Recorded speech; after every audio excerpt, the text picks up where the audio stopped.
Revisiting Kwame Nkrumah Pathways for the Future. Jacob U. Gordon. Preface. What does Osagyefo President Kwame Nkrumah mean to Ghanaians and Africans? It depends on who is asking and who is answering the question. In either case, an enlightened conversation about President Kwame Nkrumah requires a knowledge and understanding of the life and times of the president. It is in this context that the task to produce this volume, Revisiting Kwame Nkrumah, Pathways for the Future, was undertaken. The opportunity for the editor to serve as Kwame Nkrumah Endowed Chair in African Studies at the Institute of African Studies, University of Ghana, 2012-2015, made it possible to embark on the project. This volume is a part of a larger research project of the Kwame Nkrumah Chair, entitled African Presidential Papers and Libraries. It was partially funded by the Open Society Initiative of West Africa headquartered in Dakar, Senegal. The book begins with a historical context, followed by 5 chapters, il Reflections on Kwame Nkrumah by his contemporaries, 3, Memories of family members, v Africanists and Kwame Nkrumah, v the Youth and Young Pioneer Perspectives, and 6 Conclusions and Recommendations. Where do we go from here? The book was based on 2 sources, reflections from videotaped interviews and prepared papers by scholars. The first chapter represents a collection of reflections on Kwame Nkrumah by his contemporaries. It documents actual life experiences of Nkrumah's contemporaries, most of who worked closely to him. Chapter 2 is a reflection of the memories of Kwame Nkrumah's family members, primarily 2 of his 4 children. The third chapter is a collection of papers written by Africanist scholars and videotape interviews with members of the academic community who have conducted extensive research work on Kwame Nkrumah. The fourth chapter focuses on youth perspectives on Kwame Nkrumah. These perspectives were based on their extensive studies and research on Kwame Nkrumah. The chapter also includes interviews with former members of Kwame Nkrumah's Young Pioneers. Each chapter begins with an introduction which provides an overview of the essence of the materials in the chapter.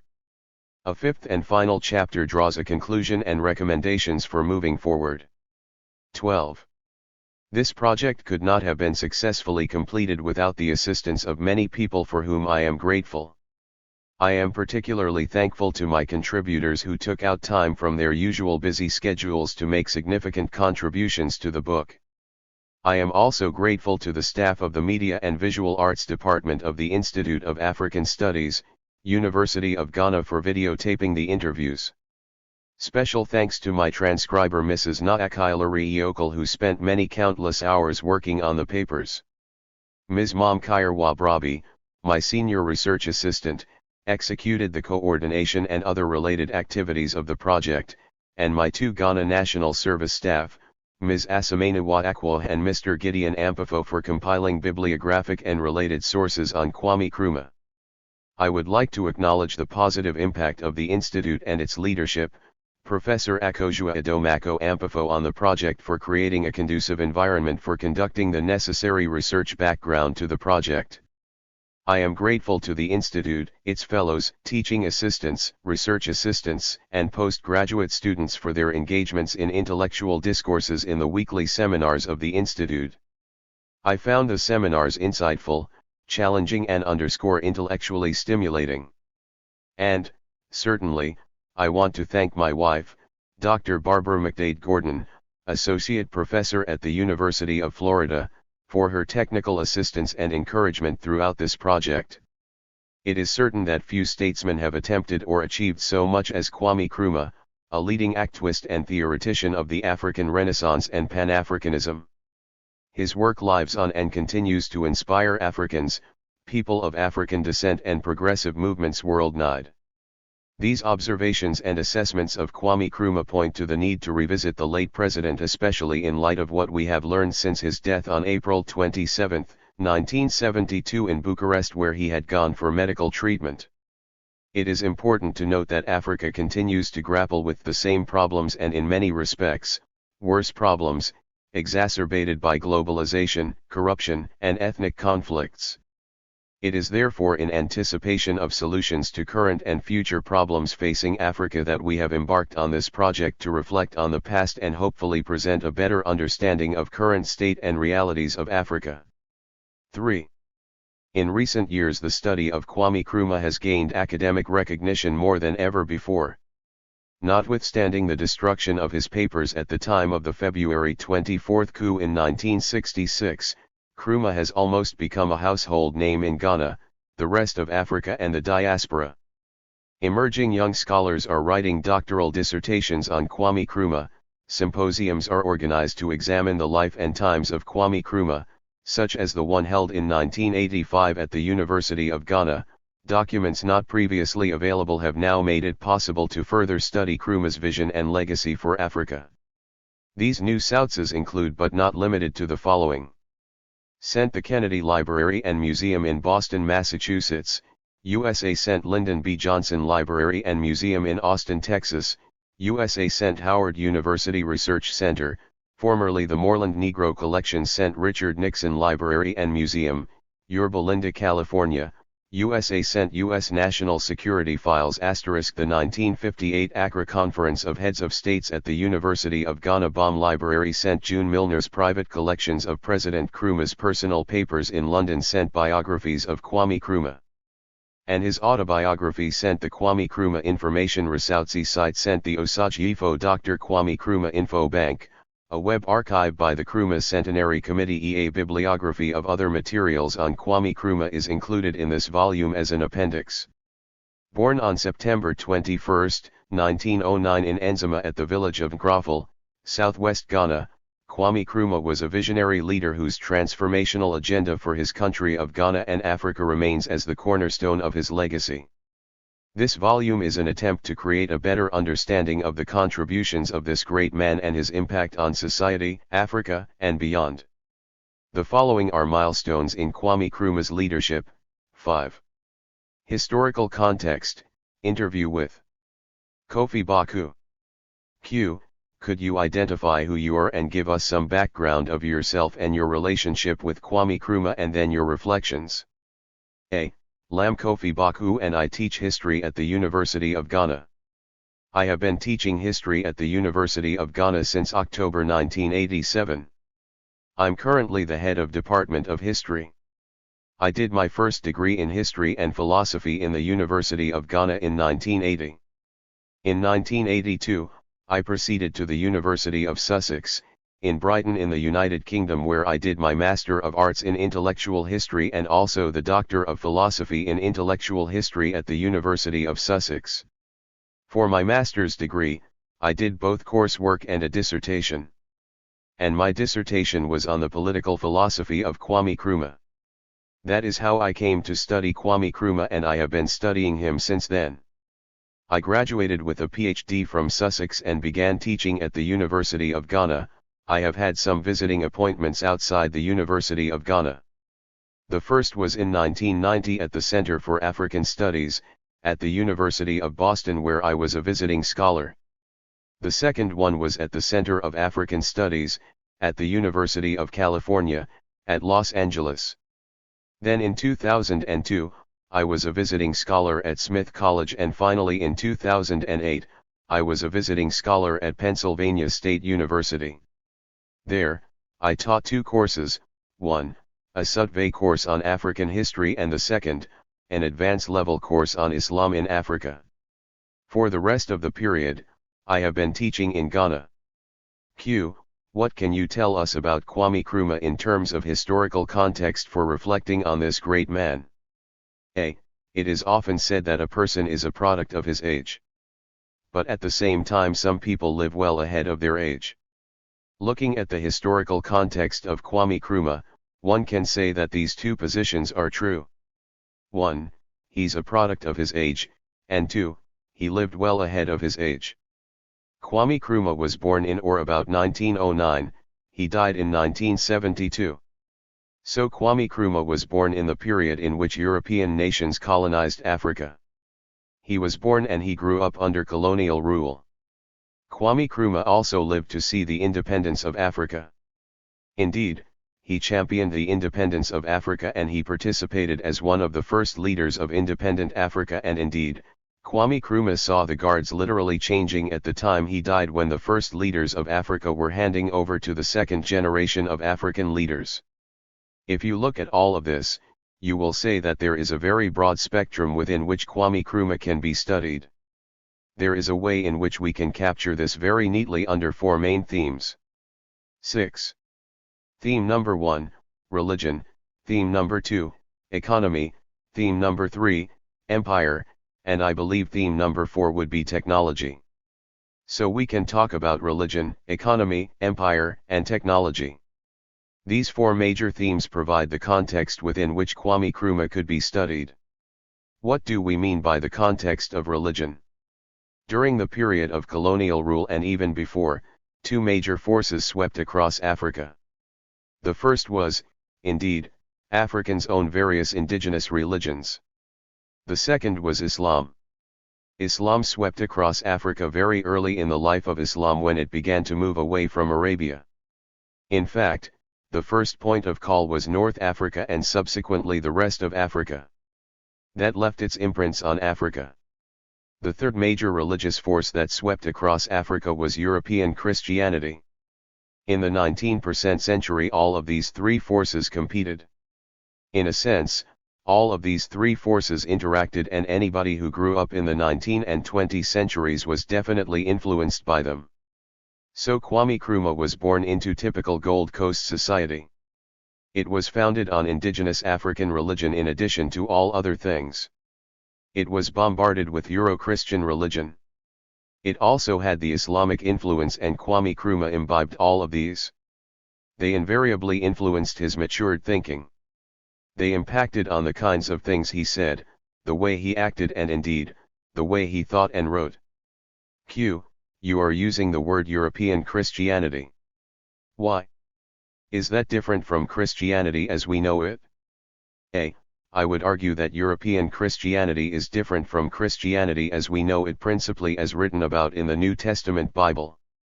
I would say that Christianity properly understood should be Christianity as was developed by the disciples of Jesus Christ soon after the death of Jesus Christ and written about in the New Testament Bible.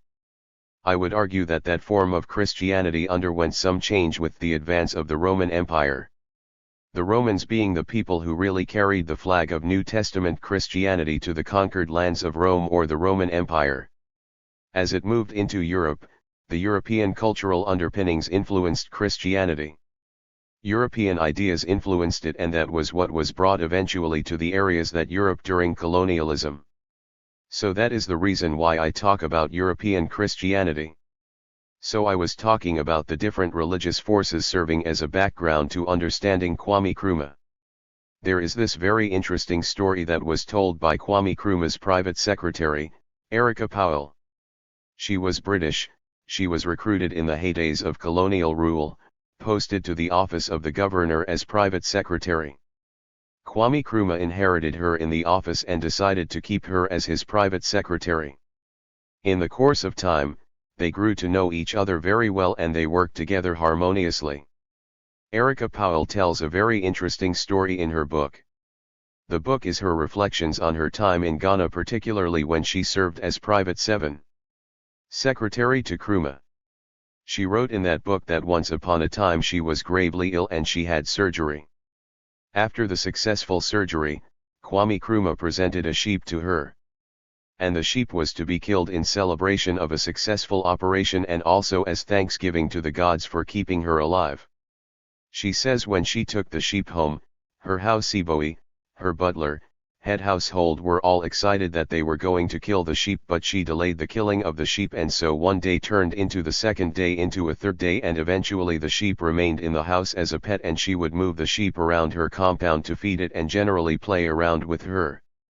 Once upon a time, Kwame Nkrumah was driving past, and saw her handling the sheep and asked, "Whose sheep is that?" She said, "You gave it to me." "Prime Minister, you gave it to me." He said, "Is that sop?" Then Nkrumah said, "The sheep I gave to you is not supposed to be alive. You were supposed to kill it because it was to be a thanksgiving to the gods for a successful surgery." She said, "But Prime Minister, I cannot really bear to see the sheep killed. I have never killed one. And in any case, why do you people believe in those things? Kwame Nkrumah also shot back, why do you also believe in those things? Why do you live in fear of the number 13? Why do you talk about black deeds, all of which in our view is superstitious? So also do we think that smashing a bottle of champagne against a ship to launch it is also superstition, a typical example that Kwame Nkrumah gave. Clearly, we find that Kwame Nkrumah was aware that there were all these religious forces.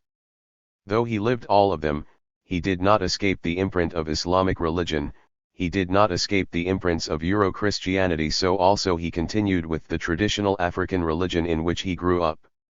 It was, therefore, not surprising that when pressed, he said he was a non-denominational Christian. In other words, religion is to be lived for the common good of the society, not to be pigeonholed into Roman Catholicism, into Protestantism, into Lutheranism, or whatever else we can think about. Religion is one of the things that Kwame Nkrumah was greatly influenced in, and if I may borrow from Professor Ali Mazrui, I would say that Kwame Nkrumah was truly a product of what Professor Ali Mazrui calls the triple heritage: Islam, Euro-Christianity, and Africanity or traditional African religion. So religion is one of the big backgrounds against which Kwame Nkrumah would have to be studied.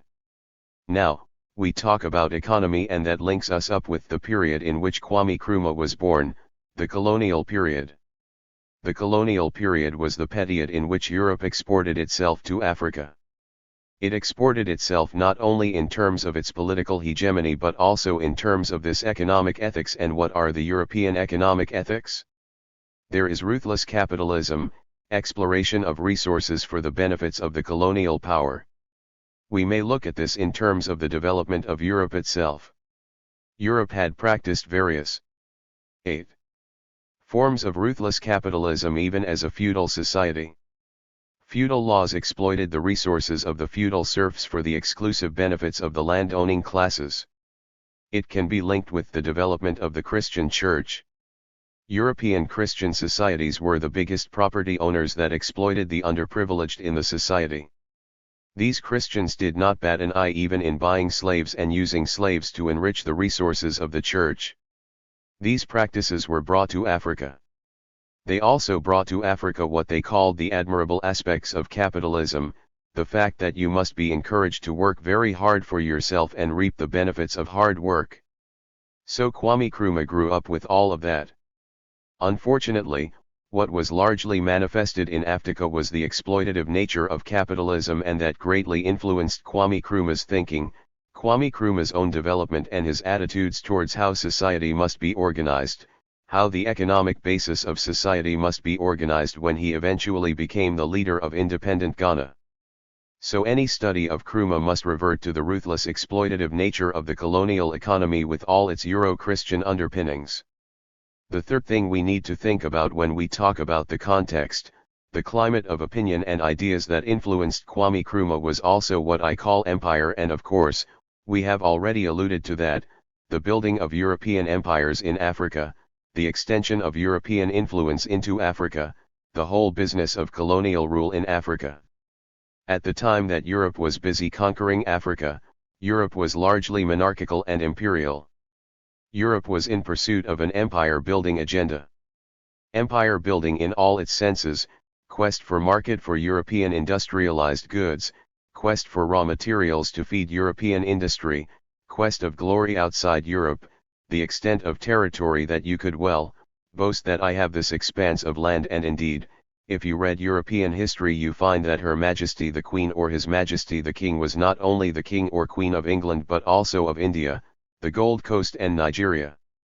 And lastly, Europe was in pursuit of territories that they could send their people to, so that if they so choose, they could remain there forever, for after all, Australia, New Zealand and Canada provided templates.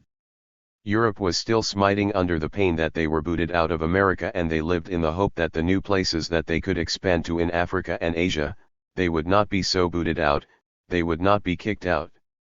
They were hoping that their social problems would be solved by creating colonies with settlement where Europeans who chose to leave Europe could go and settle.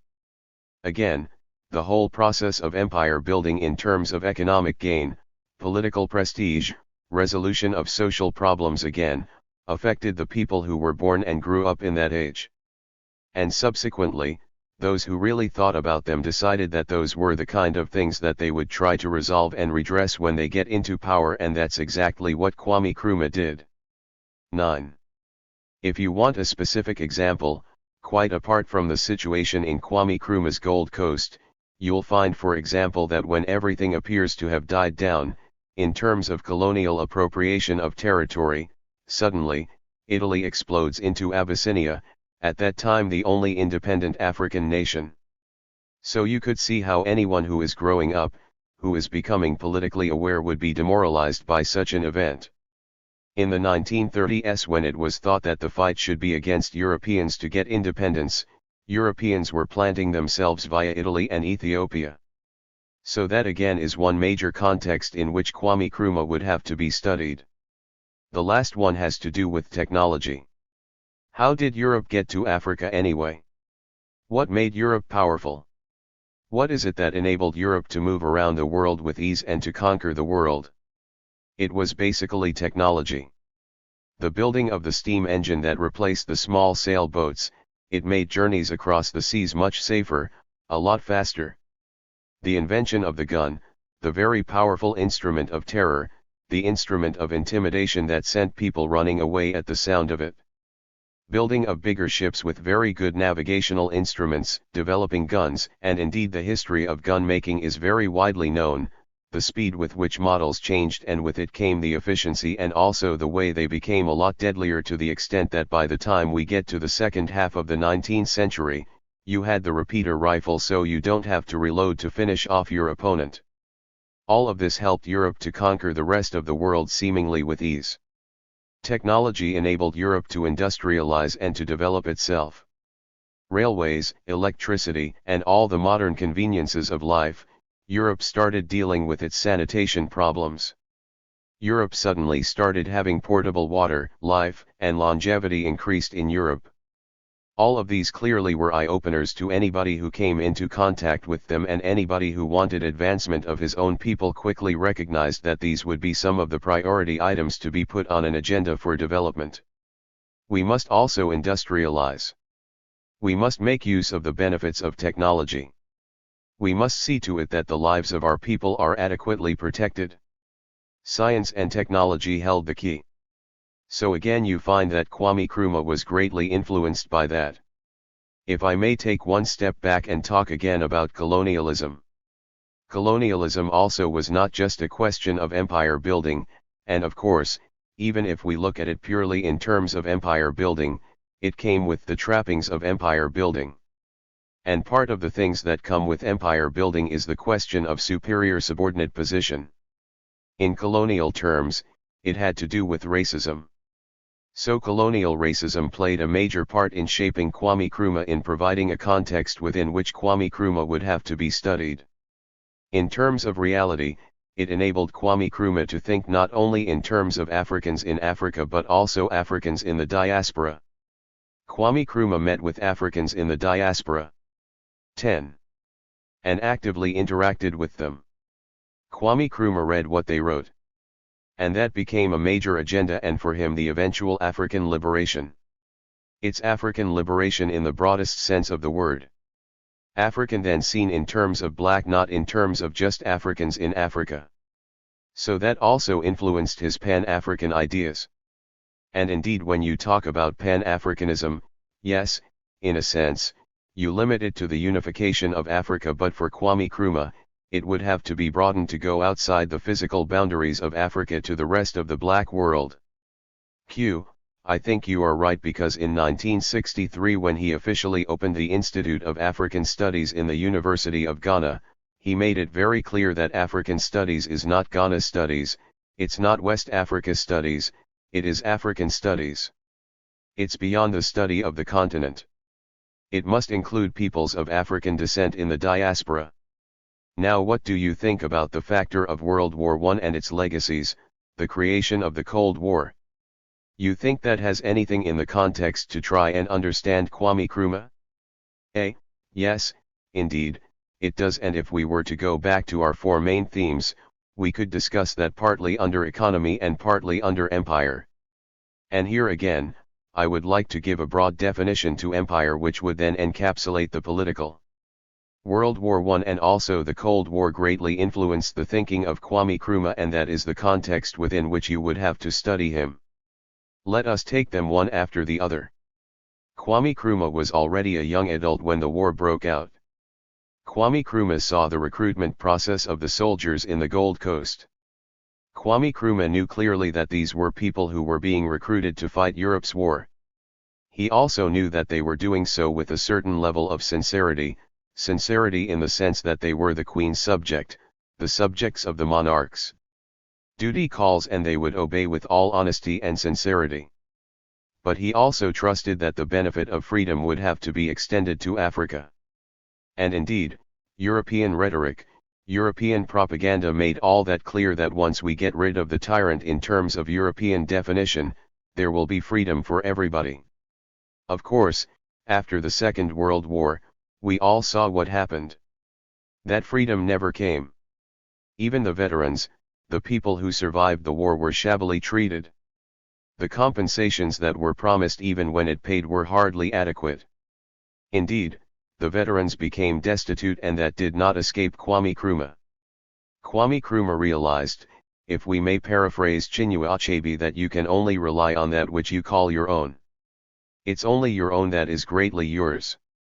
In other words, you cannot go and fight Europe's wars and believe that that is your war of liberation. You can only fight your own war of liberation. So clearly, and we can discuss that a lot. The kind of ideas that the veterans brought back, very liberationist idea, having been exposed to different parts of the world, and all of that forming the basis 11 of discussion throughout the Gold Coast and throughout colonial Africa, clearly influenced Kwame Nkrumah. The Cold War. After the Second World War, two major world powers emerged, the USA and the Soviet Union. Incidentally, both of these nations did not have colonial powers, and under the guise of assisting nations to liberate themselves from colonial rule, were themselves looking for colonies, even if there were no colonies that they were going to settle in the European sense of the word. So clearly, again, Kwame Nkrumah became very clear in his mind that the only way to proceed would be to begin to defend Africa. Africans would have to do that. So again, yes, anybody who wants to discuss Kwame Nkrumah would have to really, if you like, discuss the Second World War and Cold War and all its ramifications, and situate Kwame Nkrumah in it, and you would understand the man even more, even better. How come? Why is it that Kwame Nkrumah eventually spoke about non-alignment rather than taking sides in the Cold War? How come that at the time that Kwame Nkrumah was receiving a lot of support from the Soviet Union, Kwame Nkrumah denied the Soviet Union landing rights in Accra, Ghana in the Cuban Missile Crisis? How come that at the time that Kwame Nkrumah did an extensive tour of Eastern Europe and was accorded a most pampering, a most faltering treatment, he was still signing agreements with the US to get funding for the Volta River project? Clearly, he was very clear in his mind that taking sides in a divided world was not going to assist the world. Take for example the situation in which India was involved with a border dispute with China. Take the situation in which Britain decided to support India against China. Kwame Nkrumah precisely refused to get involved because he was hugely influenced by the debilitating aspects of the Cold War, administered a severe reprimand to the British Prime Minister.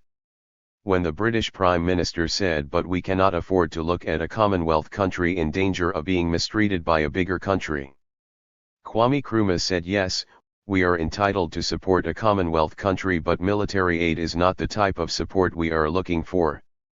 The type of support we are looking for would be to go and talk two combatants out of war, so that there could be a political solution rather than a military solution to the dispute."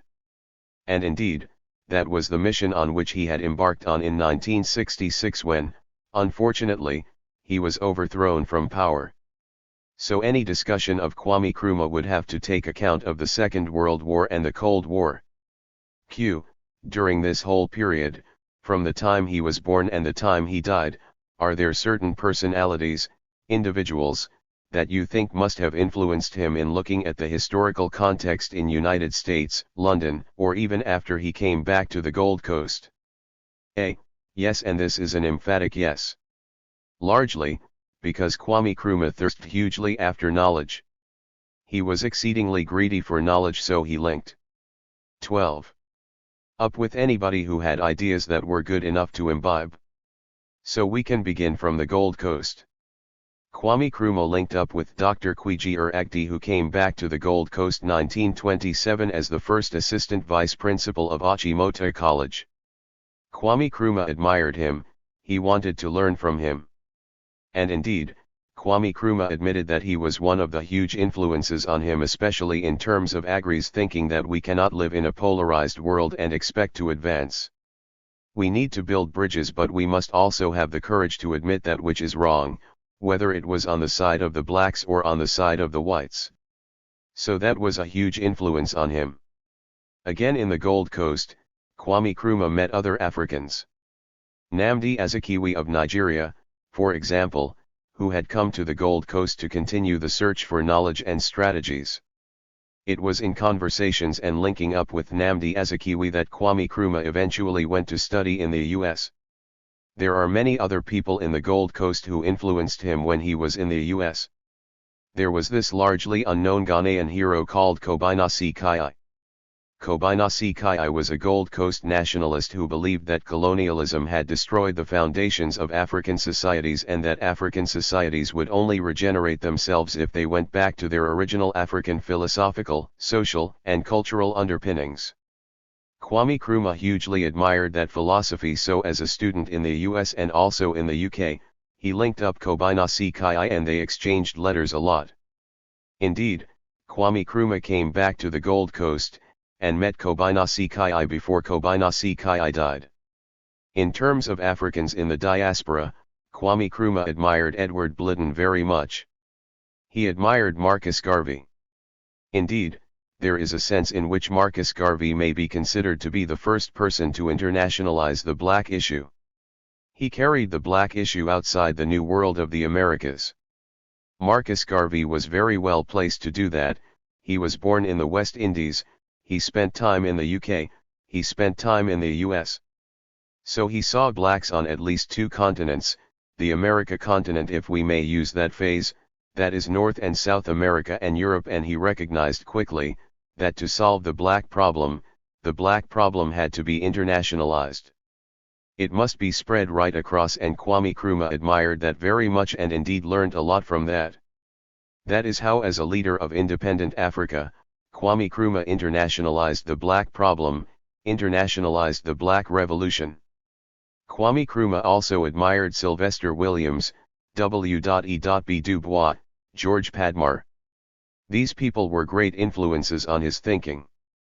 I often say that the reason Kwame Nkrumah was different from the first nationalist leaders of the Gold Coast, the reason why he could not subsequently work with them and the reason why he had to break from them was because of the large external influence that he had imbibed when he was outside the Gold Coast as a student. He was the first of the Gold Coast students to interact actively with people outside his Gold Coast community. And, as a result, he 13. Came back to the Gold Coast with new ideas, ideas that were different from simply thinking in terms of the liberation of the Gold Coast, simply in terms of the independence of the Gold Coast. If we want to look at other parts of the world, Kwame Nkrumah largely admired Mahatma Gandhi. Kwame Nkrumah genuinely believed that he had something to offer the world, the philosophy of peaceful rebellion, nonviolent rebellion. Kwame Nkrumah gave a twist to it and called it positive action, just remain resolute, refuse to cooperate, but do not do that in a violent manner.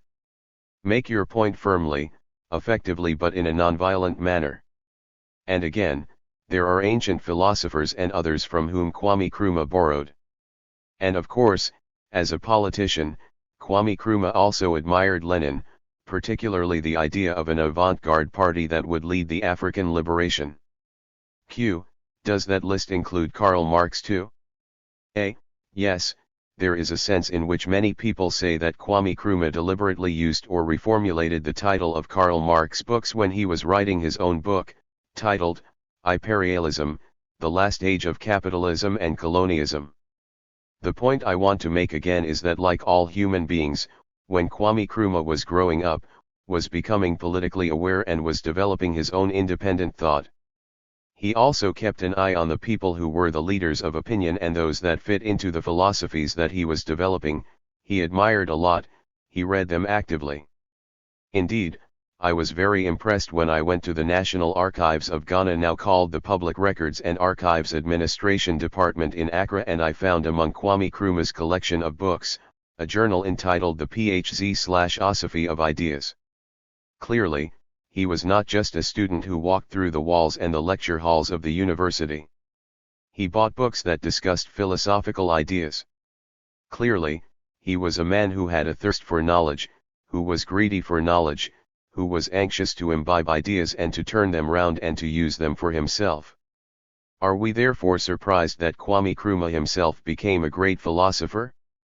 His book Consensism was completely unparalleled. So, anybody who wants to discuss Kwame Nkrumah would have to, as a background, look at the dominant philosophical ideas, look at the people behind those philosophical ideas, study them and see if we cannot link them up with the kind of ideas that Kwame Nkrumah eventually developed. Q.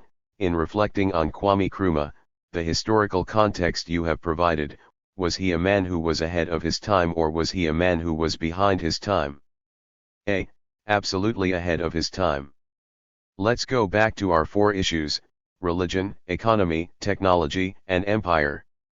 If you like, again summarized in 2 words, economy and politics, largely formed the background to study Kwame Nkrumah. Europe was busy fragmenting Africa and Europeans were building 14. themselves. And what did Kwame Nkrumah do? He said the only way you can stop this is to unite. That was an idea well ahead of his time, an idea completely unheard of in any other part of the world. Not even in Europe. Not even the Americas. And why? Because America thought if they were not united, the Europeans would come back again and colonize them. But Europe hadn't thought about uniting itself, but Kwame Nkrumah was talking about African unity, uniting all Africans. Kwame Nkrumah was well ahead of his time. The constitutive document of the European Union paid tribute to Kwame Nkrumah. It said that the time that Kwame Nkrumah was talking about African unity, nobody thought about the bringing together of the different European nations. Nobody talked about European Union. The constitutive document, final document that brought Europeans together, paid tribute to Kwame Nkrumah. That clearly is a testimony to the fact that Kwame Nkrumah was well ahead of his time. Let's think about it in other ways, not just African unity. Let's think about it in terms of whether we should maintain our ethnic cleavages or we should build a sense of identity for ourselves. Kwame Nkrumah was well ahead of his time. You are not going to make any headway if you continue to fall back on your ethnic backgrounds, so you must be united. If it a question of development, Kwame Nkrumah was well ahead of his time. You must capture the commanding heights of your own economy. Your economy must be in your hands. If we may use any popular political phrase, you must domesticate your economy. This was at a time when people thought that the best thing that happened to the world is simply to copy Europe in an unbridled manner, do everything that is European. We can multiply the examples. Here was a man who believed that Africans had to be educated, Africans must be given very good education. Africans had to be educated in Africa so that they would understand their environment, they would use their knowledge to improve their environment for their benefit. Kwame Nkrumah inherited an economy in which European mining companies mined all the minerals in the Gold Coast. He incorporated a company that bought back all European interest in our mineral resources. Q. On that note, we now bring our interview to a close. Thank you, Dr. Baku. A. My pleasure. Chapter 2. Reflections on Kwame Nkrumah by his contemporaries. Interview with Akyaoba Adesibo. Q. Can you tell us about yourself and your relationship with Kwame Nkrumah? A. I grew up in poor surroundings in Aboabo Asaways in Kumasi, which is an immigrant neighborhood, a poor neighborhood in Kumasi. But I grew up in the 50s, in the period where we had a leadership that was fighting for our total liberation and unification. A period of great awakening, taking its roots as far back as Reconstruction period in the US from the 19th to early 20th centuries. It paralleled the period of agitation against imposition by European powers with the Ashanti War against the British incursion into the interior of Ghana. The British wanted to control the trade routes and they seized Ghana, that part of West Africa. During that same period, in the US, our ancestors there were also fighting hard to gain access to power and recognition and acceptance, and that impacted us. And we saw the rise of Frederick Douglass, we saw the rise of W.E.B. Du Bois, then came on Marcus Garvey, George Padmore, C.L.R. James, and they impacted what was happening in West Africa. The publications of Wallace Johnson and Nnamdi Azikiwe were making an impact in West Africa, linking the struggles during that period in the 1930s and 1940s with those in the US. Nkrumah also had the good fortune of coming in contact with C.L.R. James, who introduced him to Padmore, and that began one of the greatest political collaborations that led to the liberation of Africa from colonial rule. Was very lucky growing up in that period, because through the medium of the newspapers and the radio, I was very inquisitive. I was like a caterpillar just devouring any paper, tract, whatever I could find and listening to the radio. Q. What motivated you to read? 16. A. It was the curiosity to know and understand my surroundings, particularly. What impacted me most was the voice of Nkrumah, the weight of it that bore so much significance on political platforms. You could hear him and you know that this is somebody whose voice reaches far beyond about the future, painting graphically the new society that needed to be created. I grew up in the Young Pioneer movement, so I came to understand the social purposes of what his political party, the CPP, was trying to achieve. So I grew up in that era of nationalist fervor and Pan-Africanist consciousness. I was lucky to have been born and to grow up at that time. You had the Bushas, the Dankwahas, and all of them. That was a crucible of learning, and that shaped me and my thinking. We were lucky that, during that period, we had a leadership that was loyal to the cause of Pan-Africa and Africa. A leadership that used the platform of Ghana to ensure that the whole of Africa would be free of colonial rule, a leadership that saw to it that education was key, was central. So they invested so much by opening up schools all over the country, but not only schools, but what was critical was that they saw that in order to sustain quality education, you needed quality teachers. So teacher training colleges were set up all over the country. What is significant about this was that, most of the schools were established away from urban centers and they were placed in district areas. When they don't place the Ghana Education Service schools right in the center of the town or a city, but at the outskirts to draw the rural communities to them. He took education to the people. But the critical aspect was the accelerated establishment of training institutions to train trainers, to train teachers, to form a strong foundation for the whole process to be sustainable. Set up the College of Education in Cape Coast, which later toured out to a university and the ideological institution. We were lucky to have a leadership that had foresight. Apart from that also, they made education free to the point that when I went to the secondary school, as soon as I entered, we had a tailor who would take your measurement and he would sew you your school uniform in the school if you are poor. It was incredible. I was lucky to have been born and to grow up in such enlightened leadership and governance. And that shaped me. I appreciated it. My first encounter with Nkrumah was during primary school. During independence, normally the regional commissioner would invite selected primary school children to the residency and entertain them. There was one event that Nkrumah visited Kumasi and some of us were selected to go to the residency and we were entertained and Nkrumah was there.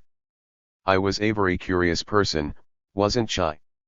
One of the first encounters with him, getting closer to him, and he spoke to us, encouraging us to lean hard, not to be afraid of asking questions in school, not to be intimidated by anybody. And I remember him saying that the secret of life is to have no fear and not have any sense of inadequacy. You are an African and you should know who you are as an 17. African. You come from a tradition. He explained why the name Ghana was given to the country. Q. What year was this? A. We are talking about 1957/1958, around that time. It was very encouraging. I went on through secondary school. I was a member of the Young Pioneer. Later on, we saw that things were becoming a little bit difficult in the country. And there was a coup d'etat in 1966. At that time, I was in school at Addisadale College in Cape Coast. I remember quite well I was so agitated by the coup that I mobilized my fellow young pioneers to go into town to go and resist. At that time, I was about 15 years. That was the impact that Nkrumah had on me. We were approaching town and the headmaster got wind of it and he came to stop us and forced us to go back to campus. Personally, my world fell apart in 1966. I began to read very widely. We were lucky also to have a headmaster at Addisadale who was also educated at the same university as Nkrumah had been educated, Lincoln University in the US, so he was a very politically conscious person. He encouraged us to read widely and would tell us about the struggle of our kith and kin in the US. I read most of the writings of Richard Wright, Ralph Ellison, Langston Hughes, and others of that era. Q. You mean you didn't read Shakespeare? A. No. I read the works of Shakespeare twice. I have read the Bible 3 times. I read classical music. I really studied on my own. To fast track, through my readings I would understand particularly the trials and tribulations of our ancestors in the plantation lives, in the Caribbean and in the US. I understood the spirituals and all that. I had that mental relationship. I would read and cry. I could read and feel the pains. I could read and understand what my ancestors had gone through. I could read and appreciate who the African American is. The sense of humanity that has not abandoned them despite the humiliation and dehumanization that they have gone through, but they were still able to maintain their sense of Africanness and spirituality. I admired that strength to carry on, despite the difficulties still going on. These were the things that shaped my consciousness. So I began at that early age to understand the task that faces us all as African people. It is the responsibility to be loyal to ourselves because it is the loyalty system that enabled our ancestors on the plantations, in the US, in the Caribbean to withstand the evil onslaught of plantation and chattel slavery. It's the loyalty system. It was a terribly cruel and barbaric period for them in the US where they were broken up and separated from their families. They couldn't speak any African language. You would be beaten and you can't read. But despite being banned from learning to read and write, they were able to make inventions that the slave masters took the patents for. It shows who we ate as a people. I took pride in that, and it is these things that have shaped my 18. Consciousness, my sense of self-belief, and trust in our struggles as well as the challenges that face us. Q. That was great thinking from Kwame Nkrumah, that is, the inclusion of peoples of African descent. What do you think? A. Even if you say, it must include, it is. It's not a question of it must include. It is. It's our triple heritage. It's the tripod foundations or paramedic foundations of our existence as a people.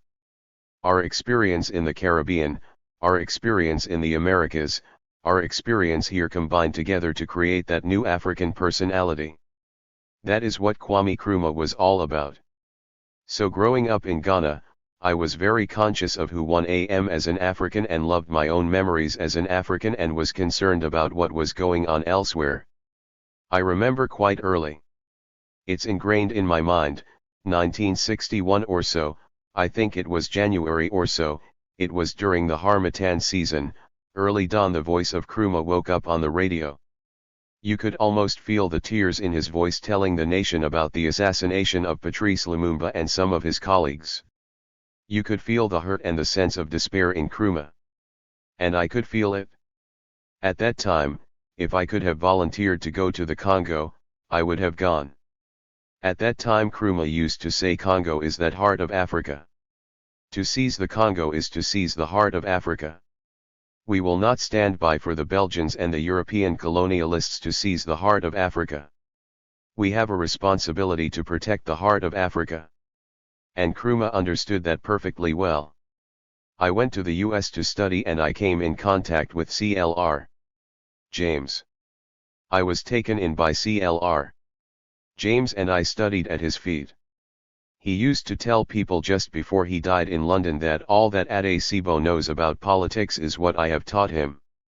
I felt so proud about that. I was also lucky to sit at the feet of Chancellor Williams.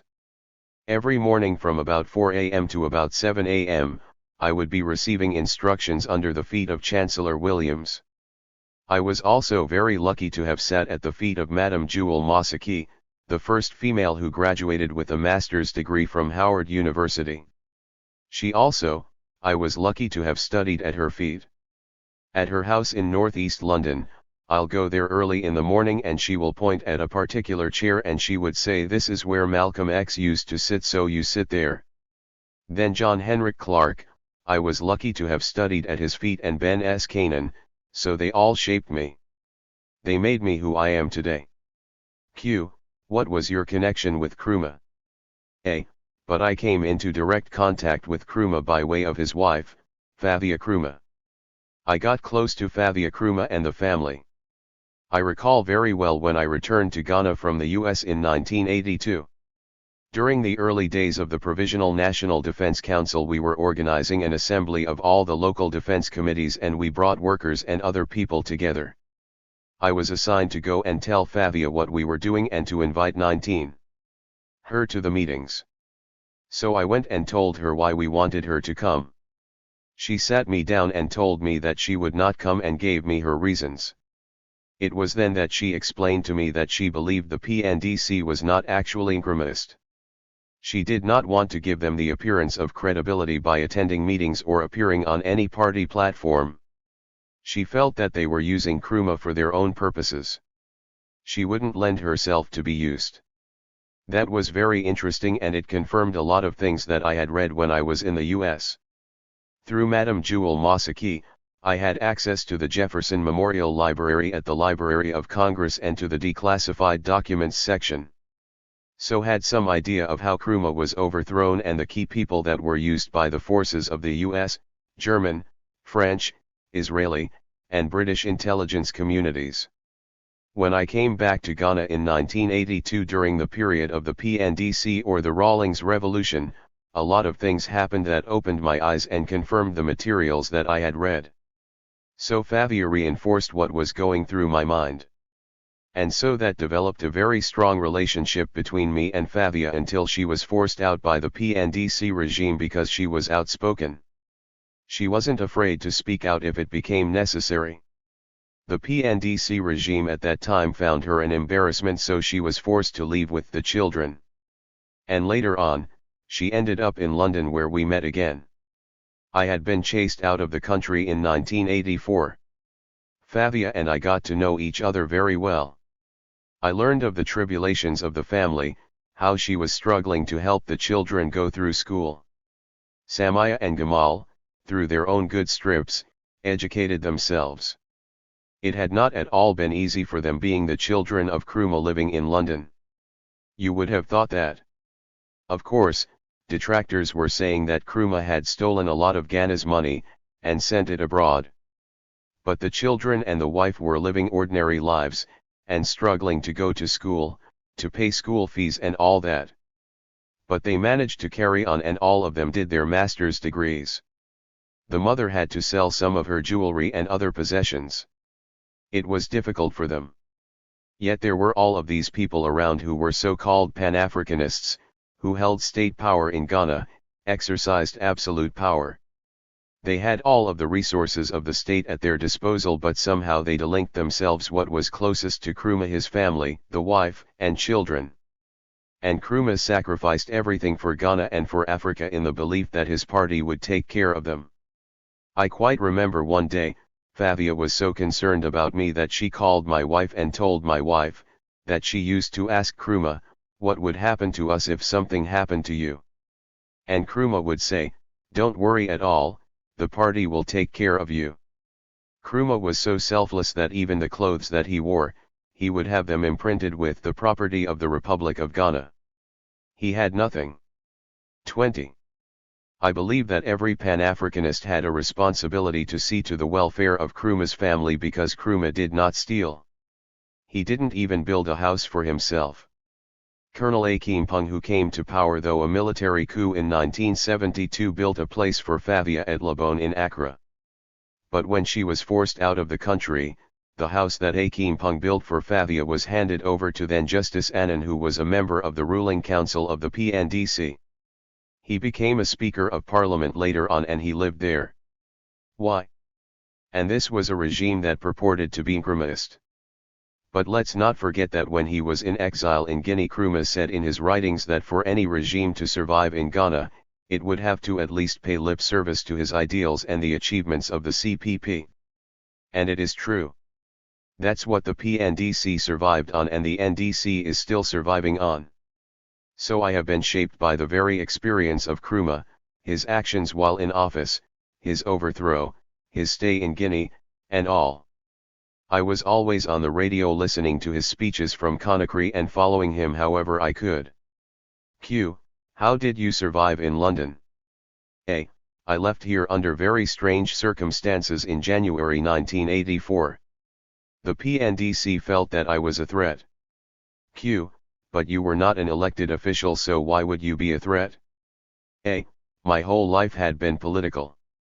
I was in politics. Was working closely with the defense committees. I grew up out of the union movement. I was accused, that was what I was told. It was said that I was interfering with the moral aspect of the revolution, which was for Rawlings to handle. I had a certain engagement with the so-called forces of the revolution. In Nkrumah's time, what we called the veranda boys and what we now call the foot soldiers, I grounded with them in the way that Walter Rodney wrote about in his work, Grounding with My Fathers. That is what it was. I managed to get them to understand their social purpose and what the revolution should be about. I think that was at variance with what the PNDC ruling council and others had in mind. At the same time also, I was writing a lot and I managed to get some of the newspapers to publish. We had some editors that would not use my name. They would use a pen name and then publish my articles. Some of them were very critical, but what got me into trouble was the issue of gold.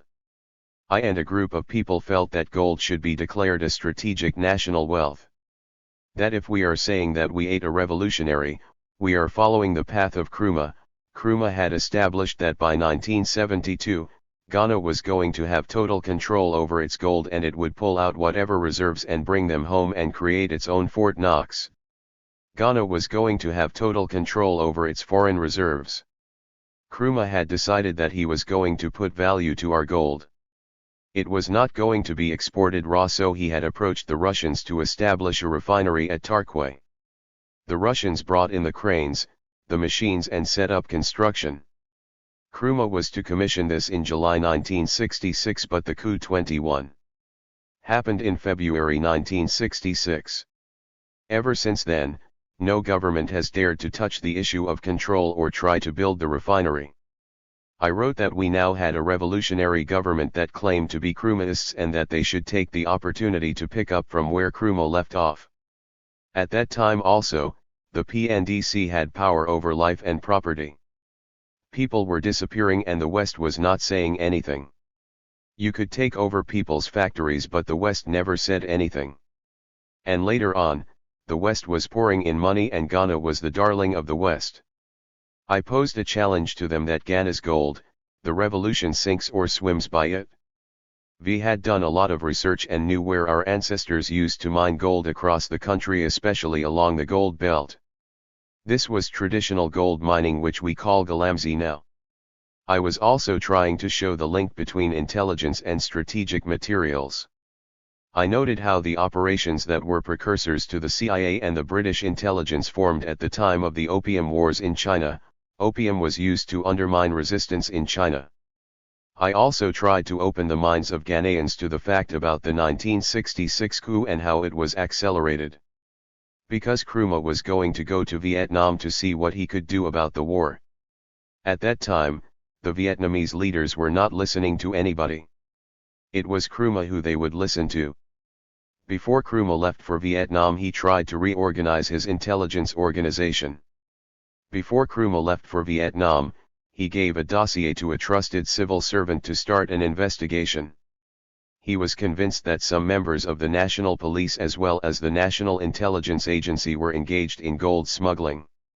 Upon receiving the results of the investigation, he would take action against the smugglers when he returned. However, the suspected officials were tipped off and the coup happened before he could return.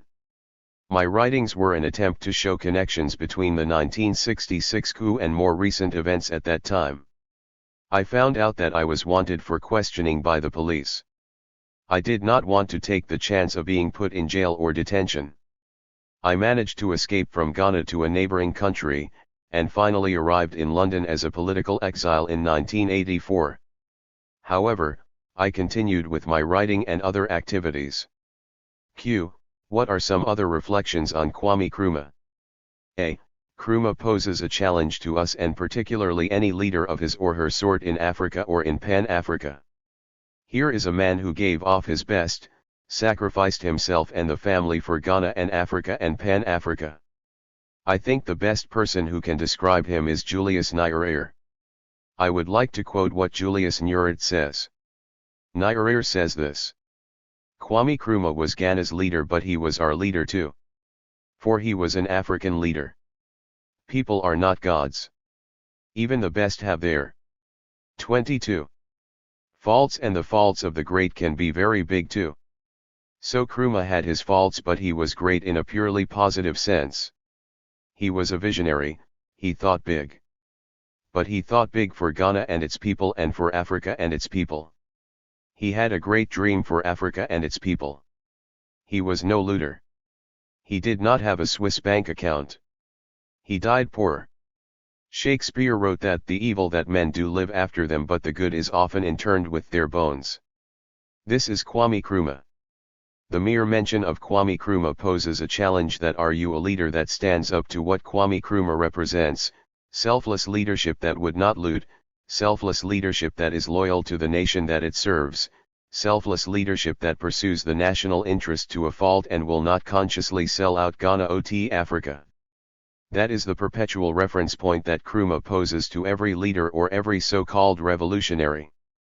So you have to measure up. He is the standard. That is what Nkrumah represents to me and represents to succeeding leaders. It is incredible. I remember one at the African Centres in London, CLR. James was speaking and after the question and answer, posed this question. The questioner was very frustrated that African, despite years of independence, it seems that we have not made much progress. CLR. James said, please, young man, do not be eaten up and be frustrated to forget where we have come from. Remember, Nkrumah came to Ghana by 1947 and by 1957, Ghana was independent, and at that time, there were 8 independent African states. And by 1963, when they gathered at Addis Ababa, there were 32 of them that gathered there. And he said this has never happened anywhere on any continent in this world. He was referring to the speed with which Nkrumah lit the flame of liberation and how far we have come. So please, don't underrate what has happened. Q. He led us to that point. Where do we go from here? A. It is what you are doing now. Your presence here at the Institute of African Studies is a key to our future. After 1966, education was bastardized and we lost our sense of direction and our sense of ourselves, and we have never been able to recover. Because the whole purpose of the 1966 coup was to halt the development of Africa, and they achieved it in collaboration with foreign partners. After 1966, everything Nkrumah was banned. Nkrumah's books, books of the left, books of the communist were burnt. And they encouraged it. The CIA, the British intelligence, the Israeli intelligence, the German intelligence, they all encouraged it. We tried to purge ourselves of our sense of African consciousness. I was at school at that time. I was about 15 years old, but I could sense what was happening. At Adisadel College in Cape Town, there was resistance to the Young Pioneer movement being organized. I remember Shardau, an organizer of the Young Pioneer. He came to the campus to launch the Young Pioneer movement, and 23. Some of the students were mobilized to hoot at him and drive him away from the campus. So the Minister of Interior, Kofi Bako, had to come and launch it himself. I remember our maths teacher, who was an American Peace Corps volunteer, a white guy. Before we started classes, he picked up copies of the Ghanaian Times and the Evening News, and read the anti-Nkrumah editorials. He tried to convince us that Nkrumah's ideas were nonsense. Peace Corps teachers were trying to change our minds and turn us against Nkrumah and the Young Pioneer movement. The forces to reverse what Nkrumah stood for and what Ghana stood for was huge. The year 1966 was a great watershed for Ghana. So the successive regimes that came, tried to reverse. Everything that Nkrumah did was bad.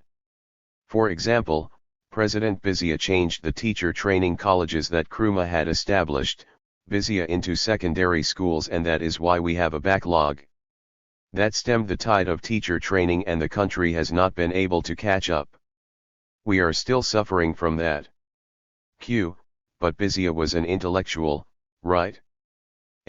Yes, he recognized the importance of education, but at that time they were so consumed by hatred that anything that Nkrumah touched was not good. We have not recovered from that. Even the Institute of African Studies, there was resistance to it. Even during Nkrumah's period, when they tried to institutionalize that first-year students had to study African studies as a compulsory course, was even resisted. This watershed of 1966 has disturbed us so much to the point that at the moment, we may call ourselves as Ghanaians, but we are zombies and aliens in our own land. We are walking around Ghana and we don't know who we are as Ghanaians. That is the truth. We are bringing up children who are so much caught up in the alienation that Frantz Fanon wrote about. We don't know who we are. We are caught up in a serious state of alienation. Take a typical Ghanaian child now. Let's say you take a 12-year-old Ghanaian child who goes to a school like Achimota or Adisadel. This child may have been brought up not speaking their own Ghanaian language. Their parents want them to seem educated, so they speak English at home. They have cell phones, iPads, and other modern equipment. They have access to television, the internet, to Facebook, and all of that. So what they consume has no relationship to their immediate environment. And it is sad that this child's parents are so busy that they get out of the house early in the morning, come back late in the evening, and the child is left on his own to raise himself. There is no control in terms of television, so he watches whatever. He's very alien to the surroundings. He has no contact with the village. He does not know where he comes from, atomized around Accra. From the house to the school, from the school to the cat, to the house, from the house to the Accra Mall, then to the car. That is the life. This is serious. This generation of people, they are not Ghanaians. The loyalty that they have is to what they pick up on television. They are loyal to 24. Beyoncé, they are loyal to rap music, they are loyal to Michael Jackson, and they are even loyal to President Obama, but not here. They have no understanding of the organic relationship to their environment and what is going on. This is the tragedy that we are in. What you are doing here at IAS is very important, but look at the frustration that you are going through. You cannot break into the wider society. You are constrained by various forces. You are kept here for the convenience of it. That at least we have an African Studies Institute Center here. It's the same way that we built a museum for Nkrumah for the convenience of it. As Lenin said, don't build any statue for me because it's the pigeons that are going to shit on it. It's the same thing. It's education that we have suffered from and has messed us up. We are not being educated to be who we are as Africans. We have no sense of memories of who we are as Africans. Our young ones do not know who they are. And that is a serious indictment on me and my generation. And who are my generation? Who constitutes my generation? My generation are the Rawlings, Tsakatas, PV. Oben, the Awaz, Bachui the Vice President and the President. My generation. What baton are we handing over? What aid we leaving behind for this younger generation? This mess? Decadence. Dirt. What is it? Q. This was shut down in 1966. Would it have survived? A. Yes, it would have survived. Bizia and Dan Quoh are very peculiar people, but their hatred for Nkrumah and communism and socialism and the polarization of the world, at that time, consumed them to a point where they didn't see anything good at all in Nkrumah. But I'll tell you something. In 1970, Bizia came across a scientific genius in the US. This guy was educated at Columbia University. Bizia invited him to Ghana to try and make Ghana the center of knowledge industry in Africa. Reportedly, he was the developed the Great Society program for President Lyndon Johnson.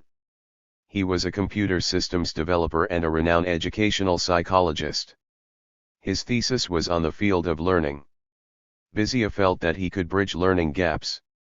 It was said that he could bring the best ITT electrical engineers and have them train college dropouts to perform at graduate level in just 8 to 9 months. So Bizia invited him to Ghana. But yet another coup, Colonel Akimpong in 1972, curtailed this experiment and what it may have done to improve education in Ghana. Bizia wanted to do something for Ghana, too. And I understood him. I was young, but I understood him. So when Bizia was overthrown in 1972, oh my goodness! I was very angry. I was in Kumasi and I almost got myself killed because I was going to take over the local radio station to broadcast and try to get people aroused to resist this coup d'état. Q. Was Nkrumah still alive at that time? A. In 1972, January, at that time he was sick. Nkrumah was very ill at that time. Bizia was a very strange person.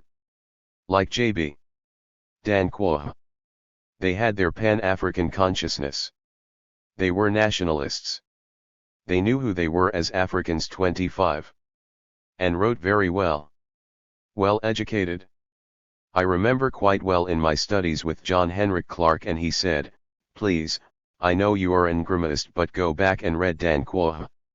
He got me to read Dan Quoh. And to understand Dan Quoh and know where Dan Quoh was coming from.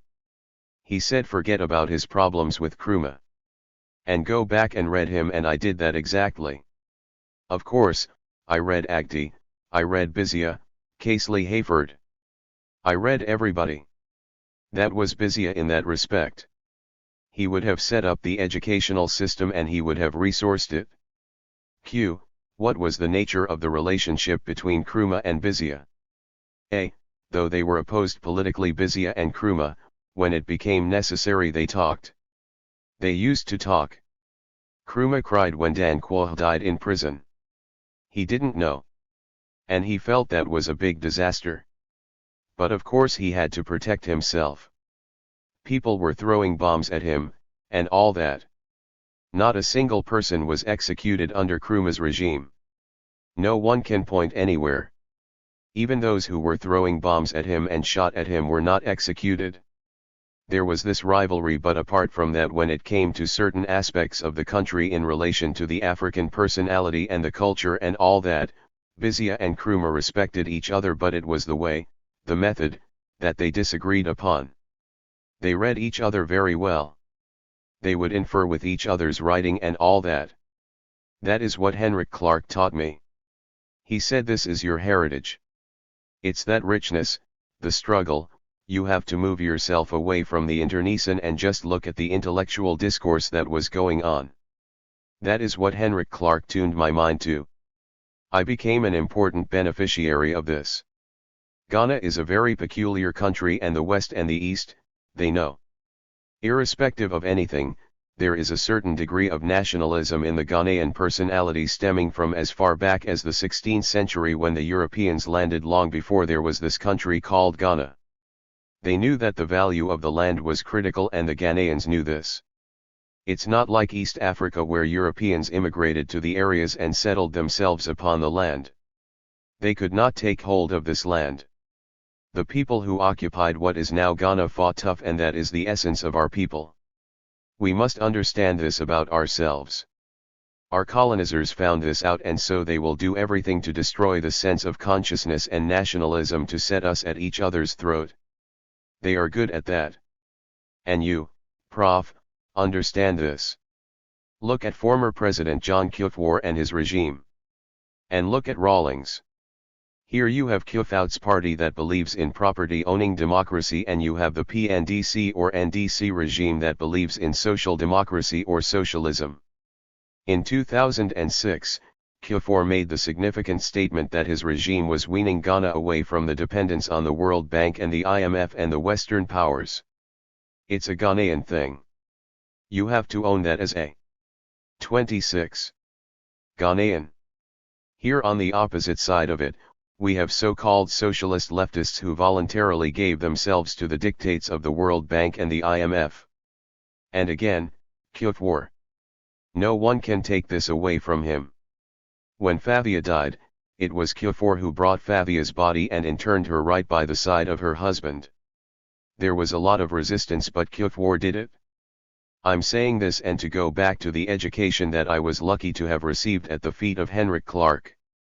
So let's see what the intellectual symbolism Kufuor was representing. Though I do not belong to the same ideological thinking, that is the property-owning democracy, I respect Kufuor for what he did. I relate to his goal to wean Ghana out of the dependency on the World Bank, which I support. Dan Quo had that same belief. Bizia had that same belief, Victor Owusu had that same belief. That is us. I'm sorry these are not taught in our schools. There's not a single Nkrumah's book that is part of our curriculum. This is the difficulty that we now have. On that note, we will close. Thank you for your contribution to this important volume on Kwame Nkrumah. Thank you for the opportunity to reflect on the great man, Kwame Nkrumah. 27 Interview with Joseph Adomako. Background. Joseph Adomako, son of Joseph Adomako Sr., born in Kumasi to a royal family called the Bokai Yam family, and that was about 85 years ago. Attended secondary school at Cape Coast, St. Augustine's.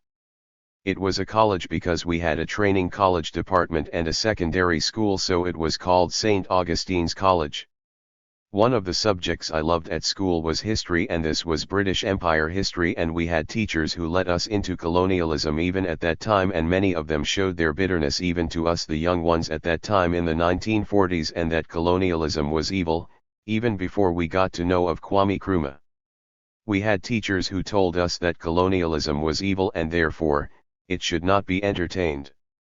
So we were not surprised that around 1946 or so, Dan Quo and a few others started a movement called the United Gold Coast Convention, and they were agitating for equality in Ghana because the expatriate staff was leaving separately from the people, and we called those places, the rich.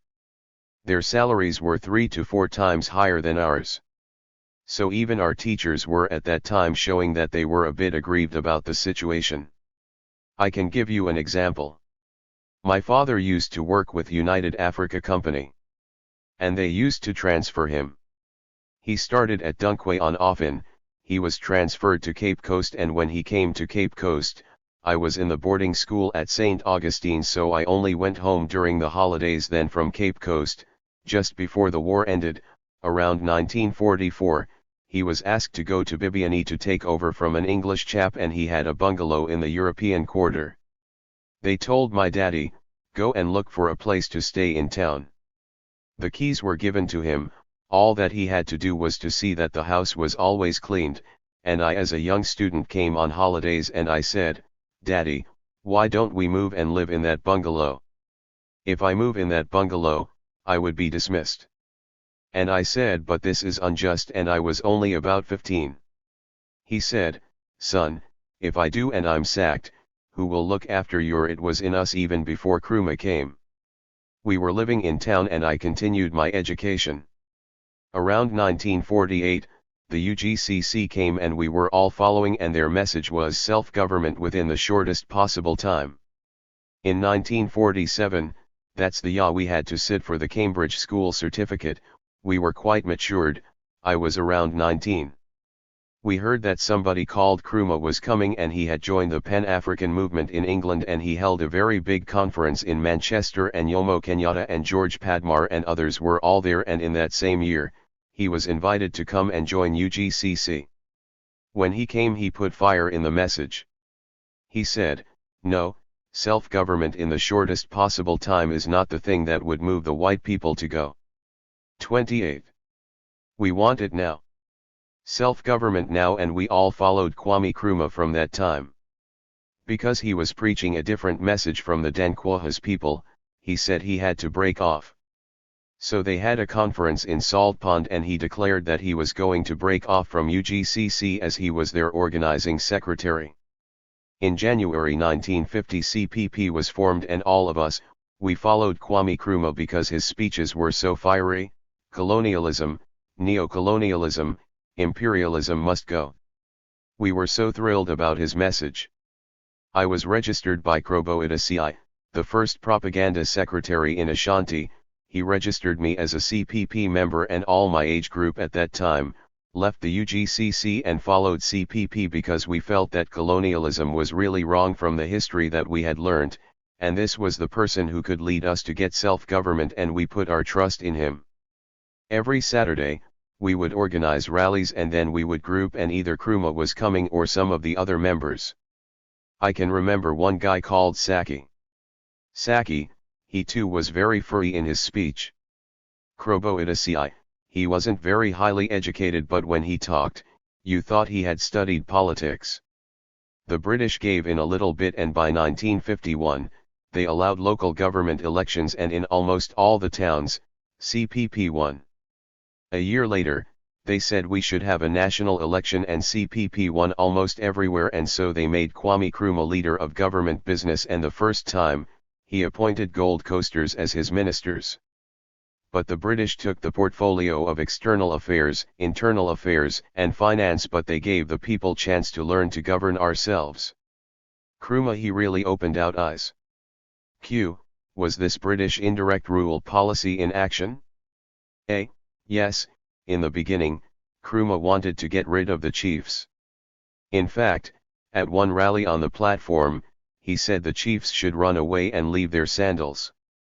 But later on, he realized that they had a lot of influence on the people, so he claimed down a bit, and there was no mention that he was going to dismantle the chieftaincy system. Why was he trying to do that in the first place? Because, you see, the British used the chiefs. They called it indirect rule. For instance, the Asantehene had his own court and his prison, and had his own prison officers. He could try people and imprison them. Nkrumah said that indirect rule was using the chiefs to dominate the people, so he had wanted to get rid of them, but later on, when he became leader of government business, he forgot about this because he had some power now. The first thing he started when he got that power was to try to train artisans. He didn't send academics abroad for training. He sent artisans, tailors, mechanics, machinists, electricians. He said, go and learn and come and do the job, and a lot of them came back and they were highly improved. So when they came back, surely, there was an improvement in their attitudes and in the way they went about their jobs. As for Kwame, we really appreciated him. It appears that Nkrumah adopted Booker T. Washington's vocational educational policy rather than that of his friend, Du Bois. How do you reconcile that? I can't explain that. When he saw the country as it was at that time, he thought that he could build an independent Gold Coast or Ghana if he had a strong workforce. Did the academics agree with Nkrumah? He didn't neglect academics also. He immediately started a university in Kumasi, and even the university at that time, it was free. They were even eating free meals. He didn't forget the academics, but he wanted the workforce quickly. So by 1953, some of those artisans had come back, and the idea of pursuing education had spread all over. Those of us who had finished secondary school all had the desire to go abroad and have further education and come back. We didn't want to go and live abroad. Our idea was to go, improve, and come back. you had had time in your life to understand Nkrumah's educational policy, both technical and university. What do you see today? A. Nkrumah believed in work and happiness, so everybody who wanted to study, help was provided. When he became Prime Minister, I was in England. Many of us went on our own, some were struggling working, attending night classes. He immediately said that anybody who would want to come back, I would give you monetary assistance so that you can complete your courses and come back home. So many of us in England and other countries were offered financial assistance, some had full scholarships to complete their courses and come back. And then they started building polytechnics. We had only one polytechnic at that time, so he started to build more in Accra, Takoradi, Ho, Sunyani. I benefited from it. I had finished my engineering course and I had applied with the UAC, Africa Motors, for job. They called me for interview and for several months, I didn't hear from them after the interview. Then the director of technical education came to London and he said, "We build technical schools and we want teachers, so anybody who would like to teach, we will give you scholarship to go to training college and we will take over all your expenses and bring you back home, with your family and all your belongings." So as I was not hearing from Africa Motors, I took advantage and went for the scholarship. They had a technical teachers training college in England and this one was operated by Leeds University. I did my course and my job was waiting for me when I came back at Accra Polytechnic. With reference to education, I think the governments after Nkrumah haven't tackled education with that seriousness. Apart from the policies to build polytechnics and scholarships, he established a secondary school in every 30 district. He formed what they called Education's Trust and gave it to a director to implement. And every district in Ghana had a public secondary school built, which was fantastic. Nobody can equal that, because I thought by now, other government administration would also be concentrating in building technical schools in every district. It was in his plan, but unfortunately, in 1966 he was overthrown, so it didn't come to fruition. And then he said to advance we have to have our own industries and not rely only on imports from abroad, but to produce some of the things we need locally. Within his 9 years of office, he did what he promised. He told the people in Komenda plant sugar cane, "We'll put a factory there," and he put it there. The Upper Voltarians were bringing cattle, he built a very big plough there. The Fulani cattle, he bought the cattle and put a canned beef factory up there, and then he put a factory in Ho or they're about to do tanning, so all the cattle they killed, the leather was sent to this factory for the tanning, which provided leather for a factory in Kumasi he put up to manufacture shoes. So the police, the armed forces, all the security forces, their shoes were manufactured in Kumasi. Were they manufactured by the British Bata Shoe Company? No, not by Bata. And he said, "Cocoa, we are importing sacks to bag our cocoa." Some of the farmers planted jute. So he put another factory in Kumasi and they manufactured the cocoa sacks in Ghana, so we were not importing sacks and it reduced our cost and people got jobs. And the first thing he thought of was the shipping line because of the Marcus Garvey, and he said, "We will do one and it will work." So he invited the Israelis, the same line, and they started with about 4 ships, and gradually, by 1964, we had about 22 cargo vessels, all of them named after the rivers in Ghana, for example, the Akropong River, the Ofen River. By 1964, the Israelis had left and handed over everything, and these ships were manned by only Ghanaians, the captain, the officers, the radio officers, all of them were Ghanaians, but when he was overthrown, it was all gone. Then he asked, "Where are the matches? Let's produce matches." So he put a factory in K to produce matches. And then he said, "We've got fruits, tomatoes, let's do tomato also." So tomato factory, he put one in Wenchi, then Ensawam Cannery, they were exporting pineapple, and he said, "We've got pineapple and we are importing canned pineapple. Why should we do that? We were canning pineapple, we were canning okra, we were canning garden eggs, and the African abroad, they loved it. And these were for export. And all these factories are no more. Doesn't it make us sad? I'm always so sad that I don't know whether our brains have changed or what. I don't understand my people. And Kwame Nkrumah was one person who was very approachable. If you said you could do this job, he would say, go and do it. He wanted the results. If you said I can do that job, he would let you do it, no matter how old or young you were. Q. What do you think is Kwame Nkrumah's largest legacy? A. His legacy is the sensitization of the African that he can stand on his own feet, that to be African, you must be proud. He gave us that pride that we are Africans and we can manage out affairs, which unfortunately in some places, we see certain things going on which doesn't make the African the same African during Nkrumah's era in the 1960s. He said to us, you are capable, you must not feel inferior to anybody, stand on your feet strongly and you are capable, you can do it. In every speech that he gave, he talked of African unity. It was the first time I heard that word. He said, if we don't stand together, we shall be balkanized and we would be colonized. He said neocolonialism, you don't know the way they will do it.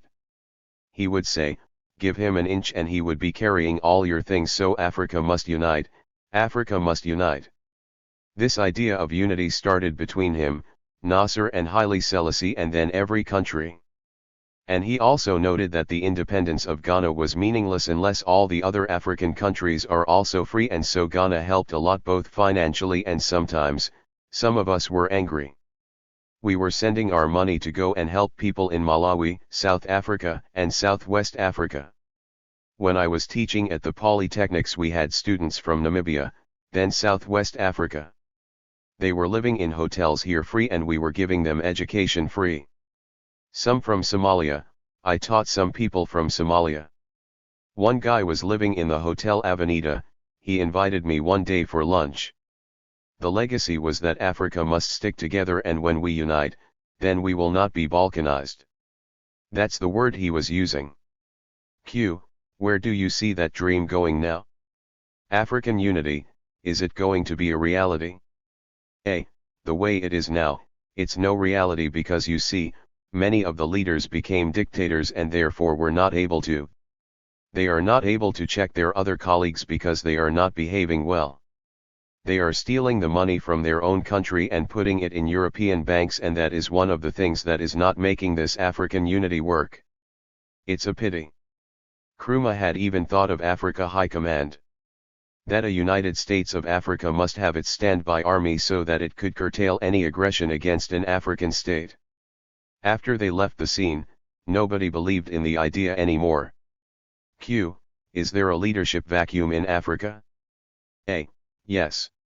Africa, right now, it's a very difficult one because we've got civil wars all over and rebels, and we've got all these religious groups that are killing people left and right and forcing people to one belief. Q. Nkrumah was interested in the youth, so he organized the Young Pioneer. What's your opinion about the Young Pioneer? A. The Young Pioneer was a good idea, and even I did some part-time teaching at the Accra Community Center to educate some of these youth, but I didn't like 32. It too much because it was like the Hitler Youth, and many of them were even spying on their own parents. We had a period where there was a law that anybody who was a saboteur against the government could be imprisoned without trial, and many of these young pioneer boys were used in spying on their own people, and even though I was Nkrumah's follower, I personally didn't like the way it went. Q. You didn't see it as a part of youth development plan? A. About the youth development plan, I have said some of them used to come to the community center in Accra and I taught some of them some skills in the evenings. But with the youth, at that age to be engaged in politics, to me it wasn't good. My opinion is that it was wrong to politicize politics in a youth organization. Q. Did you have any personal encounters with Nkrumah? A. Personally, in the beginning we saw him at a rally when he came to speak. In the 1960s I was able to meet Nkrumah face to face and once at the castle, with my family, and he even shook hands with my little girl. The second time I met him face to face was at the Flagstaff House. There was an Ottawa group and they belonged to the cultural center, and there was a foreign visitor and this group was invited to come and entertain the visitor at the Flagstaff House. My mother was in that group, so she said I should come with them. That day, I went with this group to the Flagstaff House and the place I sat was quite close to Osage. There was another time they invited teachers to Flagstaff House and we were going to be addressed by Kofi Bako. I was there, and so that was the third time I saw him very close and face to face, and we were even asking questions about the talk and he came in.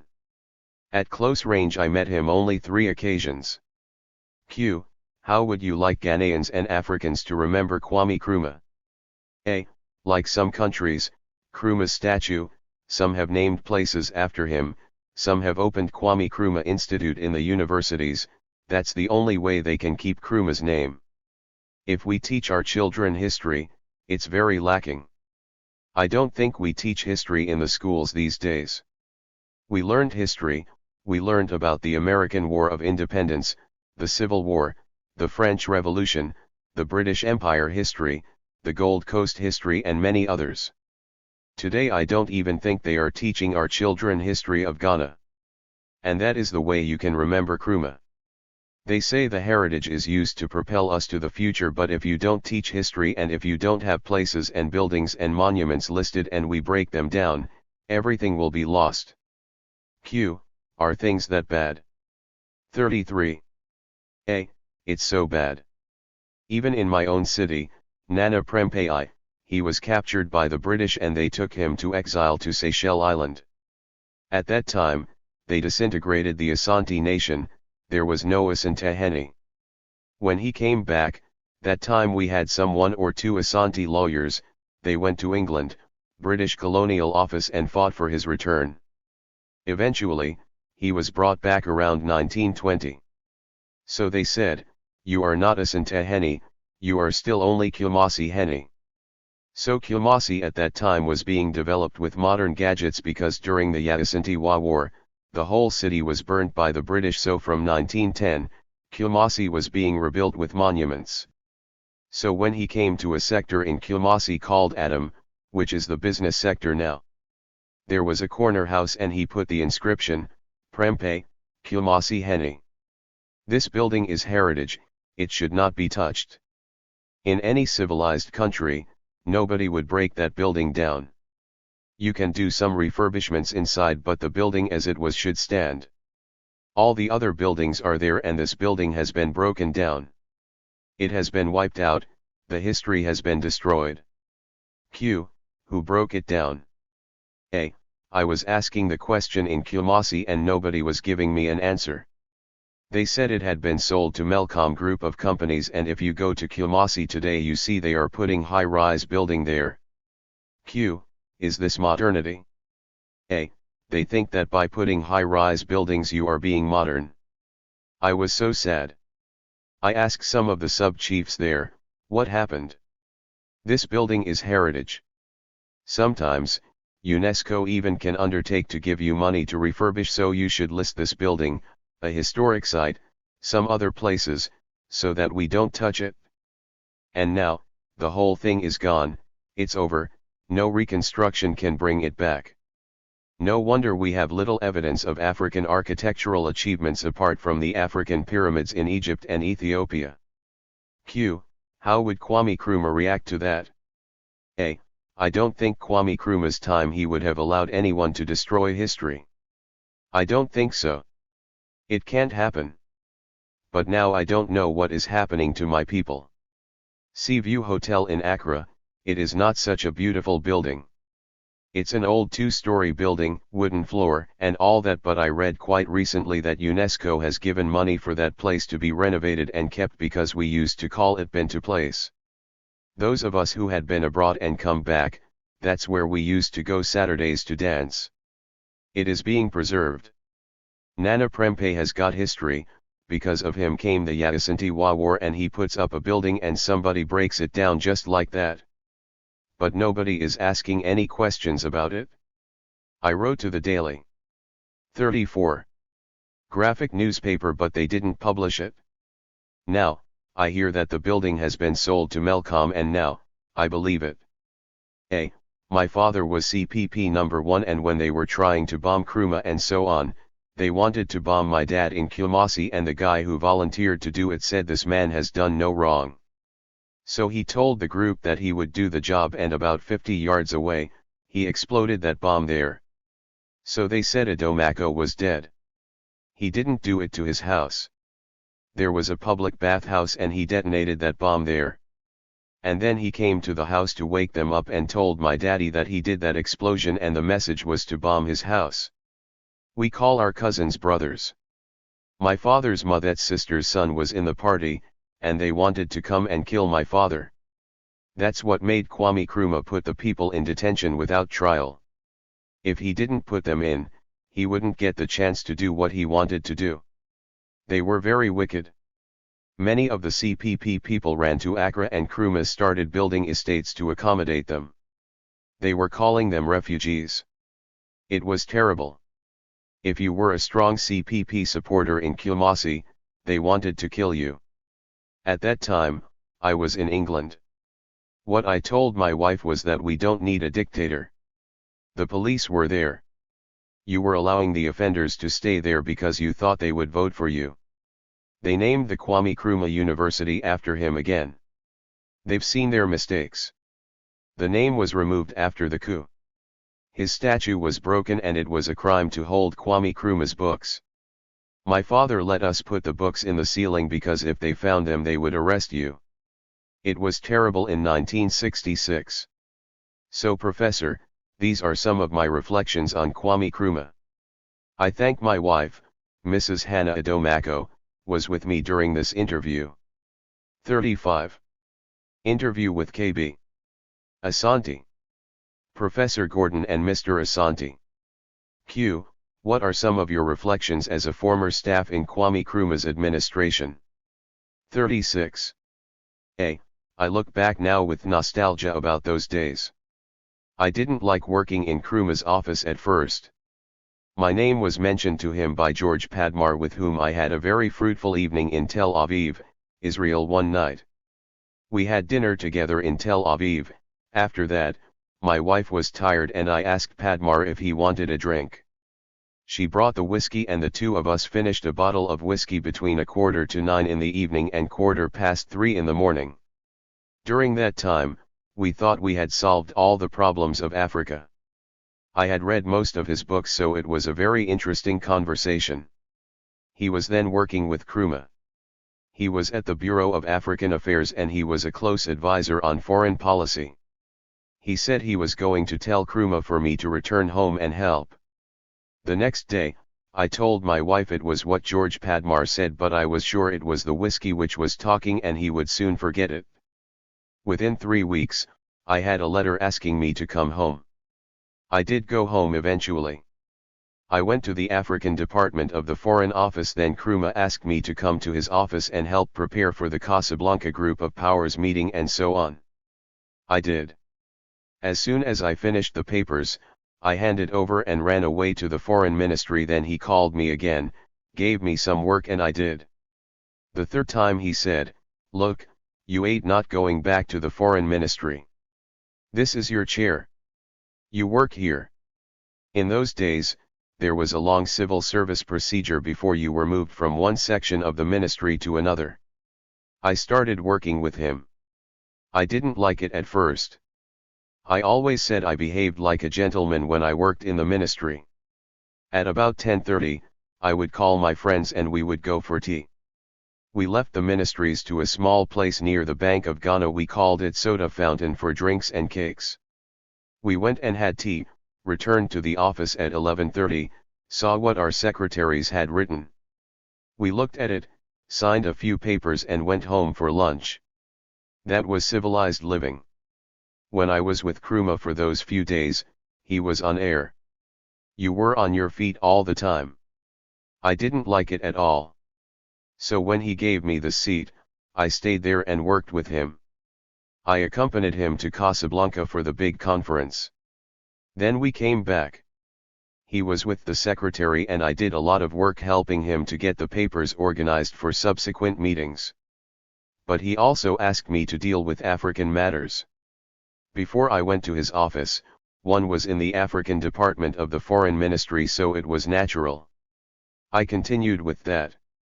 One day he gave me work to do, and I normally carry my feelings on my face, so he saw that I wasn't happy with it. So he asked me what the matter is. I said, "Osajifo, this is not my work."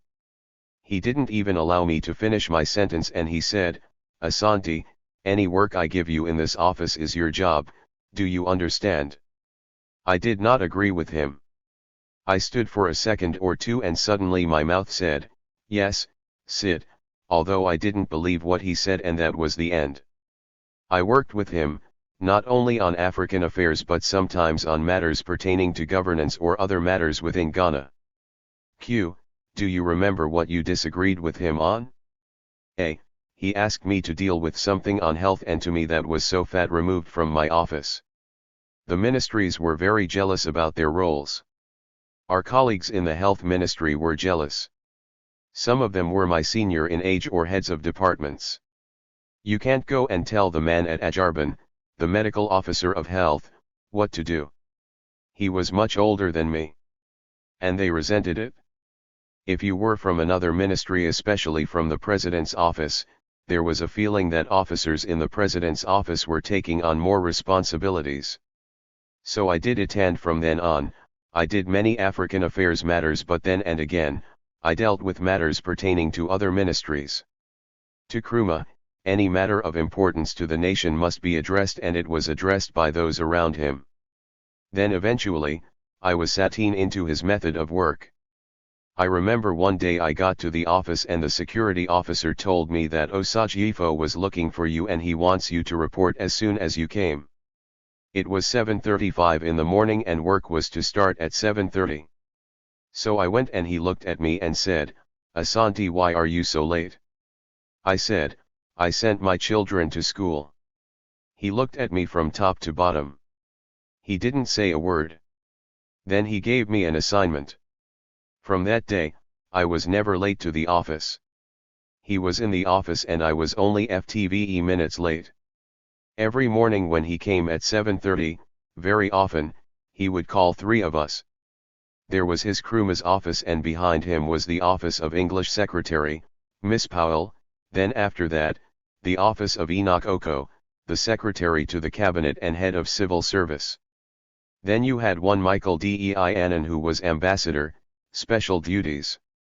There was a certain room and my office was next. I was more or less the small boy of the group. So when he came to the office, we go with a notebook and he gave instructions. You should know what your job is.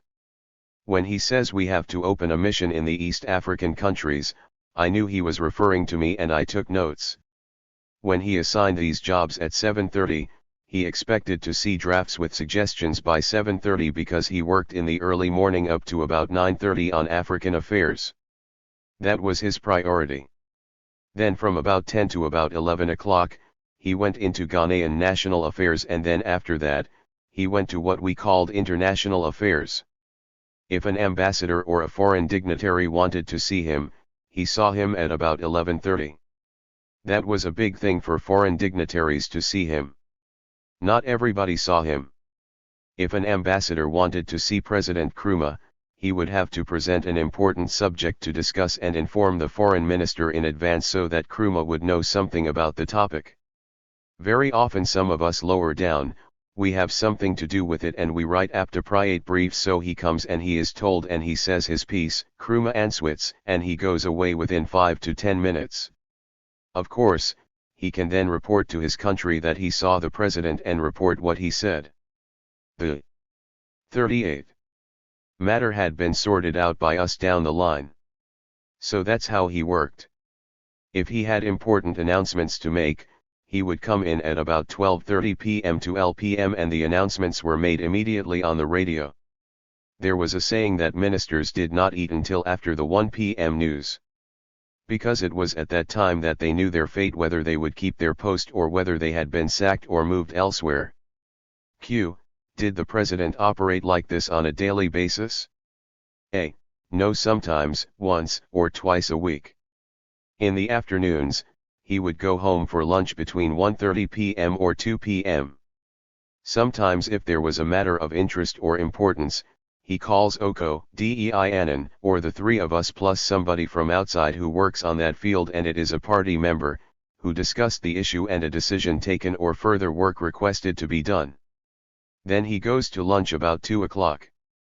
In the afternoon, he didn't disturb us. He normally worked on party and miscellaneous matters from about 3:30 and 4. He stays in until after 6. Every now and then, he called Oko, his secretary to the cabinet to discuss matters. That was his role. Even at my level, he would call me in the night and I would go to his house and we would be in pajamas and we would be discussing all sorts of problems that had occurred to him and what we should do the next day. That was how I saw him at work. He was very keen on African affairs and also development of Ghana. To me, he literally lived by his vision, or he tried to realize it, to make Ghana a great and prosperous country, the center of learning, industry, and culture. That was Kwame Nkrumah. Q. What special interest did he have in African affairs? A. African affairs, he was interested in what I would call unity. To begin with, he had the Ghana-Guinea Union. He reacted to events. The French tried to give independence to the former colonies. It was not that independence that Kwame Nkrumah thought was real. And his friend Sékou Touré agreed with him. Others accepted his call and Sékou Touré refused. The French said, "Okay, we leave the country to you." They literally withdrew everything from the countries and so Sékou Touré was left high and dry. Nkrumah's Ghana immediately went to the aid of Guinea with about $10 million to Guinea. And that stabilized the economy of the country. So the Ghana-Guinea Union was formed. The idea was that the two countries would come together and it started. We had close cooperation with our diplomatic missions. Eventually, we only have one mission. The two counties would work closely together. The ambassador of Guinea in Ghana became a member of the cabinet and he attended cabinet meetings, and it was same for the Ghana ambassador in Guinea. Later on, Mali was added. We had the Ghana-Guinea-Mali Union.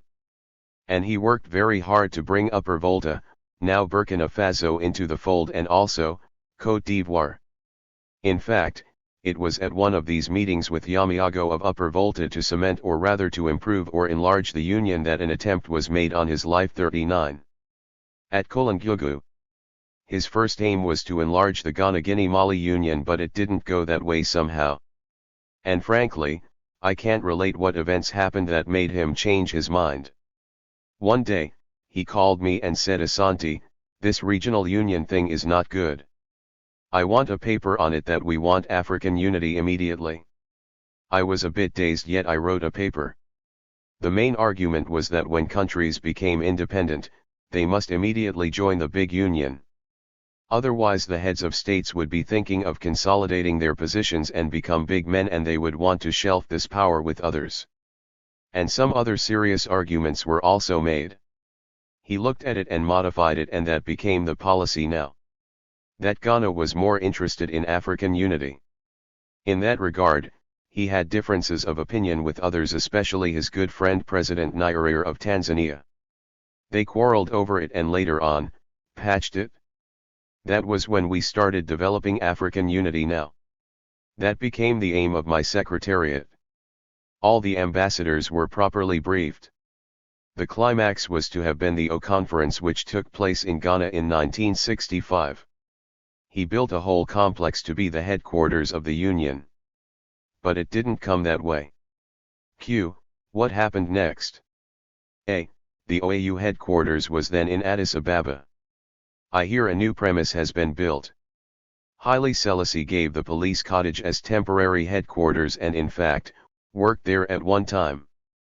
Nkrumah wanted the Union headquarters, something that Gaddafi tried to do later, in Ghana. His idea was that when the conference took place in 1965 in Accra, he would then pronounce the Union government and give the complex to them. That was his dream.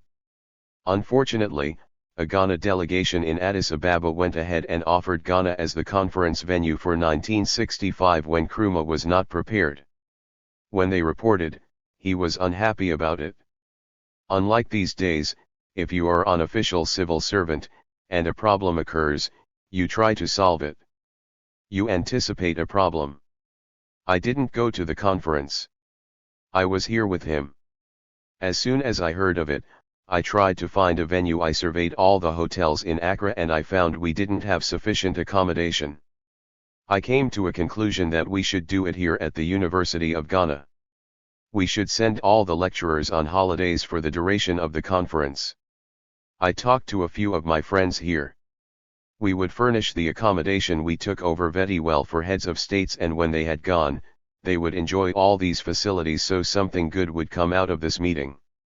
Some were happy, others were not happy. I proposed that to Nkrumah at a meeting with my 2 other seniors, and he didn't want up to it.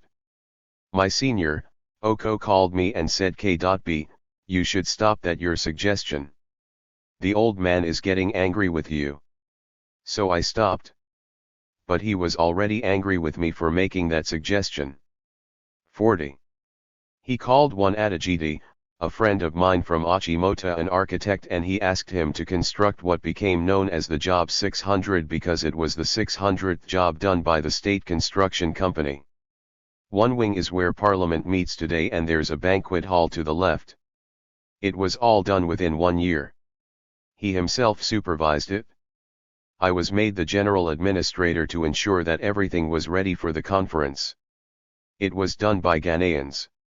That's why I get so upset when I see that these days, to build houses for the people, we try to go and take money from Korea and then ask them to come and help us. Perhaps it's old age, but I get annoyed by this. But in Nkrumah's time, this Job 600 was done by Ghanaians.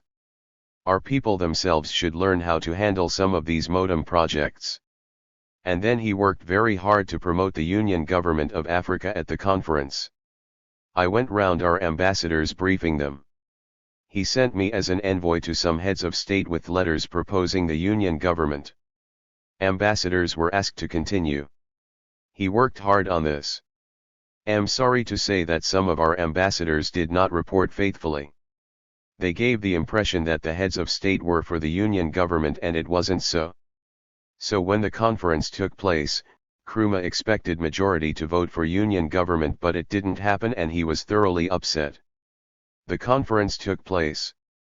Meanwhile, an apartment was being renovated for ministers or parliamentarians.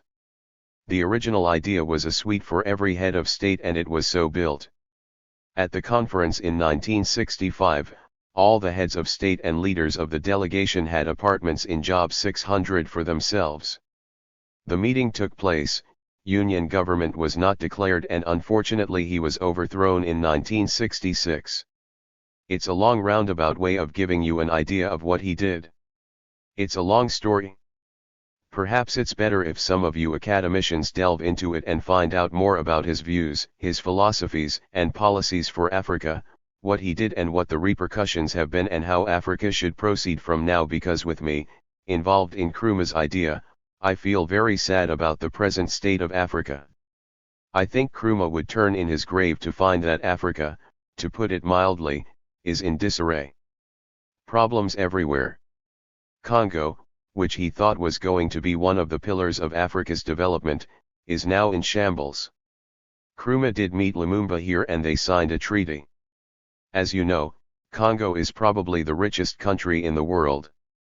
But now, because of problems and so on, is in a mess, and the only people who benefit are those who trade in the raw materials, gold, diamonds, for the factories of Europe and America, and the people themselves have nothing. That is what Nkrumah thought, that countries like the Congo would spearhead the development of Africa with huge natural resources and wealth that would be developed to the second stage, and that Africa would not merely produce raw materials but try to turn them into products for export. Unfortunately, his ideas were not taken on by succeeding leaders and generations. Even in Ghana, we seem to have lost that confidence, which he gave to Ghana. I'm surprised at the standard of education of the people with whom I worked at the African Affairs Secretariat. Many of whom changed the thinking in some African countries.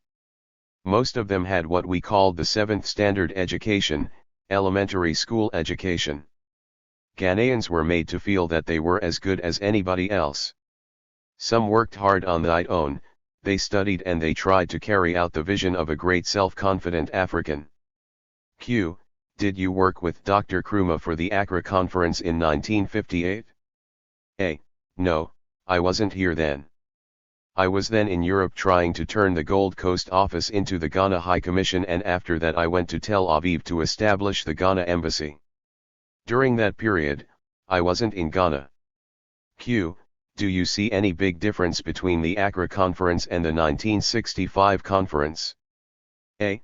No, except that in 1965, there were so many independent countries.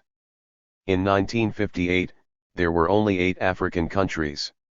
It was a smaller conference. It was well organized by a Ghanaian. George Padmar was around. And soon after that, there was a meeting of young independent countries where the freedom fighters were inspired to work for the liberation and total emancipation of Africa. Q. Were you involved with the OAU? A. Yes, the OAU could have been an effective substitute for Nkrumah's proposed union. Diallo Telly was very sympathetic to Nkrumah's idea. He was, if we may use the word, an Nkrumahist, and I worked with him in Addis Ababa. Unfortunately, he didn't get on well with Sekou Touré. After Nkrumah was overthrown, he had no immediate support within the leadership of the OAU. The natural one would have been Sekou Touré, but he wasn't on good terms with him. He confided in me that he didn't want to go to Guinea and he would get into trouble if he were to go back. When I was nominated by the Ghana government to stand against him for the Secretary Generalship of the OAU, I wasn't very keen. I didn't even go there to contest because he was a good friend, and in a way he would have been surprised that I was challenging him for the post. In any case, I thought he was a good material for the post and he would do it well. He didn't have that support. He was, after all, the Secretary General. He needed the political support.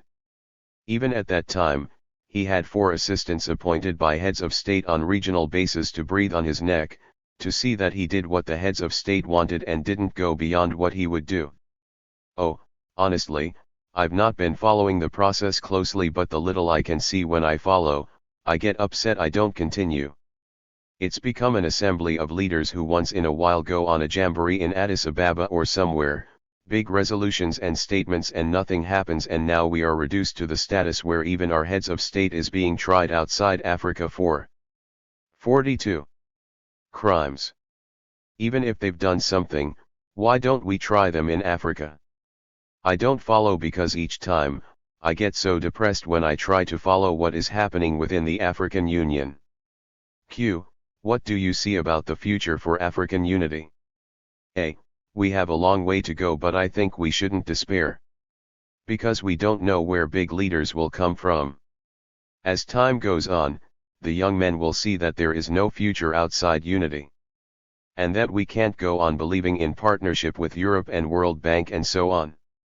As a former chief economist of the IMF has written, it's the same old medicine for everybody, and as the economy grows, poverty is not reduced. There is more poverty. Even in countries that have followed their advice and are now supposed to be rich, the essential problems from poverty have not been tackled. And in Africa now, we have huge pockets of poverty. Instead of using our God-given talents to find out how we can deal with these as it would have been done in Nkrumah's days. Even at that time, as a small boy amongst those giants, I could even give some suggestions. What we could do to change and have an impact on the poverty, we go and bring experts to write on LEAP, how to solve the poverty problem by giving money. First of all, how do they define the very poor? I don't know, but I know a poor man when I see one. Even in Accra, they are here. But they go round and make surveys and define what is a poor person, and they plan how to reduce that poverty by giving them monies, or supplementing income, and you have to define what is a household, how much to give, when they have so many children and so many concubines. The whole thing is ridiculous as I see it. Perhaps sometimes, I'm too extreme. We can solve the problems of Africa by ourselves. Look at the problems. Nkrumah built Job 600 with Ghanaian labor. Now what happens, even in Ghana, You find us trying to borrow money from outside first, and when we borrow the money, we want outsiders to come and build for us. I find that ridiculous. We can ask a Ghanaian to build. When in latter days Akimpung's time, we used burnt bricks to build. We stopped it, and now we carry somebody's mudstone from outside. We call it cement to come and build when we can use our own bricks and tiles to come to build. The Ghanaian must have a foreign leader before they work. When in Nkrumah's time we were building Job 600 and other establishments. Let's have that self-confidence and let us realize that there is a long way to go. There's a lot to do. We have to sacrifice a little to move forward. We can't go on borrowing from outsiders and they keep telling us what to do. They have reached a certain stage. They can only advise us to follow their path. But very often, they forget, and we forget, that they had colonies to manufacture goods and get raw materials at cheap cost. And when Germany and others wanted also to develop, the British were telling them that the state should keep its hands off this. What the British are doing is this: they use the ladder to get to the top. But when they get to the top, they try to remove. Chapter 2, Reflections on Kwame Nkrumah 43. The ladder. They tell you to just sit down. But there are many ways.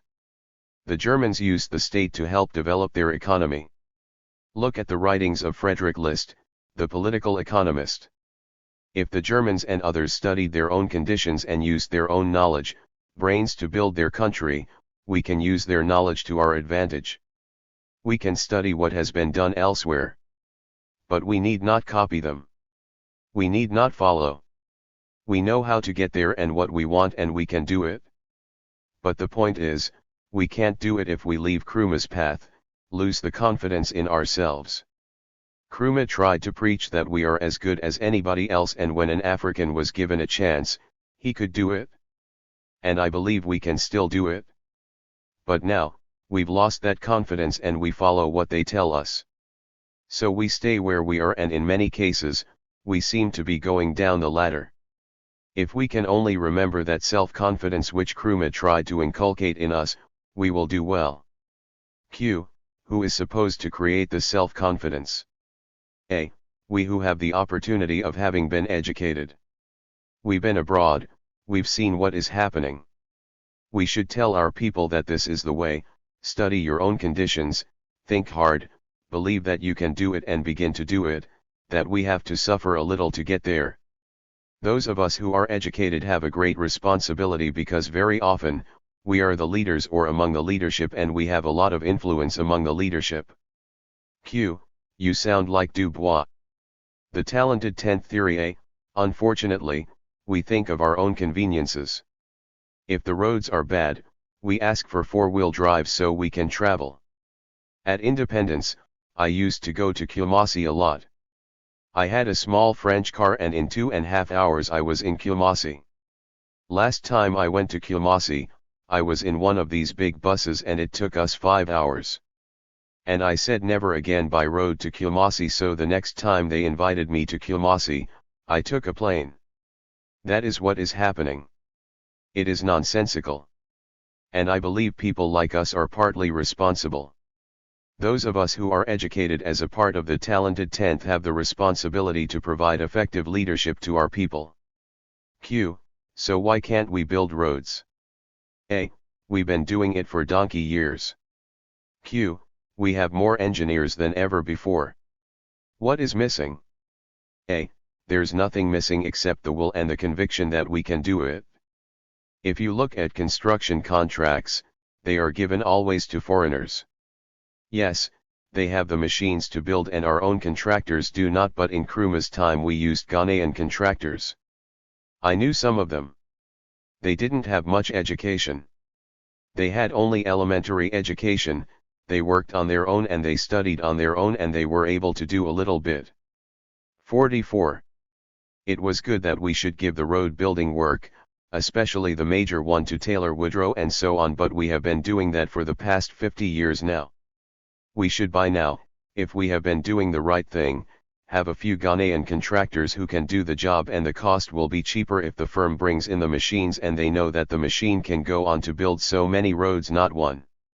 When the contractors bring machines, they know that they've got a contract. Do they know whether they will get the next one? Perhaps if you don't pay enough bribes they won't get it. So they try to charge the whole cost on the one contract. We discussed this long ago, and we should so arrange it that there is a possibility of them using the machine for many more roads, and for using Ghanaians, getting them to learn on the job, to build roads to Kumasi and to Mali. The railways are collapsing, and now what are we doing? We are thinking of loans instead of planning how to do it. And if every year we do 2 miles but all we do is talk, conduct studies, and go for loans. And it is because we believe that there is nothing we can do without outside help and influence. Yes, we need outsiders to be engaged in it. But let them come on our terms, and believe you me, they will come on our terms. Provided our terms are sensible. People do not come to invest here because they like Ghana, it's a nice country, and the people are nice. That all nonsense should stop. They come to invest here because they know they will make returns. And they will leave when they find out that they are putting their money down the drain. That is what investments is all about. We have a good proposal, we should negotiate or set correct institutions, be sure that the investors make reasonable returns, and they will come. But if we leave without any assurance and they've already got their money in, and they find the only way is to continue to give bribes right, left and center, believe you me, they will do it.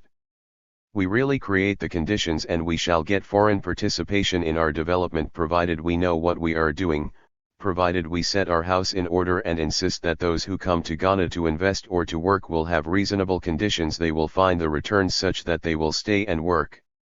Q. You are implying we really have a problem with leadership. If you look at Africa, the entire continent, who would you say is your favorite leader? A. I wish I could name one. PVE not been following closely. I think Botswana is doing well. I think Rwanda is doing well. After the terrible genocide, he has done well to put the country on its feet. And he is providing good leadership, in my opinion. The country has made good progress, and he sets the tone for development. I know he is being accused of helping some Congolese factions by the West. But frankly, I'm prejudiced. When I find Western powers scrutinizing, having a go at one of our good leaders, I always sit up. May very well be they are trying to destabilize his regime, and he is seeing to it that those. Chapter 2, Reflections on Kwame Nkrumah 45. Rebels are kept away, and the ones who like his regime will support so that they keep the others at bay. I've had a little bit of involvement with government to know that you can't run a government and be as clean as a high priest.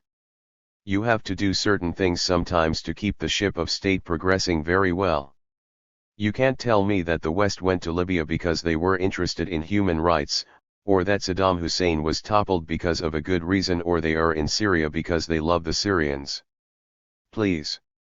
I want Africans to see things more clearly, to think. If there are problems, there are other places where they can get help. So when I find the Western leaders criticizing African leaders like Rwanda's Paul Kagame and others, I sit up. I say, wait, what is he doing wrong? It may be, rather, that he's doing something right for his people. Q. Do you feel the same way about attacks on Mugabe? A. Mugabe is a difficult problem for me. He has a case. The British promised certain things and they didn't do. Mugabe wanted the Zimbabweans to run the economy. But I think his policy is not sharpened enough. I'm sure if Nkrumah had been alive, he would send me with letters to Mugabe as to how to handle the situations. Not that I believe in the human record rights which others say, but there is a platform below which you shouldn't operate.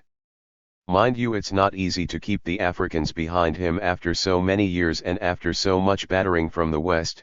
He has done well. But I think he should have compromised earlier with a more enlightened section of the Zimbabwean population to get the country forward. The long suffering of Zimbabweans when the economy was so down was all not necessary. Even now, he has a chance to make compromise with elements of the Zimbabwean population. There are those who have the same vision of the great Zimbabwe as he has to improve the lot of the people and work hard to create a great Zimbabwe. Q. What two things did you learn from Nkrumah? A. I think the first one is commitment, or rather, believe in the capacity of the African people, and the second is total dedication of leadership to the people and personal sacrifice for the nation, single-minded sacrifice for the forward movement as Nkrumah did. He died without any properties. Even his opponents would tell you that there is nothing wrong he did because they went after the overthrow and tried to find faults. They found nothing. This was partly because he had round him officials whom he inspired and whom he could trust. They told him how he can do things, and when he was wrong, they were bold enough to tell him. For example, if there is an agreement with a company to construct the road from Accra to Nsawam for 10 million, and he goes to Russia and the Russians tell him they can build it for 8 million, and he comes and he tells officials, please abrogate the agreement. They will tell him in a polite way, Osajifo, yes, if we do it, according to agreement, we would have to pay compensation of 4 million, so it will be more expensive. Then you can even go. 46. On to suggest, as he encouraged them to do, the Russian loan can be used to build the roads to Afram, which would improve communication with Togo and enhance African unity. That was the sort of thinking which Nkrumah inspired. And therefore you would take the Russian loan to do something else, and you don't have to abrogate the agreement so that you don't go and pay judgment debt. With all the attorney general and state attorneys, the state goes to court and loses, and you are asked to pay judgment debts. It's ridiculous. It's an affront to the nation. That's how I think he made us feel when you lose such cases. It's a disgrace to the whole nation. Q. Tell us about your background. A. He was born in Accra on 26 March 1924. My father came from Kwahu, married a woman in Accra. My father was lucky, he was self-reliant. He studied on his own. He had what we called a European appointment, which meant he was paid up and above the pay rate of Africans, and that was why he had enough money to send me and my sister to Achimota.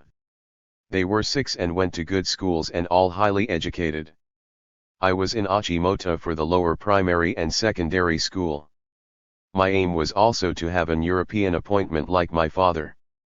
The question of Africa did not occur to me. If you knew Accra in those days, the Ridge Hospital was European hospital. If you were not European, you couldn't go there. All that area up till the Catholic cathedral was building free.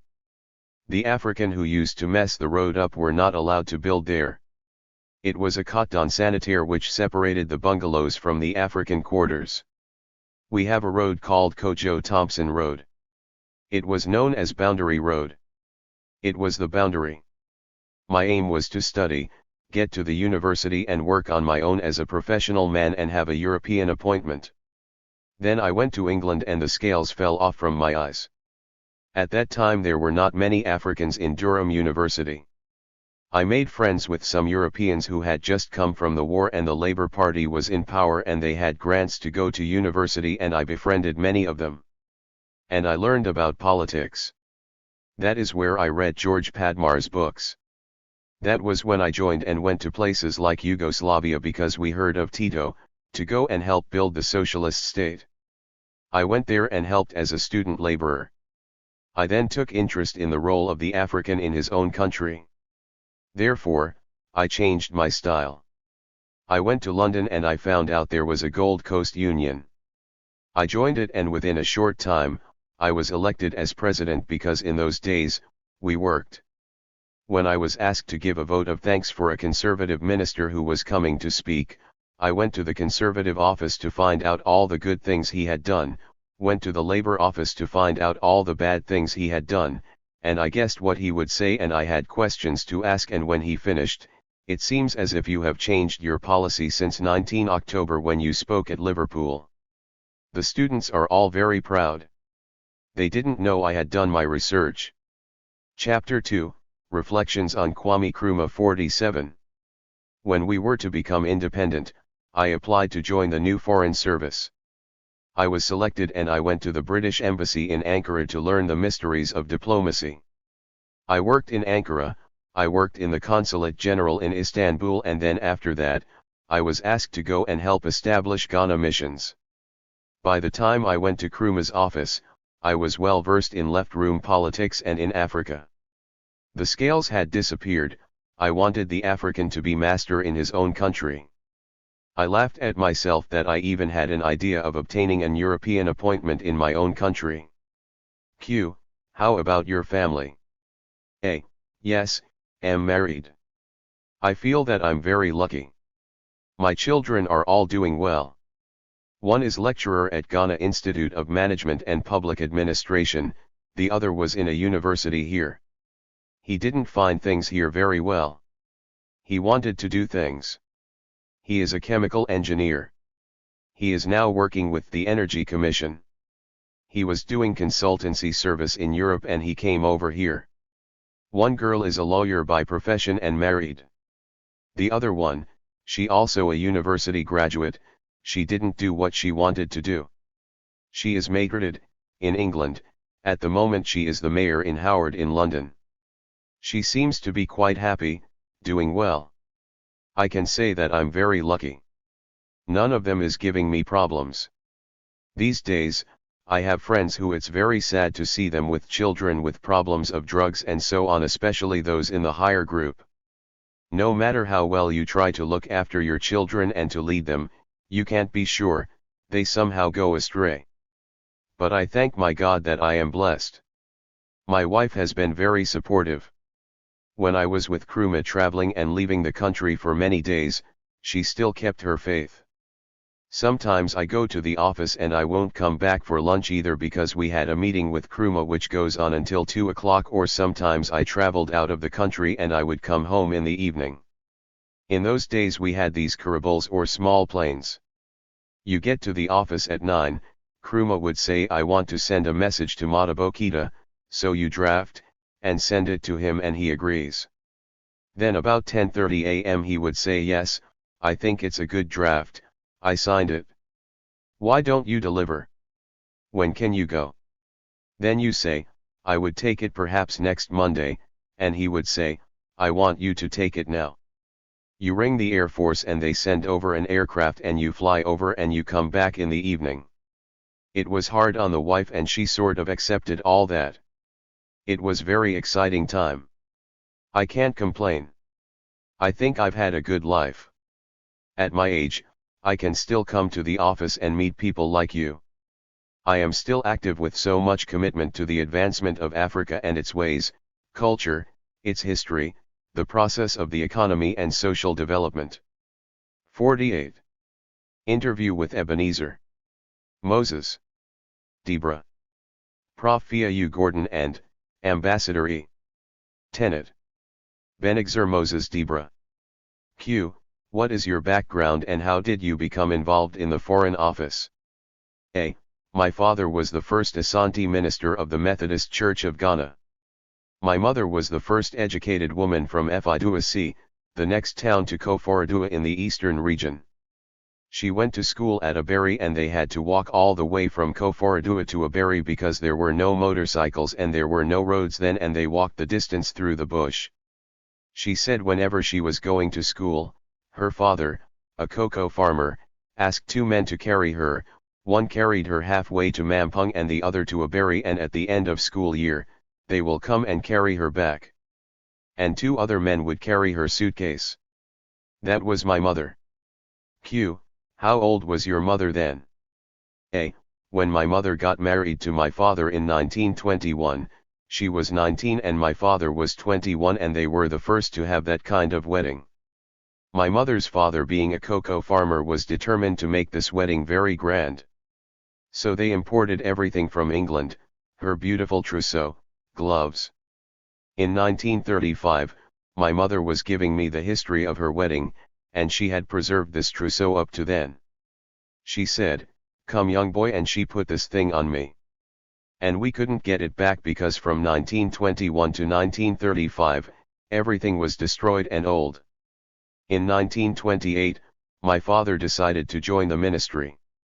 So he went to Wesley College. I was born in that same year and baptized as a Methodist by Reverend Ernest Bruce.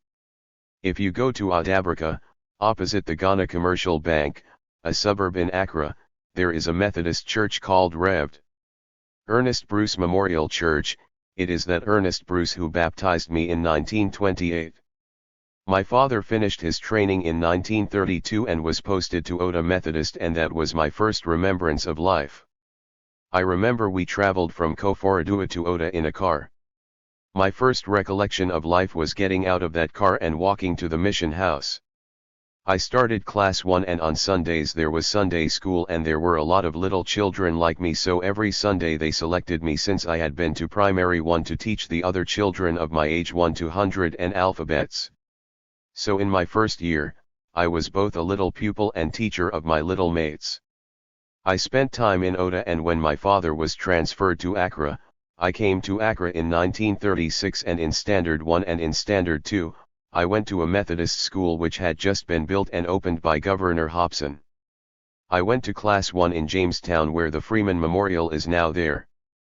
The Methodist bought it in 1838 and I went to that school in 1937, 100 years later. In 1938, I went to Adabraka Standard 2 and my teacher was a man who later became Ray J.K. Clegg of the Methodist Church.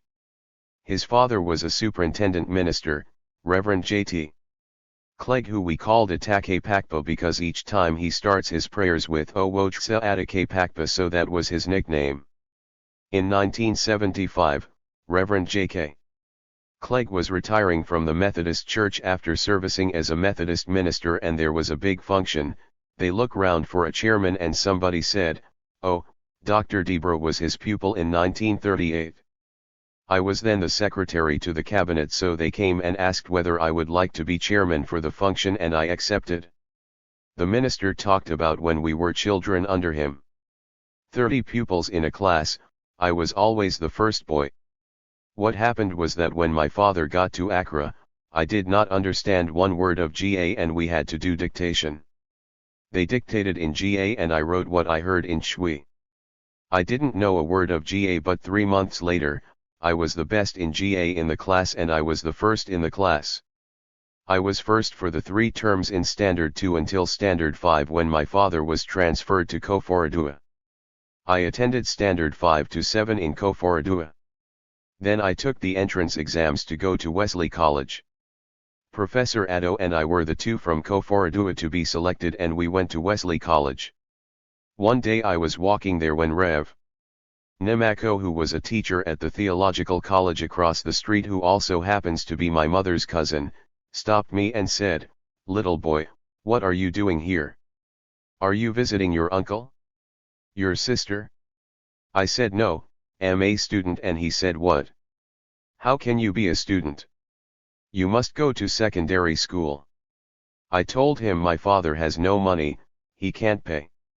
He said no, that's wrong.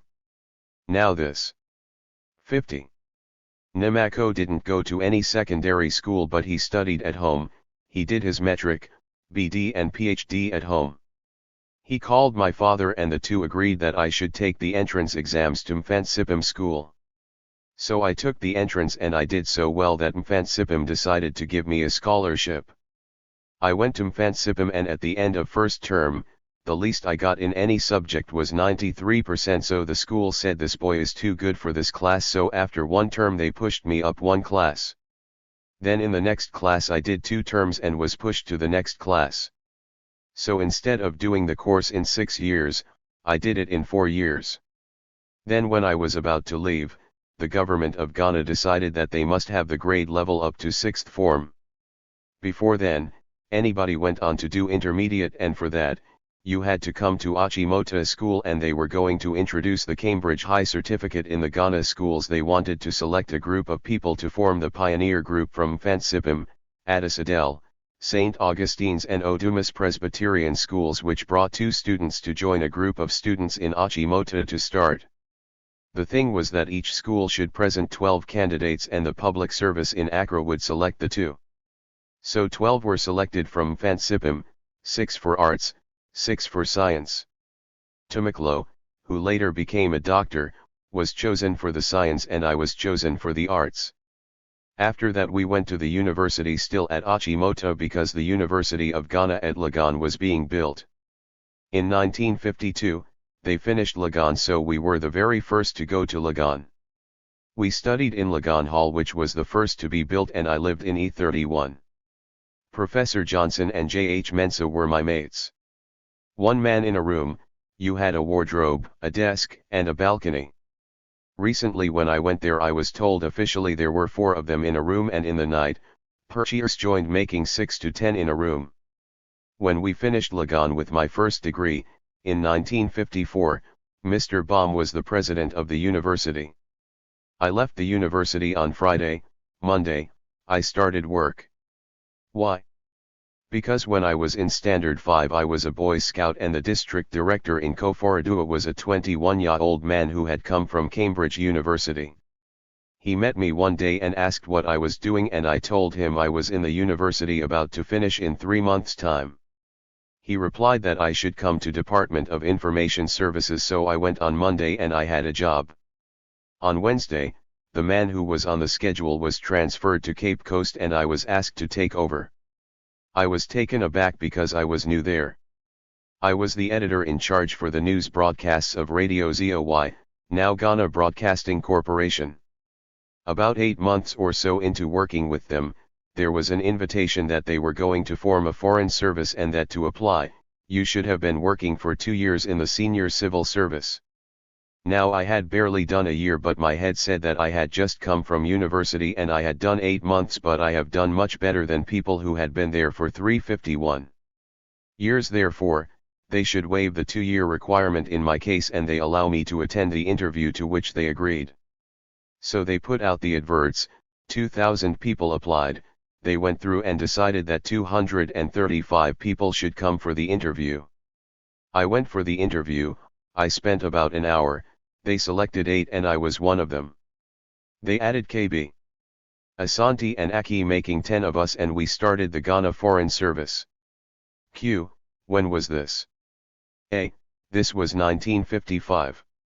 Nkrumah had hoped that independence would come in 1956, but the UGCC said they didn't want a unity government, they wanted a federal government, and Nkrumah said he didn't like a federal government but a unity government, so the British government said in that case, we would have to hold an election. If Nkrumah wins, it's unity; any other party, it would be a federal government. By this time, we had left this country to open a foreign service in 1956. So since we didn't have independence in 1956, we had to go to school. First of all, we had to go for attachment, and 4 of us, Kwasi Saki, Ken Dadzi, Henry C. Kai, and I were asked to go for attachment in the UN office in Geneva. On our way, we decided to pay a courtesy call on Félix Houphouët-Boigny, who was the minister in the government of a French prime minister. We told him of our assignment to open diplomatic missions at independence. Then he said he does not believe in independence and that he thinks Franco-African community is the answer. And we said for us, Nkrumah wanted independence, so he said we would see who would win. When we came back, we reported this conversation to Nkrumah.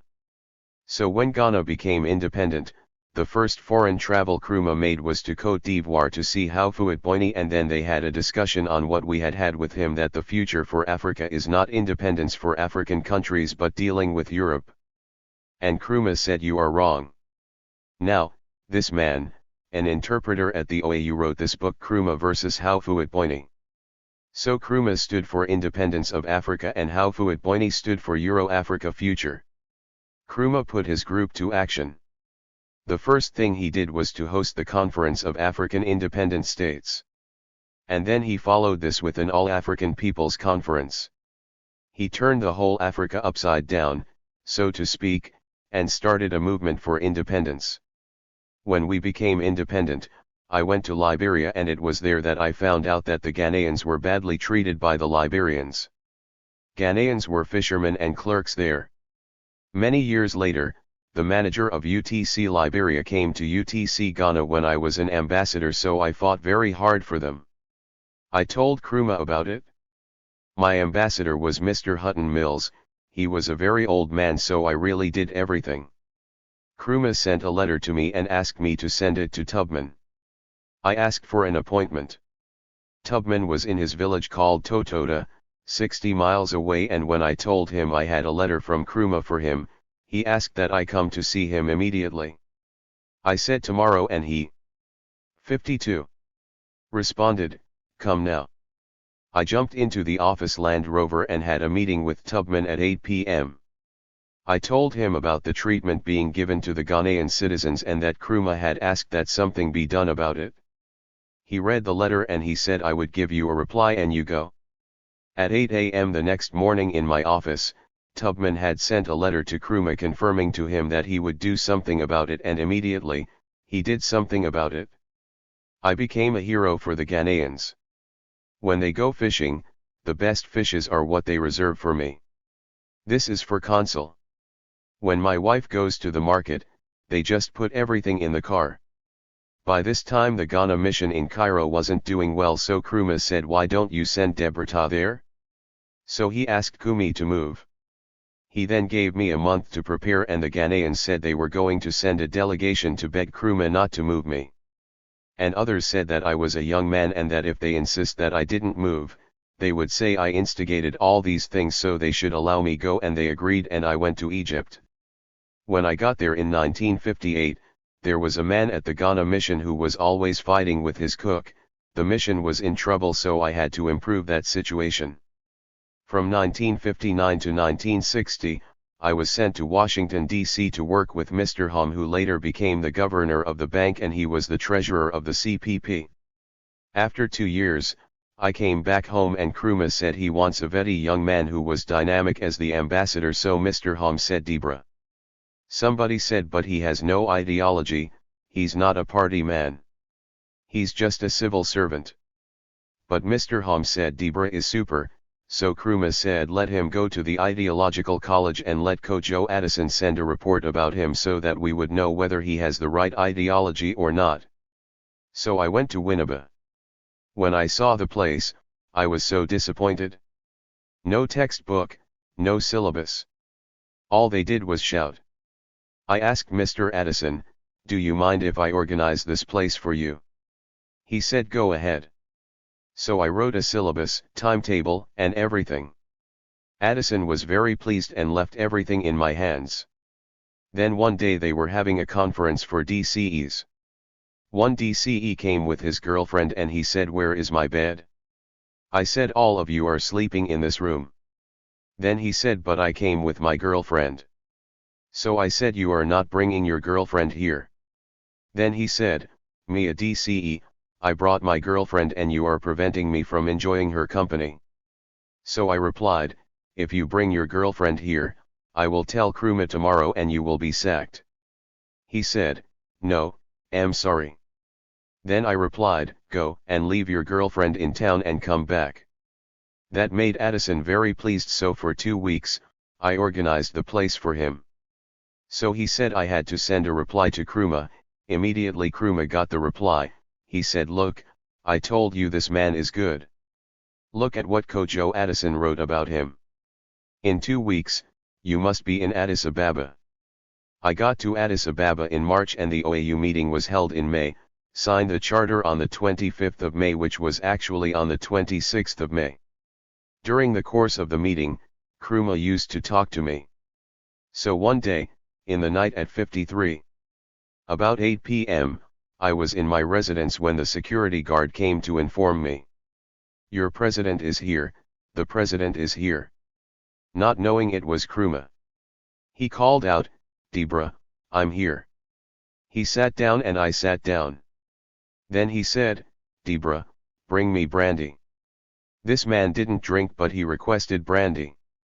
Also because of the conference, we the ambassadors had agreed to keep all kinds of drinks for our heads of states and their guests. So I brought the brandy and put it before him. Just then, there turns up Mr. Andrew Yakwasikai. He was Minister of Trade. He had been looking for Nkrumah and he found out that Nkrumah had come to my place, so he followed him there. He saw the drink and asked, Osage Yifo, what are you drinking? And Nkrumah asked me, Debra, what am I drinking? So I took the brandy from him, put it in the other room and brought him Pepsi Cola, that's what he drinks, so I brought it to him. I sat down and they talked for long. Immediately he left. Nkrumah said, Debra, bring my brandy. So I brought it and put it down. He opened it, tasted, spat it out and said, this is terrible, bring my Pepsi. I brought the Pepsi and we sat down and chatted about so many things and his idea about the future of Africa, OAU, and all those things. Q. What are your reflections on Nkrumah? A.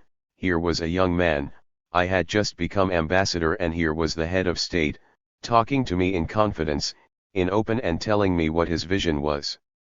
He said, tomorrow, can you ask your wife and Mrs. Pauline Clark to come see me in the morning? I asked what time. He said first thing. I asked 5 a.m. He said it doesn't matter. I picked up my wife at 4 a.m., picked up Pauline and went to Nkrumah's house, knocked, and he mentioned my name and he asked that we come in. I waited out for the ladies who were gone for about an hour. In 2008, I gave the Nkrumah lecture at the Academy of Arts and Sciences annual lecture on Nkrumah, and I told this story, and Pauline Clark happened to be in the room, so I pointed to her and she got up and there was a loud applause for her. I had asked my wife what he had said and she said Nkrumah was talking about what he thinks should be done. He said around him, people were looking for money, for riches, for something, but what he was thinking was how we can transform this Africa. Before we went to England, we saw him and the British governor, Arden Clark. He met and spoke to us and he was a nice man. Nkrumah told the 8 of us that the independence of Ghana is meaningless unless it is linked to the total liberation of Africa. He made this statement on the eve of independence, but he had told us this in 1955. So I concluded that this is a man of vision and a man of purpose. Now I see this distinction between now and the Kwame Nkrumah era.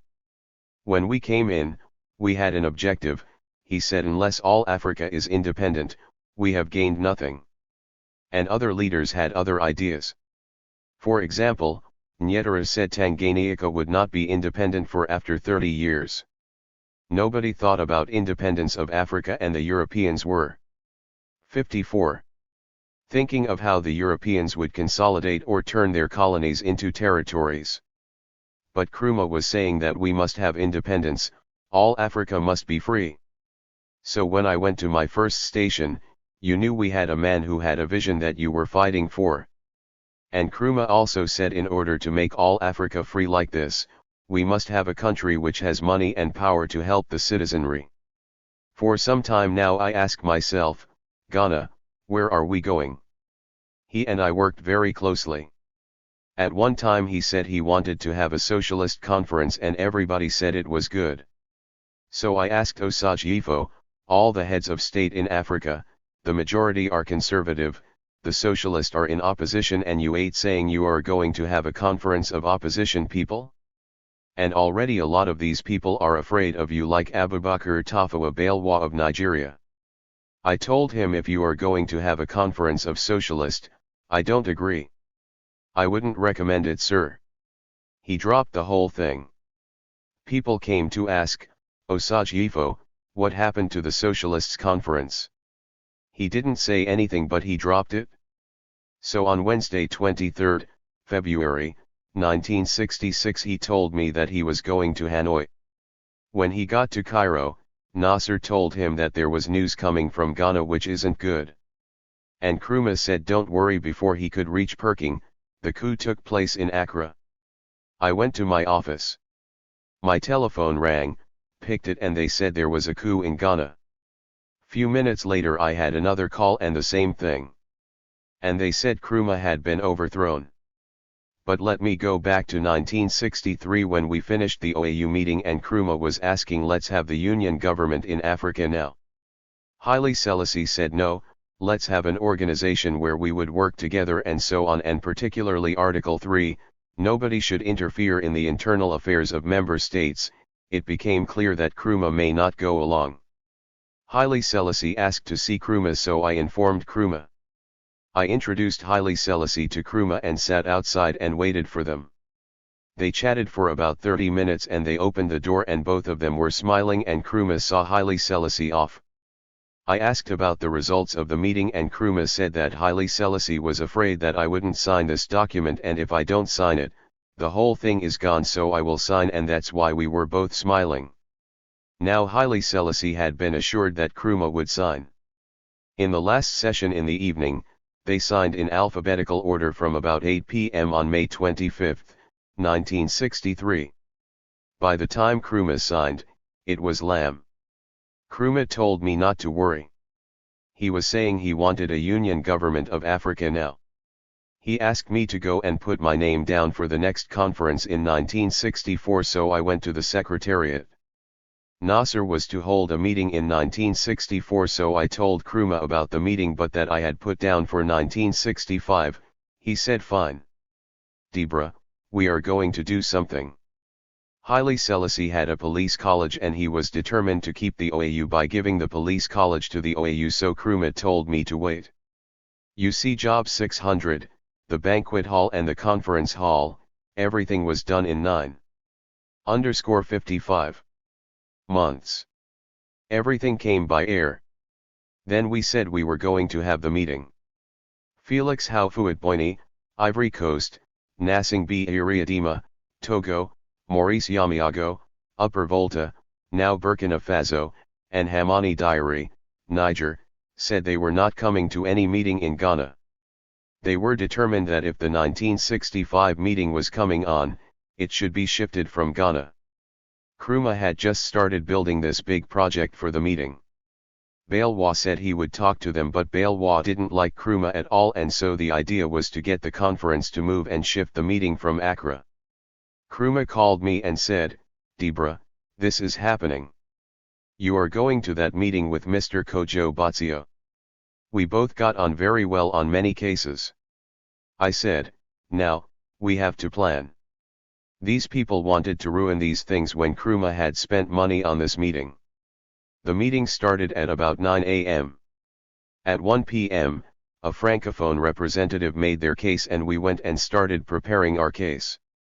The president of Cameroon, Amadou Ahidjo, didn't agree with them at all. So we went to prepare Botsio's case. But whilst we were there, Nkrumah made changes to the foreign ministry by moving Botsio out and bringing Alex Kazonsaki.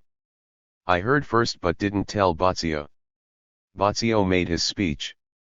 Then the Cameroonian made a strong speech. As Balewa didn't like Nkrumah, he wanted it to be hard for Nkrumah. This meeting went on and the Ivoirians saw that the argument was sweeping towards Ghana. So we put the argument to vote and the decision was that we were going to the Accra meeting. But by this time the BBC had published that the meeting had failed. Q. Was this the result they wanted to hear? A. Exactly. The meeting closed at 7 a.m. the next day. Nkrumah sent a plane for us, and when we arrived in Ghana, Dein was waiting for us and said that Osagyefo wanted to see us immediately. He told Botsio, Kojo, if you are not with me, this thing won't work. Botsio started crying, you have sent us to go to a meeting. Let us come back before you make any changes, but you made changes there. Q. Was the decision political? A. I suppose. Nkrumah asked about the results of the meeting, thinking that it failed, and I said no, we didn't fail. I told Nkrumah all that happened and he said, tomorrow we must go to Cameroon and thank Amadou Ahidjo because he made things very easy for us. Nkrumah said, I'm taking Botsio to London.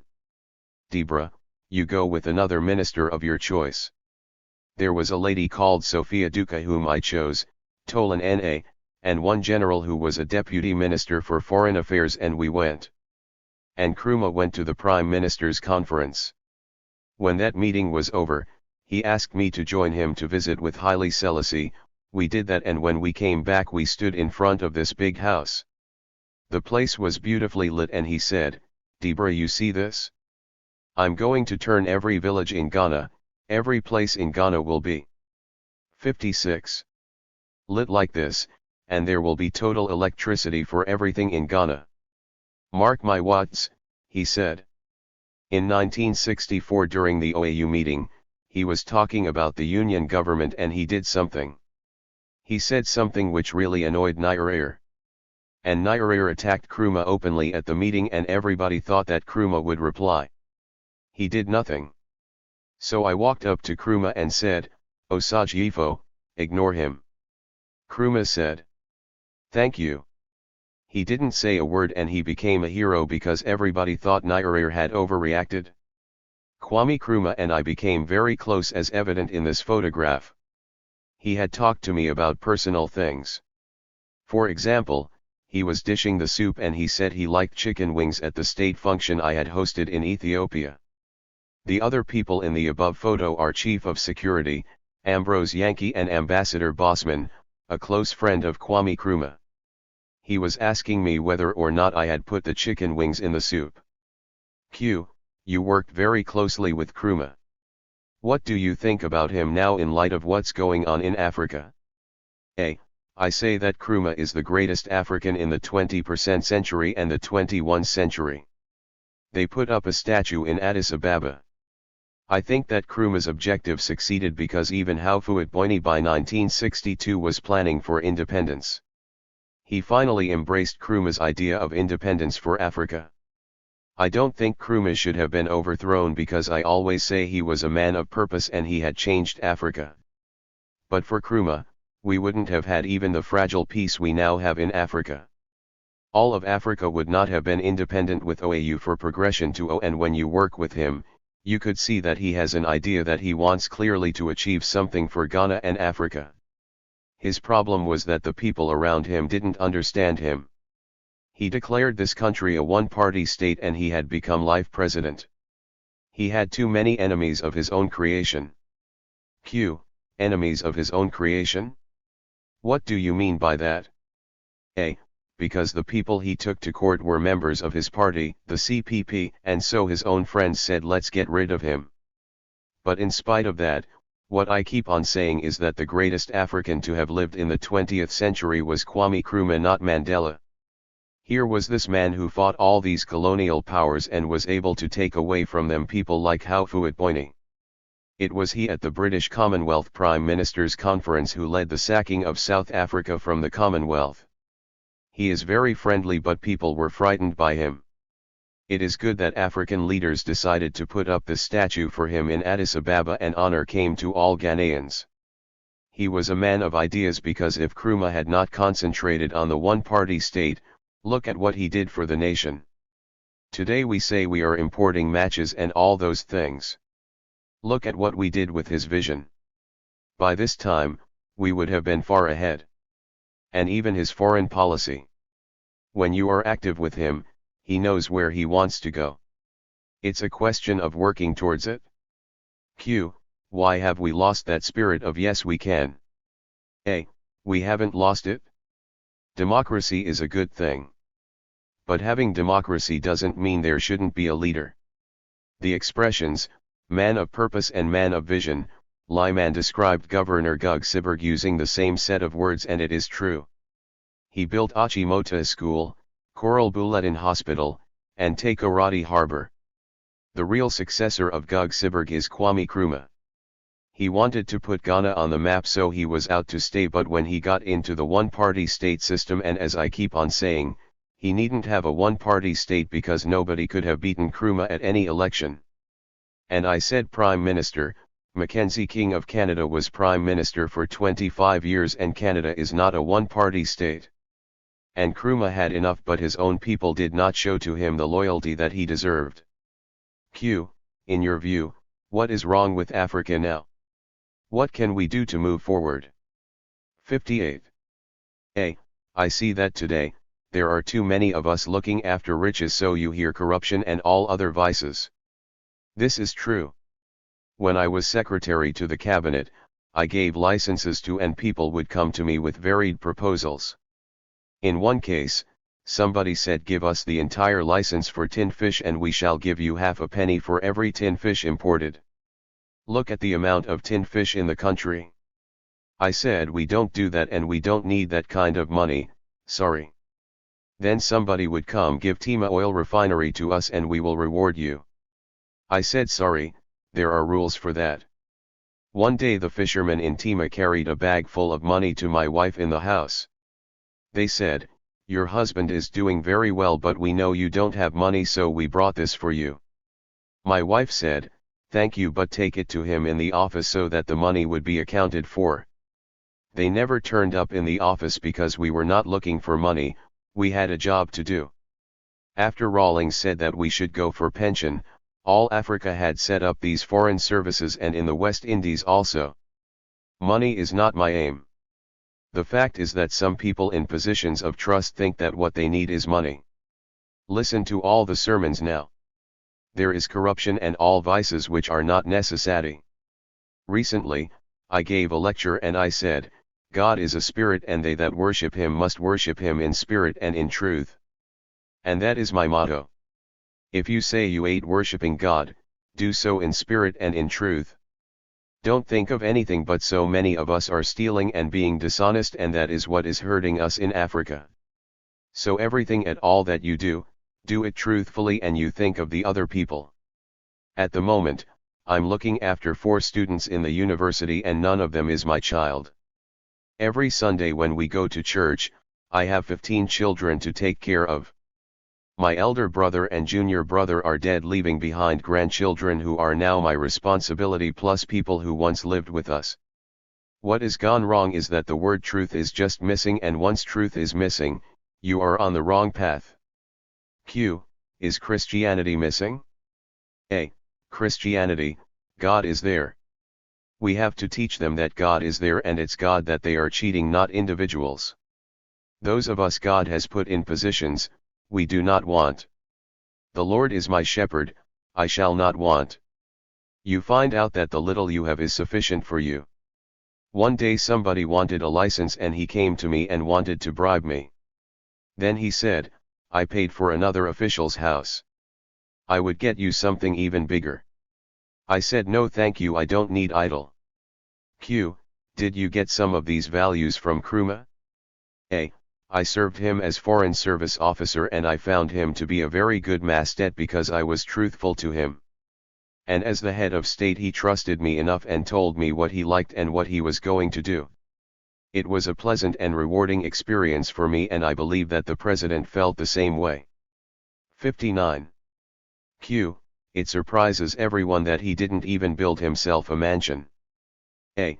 Exactly. Nkrumah said that he did not need to build a mansion because the state would provide for him and his family. His wife came from a poor family in Egypt. In fact, they didn't have a fridge. When I was in Cairo, sent the office fridge to them. Nkrumah was very humble. Q. Can those values come back to Africa? A. Certainly, God in his own good time. And every one of us must take it upon ourselves to do the right thing. Q. On that note, I want to thank you. We appreciate it very much. A. You are welcome. I also thank you for taking time to come. 60. Interview with Joseph Hansen. Ik Kwame Nkrumah. Prof. Gordon and Prof. H. Kwame Nkrumah. Q. When and how did you get acquainted with Kwame Nkrumah? A. I first saw Nkrumah in London at a conference that we had organized for Ghanaian students in London. About 20 of us were all Commonwealth Scholarship students, and we went to think about what we would do when we go back, and in fact, every participant was going to read a paper. I was at the School of Oriental Studies getting ready to change my course because I went there first as a student and then I got a job as an assistant and I continued to be a student, so instead of being there for just 2 years, I ended up being there for 5 years. And that was what prepared me for my appointment in the sociology department later as a research fellow here at the University of Ghana. So the 5 years was the time that I prepared for my work in Ghana doing linguistics, social anthropology and studying for a degree in music and history. Q. What year did you meet Nkrumah in London? A. In 1946, when some of us were ready to come back, we had a conference and Nkrumah came to the conference. In fact, he was brought there and introduced 61 by Ako Agi, and that was when Nkrumah was going to have a meeting with Dubois and others. Q.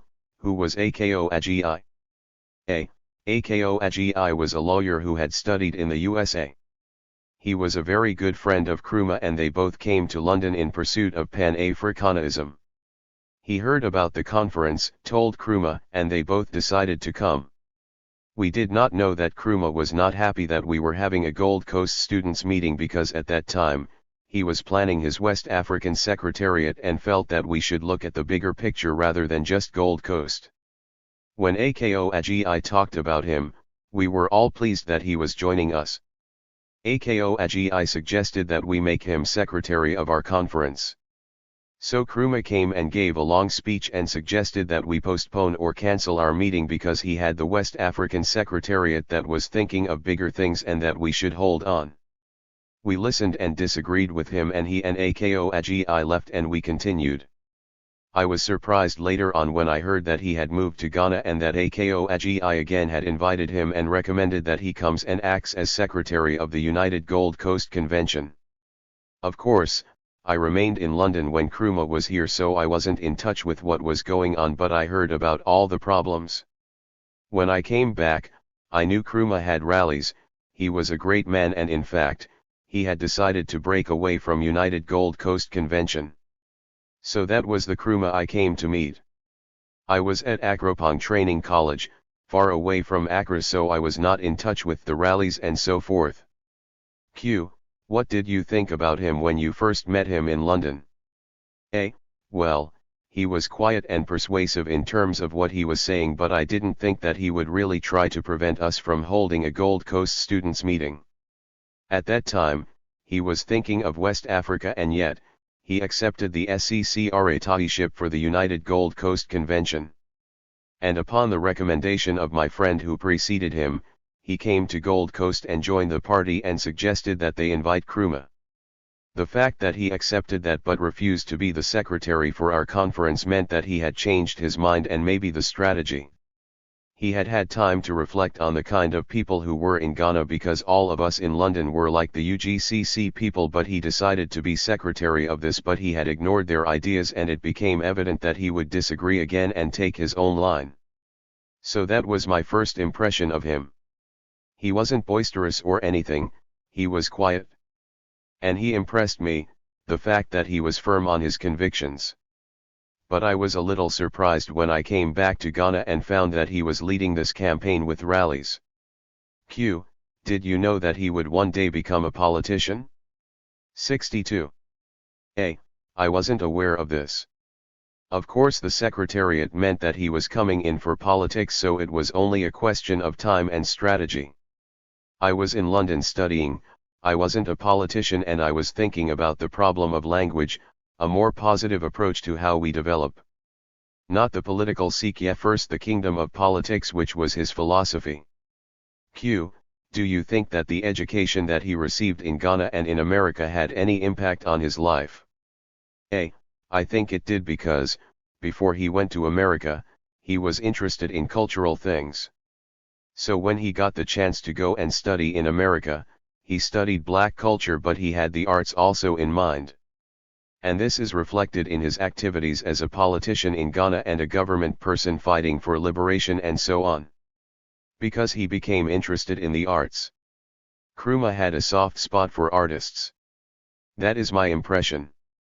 Because in spite of all the other things, he disagreeing with other people, I believe that he had a soft spot for artistes because of the creative imagination and the fact that they were not really in politics but were concerned with culture and all the things they could do to elevate arts. It was that side of Nkrumah that I met and admired. Q. He was also a nationalist. What do you think about that? A. He was a nationalist even though his strategy was beyond Ghana because Africa was the view he had. And he did not give the impression that you could start from a small place as Ghana and spread it, no. I think that idea came when he got a firm footing in Ghana and found that he could have people following him. Q. He became president. Reflecting on his presidency, what do you think of his leadership and governance? A. I was impressed by his interest in culture and development. The other things were important but for me, that meant that he had some kind of tolerance for people who showed interest in some development issues in Ghana but in the cultural side. and when he recognized talents, he wanted to assist in its development, so that part of him impressed me. In fact, all my relationships with him were in the area of culture and development, not politics, whether we go for an event and I wouldn't join his political allies. But anything there was an artistic thing, this is where he would recognize that I was in the sociology department, where the leader of opposition, Vizia, was the head of department. That did not create any problem at all, because both Bizia and Nkrumah were interested in the cultures, and Danquah and others were my colleagues who were also interested in culture. They would come to me and talk to me. But Nkrumah became interested in what I can contribute to the development of culture, the policy, because he saw my funeral dirges. The scholarly thing impressed him. Casely Hayford's son was the first person to be invited to organize the cultural event, and my friend, Bertie Opoku, was also his friend, so it was through him. 63. I became part of the first committee that organized the celebration of independence. So we started from there, the small committee, and the idea of bringing performers from various places. We started that. Q. Where did he get this emphasis on arts and culture? Did it come from his early childhood? A. His biography shows that before he went to the States, he was interested in drama. And he must have been influenced by his participation in the African American culture, and he must have seen the development that had taken place there. So at the back of his mind, I think this was a kind of model, and he was anxious to develop something like it. I think that part of his experience in the US was positive in terms of his application to culture and development in Ghana. Q. How do you see him as a Pan-Africanist? A. Well, the Pan-Africanist idea was something that I liked because I'm a student of African music. My work involves studying traditional music, and it is not just traditional music of Ghana. I started with that, but immediately, I started looking at the musical cultures of West African countries. So for me, the Pan-African idea already exists in the totality of the cultures, and what was missing was something political that linked the cultural to political actions. And I think that was probably why he was interested in what I was doing. Q. As a Pan-Africanist, do you think he was successful? A. I think he was successful in terms of my works. For example, I wasn't studying just the traditional music of Ghana but traditional music of other African countries, and the fact that my experience took me to the US to see the Black American rise, which was also an important part of my experience. So on the Pan-African issue, I look at it not only from the political angle, because that's not my sector, but the fact that the cultural similarities and differences had something positive there that enlarged the concept of African music, dance, and drama, because the differences were positive in terms of application. You could do in terms of cultural alternatives, in terms of paradigmatic, you could use this or that. Q. Vizia also enjoyed the concept of diaspora, didn't he? A. Right. So for me there was no conflict really. Well, from a cultural point of view rather than a political point of view, but of course, the separation is an artificial one. For me, what was important was recognizing our similarities and making some kind of meaning from the differences in terms of the similarities. That was something Nkrumah appreciated.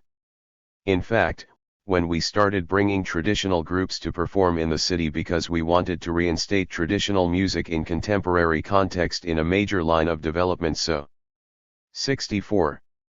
That those that were remote in the villages were also a part of the concept of Ghana, and that those were viable in contemporary context, and we must bring them to the contemporary area where linkages are established on the basis of membership of political parties, professional associations, churches, as opposed to the traditional area where membership is on the basis of ethnicity. So reconciling ethnicity and the concept of nationhood by making the ethnic things a part of national events was the most important thing he started. Q. Talking about culture, language is very critical. There is a recent debate in the newspaper that KB Asante wrote about. Does Africa need one national language? Does Ghana need one national language? A. Language was not really a problem because we have more similarities in the general culture than there are people who did not speak the same kind of ethnic language perform the same kind of music. The unity was more evident there than the linguistics. Of course, when you aid a linguist, you can see the similarities and differences easily, but in the performances, you get a nice variation of the same thing when you look around. So the cultural thing going through the performances was very important for the other thing. So a view of music in Ghana and a view of music of Africa where the recurrences are also relevant, where you now have the possibility of using materials from outside your own local area in your creative work. That way of making the different cultures accessible to creative people and performers. And that was a way of reconciling ethnicity and nationhood. In the national context, you bring performers from here and there, they perform in Accra, they begin to get sensitized to the things that are different as well as the things that are similar. The first time we had it, those who came to the performances showed their appreciation when their own people were performing. But the second time, people began appreciating the others because they were getting used to the importance of the differences and the cultures of the others. And so you will find that at the first time, we had the Anlo performance, they were in the crowd and cheering. In the following year, when the Anlo performance was going on, it was the Asantes who were cheering on. So recontextualizing traditional performances was the first major attempt to create a sense of nationhood. So the committee that was set up as council did all that, and every year, we would have a performance somewhere, but the fourth occasion, Nkrumah didn't come, and Ako Agi told me he had said he would come and we waited. And he did not turn up and he did not say why he didn't come. Then it occurred to me that perhaps, he wanted something else. And the major Republic celebrations, Nkrumah wanted both the traditional things that we used for the ceremonies which I organized and also a concert in a great hall. The chairman of the Arts Council didn't know what kind of concert he referred to because we already had concerts of the traditional music in the traditional way. Then he came to me and had written a suite for flute and piano, my Republic suite, so I told him to take the tape, go to Flagstaff House and play it so we know if that was what he was thinking in terms of concert, and he liked it and suggested that we invite Philippa Schuyler, the Black American composer-pianist, also to come and perform during the concert. We organized a special concert in the Great Hall, had choral groups. We had the girls in St. Monica's School and the boys from the training college join together and learn Ephraim Amu's song and my own song, Amon Kanfo No, and some arrangement of Fanti folk music by Isaac Daniel Riverson. And this was the program Nkrumah wanted. And he had a subtle way of showing his appreciation, because for this concert, even though I was going to perform, he wanted me to sit by him. He did that all the time. Anytime he invited people to the Flagstaff House, he would reserve a place for me. Q. Do you think Nkrumah used the arts, culture, and music to try to accomplish his political objectives? A. Well, the political will follow, because what you want is some form of cultural understanding. So people are coming together and you have a political program that they can support, they will support it. So culture was a tool, but it was also an objective because he wanted to show the world that we also had something. So culture was extremely important to him. Q. People tend to focus on his political activities, Ghana's independence, African unity, and others, but there was another side of him that people neglect. Are they separable? A.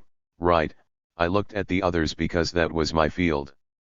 Because that was important in terms of bringing people together voluntarily without any kind of political agenda. And so that is why Nkrumah became interested in African studies. African studies was not just a political thing. Of course, the fact that there were areas we had neglected because Western people were doing something else, and therefore it was important to have our own kind of African studies, but the cultural aspect was very important, the thing that would bring together the East and West. And the fact that we had already started through our performances by the Ghana Dance Ensemble, all those were things he managed to do. He felt that an Institute of African Studies could play a leadership role through cultural studies. Of course, the political aspect was there, but it's not the first thing you want to put across. You give them the culture, they come together, and with that, you are able to think of your political aspirations. But he became interested in this. It was just by accident that I was recruited as a research fellow in the Department of Sociology by Bizia, who was then in the opposition. In the cultural area, Everybody had differences. For the big Republic Day celebrations, Bidema came to my house to tell me we should organize a ceremony that had some specific elements because he had heard my Chui poems on the radio and thought, 66. I could do this. That is how I became finally involved at that level. Bringing traditional front and from and writing poems, proclaiming Nkrumah and Dioro, the gong, big thing, and this is described in his autobiography. Q. Talking about writing, he was a great writer himself. What are some of your reflections of Nkrumah as an intellectual? A. When I read his books, I'm always impressed about how he links the political to some intellectual issues subtly.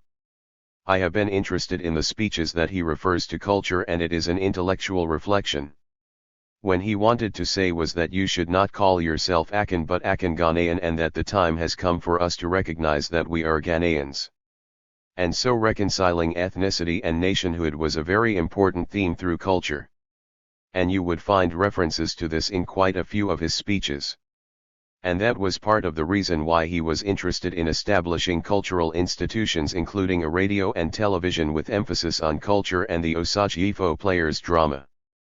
My wife was a member of the Osage Ifo Players, she was an actress. And at every event, you would see the intellectual reconciling performing arts and relating them to the nation.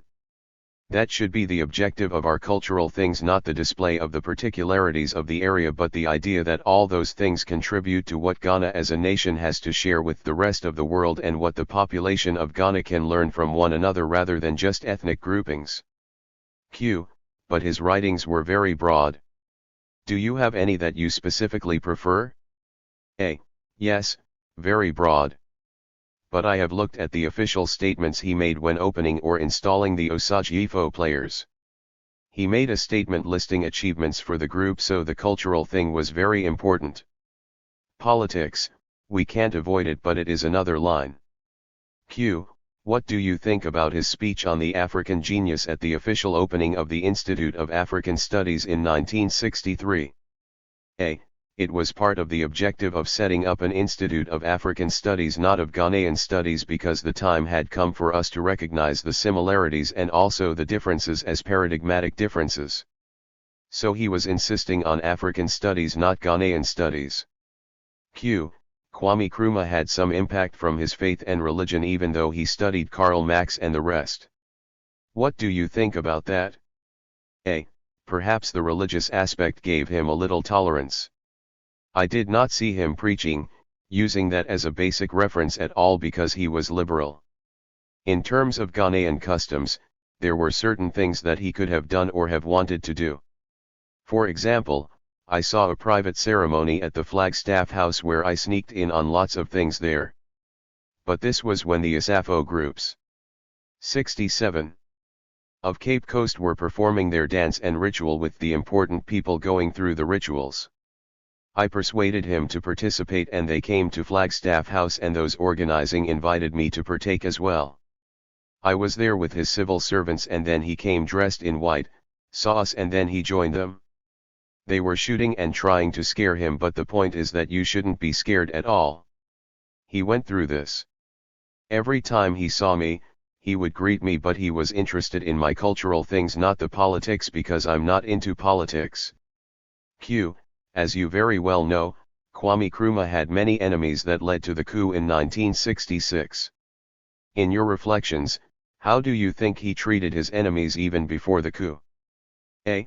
Well, detention seemed very cruel to people, but he was also protecting himself. I think self-protection was very much at the heart of it.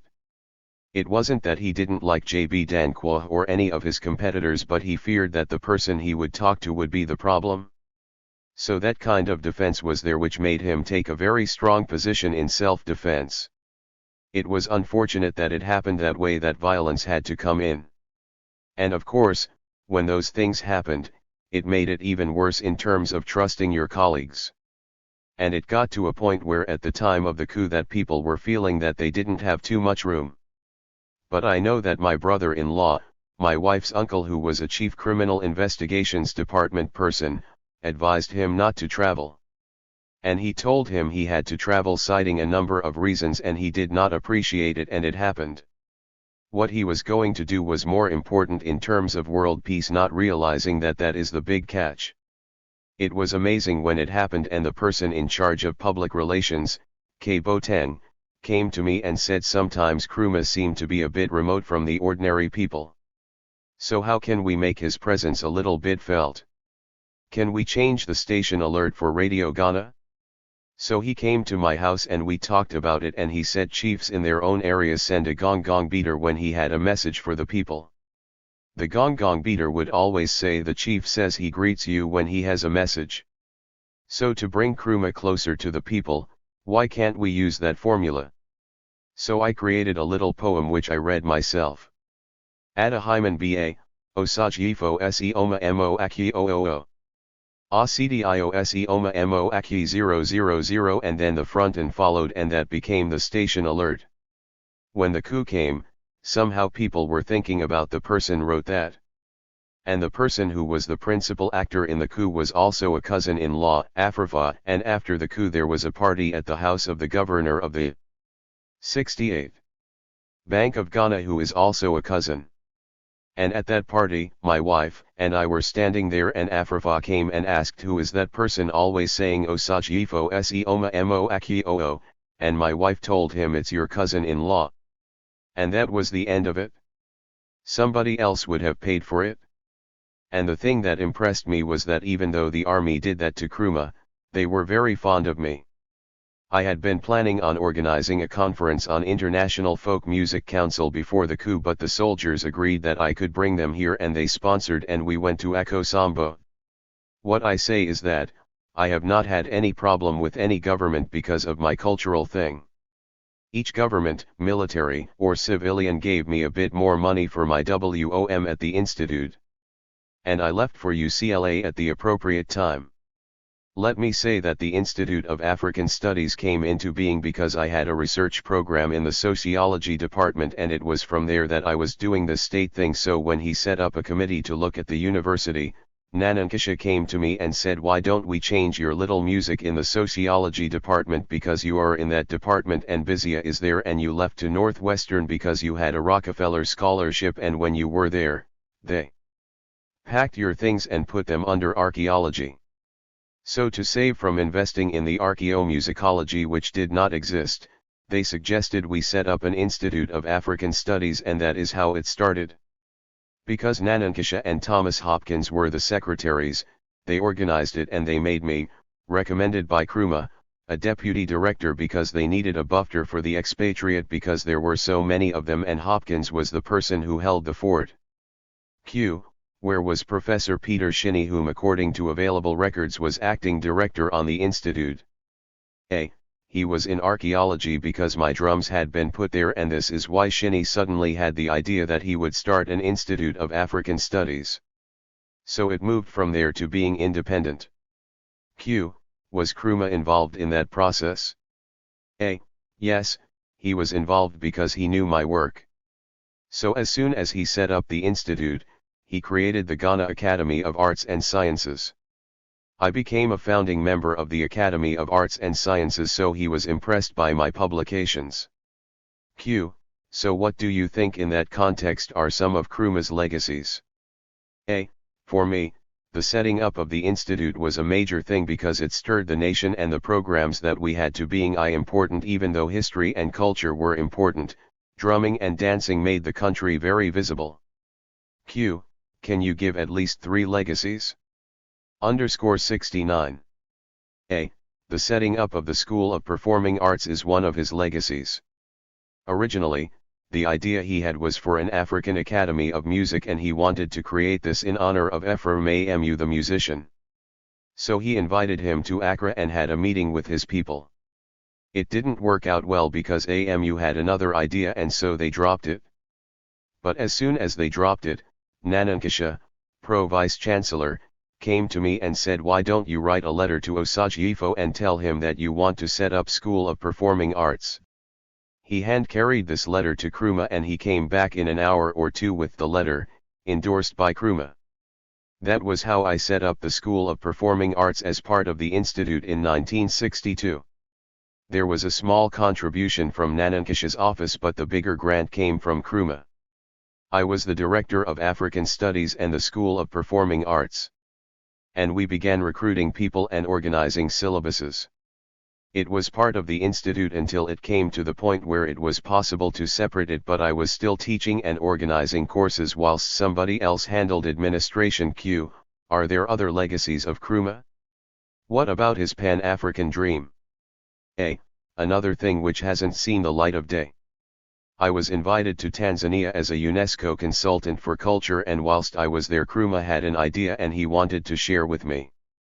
I think at that time he had had a problem with Nyerere, so when he heard I was in Tanzania, he wasn't too pleased with that.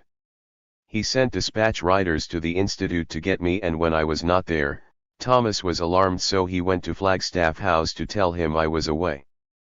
But as soon as I arrived, I received an invitation to Flagstaff House to attend a Christmas party, and so Jay went. I don't think he knew that I had come, but when he saw me, he embraced me and pushed me aside and told me, we have to start this project of collecting folktales in Ghana, editing and publishing a book. But then the coup came.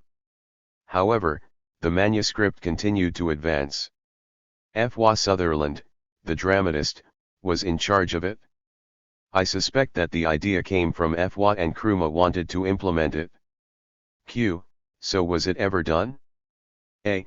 It's hiding somewhere. Q. People tend to give credit to Kwame Nkrumah for the creation of the OAU. What do you think? A. I think he was very instrumental. He was always ahead of his colleagues anyway. I think that he had a way for thinking that his influence could go beyond Ghana and that he could provide some kind of leadership role for Africa. He was very advanced in his thinking. Q. Would you call him a visionary leader? 70. A. Yes, he was. He was very creative and imaginative. He was a scholar. He spent a lot of time just writing, and he had an editor. But the number of things he wrote for a head of state, even if he had someone who would put them together, he was really doing this. Am impressed by speeches of Nkrumah referring to culture and institutions far ahead of everybody.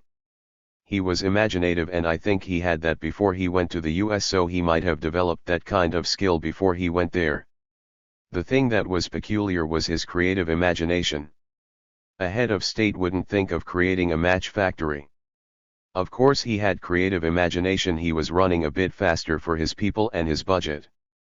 Q. Did that create problems for him? Was that a weakness or strength? A. Well, we can't call it a weakness because it is for people around him to help, but the idea must be there to be discussed. And he introduced so many things, even in the whole area of performance, where he took one of the top pop artists and traveling with him. It was a major breakthrough for them to have a whole president choose you to travel with him. Just as another breakthrough, first traditional, then pop music, and then art music. Q. What do you think Nkrumah would say about Ghana, Africa, and the world if he were here today? A. Well, I think things haven't worked out the way he wanted, partly because when people don't have the same kind of imagination, they don't see how things work. Even the idea of Pan-Africanism hasn't worked well, and I keep writing in my books about paradigmatic alternatives.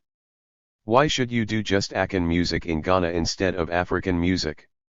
Create alternatives that you can use. So from a creative point of view, Pan-Africanism is an excellent thing. It's not political problems because you are looking at the different things that are creatively possible. There is nothing preventing me in Ghana from using materials from Tanzania. In fact, I did that whilst on the UNESCO project, which I transcribe and we used in Ghana with Ghanaian instruments. So that way of seeing the Nkrumah idea and been able to do something constructive with it aside from the politics. You would become angry if you look at the political side and say you won't touch anything from that party. Dan Quah was a big politician, but he loved my work. He would take me to a play of his to record. All the members of the opposition appreciated what I was doing, and so were members of Nkrumah's government, because I understood the implications for culture and development. Q. Do you miss Nkrumah sometimes? A. Yes, his creative imagination. I think about it sometimes because it is not something that everybody has. You can be head of government, but if you don't have creative imagination, you have a problem. People make suggestions and you cannot see which not to start. That quality he had to see things beyond. _ What other people see, that is what I appreciated. Of course, implementing his things that are imaginative was a problem because you need finance and people to do it and trained people to do it. We don't have them. He set up a factory and they trained a bit. The idea was the people operating it didn't see things the same way, so he had that problem. There was a difference between his perception and implementation by others. It was just difficult to get people to be on the same level. It was not easy, and I think he had the same problem even in the educational institutions. The detentions, I know that when you push somebody to certain extremes, you can't help but get that kind of reaction. Q.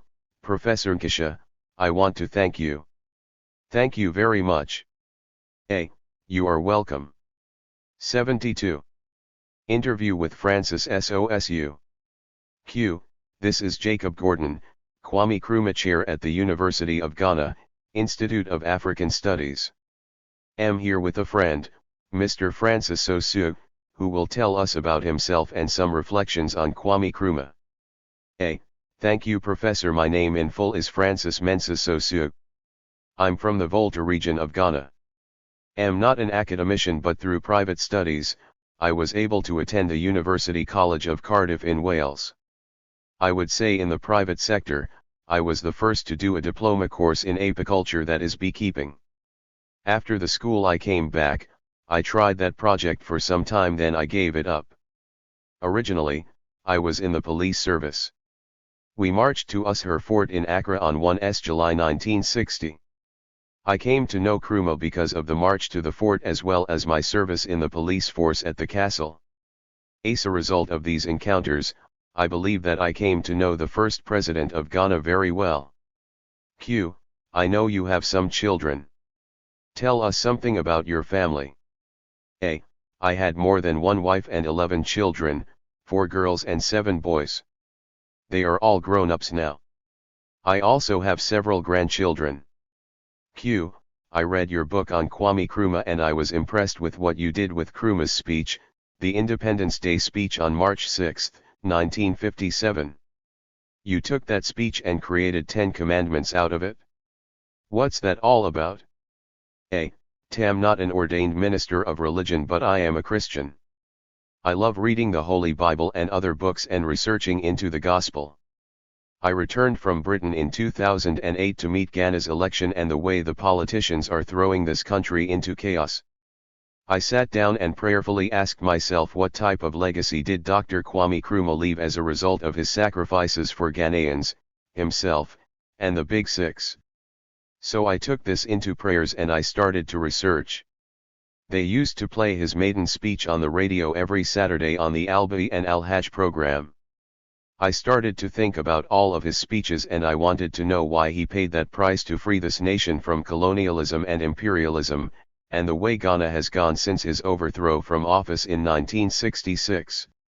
I did not understand, so I took to researching and praying that the Lord should reveal something to me. Who was Kwame Nkrumah? What was his mission on earth? I came to Accra here, moving from library to library, searching for all of his speeches. Then at Padmar Library, I pleaded with the library attendants, and they brought me the books with the speeches of Kwame Nkrumah. So on reading them, one after the other, I saw that the maiden speech was a prophecy not for Ghana alone but for the entire Africa. So prayerfully, I took 10 commandments from that speech and I came out with a book. Why did Kwame Nkrumah himself, not 73, achieve that prophecy before his untimely overthrow, and where are we going from the prophecy? So prayerfully, when I read the scriptures, I put down answers from the scriptures until I came out with a book which I called, The Divine Vision of Kwame Nkrumah. That is going to be a title to the new book that PM writing for Professor Ada Mills. There are going to be 2 books coming out combined together, the divine visions of these 2 great men on earth. Q. One of the statements you made in the book about Nkrumah is that until Africans come to Jesus Christ, come to God, they would remain beggars, they would never be able to fulfill the vision of Kwame Nkrumah. Can you elaborate on that? A. I read a book with the title Nkrumah, Rawlings, Kujawar, and Beyond by E.D. Diakluwi. In his book Diakluwi wrote, long ago before the people of England, Germany, France, and United States of America became powerful nations, there had already existed a great empire that was the ancient Ghana Empire. Having that in my mind and then reading Isaiah 60:12 which says for the nation and kingdom that will not serve thee shall perish. Yeah, those nations shall be utterly wasted. Comparing this verse to Diakluwi's book I quoted and then, we have the Book of Mormon. In the Book of Mormon there it is also written, behold this is a choice land. Whatsoever nation shall possess it shall be free from bondage and captivity and from all other nations under the heaven if they will but serve the God of the land who is Jesus Christ. So comparing these scriptural verses from the Holy Bible and the Book of Mormon, I realized that Kwame Nkrumah's maiden speech is a prophecy not to Ghana alone but to the whole of Africa. And before African nations can realize the 10 Commandments brought to Africa by the prophet, Osagyefo Dr. Kwame Nkrumah, unless we turn to Jesus Christ, so that has brought about my saying that not until we turn to Jesus Christ, we know that Jesus Christ is the God of the land and follow the pattern of the 10 Commandments of Dr. Kwame Nkrumah, we will be beggars in our plenty and become downtrodden in our own republic nations. We say we've had a republic, but to me, we are still under the colonial rule, so this is my reason that Kwame Nkrumah's 10 Commandments must be used as a code of conduct for African nations, not Ghana alone but for African nations. Q. Can you tell us what are these 10 Commandments that you have created out of Nkrumah's speech? A. The word change has been on the lips of politicians, it started from Kwame Nkrumah. 1. The first commandment of Dr. Kwame Nkrumah is we must change our attitudes and our minds, and I added, physically and spiritually. 2. Our attitudes should entail hard work. 74. 3. We must reshape the destiny of this continent. 4. We must make Ghana a nation that would be respected by other nations in the world and the African continent in general.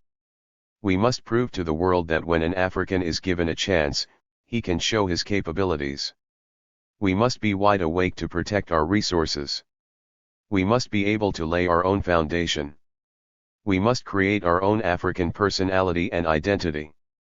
The new African must be ready to fight his own battle and prove that the black man is capable of managing his own affairs. 10.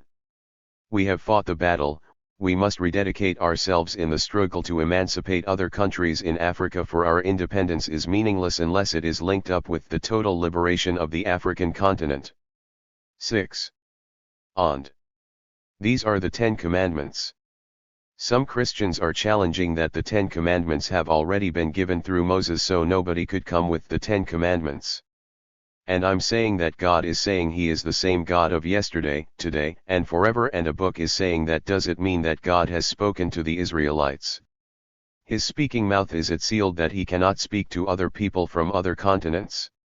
Is it not the same God of yesterday, today, and forever? There is scripture proving that God can talk to Ghanaians and then to Nigerians, to all the continents, even those in the isles of the sea. God has His chosen people to lead His people in every nation, so it is for Dr. Kwame Nkrumah. Always used to justify myself that those Christians who are criticizing what I am coming out with, I tell them they are not true Christians. Q. Let's take some time and focus on your own spiritual journey. I notice that you are a practicing Mormon, you also believe in Christianity. How did you discover yourself through the scriptures? A.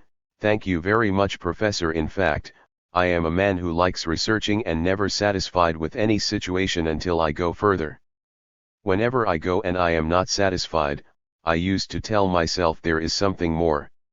I was born a Roman Catholic and I changed to other spiritual churches when I was a policeman, and then, after retiring, became a Presbyterian Church of Ghana member.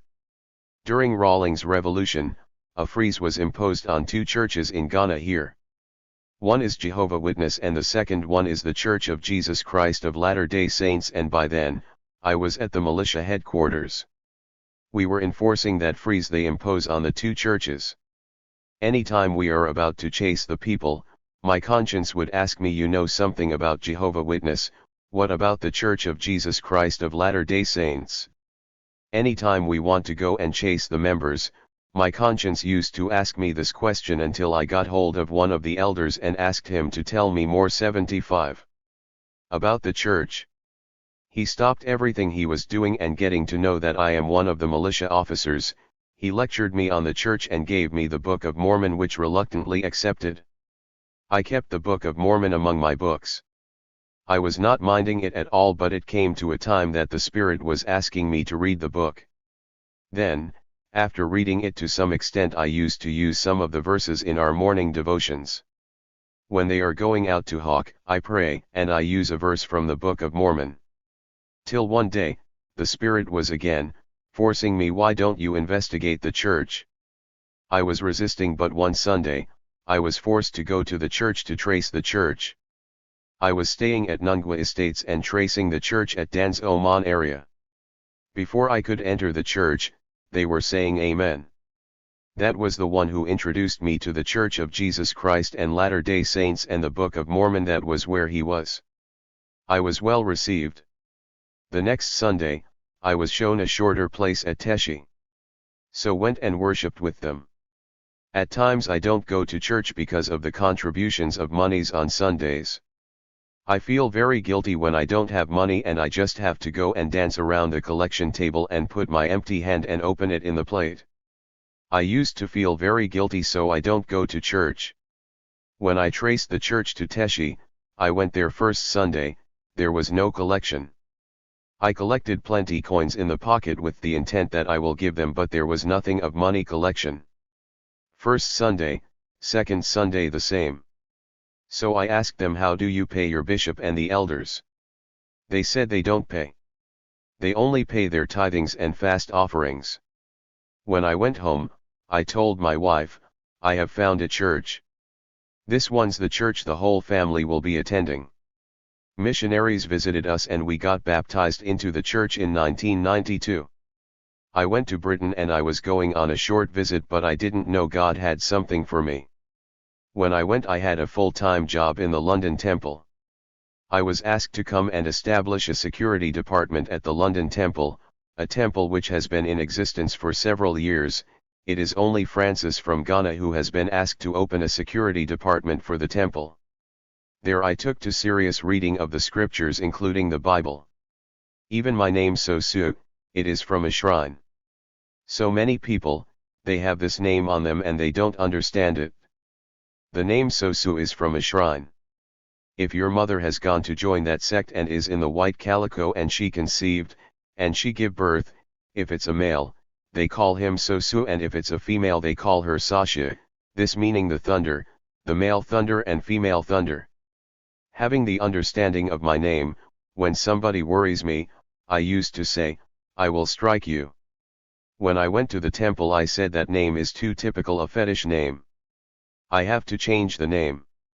So in the temple, I started praying over the change of the name as Abram was changed to Abraham and some others in the Bible. Through fasting and prayers, I know the Bible can talk to me by the power of 76. The Holy Ghost. I went to the temple. We prepare ourselves at a certain point. We have the Bible and Book of Mormon all there for you to be reading before the session comes on. So I prayed that the Lord should talk to me. I took the Holy Bible, I opened it and I had the book of Mark. The Spirit said read it on. So I was reading it, and in verse 17, there I got to know that it was Jesus Christ himself who gave that name to James and John in the Bible. So I shouted with joy that I will hold on to the name Sosu. It is from the Holy Bible. It is there. Bone Ergs, the sons of the thunder. A brother American who heard me shouting I or joy, went into the bush, cut a stick and designed it with the London Temple picture and wrote at the head, Mark 3:17, and told me that I should use it to walk on African land when I go back home. So from there, I believe that the Bible, the scriptures can talk to us. That's how I came out with why we cannot achieve Dr. Kwame Nkrumah's prophecy. Finally, Would you give us some more background about yourself? A. He was born in 13% July, 1934 in a small village called Ottawago. I was born to a small family and they all practice the traditional religious beliefs. But when my father sent me to school he warned me that I should hold firm to the Christian faith. My father said that his God has only 4 fingers without the thumb, the gripping finger, his gods haven't got it. And anything they achieve, they use only the 4 fingers. If they are tired, they release it, and things fail. So I should hold firm to the Christian faith. So despite the fact that I am the only strong Christian in my family with some of the younger generations following me, most of them still worship the small gods. I feel the Lord has a special mission that I have to fulfill before I pass away, and that is why He is revealing all these things to me through the scriptures. Q. Thank you. A. You are welcome and thank you. Chapter 3. Memories of Family Members. Reflections on Nkrumah as a politician, a father, and an intellectual. Francis Nkrumah, son. Professor Francis Kwame Nkrumah is the firstborn child of Dr. Kwame Nkrumah. He is Professor Emeritus at the University of Ghana Medical School, Accra. He earned his Doctor of Medicine degree at the Free University, Berlin, Germany in 1961. His postgraduate training in pediatrics and public health was undertaken at the Children's Hospital Medical Center, the School of Public Health at Harvard Medical School, both in Boston, Massachusetts, USA.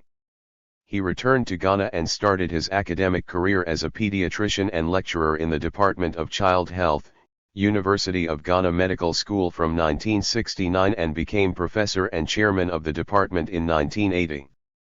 From 1983 to 1990, Professor Nkrumah was professor and academic head of the Department of Pediatrics and Child Health, Faculty of Medicine, University of Harare in Zimbabwe. He returned to Ghana to serve as the director of the Noguchi Memorial Institute for Medical Research at the University of Ghana, Legon from 1990 to 2001. He led the institute with distinction until his retirement in 2001, at which time the University of Ghana appointed him Professor Emeritus. He has been married to Margaret Nkrumah née Odomton since 1964 and they have 3 daughters. Professor Nkrumah has undertaken research on many of the major infectious diseases that children face in developing countries, including malaria and measles. He has been a strong supporter of vaccination and has played a major role in the formation of a number of important committees established by major international organizations such as the World Health Organization and the Bill and Melinda Gates Foundation. Professor Nkrumah has more than 178 publications in peer-reviewed journals and he is a recipient of the National Order of the Volta Award for his contribution to medicine in Ghana. Assessing Progress on Nkrumah's Vision by Francis Nkrumah. In order to put it into perspective and assess the progress or lack of progress we have made in Africa in realizing my father's vision of one united, socialist Africa, one has to revisit the main tenets of that vision and its political origins and underpinnings. The Balkanization of Africa, its colonization and exploitation by European powers over a period of 200 years, left Africa, at the threshold of national independence in the 50s and 60s, weak, vulnerable, politically divided and susceptible to continued exploitation. Nkrumah was forthright in realizing that imperialism, during the post-independence period, would continue to assume new forms and subtler disguises to create client states, and fan fires of sectional interests in order to keep their stranglehold on Africa's resources. He was convinced that Africa's hard-won freedom stood open to danger so long as individual independent states of Africa remained economically apart and without a common defense policy. This danger could only be overcome by presenting a united front and maintaining a continental purpose. He was resolute that the forces that clamored for unity far outweighed those that divided us. In my father's view, the liberation of Africa encompassed a lot more than just political freedom from the yoke of colonialism. Africa had to liberate itself from poverty, hunger, disease, ignorance, internal conflicts, and exploitation. A united socialist Africa would assure the public ownership of the means of production, the resources, and their use in fulfillment of the needs of the people. The object of socialism, my father believed, was to effect social justice and human development for all, with the state making sure that all its citizenry has equal access to development and advancement. It was only within such a contest that true democracy could evolve and be expressed. Remaining challenges to Nkrumah's vision. Colonial rule for most African states ended in the late 1950s and 1960s, yet we as a people are still struggling to liberate ourselves from poverty, disease, ignorance, conflict, economic exploitation, etc., and Africa continues to remain at the periphery of global affairs. The Africa at the beginning of the 21st century is still not master of himself. We have not been able to accept or actualize many of the ideas and principles Nkrumah tried to get across, nor heed the warnings he somehow managed to foresee. Many obstacles have stood and still stand in the way of translating many of the fundamental political and economic ideas and convictions of my father into action and realization, example African unity, Pan-Africanism, and socialist economic transformation. The transition from pre-independence nationalism to post-independence socialist transformation of society as envisaged by 79. Nkrumah still eludes us. These obstacles were and sadly are still being driven by both internal as well as external forces. Most of the internal factors are self-inflicted. Foremost among them is simply a failure of political leadership in Africa, the inability or unwillingness of its leaders to rise to the responsibility of true and caring leadership. This includes usurpation of people's will and power by tyrants of all shades, grand corruption, lack of adequate and functioning institutions of state to guarantee rights of citizenry, ethnic conflicts fanned by both internal and external vested interests, and a mentality of maintaining the sanctity of colonial borders at all costs. Of course, the greatest external challenge we face today is the continuing and persistent neocolonialist economic exploitation of Africa's resources, nowadays under the guise of so-called globalization. Our greatest challenge, however, is to convince current and emerging African leaders that the future security and welfare of our people lie in our own hands and that the will and interests of the people are always paramount. Persons and ideas that greatly impacted Nkrumah's ideological development. As you are aware, my father spent 10 years in the USA as a student, initially at Lincoln University, a predominantly black university then, where he studied sociology and theology as an undergraduate, and then at the University of Pennsylvania as a graduate student in education and political philosophy. It is not easy to pinpoint the ideas and influence that motivated and inspired him in these formative years as a student to embark on the political path he chose subsequently. There must have been a progressive buildup of intellectual interest and commitment on issues relating to Africa's liberation and the abolition of the colonial system, especially in the later stage of his graduate studies, as exemplified in some of his student academic essays. His exposure to black nationalist literature and associations, especially in Harlem, where he spent his summers, and to the writings of Marcus Garvey and W.E.B. Du Bois, would have influenced and inspired his already aroused interest in Pan-African and liberation ideologies. Du Bois, in particular, had contributed so much in documenting the work of black intellectuals and scholars on the history of Africans in the diaspora, and Marcus Garvey had passionately articulated his doctrines of Africa for Africans and Back to Africa in writings which were readily available to Nkrumah. But one person who had a long-lasting political and close personal relationship with my father was George Padmar. Padmar exerted, I think, considerable intellectual, political and ideological influence on Nkrumah, especially during his 2 years stay in the UK, from 1945 to 1947. Both of them had been joint secretaries to the organizing committee which planned the 1945 Fifth Pan-80 African Congress in Manchester. Padmar was an intellectual political guru, well versed in the international politics of the left and very active in the Pan-African movements in the UK. He was also an important link figure between diaspora Africans and colonial Africans.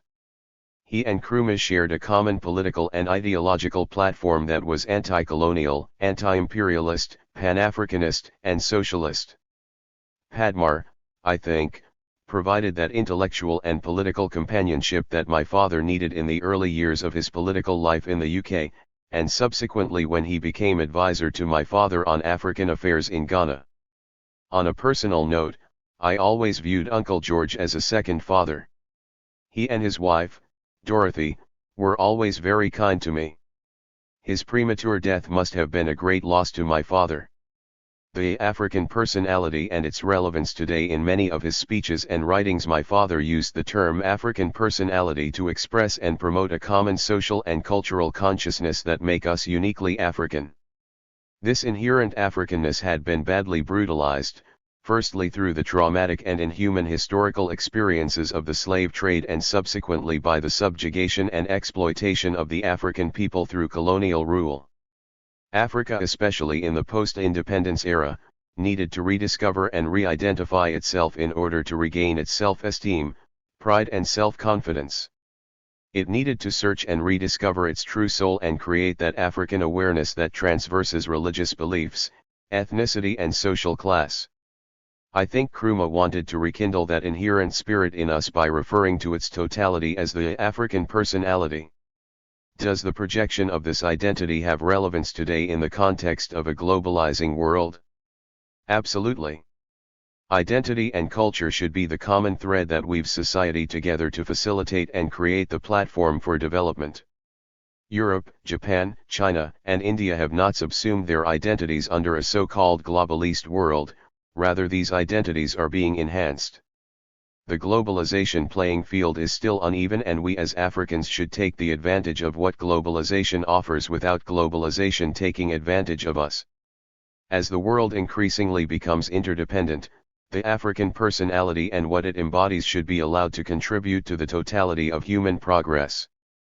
In that context, the African personality/identify should not be viewed as static but continuously dynamic in keeping with a changing world, requiring reassessment, re-evaluation, and reaffirmation. Specific contributions of Nkrumah to health in Ghana. At independence, Ghana inherited a colonial health system characterized by poor distribution and location of healthcare facilities. These were mostly in a few outband centers and catered mainly to administrative officials, their 81 dependents and the civil service. A handful of mission hospitals provided mainly curative health services to a few rural communities. During the post-independence period, the CPP government undertook a massive expansion of health delivery infrastructure and manpower training across the country. New hospitals, clinics, and nurses training centers were built or expanded and a network of health centers provided for the rural areas. There was a change in orientation from a predominantly curative service to increasing incorporation of public and preventive health, for example, the establishment of the Ghana Field Services Unit. One of the most notable contributions in the health sector that Nkrumah single-handedly made was the establishment of the Ghana Medical School at the Coral Bulletin Hospital in 1963. The rapidly expanding health services required that Ghana train its own national doctors in the country. Initially, the USA government through USAID was to provide financing of the whole of the medical school complex project and provide American academic staff for the school. At some point in the negotiations, Nkrumah felt that the terms were not in the national interests of Ghana and abrogated the agreement. He wanted the medical school to be established and run by Ghanaians. Dr. Isman and other senior doctors at Coral Bulletin were then directed to establish the school, with my father apparently telling them, "You can do it." They took up the challenge and today the Ghana Medical School is one of the most accomplished medical training institutions in Africa. The Convention People's Party. My father returned to the then Gold Coast in 1947 upon the invitation of the United Gold Coast Convention. He served as its General Secretary, a position he held for almost 2 years, albeit with increasing concern and doubt about the conservative political direction and thinking of the hierarchy of the UGCC. This was particularly apparent around issues relating to the strategies to be adopted in the struggle for independence. In 1949 he and a few like-minded colleagues split from the UGCC to form the Convention People's Party, a mass vanguard political movement with the principal objective of ending colonial rule and attaining independence for the Gold Coast. They adopted the slogan, "Self-government now." The CPP was built around Nkrumah, and his electrifying leadership of the party as a whole was never in question. However, at independence and post-independence, the CPP found its core membership and hierarchy composed of an amorphous organization comprising truly committed comrades as well as some self-seeking individuals, national opportunists, praise singers, petty bourgeoisie, and many without commitment to any socialist ideology or the principles for which Nkrumah stood. In the aftermath of the 1966 coup, the CPP, without the cohesive 82 leadership that my father provided, began to fall apart. A number of reasons contributed to this. The banning of the party, post-coup, by the military/police regime, and the arrests and incarceration of prominent party figures created disarray in the party which was exploited by subsequent regimes and governments. Other factors include subsequent internal divisionism and factional mistrust, personal ambition and machinations for powers, lack of real and creditable central leadership to inspire and maintain discipline, and above all, lack of ideological clarity. Also, the later emergence of the National Democratic Congress as a center-left, social democratic party, presenting itself in some ways as an alternative to the CPP, certainly did not help the political fortunes of the CPP in later years. Is there hope for the full resurrection of the CPP to its past glory as a vanguard socialist political party devoted to the welfare of the masses? Conditionally, yes. First and foremost, in my opinion, the party should clarify its ideological stand, and exhibit unity of purpose and a commitment to principles arising thereof. Then, the party should embark on major grassroots reorganization with clear-cut messages of its socio-political and economic agenda that will appeal to the broad masses of the people. Party discipline, with creditable and committed leadership, will be essential. Lastly, the party should advocate and exhibit a strong Pan-Africanist posture and vigorously pursue Nkrumah's vision of a union of African states. Nkrumah and the African youth. The future development of Africa to a great extent lies in the unleashing of potential energies of its youth. Africa's youth must ultimately be prepared to serve as an instrument of change in society. Nkrumah was acutely aware of this, and through the establishment of the Young Pioneers movement and the Workers' Brigade sought to inculcate essential elements of nationalism and work ethos into the youth of Ghana. Sadly, the state of the youth in Africa today is not a very pleasant and hopeful one. Travel anywhere across the length and breadth of Africa and one sadly encounters literally hordes of unskilled, half-educated, and unemployable youth loitering in our cities and towns without hope for a meaningful future or the opportunity to shape and contribute to one. Our educational, social, and persisting neocolonial and non-productive economic systems seem to have woefully failed a majority of our youth, with potentially grave social and security implications for the future. Moreover, our traditional value system, with its strong moral and ethical content, essential for national youth character formation, is being rapidly eroded through what I may call cultural imperialism under the false guise of globalization or modernization. One of the fundamental pillars of Nkrumahism embraces nationalism, social justice, equity, and equal opportunity. These guiding principles are still valid 83. Today, and there is a need to truly translate them into positive and concrete action for the benefit of Africa's youth. The February 24, 1966 coup and its aftermath. The February 24, 1966 coup undertaken by elements of the military and police, inspired externally by Western imperialist powers and with the connivance of reactionary collaborators among our own population, was a tragic event in the history of Ghana and Africa. I was then in Boston, USA, undertaking my postgraduate residency program at the Children's Hospital Medical Center, when news of the event was broken to me by the director of the hospital, who had been informed through the State Department to convey the information to me. The coup was, however, not a total surprise to me, since prior to it there had been a number of past failed attempts to assassinate my father. It seemed to me that in the eyes of the imperialist powers, Nkrumah was preaching a dangerous gospel. Here was this African leader shouting at the top of his voice, loud and clear, to the world and to his African brothers and sisters warnings about the dangers of neocolonialism and imperialism, and advocating socialism, African unity and solidarity.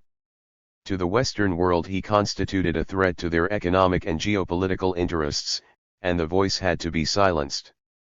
Was there any real justification for the 1966 coup?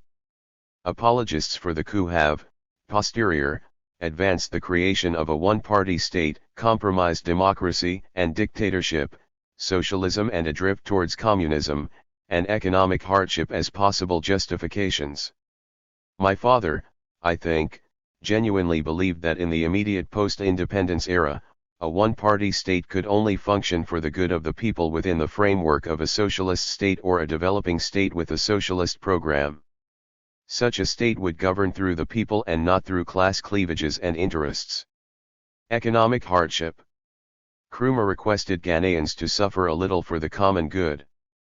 Within a short span of time after independence, the economic and social transformation of Ghana was obvious with evidence of modernization and industrialization, road networks and bridges, factories, air and maritime lines, vastly expanded educational and health infrastructure, and above all the completion of the power-generating Akosombo Dam, among others. The living standard of Ghanaians was among the highest in Africa at the time of the coup. Sadly, the 1966 coup brought about the sudden truncation of Ghana's carefully planned economic development and social transformation. Nkrumah as a father. Personal memories are meant to be personal, and as such there is obviously a reluctance to share with the public. However, I shall very briefly use the experience of my marriage to my wife, Margaret, and how it came about to give 84. An insight into how open-minded and accommodating my father was. Margaret's father was Solomon Odomton, a well-known high-ranking opposition party member of the United Party tradition, who had stood against my father in Accra Central constituency in one of the national general elections and lost. I had met Margaret accidentally at a party in Accra after our respective returns from our studies abroad. We liked each other and started dating. At the time, I played tennis regularly with my father early Sunday mornings at the Flagstaff House. At one of these tennis sessions, my father made a sort of casual remark, "I hear you are dating one of the Odomton daughters, is it serious?" When I responded in the affirmative, he said and inquired if she was a tennis player. When I said yes and a good one too, he said, "Bring the young lady along next Sunday," and that was it. Margaret became, from then on, a regular and loved part of the Flagstaff House tennis team. We got married a few months later. My father very much looked forward to these Sunday morning tennis and breakfast sessions. They were the few times he could really relax and not worry about the complexities of political issues and problems facing Ghana and Africa. I saw my father alive for the last time in Bucharest, Romania, where he had been transferred from Guinea for medical care. He was then terminally ill but still maintaining the spirit of the revolutionary freedom fighter. He died shortly after my visit. My father as an intellectual. Kwame Nkrumah, my father, was a political and social thinker, an intellectual and a literary man. He was immensely widely read. His studies at Lincoln College and University of Pennsylvania, in a wide range of disciplines, principally in the humanities, and encompassing theology, philosophy, education, political and social science, imbued in him the necessary intellectual background and inquisitiveness of mind that became part of him and guided him throughout his political career. He was a passionate and an avid reader. He just loved to read serious and engaging books on politics, social history, economics, and philosophy. It was for him, a way of life. His daily routine always started with an obligatory 4 to 6 a.m. reading time before his morning walk. He maintained an extensive library at his Flagstaff office, which I was always envious of and had hoped to inherit one day. Sadly, this library and its collection of precious books, many autographed by their authors, were vandalized and the collection of books burned to ashes in front of the office in the course of the 1966 coup. You only have to read his many authored books which bear witness to his profound and insightful intellectualism and the breadth of vision. In the spirit of promoting academic endeavor and the pursuit of knowledge in Ghana, Kwame Nkrumah had the foresight to establish the Ghana Academy of 85. Leaming in 1961, a forum intended for the advancement and pursuit of knowledge for the social and economic development of Ghana. Kwame Nkrumah, in my view, was not only an intellectual but was able to translate intellectual knowledge and analysis thereof into political activism. Where does Ghana/Africa go from here? Based on President Nkrumah's Pan-African ideas regarding the question of where we go from where we are, based on Nkrumah's Pan-African ideas, trying to provide a response would, I think, be presumptuous of me. Needless to state that central to Kwame Nkrumah's Pan-African ideas was the concept of a continental union of African states, a political, economic, and military union to promote and safeguard economic and social development for the continent. Over 50 years down the lane, his vision on continental union remains unrealized. Current political leadership in Ghana and Africa should address the question you pose. You might contact Samia for her input. 86. Interview with Samia Yaba Nkrumah. Professor Gordon and Hahn. Samia Nkrumah. The Honorable Samia Yaba Nkrumah, a former member of Parliament in Ghana, and daughter of President Kwame Nkrumah. Q. I know that you were very young when your father passed. I'm just wondering, how did you cope with it when you heard that there was a coup in 1966? A. It was hard. It was difficult. Indeed, I was almost 6 years old when the coup happened and we were here, our mother, my brothers, while our father was out of the country. We didn't just hear it, we experienced it, but luckily for us, we left that day on the 24th of February 1966 to Cairo, where we resided for the next 8 to 9 years. Remember the coup? It was a big adventure, but we are at least all together as a family. And very late at night, our father called us in Cairo. He always calls me Yaba, and he spoke to us one by one, and I remember his words because they are words I often use today. He said, Yaba, you must be strong, it is well. He told us he was fine and that he was going to Guinea and he will be in touch. And just by telling us to be strong was very comforting enough, and I think he must have given the same advice to my brothers too. That was in 1966. And after that, of course, we never saw him again. 6 years later, he passed on. We remained in Cairo and he was in Guinea-Conakry. We were well taken care of in Cairo. At least the early years of our residence. Gamal Abdel Nasser was then leader of Egypt. The two leaders saw eye to eye on many 87 things. There was some kind of a friendship that developed between the two men, and it somehow spilled over into our personal lives. Nasser was instrumental in the marriage between my father and mother. The marriage would not have taken place between our mother and our father without his intervention. His intervention somehow assured the Egyptian family that it is all right. We are talking about 1958, when the ordinary Egyptian hardly knew what Ghana was, a newly independent county. Q. I was wondering, why did you leave Ghana? Was it unsafe? A. On the day of the coup, my mother, as soon as we woke up the sound of gunshots in the garden at the Flagstaff House, she understood what had happened. She called Egyptian charge d'affaires and she told him to send a message to President Nasser that she had to leave safe with her 3 children. She requested that in order to protect us and herself. She quickly made the decision that we would be safer in Egypt than in Ghana. I remember I saw her making that call. It was in response to our mother's call for help. And an Egyptian air flight came to take us, and we were the only passengers in that aircraft from Accra to Cairo. We stopped in Lagos to refuel, and I remember when the soldiers came to check on us, we the children just ran and hid ourselves under the chair.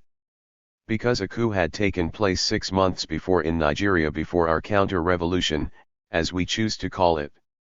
We had spent our day with our own soldiers and officers in Ghana. We were taken from one place until we ended up at the police headquarters. At an early age, we felt or experienced the negative influence of politics. It was clear to us that politics was not about getting rich or having fun. It's a struggle and you have to be strong. Q. When your father died you were just beginning to become a teenager. How did you cope with that? A. I was almost 12. We never saw him after the coup, but he wrote to us, and we heard from him and somehow his presence was very strong. It was not a physical presence but it was spiritual. He was there somehow. We were talking about him. We had many visitors who would talk about him. We didn't actually feel that our father was absent. He was physically absent but in many other respects, there was so much going on that reminded us of him and his influence was there, his books, his speeches. So from time to time, we would be reminded about this strong man. Q. How did your mother cope with it? A. It must have been hardest on our mother. She was considerably younger than he was, so even just getting into political life or being the wife of a very busy leader must have been tough. What our mother admired most about our father was his zeal, his hard work, his revolutionary spirit, as she would call it. These were the same things that attracted her to him in the first place. But of 88. Course living with a very busy leader must have been tough and his absence must have been felt by her more than anyone else. She was always having to make decisions as any woman with 3 young children without her husband by her side. Q. Was there anything that prevented you from visiting your father when he was in Guinea? A. Sometimes, you wonder why doesn't anyone tell you certain things or why don't you ask? I will tell you the explanation that was given.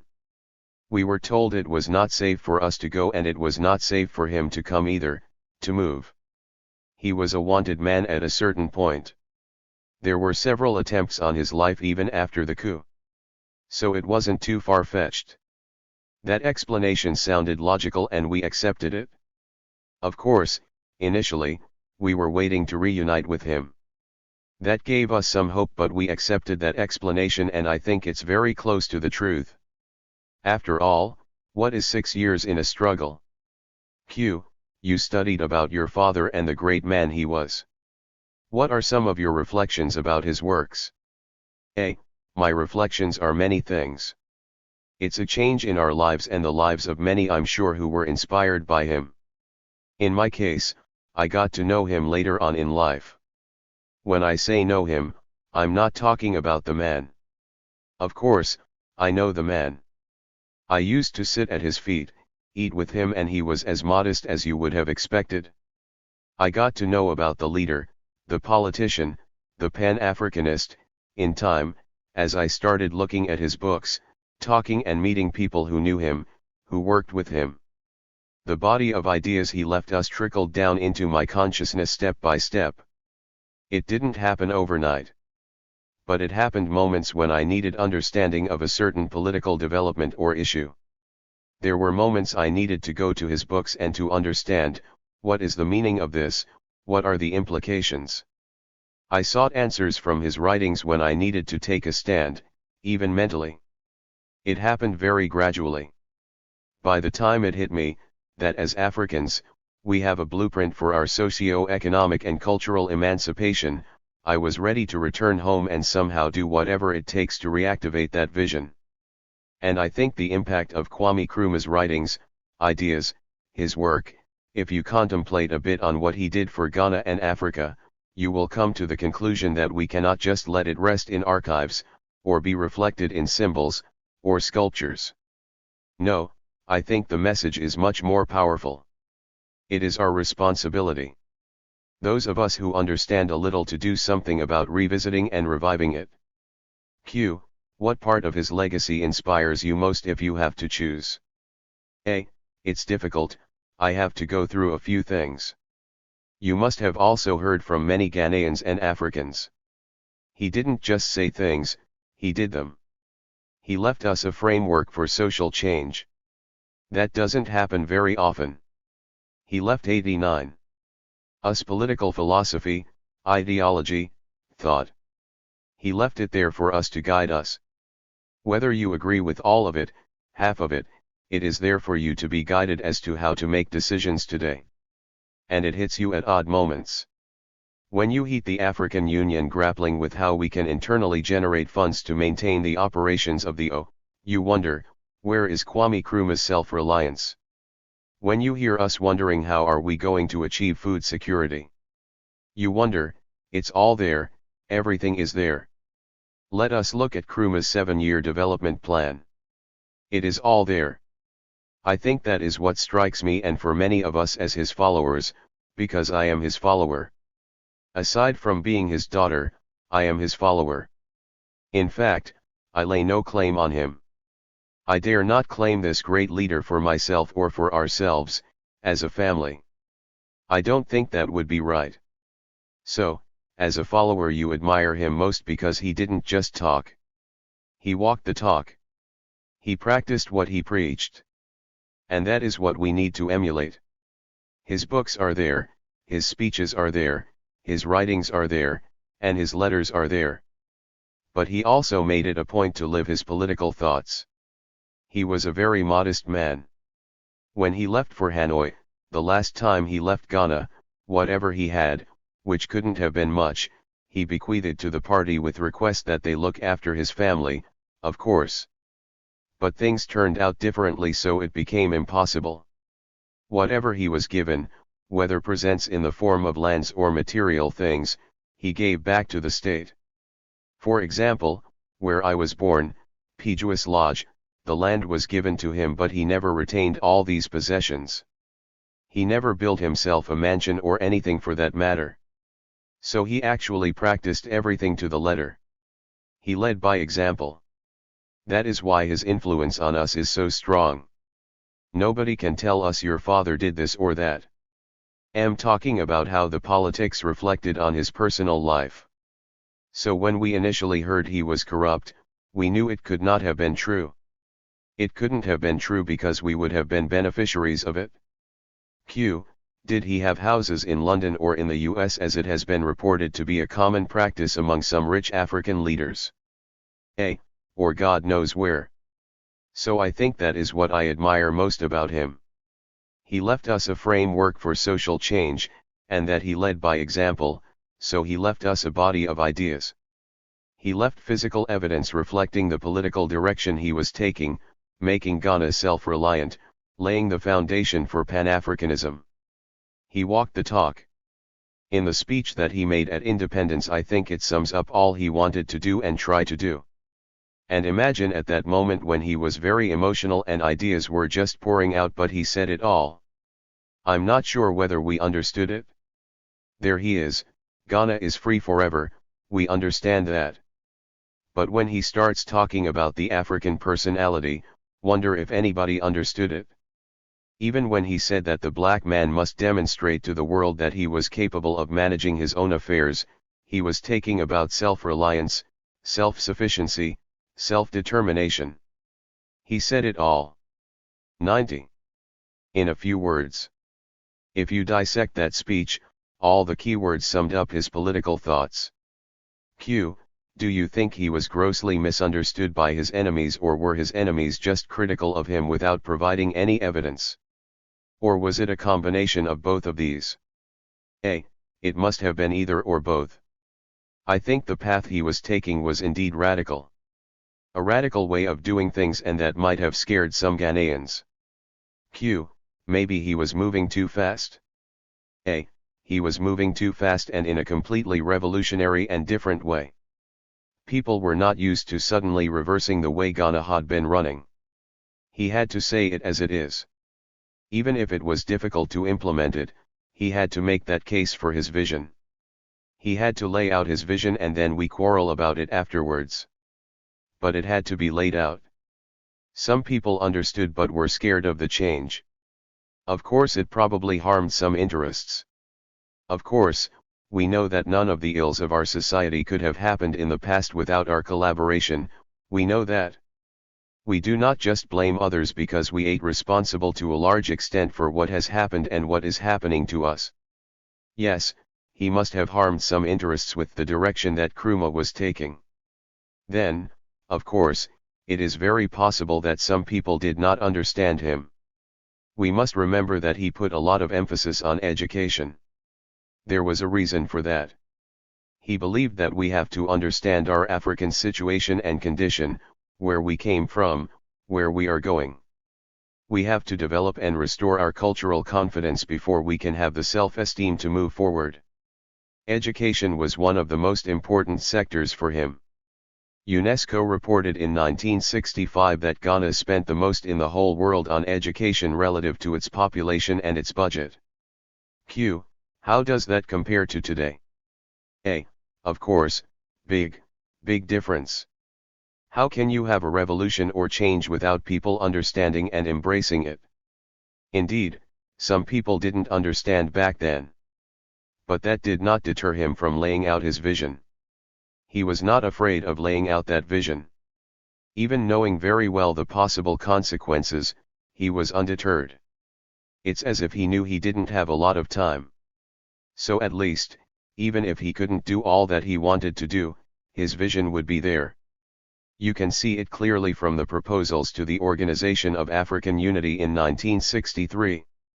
Look at the recommendations that he made for African unity back then, and you will understand. Europe even adopted some of his recommendations and later implemented them for itself. Q. What is your feeling about the change of name from OAU to AU? What do you think Nkrumah would have thought about it if he were alive? 91. A. He wanted the United States of Africa, Union of African States, so even the name OAU was a compromise to his original idea. I don't think the name would have bothered him too much. The new name was part of an attempt to rebrand and reinvigorate. We know where we've gone wrong, it will still take time to convince all of us. This was an African-born solution, so it doesn't pay to copy or emulate what some other continental groupings like the EU have done. It doesn't pay to do that. We have a slightly different situation.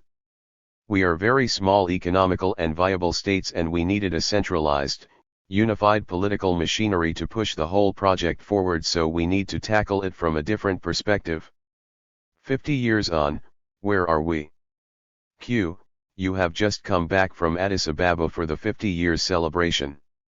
Let's just imagine Dr. Nkrumah was in that hall. How do you think he would have reacted to what has happened after all of these years? A. Oh no. I was sitting in that hall and thinking the same thing. I honestly don't want to think what he would have felt. I think he would have been terribly disappointed. Terribly disappointed. I was even trying to imagine some of the leaders from the post-independence eras sitting there.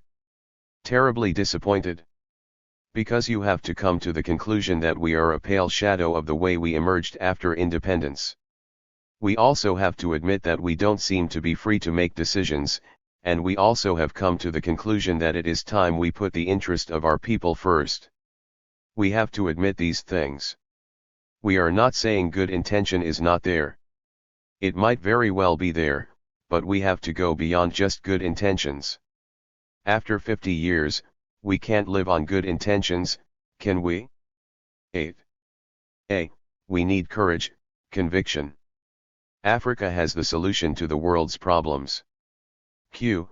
What is happening with all the resources in the world that Africa has? A. We have all the resources in the world, but we are not yet controlling our resources, and we are not really controlling our economies. We can start by admitting it. Q. Is that what Nkrumah called neocolonialism? A. That is what he called neocolonialism. Indeed, he did. He saw it and said that as long as we remain little and not economically viable states, the grip would even be stronger on us.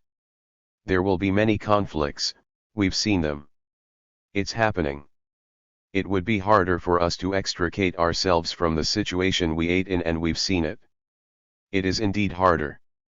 I think the solution is in education. If our people understand that, then we can begin to reverse the situations. Our young people must understand that. This, I think, will be the first step. 92. Q. When will they understand it? When our education system's not Africa-centered? A. Correct, but we have to tackle all this. As a matter of urgency, I don't mean we just sit back and think. Another thing about Kwame Nkrumah is that he had a sense of urgency. There was nothing that he did slowly. If things slowed down, he was stopped, but there was nothing he did slowly. That same sense of urgency. We need to find and rekindle the sense of urgency, sacrifice and commitment, and our people can do it. It's the people who can do it. Our people can do it. Electoral democracy is emerging in many of our countries, so this is the time for us to sensitize ourselves and others and make the right decisions. And we must put at the helm of affairs the kind of people who can solve those tricky problems. Q. How do we convince African leadership to do the right thing? Do we have to wait for another 50 years? A. No, we don't have to wait for another 50 years. There are people who are thinking this way right now. We need to make sure that we are in a position to reach out to those people. Q. It's like a vicious cycle. If you don't educate the masses to understand these dimensions, who would identify these people who are thinking the way you say they are thinking and then put them in offices? A. We can identify them even now. But I think that fear is a strong element. I think we are scared and we lack confidence in ourselves. One of the greatest lessons that Kwame Nkrumah can teach us is to believe in ourselves. But it is true, you can say this is a man who has studied his history, who has written, who knows African contributions to civilization and the humanities. You can say that is what gave him that conviction. I have no doubt that this played a great part in making him arrive at the pillars of his political thought. Leaders who appreciate where they came from know that we, as Africans, can be self-reliant, we can be self-sufficient, and we can determine our destiny. As I said, the blueprint is there and it has a basis in this dear country. It is here. Q.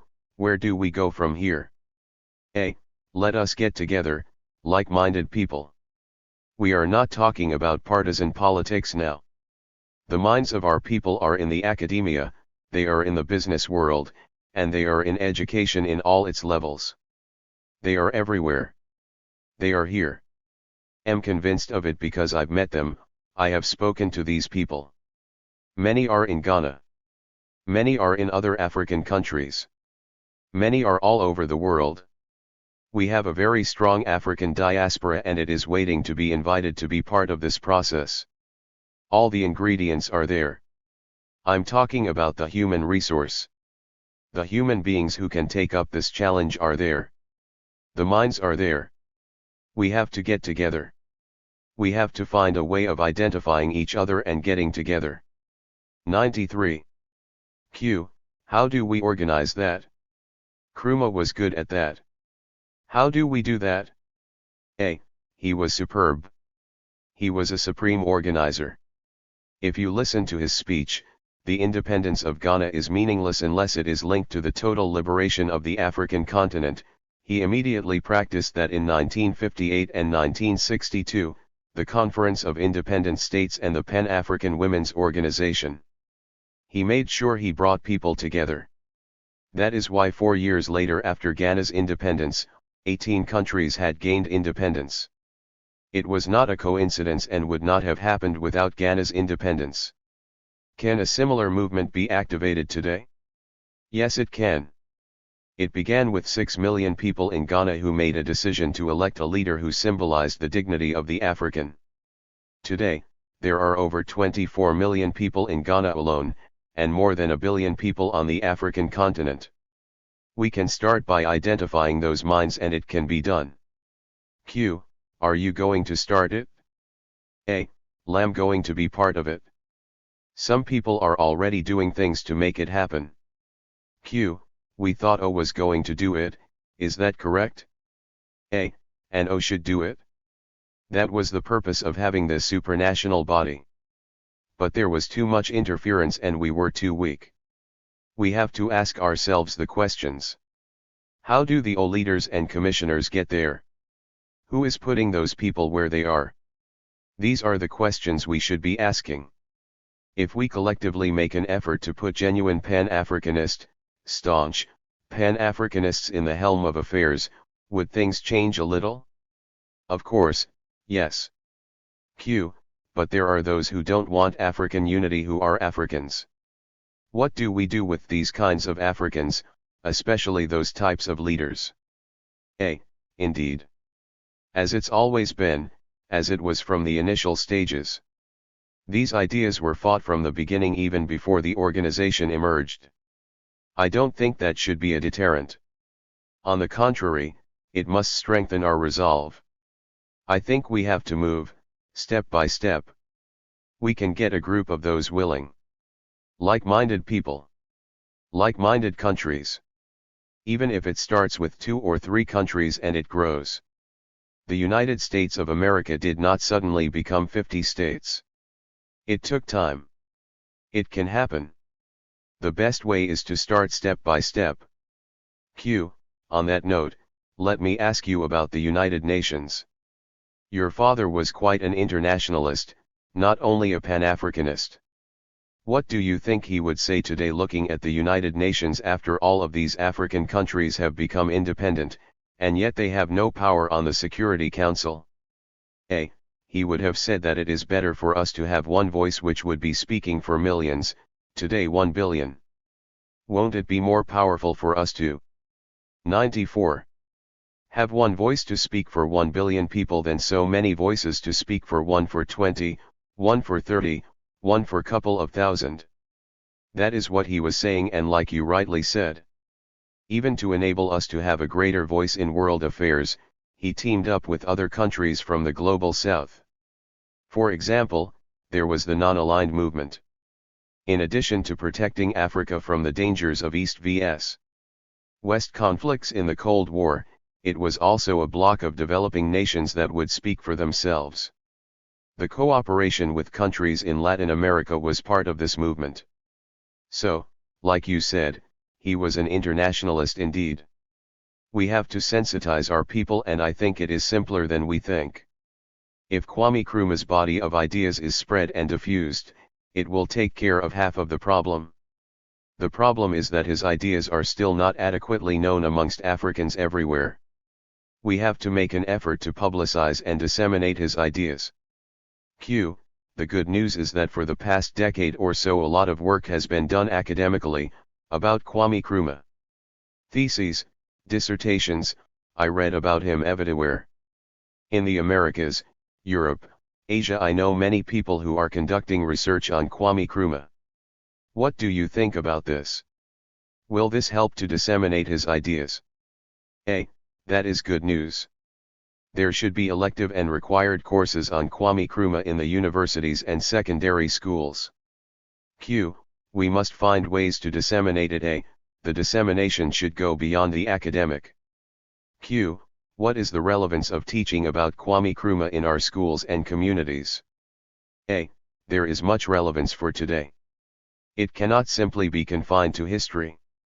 You lose the importance of what he was trying to do.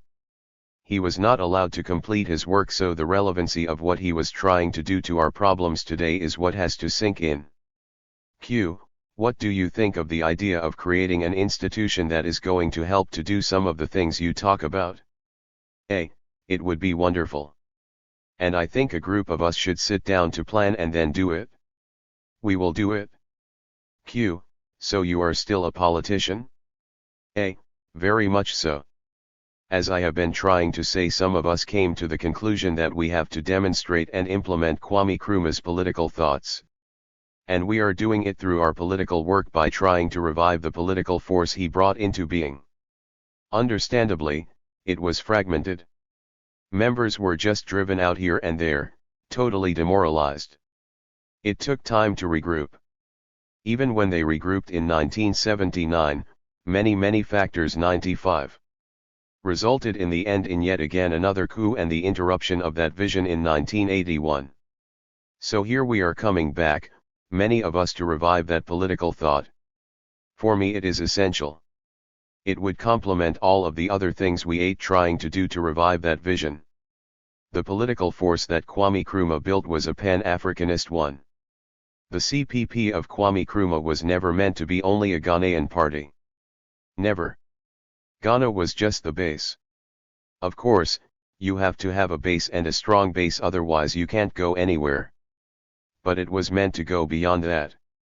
It was based on the understanding that African populations everywhere in the world have to work together. Slavery and colonialism have dispersed us, so if we can't reverse that, but we must restore our dignity. We have to do that. So any political force that is inspired by Pan-Africanism, by Nkrumahism, has to go beyond the confines of our borders. That is why Ghana under the CPP helped liberation movement. It was with that in mind. That is why Ghana under the CPP tried to collaborate in megaprojects.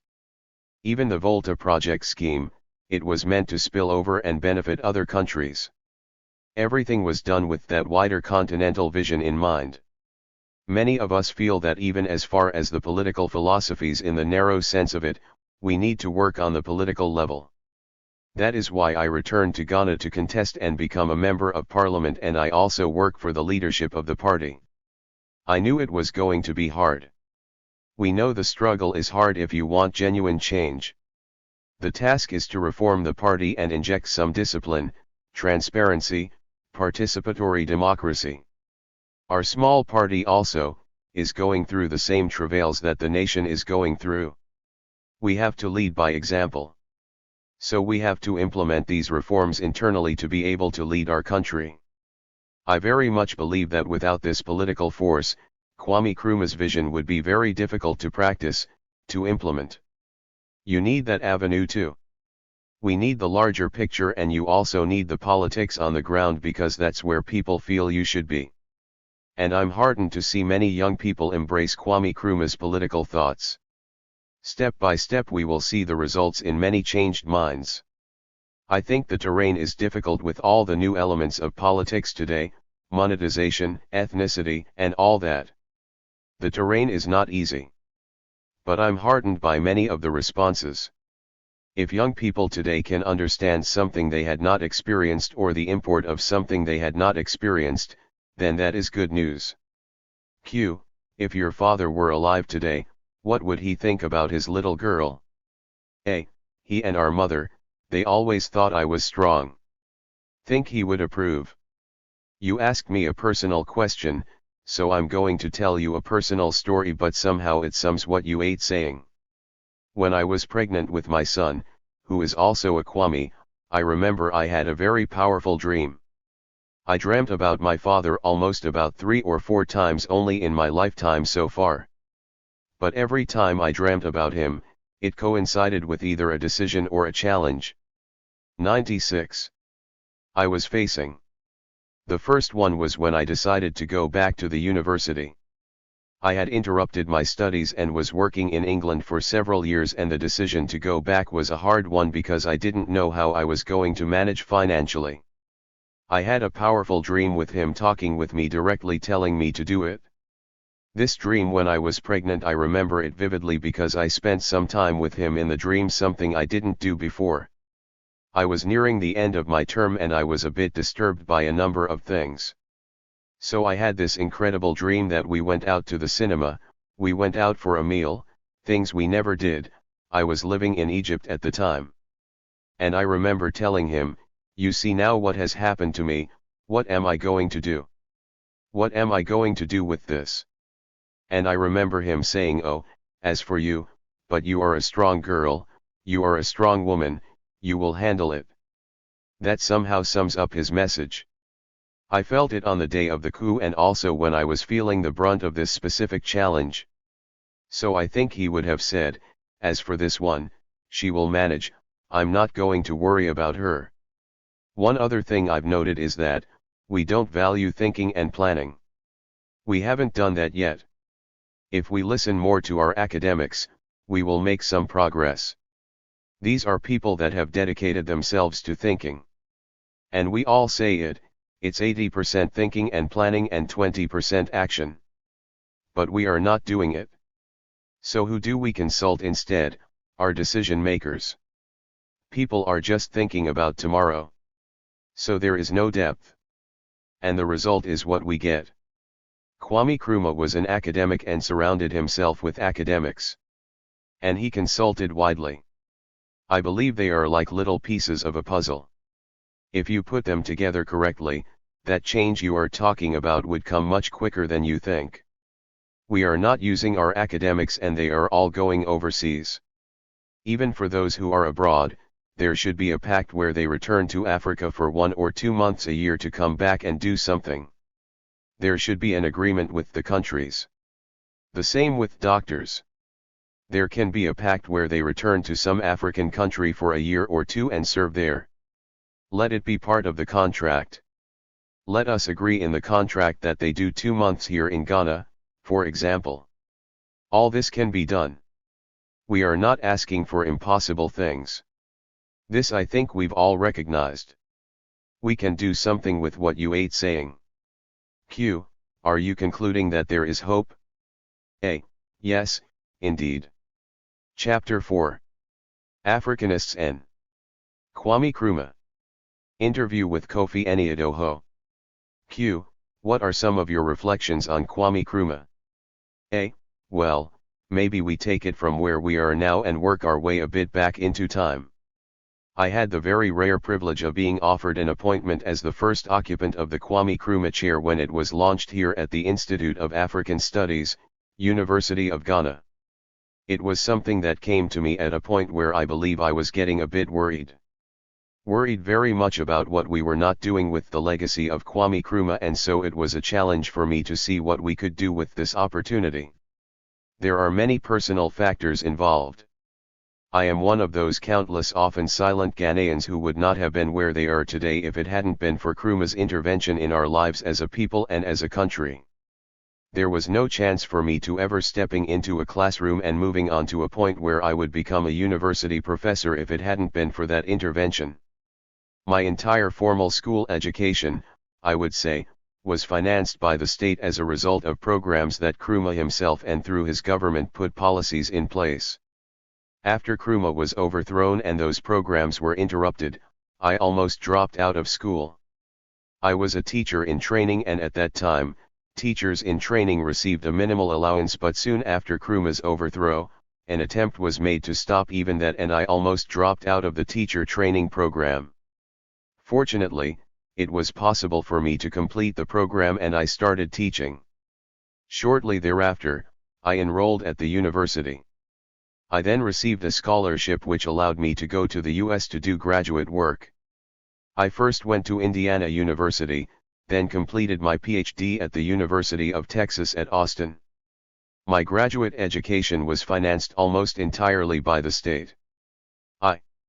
98. Always make it a point to draw attention to the fact that in 1983, when I completed my PhD in Texas, those of us who are old enough to remember that it was a year of humiliation for Ghana. It was the year in which this country was on its knees. Even people with money, as I knew it, went to the market and there was nothing to buy, so you can't even talk about those who didn't have the money to start with. But even under those circumstances, the Ghana government sent me my allowance every month without fail. At that time money was not a problem in Nigeria, but I remember my Nigerian colleagues whose allowances never came. I need to personalize it at that level just to let people understand that it wasn't by accident. This didn't happen in my personal life by accident. I must emphasize the fact that I wasn't the only one. Yes, there were Ghanaians whose parents could have sent them to Oxford, Harvard, and Cambridge. But these were clearly in the minority. For the majority of Ghanaians, we are what we are today because of Nkrumah's intervention in the politics of Ghana and, ultimately, on the wider scope of Africa. I was at the University of Texas Austin in 1983 when 500,000 Ghanaians working in Nigeria were ordered to leave the country, often with only a few days to a week's notice. Some of us Ghanaians remembered that in 1967 to 1968, President Bizia had ordered Nigerians out of Ghana. So, I suppose, this was payback time. The African Studies Union at UTA organized a meeting to discuss this issue. And, then, something extraordinary happened when we students from various parts of Africa met to discuss it. The Ghanaians didn't have to talk at all. Fellow students from Nigeria spoke for us. One Nigerian student got up and said, "You know something? I received all of my education in Ghana free of charge, from primary through secondary school, and there were some who even attended university in Ghana. He continued to say that as an African who grew up in Ghana during that period, Ghana government policies entitled him to almost all of the privileges that Ghanaian students had. He said that he was embarrassed by the decision of the Nigerian government to order Ghanaians to leave Nigeria. Although Ghana's government had ordered an evacuation of Nigerians in the 1960s, these students felt that Nigeria should not have done this. I felt this was a show of African solidarity. And, I worry that we Africans sometimes cut out our memories and proceed as if we know nothing that has happened in our lives to make us who we are. This is where I was coming from when I was offered the opportunity to be the first occupant of the Nkrumah chair. I could go on and talk about the year of Nkrumah's overthrow. I was here in Accra as a student at the Accra Teacher Training College, and I heard the guns that dawn. I lived in Accra Newtown, not too far away from the Broadcasting House and Flagstaff House where most of the action took place. We woke up in the morning and watched Ghana on television. And the first group I saw on television demonstrating in support of Nkrumah's overthrow was a group of university students led by a 99. Few of their lecturers from the University of Ghana campus. They were the first to come into the streets to celebrate Nkrumah's overthrow. The same people who would have ended up here precisely because of what Nkrumah did to make education available to most of us in this country, they were the first to pour out into the street and celebrate his overthrow. It's not surprising that we are where we are today. Since then, we have been walking forwards and backwards, sideways, like crabs, and not making too much progress. Q. Why did the students take that position? A. We need to be fair to the students and even the lecturers who led them into the streets. I found out later that some of Nkrumah's books were burnt on the University of Ghana campus. If you lived in Ghana in those days, you would understand, but only in hindsight, that there was a huge amount of brainwashing, propaganda against Nkrumah. There was an intellectual leadership in this country which was totally devoted to Nkrumah's overthrow. When I gave my inaugural lecture as occupant of the Nkrumah chair, there was one particular point that worried me which I brought up, and I will bring it up again. Perhaps, one of the most serious mistakes that Nkrumah made was not to have realized how far the opposition that he was taking on could go. He developed very solid trust in the judgment and the power of the ordinary people, but he underestimated very seriously the judgment and the power of the intellectual class. The intellectual class in the post-colonial state was a privileged class, and you don't expect people of privilege to just sit down and fold their arms and watch their privileges taken from them and then distributed to everybody else. It's not in the nature of human beings to act like angels. Remember, even the angels revolted when their privileges were in danger of being taken away from them. So for human beings who have been brought up as children of privilege, who have settled comfortably into various situations in life and have it good, you don't just show up and say, hey, guess what, there are a whole lot for folks who don't have anything. Can we share it with them? Q. Even when they know that it is for the common good of society. A. Well, yes, common good of society at my expense.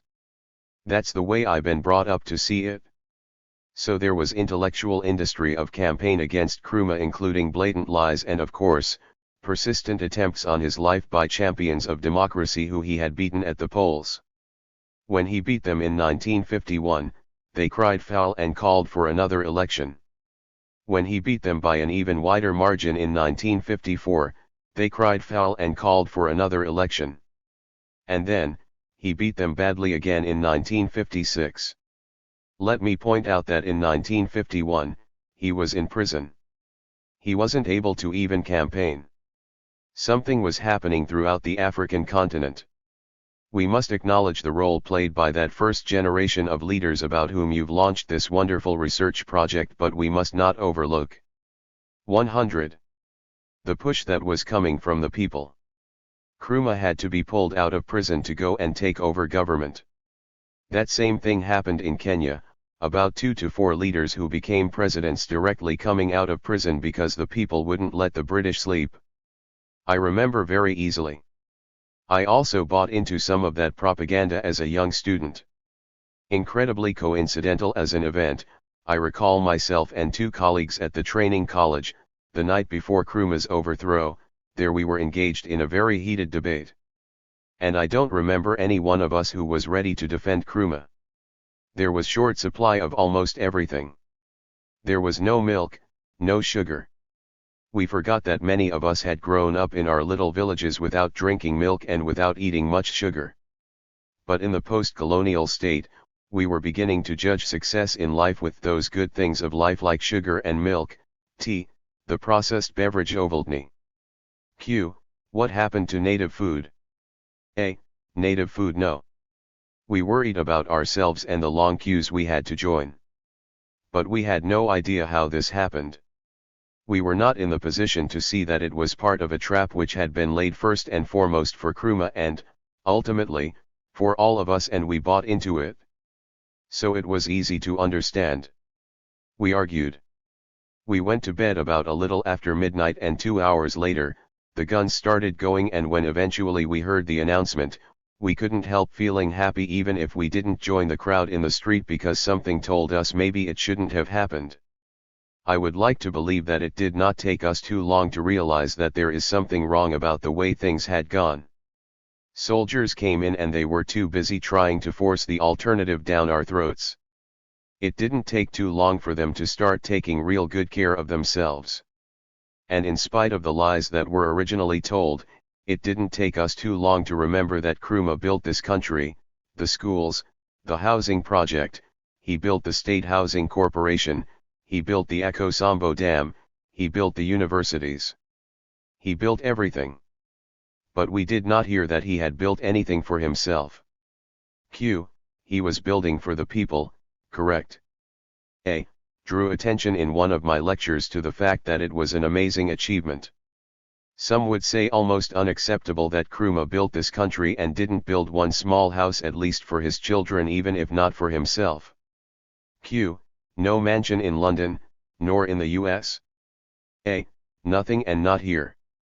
I remember Nkrumah's son, Sekau, who was the first to returning home, after all those years in the wilderness and not knowing there is no home at home. When I first met him on a particular occasion, he was living in a hotel room offered him by somebody who knew his father and what his father meant for this country. I was in Dar es Salaam 101. For this big festival in honor of former President Julius Nyerere. And Nyerere was being praised for the fact that all he ever built in life was one small house for himself. And I got up and informed the audience that, by the way, Nyerere's colleague, Nkrumah, never even built himself a house. Q. Not even his mother's house? A.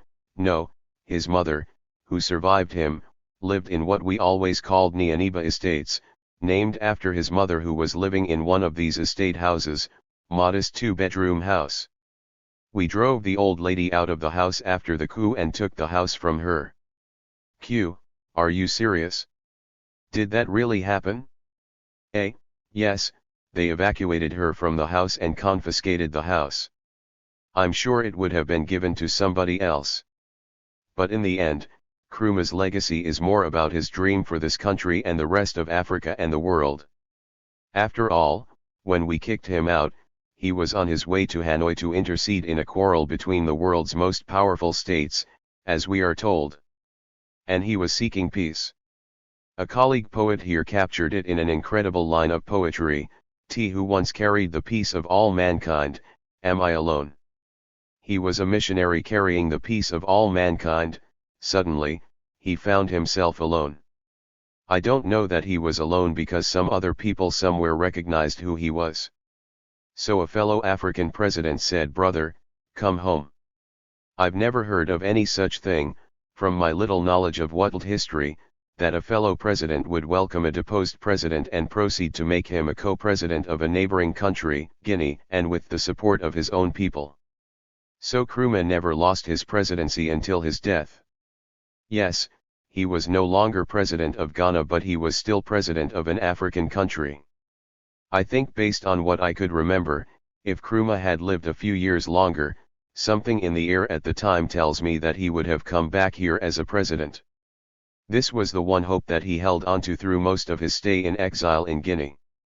That hope may have vanished somewhere along the line, but it kept him going.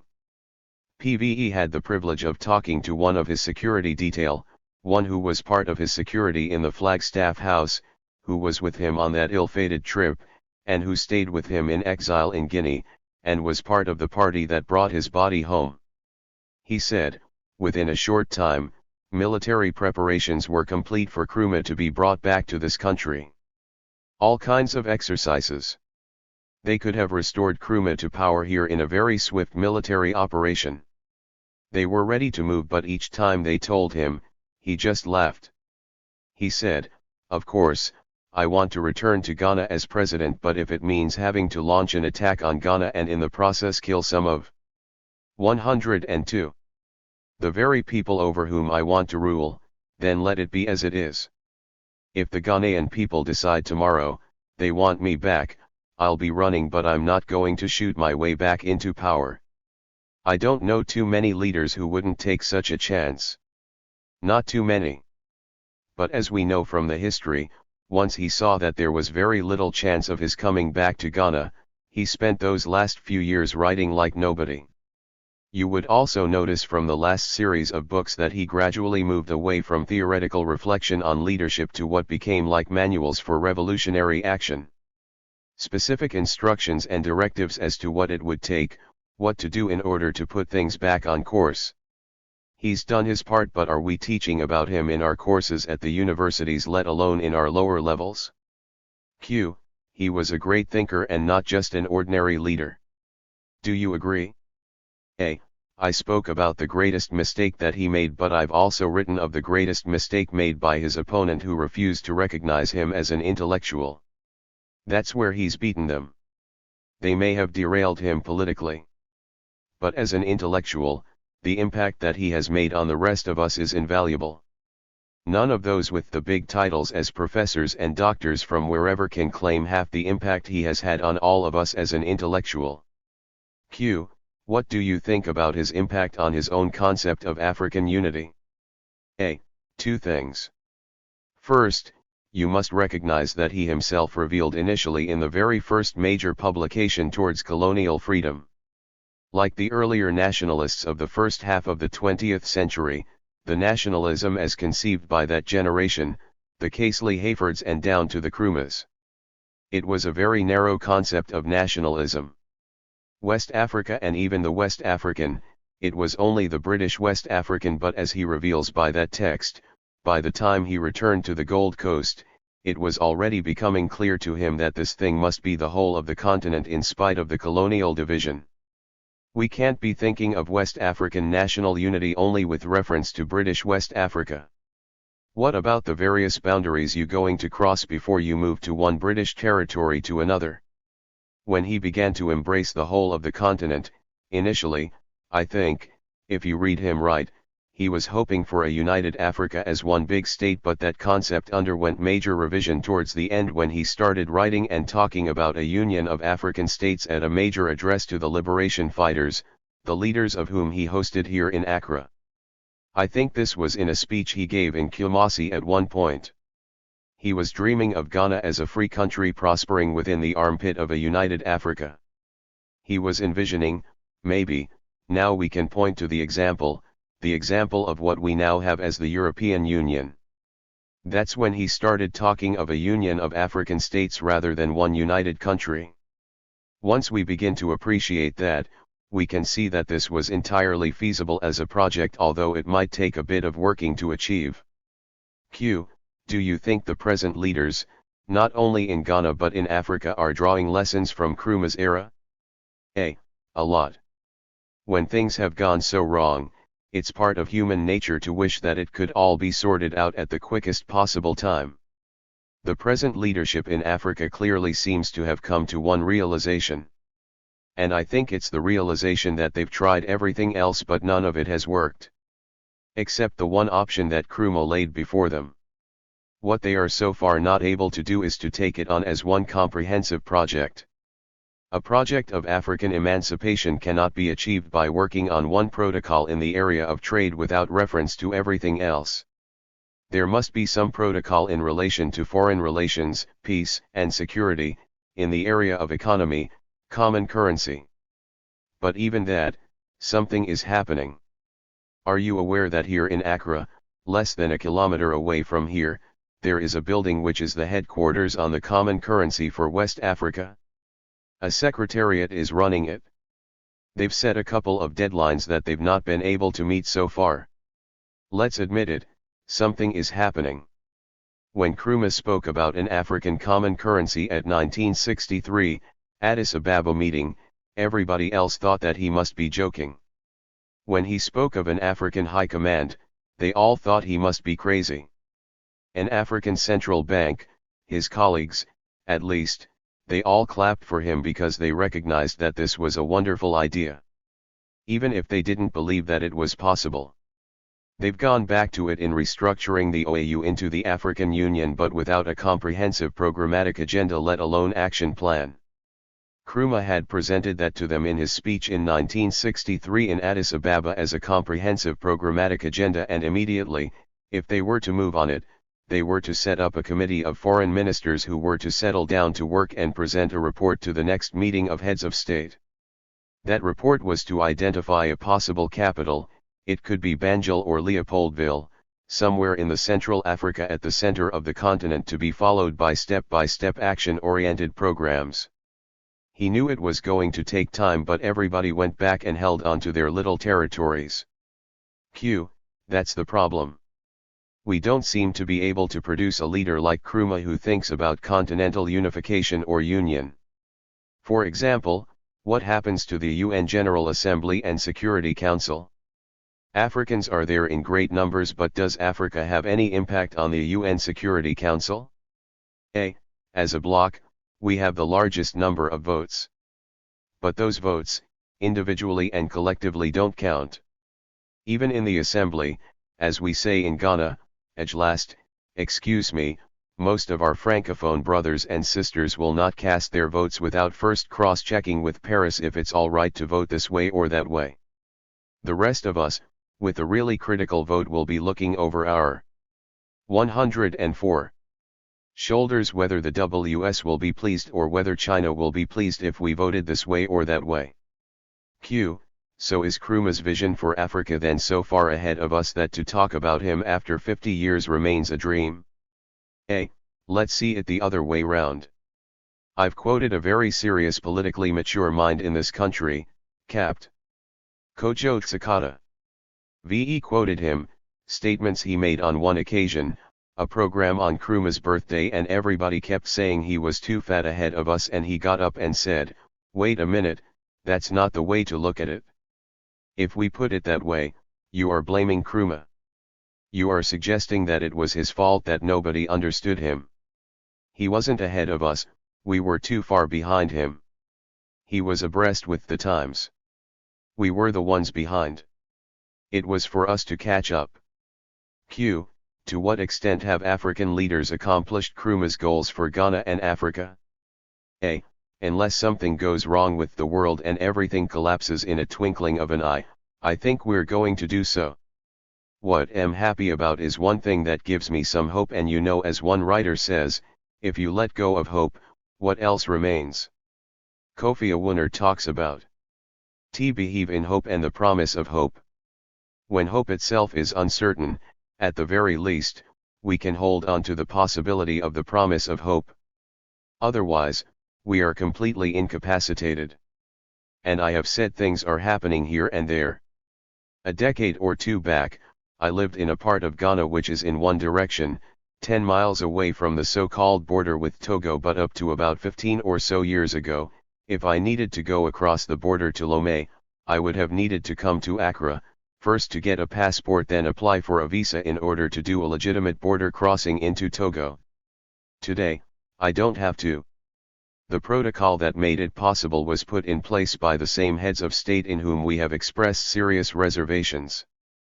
Because even in their state of confusion, they could see that the old arrangements didn't make sense. PM reminded, and I find it surprising but interesting, that the move for the formation of Economic Community of West African States (ECOWAS), guess who some of the leading proposers were? People have identified the late Nasing B. Ayadima. People give him a lot of credit. On other scores, I don't know. He was the same person who could not hold his one country together. Even in his state of politics, he could see and was able to persuade his colleagues at that time, and ECOWAS became a reality. As I said, few other things are happening. You could apply for an ECOWAS visa in US now and elsewhere and arrive in Ghana and use the same visa and go through every country in West Africa. I go back to my earlier point, that is, tinkering as the big challenge. It has to be a comprehensive programmatic agenda and things would begin to fall in place. But sometimes, things happen in spite of us. If we were to have been wiped out of the face of the earth, it could have happened in the 16th or 17th century when the entire continent came under probably the biggest onslaught assault in history and affected us in millions. How did Africans survive the Holocaust of slavery in spite of the collaboration of so many of our own people? How did we manage to push back official colonialism, in many cases, less than half a century after it fell into peace? Like I said earlier, the reversal of colonialism happened not only because of the toll played by the Nkrumahs, the Azikiwis, and all the other leaders of those generations, but also importantly, the people as a whole have reached a point where they said, over our dead bodies. And that our leadership should recognize this. They moved because the people were behind them. I think that is the most important thing. At the moment, if we found another Nkrumah here in Ghana, in Nigeria, elsewhere, are you sure the people will be behind him or her? It all depends on effective leadership, right? Maybe that is the kind of work that you and I need to do. It becomes the part of the search for answers. Our role not as politicians but as teachers is to explain to the young people as well as the older people who come through our hands to draw their attention to some of what we've been talking about. I just wonder how history will judge Kwame Nkrumah. I think history has judged him already and found him not guilty of so many of the charges that were leveled against him. History has already revealed to us that what the soldiers were told that dawn when they moved on the Flagstaff House. They brought them all the way from Kumasi, and on the outskirts of Accra, they stopped, distributed some money among them, and urged them to move into action, claiming that Nkrumah had run away, carrying with him the most of the treasury from the Bank of Ghana. It never happened. When will justice be done? Can we bring those who lied to justice? I don't know how we're going to approach it. First of all, most of those are already gone, I mean. Secondly, as I said from the beginning, the rest of us were on the streets that morning. Shouldn't we also be brought to justice? We may not have been principal perpetuators, but according to the law, we became collaborators in the enactment for our own distraction. But the history one's already clear. The people who engineered the overthrow have already confessed. You talk of presidential libraries, so you go to Johnson Library in Houston and Kennedy Library in Boston, lots of open, now declassified documents telling us exactly how they managed to recruit some of our own people who we now know by name. History is clear on who the guilty ones are. Nkrumah, he came 106. And played his part. You know, I had a graduate class in which we read Towards Colonial Freedom, and the students said, wait a minute, he wrote all this at that time? I said yes. How come we have gone through our entire education and it's only today that we are finding this out? And I said, well, I would have said don't ask me. At least you went through my hands as undergraduates, it's only today that I'm sharing this with you. Am part of the problem. You ain't seen nothing yet. I played Nkrumah's voice to them, one of those speeches, and they listened from beginning to the end and they said, my God, wasn't he afraid? Didn't it worry him that they were going to come after him? I said, well, I think that he knew that they were going to come after him, but he did it. But he did it? They did come after him. And I said, yes, he knew that they would come after him. They came after him, but it was too late. He had done his job. Thank you. We appreciate your commentary. It's a pleasure. Chapter 4. Africanists and Kwame Nkrumah 107. Interview with Kwame Nkrumah. Professor Gordon and Prof. Kwame Nkrumah. Q. I know you have done some research on Kwame Nkrumah. Can you give us some reflections on Kwame Nkrumah's childhood and family background? A. Well, that's a difficult question. I know that his father was a goldsmith and his mother was a small crop cultivator, and therefore he couldn't have had a high-class upbringing. His upbringing must have been ordinary. In his autobiography, he talks about being carried on his mother's back and crossing a river during which he felt the presence of fish, and he told his mother and she turned around and saw the fish. The point is this, that people carried on their mothers' backs belong to not a very high class. Q. What do we know about his father? A. Goldsmith, and I think that he was from Liberia. Q. What are your reflections on his education both in Ghana and America? A. He went to elementary school on the coast in Elmina, then he didn't go to a secondary school, but he went to Achimota Training College, in 1924, I believe. Achimota Teacher Training College preceded the secondary school. One distinctive quality about him, that is to say what differentiated him from his other colleagues, was that he didn't go to secondary school but went to a training college. He didn't go to London for the law, which his other colleagues did, except Dan Quah. Dr. Dan Quah, one of the most eminent people of whom we call the Big Six, went through primary school, passed the examination through 108 private studies, and then went to study law in London. But Nkrumah was different in not having high-class relatives who would look after him, as different from these other colleagues who led the independence struggle. Q. How did he get to US to get education? A. By his own effort, I suppose. He didn't say this much, but he saved money and went. I'm sorry that the papers you were talking about are missing, because all Nkrumah's financial affairs were embodied in the letters that were destroyed. His main sponsor seemed to have been a man called Arca, who was an Enzima, and you know Nkrumah is an Enzima from the western region. So he may have obtained help from Mr. Arca, who continued to sustain him when he was abroad. So, I imagine that he saved money out of his teachings. Mind you, he taught after he left school and found his way into America.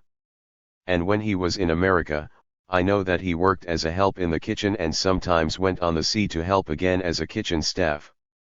Q. But he did visit his friend Azikiwe in Nigeria to raise some money before he left.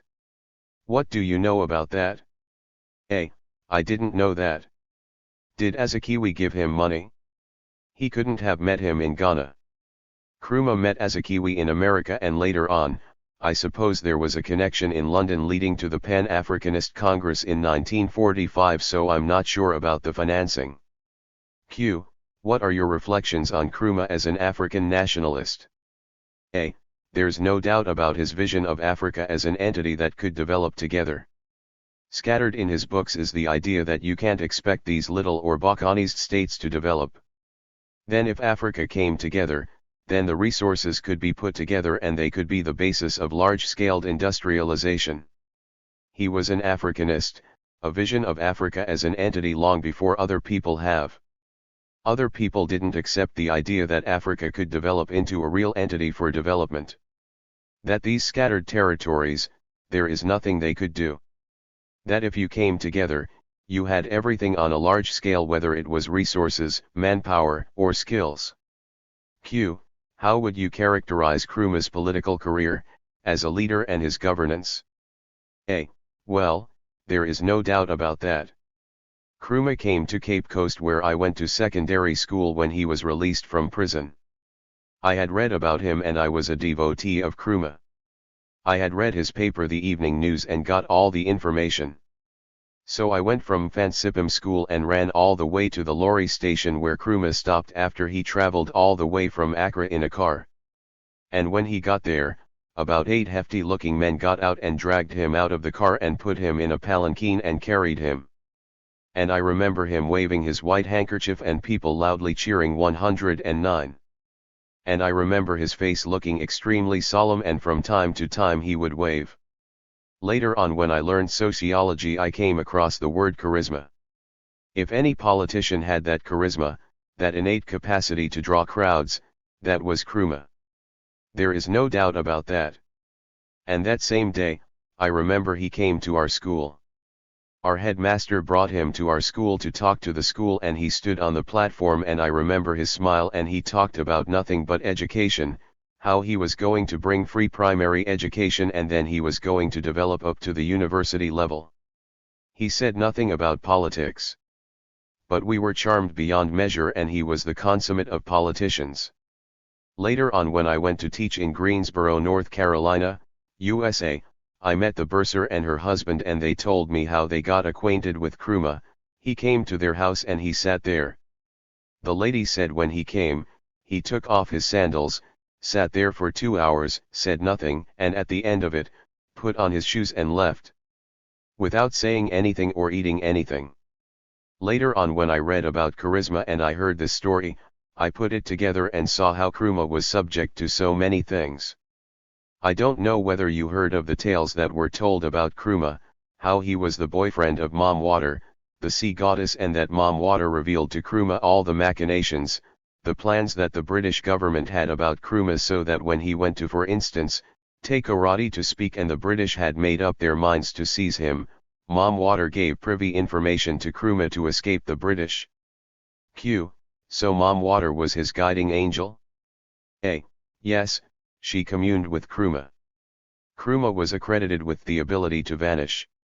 So that if he was going to Cape Coast and he got to a point where he felt that the British were after him, he vanished. He was attributed to all kinds of magical powers which went together with the conception of the charisma. Charisma is different in the sense of attraction, but then other elements were also added to it. I heard this as a boy and I was a great devotee of Nkrumah. But as you grew up and did research, did you still believe in it? I know that certain people have attractions, people are naturally attractive, and so certain people do not attract. Let me tell you a story. In December 1947, Nkrumah was asked to come and join the group of Ghana's leaders called the Big Six. Nkrumah was made the secretary, and he told everybody that they could fail Ghana but not Kwame Nkrumah, and that he alone would be faithful to the country and be able to lead the independent movement. He had a dispute as to how to go about the organization. So he managed to break away.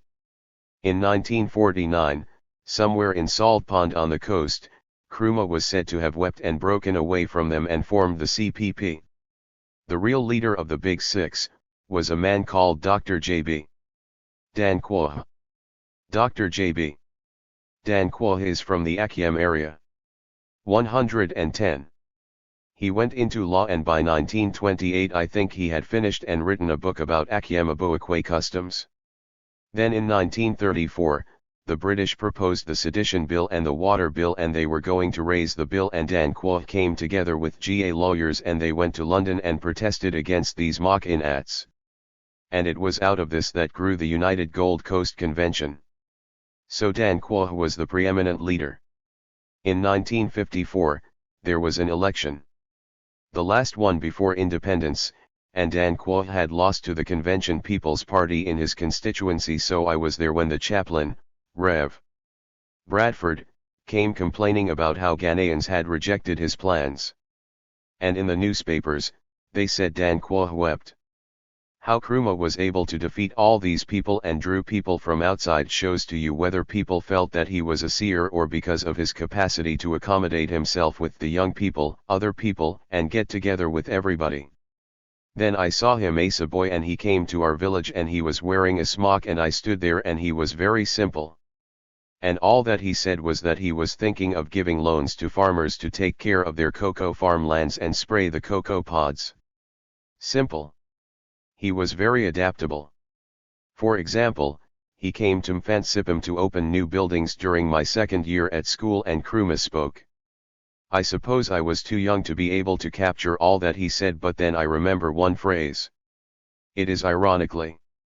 Since then, I have tried to understand what he meant by the word ironically. Then I say to myself that all the big schools, the head teachers were anti-Nkrumah party, they were all UGCC party members. So Nkrumah probably meant that one of the best buildings is being put up by a government that is disliked by these elites.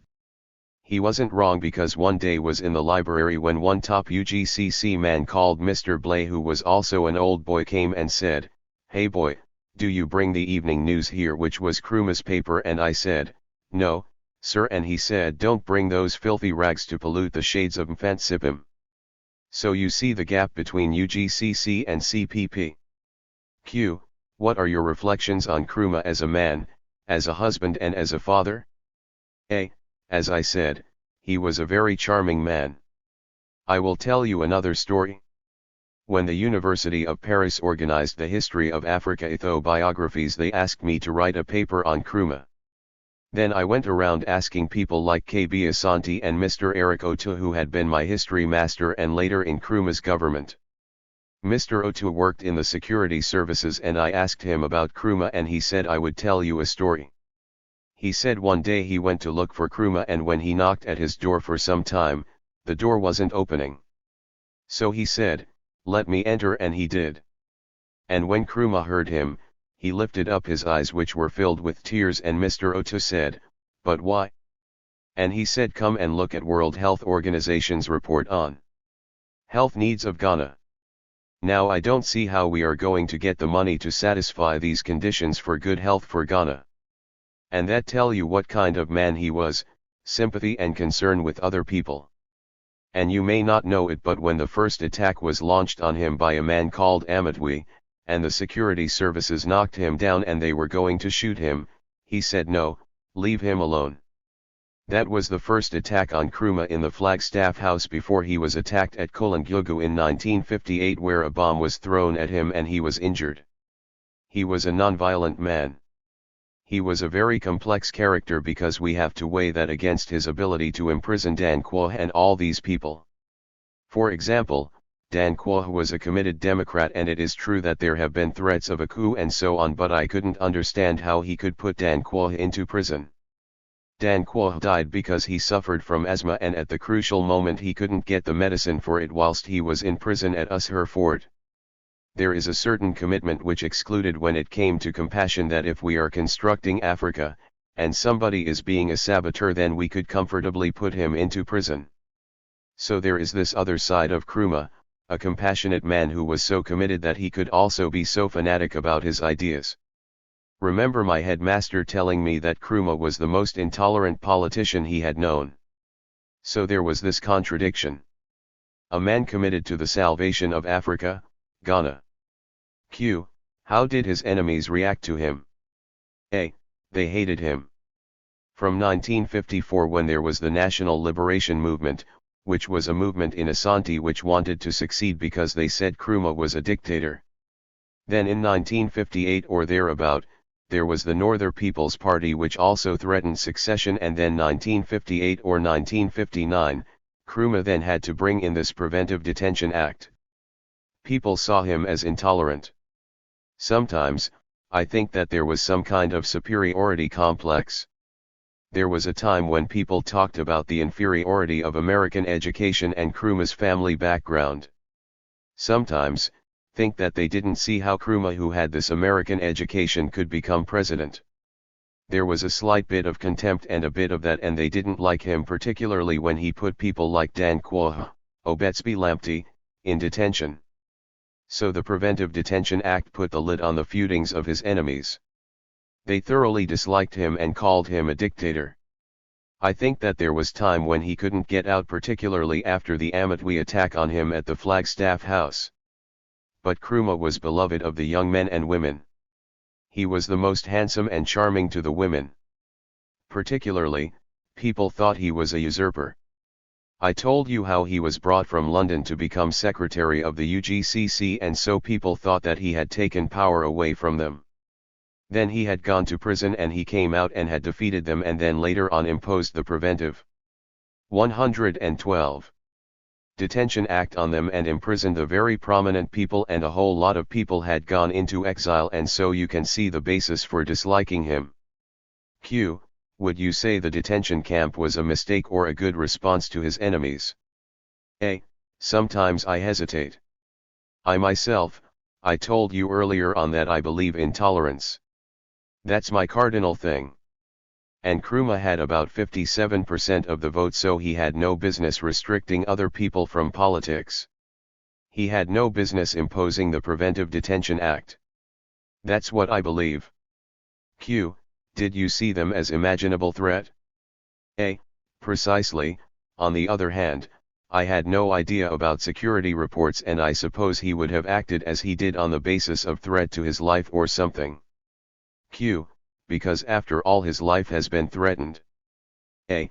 Ghanaians could have curried favor by reporting things that were not true. Well, I don't know, I believe in tolerance, and he would always have won the elections. Dan Quoh was put into detention because he was supposed to have encouraged the Trade Union Congress to go into strike in 1962. I don't see how that could have been true because Dan Quoh was a Democrat. I don't see Dan Quoh doing that.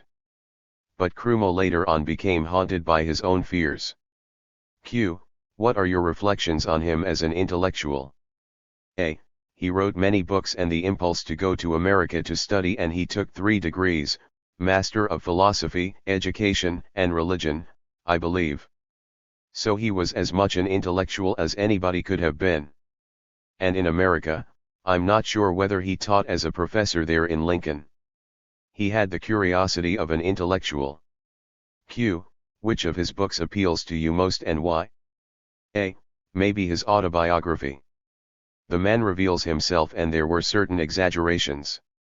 For example, this story of feeling the presence of fish in the water when he was being carried on his mother's back seemed to be mystical powers, which seemed to be an exaggeration. Q. Could that be a part of his faith? A. He said he was a non-denominational Christian. That's what he said. Q. Do you think he may have been inspired by his faith? A. Yes, but I think that when Nkrumah was in America, I think that a lot of his inspirations could have come from experiences of any black in America who had Nkrumah's qualities, because this was before the I Have a Dream speech by Martin Luther King. At that time, it would have been really terrible being a 113. Black. America was complex. In Greensboro, I was puzzled by the African Americans. They had all kinds of complex attitudes. I couldn't understand, so I concluded that they were a reflection of the past and maybe even the present. So I think that the African American experience was a major influence on Nkrumah. Q. What do you think were his greatest strengths and weaknesses? A. His commitment. His greatest strength was his capacity and his commitment, his single-mindedness, and as I said, his sympathy for the ordinary people. On the other hand, there was this vanity which grew out of the admiration from his followers. For example, Nkrumah was referred to as the Messianic dedication, Great Osagieto. This sympathy for other people, this commitment to a cause and to pursue it to the end, and compassion for his fellow race and fellow Ghanaians, and on the other hand this single-mindedness so strong that he was prepared to sacrifice other people. That seems to me to be a weakness. And for me, lack of tolerance. I don't know how I got particular, but I don't like people who ate intolerant. Q. Maybe lack of tolerance to his enemies. But his whole life was not characterized with intolerance, was it? A. Yes, that's right. After he had been in power for a year or so, Dr. Dan Quoh proposed a motion calling for independence, and Nkrumah was puzzled because Dan Quoh and his people had said they wanted independence within the shortest possible time. And Nkrumah and his people had said they wanted self-government now. So Nkrumah didn't see how within a year of their being in government, Dan Quoh should move a motion asking for independence within that year. Q. But people liked him for wanting immediate independence. A. Well, sometimes people wonder if we were really up to it. Sometimes, people think that they have to go back. People are saying that we made a mess of the whole thing and that we were not prepared for it. Q. Did he feel the same way about Pan-Africanism? A. That one, in 1963, he insisted on African unity. He wanted one single government, and then they agreed on Organization of African Unity. They wouldn't accept the one government, and that seems to me as an exaggerated desire. I mean, how can the whole of Africa have one government? I didn't believe in that. Q, and make it the United States of Africa. We could try. Look at USA, it is possible. What do you say? 114. A. Yes, sure. But it couldn't have worked. I don't think so. Look at Nigeria. But you see how USA began, 13 colonies, and they proclaimed, and they had the definite ideology, and their strength lay in winning independence from the British, kept on adding people and states, and there was a definite commitment. Even so, they had to fight a bloody civil war from 1861 to 1865 when Lincoln died. Even with America, with the same culture and everything, they had to fight. Africans don't have the same culture. Q, you think America has the same culture? They came from different cultures of the world. A, sure, the 13 states, they had the same culture. They are the indigenes, the Pilgrim Fathers, particularly the Eastern Seaboard. They were literates, same classical education, and later on there were these migrants, but the core of Americans was the same, and the same ideology.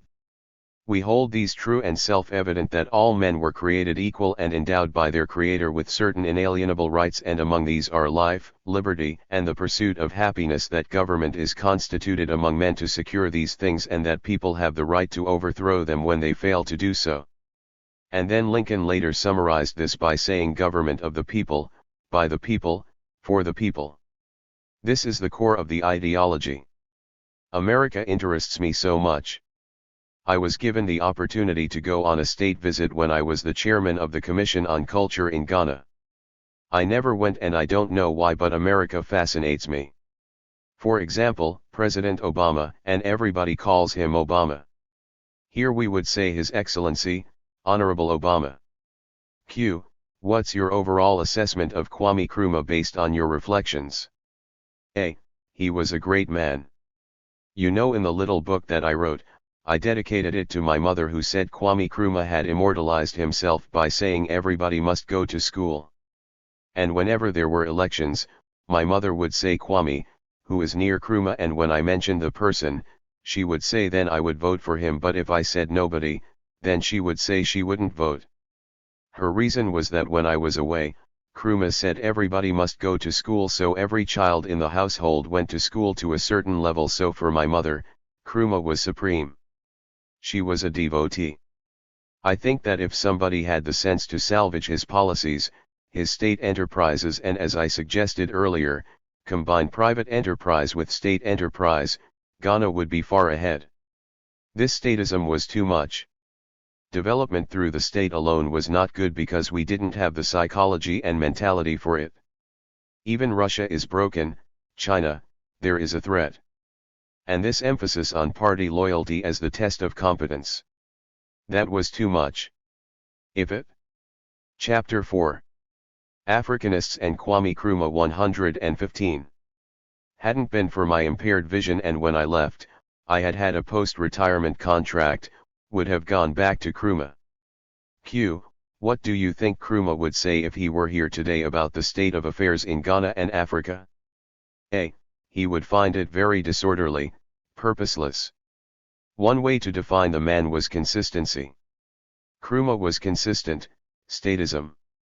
You could fault him, but then he knew state and enterprise, state farms, and others. I told you where I think he went wrong, for example in placing somebody trained at the Kwame Nkrumah Ideological School in charge of a farm when the expert had to work under that person. Q, do you like the idea of Ideological Institute by Kwame Nkrumah? A, well, within the context of his ideas, why not? He wanted dedicated people. To an extent, he wasn't original. But he also didn't take into account the sort of literary background and the conditions in which they were living. They didn't understand that problem. Maybe he was too much absorbed by America, because some of the measures, statism, wouldn't work in this country. Nkrumah had a cocoa buying company and he had auditors there. One of the auditors went to a village to examine the books. He was scrutinizing the book when the buyer said, "My friend, Kwame Nkrumah has killed his elephant and we are all cutting bits of it, so you shut up and cut your bit and go away." Somebody else would have given the ideas to other people to manage, not the state. He had fantastic intentions. Q. Do you like the Young Pioneer Project? A. No, I took my sister out of the Young Pioneer. She was a member, she went to secondary school at Cape Coast and a man in our hometown persuaded her to join and I said no. Q. Why? A. I didn't see the point in it. What are they going to do? They became tale-bearers, they were telling stories and they would go and report their fathers and mothers about having said something negative about Nkrumah. They were spies, so I didn't like that. At core, I'm an Nkrumahist, but there were faults which I didn't like. And it wasn't necessary. Ghana nearly went bankrupt because Nkrumah spent money on all things that were not necessary. Q. In that respect, is it different from the current president? A. Well, I haven't thought about that, but I wouldn't compare this man President Mahama with Nkrumah in any way. If we talk about the business of spending money, Nkrumah had the purpose to strengthen the party. This man has thrown a lot of money about since the passing of President Adam Mills on 116 projects is not properly safeguarded and thought out. There is no comparison between the two. This man is nowhere near Nkrumah at all. Nkrumah was always afraid to keep the party intact, so he was careful about renewing projects, but even so he sacked about 3 or 4 top officials for being corrupt, though later on they brought them back. But this man is purposeless. He's nowhere near Nkrumah. He's a compromised figure. Q. On that note, thank you very much. A. That's all right. Thanks for coming. Reflections on Nkrumah as a man, father, husband, an intellectual, and a politician. By A.M.A. Biney. Highly revered within the canon of Pan-Africanist visionaries, Kwame Nkrumah is considered foremost as an intellectual, politician or a philosopher king. Rarely is he viewed as a father or husband or simply an individual. It is his contribution to the independence of Ghana and the struggle for Pan-Africanism that he is most intensely remembered for. In being elevated to hagiography by some, his weaknesses are overlooked, whilst those who seek to demonize him elevate his shortcomings and have also eschewed the human side of him. I offer here reflections on specifically how Nkrumah as an intellectual and politician, a man very much in a hurry to unify Africa, impacted on his role as a father and husband. The aim is to bring out the human and multifaceted Nkrumah, for like all human beings he was a complex individual. He was also flawed, amidst his remarkable talents and abilities. It is these nuances that I seek to examine.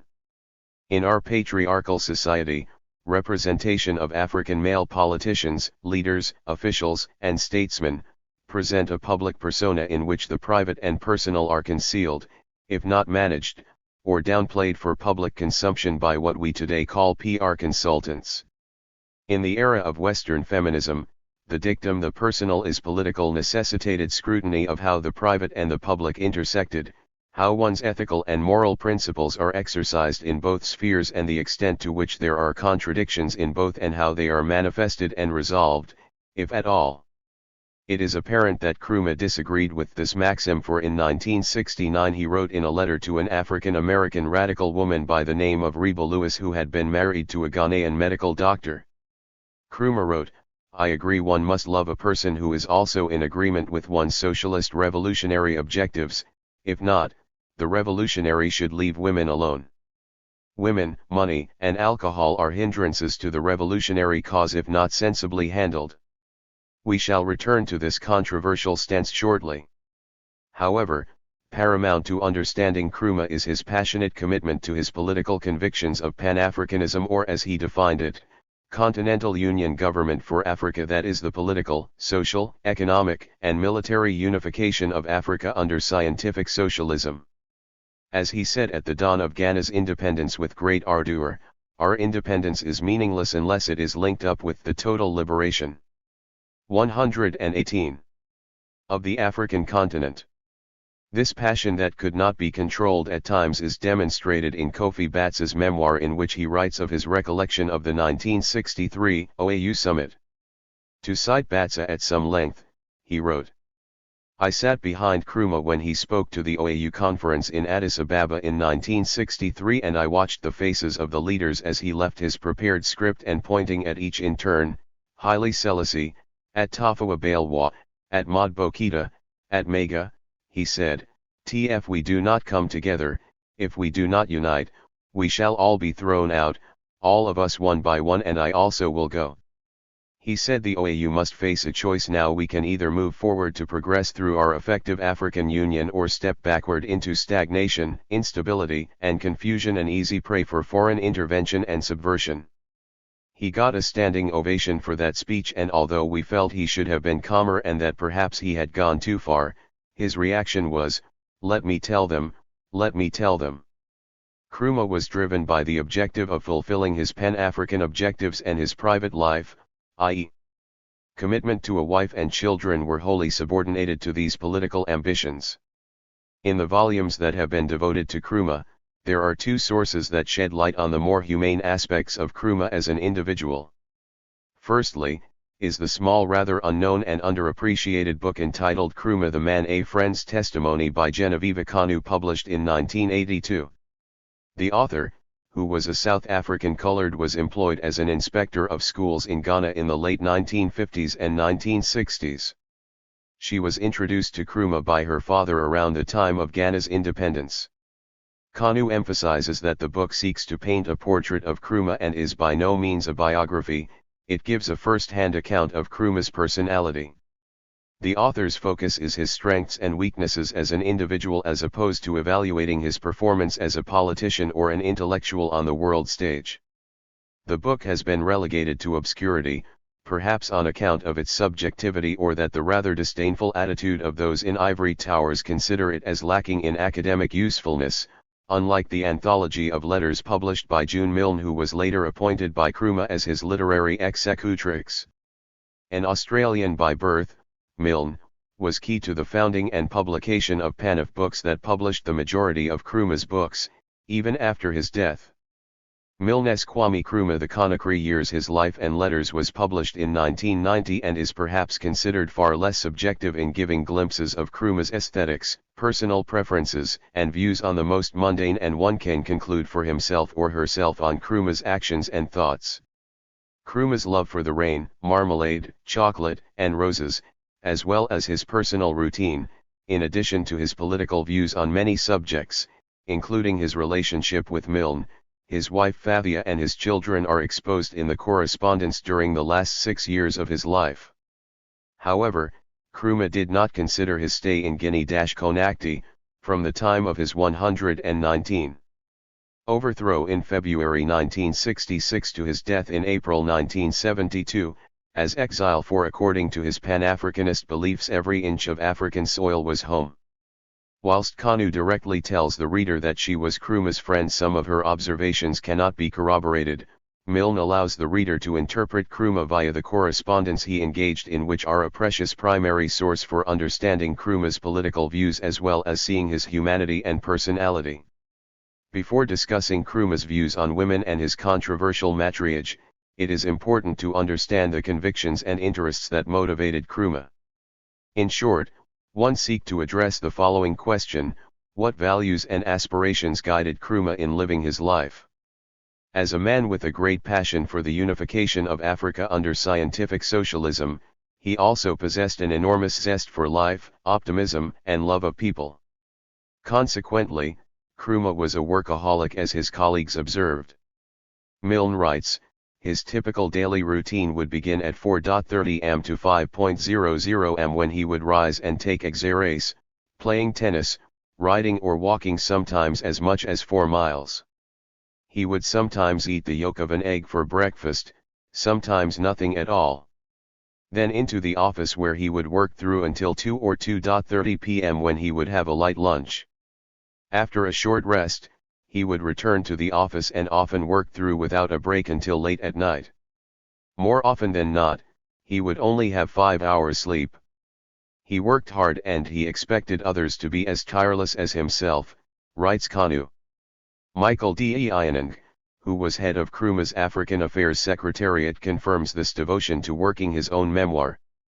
Nkrumah's capacity for work was enormous, as was his desire for innovation, but the combination of these factors, buttressed by his impatience to have all his tomorrows today, made work under Nkrumah seem like running a non-stop factory.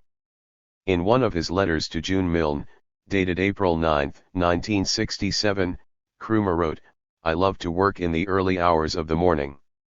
Nkrumah was consistently punctual at the office and in meetings with individuals. He scrutinized every file with the greatest attention to detail. He was at ease with ordinary people and often charming. Deinand refers to him as a most genial boss. He was an effortless conversationalist and an avid reader of books of many subjects. He possessed an aura of inspiration which had the effect of revivifying those around him, however tired they might have been before. 120. He exuded warmth if a stunning smile, yet he could be very serious. His seriousness is captured in his discipline towards work, fasting every Friday, meditation, practicing yoga, his love of walking, enjoyment in playing tennis and an ascetic approach to living. He did not eat much as he had a sensitive stomach. He abstained from alcohol and preferred fruit juices whilst maintaining elegance in his attire. As Kanu points out, his clothes were very simple, designed by himself so that they could be worn without frills, without a shirt, tie or cufflinks. For he disliked ostentation, despite what was later said of him. He had no special tailor, he had no valet, he had no hairdresser. He only had Niamaki to serve him personally. Other heads of state might have all these. Nkrumah was so busy forging a Ghana and making efforts to create a united Africa. That does not mean he was unaware of his physical appearance. He took most meticulous care of his person, but was perhaps more indifferent to this outward looks than most. Nkrumah and women. Nkrumah was a very private individual, and details of his personal life can only be gleaned from limited sources. His own autobiography, published in 1957, is a partial account and sheds very little on his relationship with women, but it is an important starting point. He recalls that as a young boy a young girl became fond of him that ignited what he describes as a dread of being trapped, of having my freedom taken away or being in some way overpowered. And I have the same feelings about money and organized obligatory religion. All three of them represent to my mind something that should play a very minor part in a man's life, for once one of them gets the upper hand, man becomes a slave and his personality is crushed.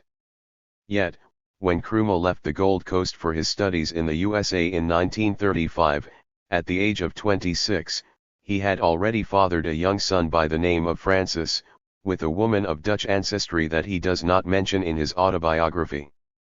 It seems he somehow overcame this dread towards the opposite sex to have fathered a child. It also suggests Nkrumah's attraction towards light-skinned women that was continued during his sojourn in the USA and in Britain and in his later marriage to Favia Helen Rizk. Whilst studying in the USA, Nkrumah reveals he was romantically involved with a young woman by the name of Portia who suspected him of infidelity. In regards to women, he wrote, "Unfortunately, the fact that I enjoy women's company has led to a great deal of misunderstanding from those who look at my life from outside. I have never wanted to become too entangled with a woman because I know that I would never be able to devote enough attention to her that sooner or later, whether she was married to me or not, she would begin to wander away from me. I was afraid too, that if I allowed 121 a woman to play too important a part in my life, I would gradually lose sight of my Lowell. Few people have been able to understand this attitude of mine, and I have been described by various people as a Don Juan, an impotent man and even an eunuch." However, Joe Appiah writes in his memoir that Jim Crow America had instilled within Nkrumah a fear and shyness of white women, and therefore the Primrose Gardens gang of Nkrumah's friends decided that Nkrumah needed a white girlfriend. The gang found an intelligent blonde revolutionary Marxist Russian émigré who had been born in London by the name of Diane P., who was introduced to Nkrumah without his being aware of the setup. Appiah writes that Diane P. accompanied Nkrumah to the 1945 Fifth Pan-African Congress in Manchester, England. The relationship did not last, as Nkrumah returned to the Gold Coast in November 1947 with a single-minded focus on his political objectives. Peter Abraham, the South African novelist, who wrote A Wreath for Udamo, which is believed to be a work of fiction based on Nkrumah, also depicts the protagonist in the novel having a relationship with a European woman. It was not until 10 years later at the age of 49 that Nkrumah married in order to conform to Akan cultural customs in which a man and especially a head of state should marry in order to have a consort at official events. In explaining his marriage, Milne writes, "As Prime Minister he was required to host an increasing number of public occasions. It was desirable for him to be accompanied by a hostess. A Ghanaian bride might have stirred up tribal jealousies. Then there were those who thought the marriage had been advised on medical grounds. Nkrumah's health was of concern. There had been scares attributed to overwork. It was thought by some that he needed the relaxation a normal family life could provide." At the age of 49, Nkrumah had left marriage very late and to a young woman who was half his age. A secret cabal of individuals chose the bride on Nkrumah's behalf for Nkrumah, and this group was sensitive to tribal jealousies jeopardizing the national unity Nkrumah wished to create for Ghana. Since Nkrumah had very good ties with Gamal Abdel Nasser of Egypt, the entourage visited the country. Favia Helen Rizk was a 26-year-old Egyptian woman brought up as a Coptic Christian who was chosen by the cabal. Erica Powell, an English woman who was Nkrumah's secretary at the time, was not party to the information and wrote in her memoir that the news of Nkrumah's marriage on the evening of December 30, 1957 came as a bolt from the blue that astounded many and angered Ghana's market women who marched angrily on the castle in full sail as Favia was. 122. A very light-skinned Egyptian woman, Ghanaians considered her to be a white woman, and the controversy was heightened by this fact in addition to the initial secrecy of the marriage. Swiftly, the CPP propaganda machine went into action to emphasize that Favia was an African notwithstanding her light complexion in order to appease Ghanaians that the marriage of their beloved Kwame Nkrumah was a very good thing, writes Powell. Very quickly the market women were won over and soon produced a new Akan cloth with the Chui name Favia Fata Nkrumah or Favia Deserves Nkrumah. The controversy extended to the British and American diplomatic circles who bizarrely considered the marriage as an attempt of Nkrumah to balance his relations with Israel by marrying an Egyptian. The racist imperialist mindset could not conceive that a proud African such as Nkrumah would have his own motives for marrying an Egyptian. Those motives were related to forging greater political unity between Arab North Africa and the rest of the African continent. Fundamentally, Nkrumah's marriage was a political marriage, for he was married ideologically to the cause of African unity to which all other private pursuits were absolutely subordinated. As a married man, the normal family life that Milne refers to, evaded Nkrumah and the wife and 3 more children he was later to have in matrimonial engagement. His second son was named after the Egyptian president, Abdel Gamal Nasser, a daughter was named Samaya, and his youngest son Sekau, named after President Ahmed Sékou Touré of Guinea. Whilst Nkrumah had huge affection for children, he was often very busy as a politician and at times was distracted in the presence of his own children. Favia vividly recalled with laughter that Nkrumah once had a book in his hands and in the presence of Gamal, who was seeking his attention, his 5-year-old son told his father, "You are not talking to me, you are talking to the book." At the time of the coup in February 1966, Gamal was around 5 years old and his siblings much younger, hence, for the remainder of their childhood, Nkrumah's children grew up in the shadow of a revolutionary icon who struggled for Pan-Africanism. Their young lives barely shared intimacy and memories with a man they hardly knew but who was their biological father. Later, the coup denied them access to their father, who they never saw again. If Kanu is to be believed that Nkrumah had proposed to her, it is likely that their marriage would have been troubled, as she acknowledges herself that she could not marry him as she valued highly her independence. She was also very much aware that he considered a wife a hindrance which she could not accept. Moreover, Kanu believed that Nkrumah needed a quiet, calm woman who would not challenge his dictates or interfere in his politics. Favia certainly did neither. It also suggests that Favia was the opposite of Kanu in terms of personality traits and behavior. Leaving aside women that Nkrumah was intimately involved with, Nkrumah had a patriarchal respect for the capacities of women who proved themselves capable of being competent leaders. He supported the setting up of the National Council of Ghanaian Women in September 1960, and in a top-down patriarchal manner he appointed the name of the new organization as well as loyal officials to this new entity. In short, trade unions, the youth movement and the women's organizations became auxiliaries to the CPP and their leaders chosen if not approved by Nkrumah.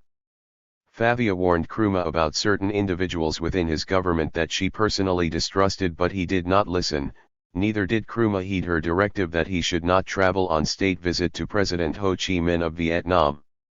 It was on this trip that the February 1966 coup took place. In the Conakry years there ate very few letters to Favia and the children, and the ones that are included lack a warmth and intimacy which he more often revealed in his letters to Milne, who he later appointed literary executrix. As there are far more letters in Milne's private possession that are not part of the Moorland Spingarn collection, and that the collection also contains many letters that are not in the Conakry years, it suggests that as editor Milne's own bias in the selection of letters predominates. For the 5 years Nkrumah spent in Conakry, his wife and children never came to visit him. Due to an attempt to kidnap Nkrumah whilst he was in Guinea and attempts to topple the government of Sékou Touré, both Favia and Nkrumah feared that the family could be hijacked on their way to or from Guinea. Favia expressed this apprehension in an interview with the Daily Graphic, on July 14, 1972. In addition to this legitimate fear, Nkrumah was the endless optimist and believed he would be reinstalled as president of Ghana on account of the number of plans he was involved in to return him to Ghana, which would bring about reunion with his family. Yet, this aside, it is clear that Nkrumah was married first and foremost to his conception of an African revolution, and his family were to be sacrificed for the fulfillment of this objective.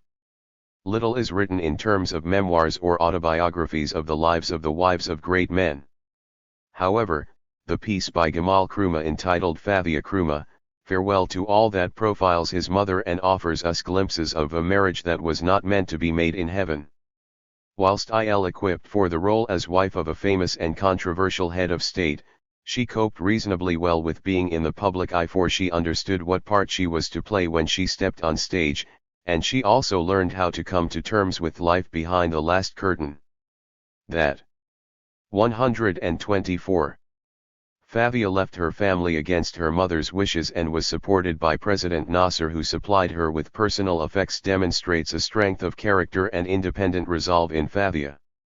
Nkrumah's impatience in all things was also reflected in his marriage to Favia. Even though she suffered swollen feet and a skin condition due to the tropical heat, which was confirmed by a medical doctor as a heat rash, Nkrumah insisted on marrying Favia in a civil marriage on the same evening of her arrival. Eschewing ostentation, Nkrumah had denied the Ghanaian public justifiable reason for a national holiday and a jolly good party, as one British High Commissioner observed when the news of Nkrumah's marriage was made public. This lack of ostentation and acute privacy was reflected in other aspects of Nkrumah's personal life. For example, unlike other African leaders, he did not leave illicit property or substantial looted funds from the state coffers for the care of his family. Can the personal be separated from the political? We can return to Nkrumah's ostensible belief that the personal can be separated from the political. In a letter to Reba Lewis, Nkrumah thanked her for a book by Stephen Haim entitled "T. Uncertain Friend" and wrote, "I sometimes shudder at the private lives of some of these great men.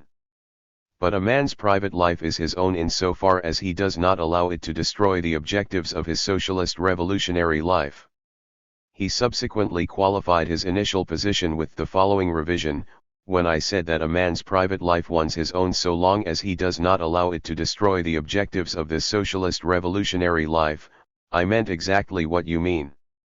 I know that it is impossible for a revolutionary to dissociate his private life from his public life if he wants to be a true socialist revolutionary.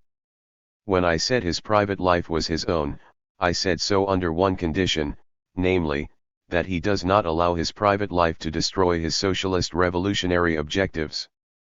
I agree one must love a person who is also in agreement with one's socialist revolutionary objectives.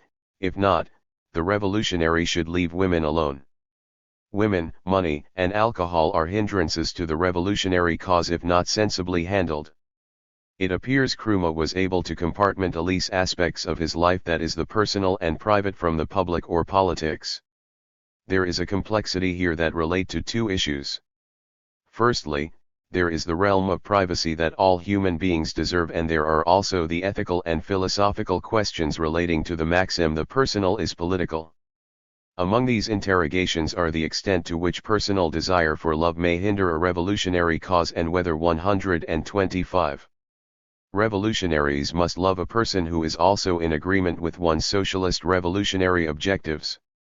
Is this only attainable in an ideal world? It is necessary to ask how many of Africa's great revolutionary leaders, including Nkrumah, have married women who reflected their ideological convictions.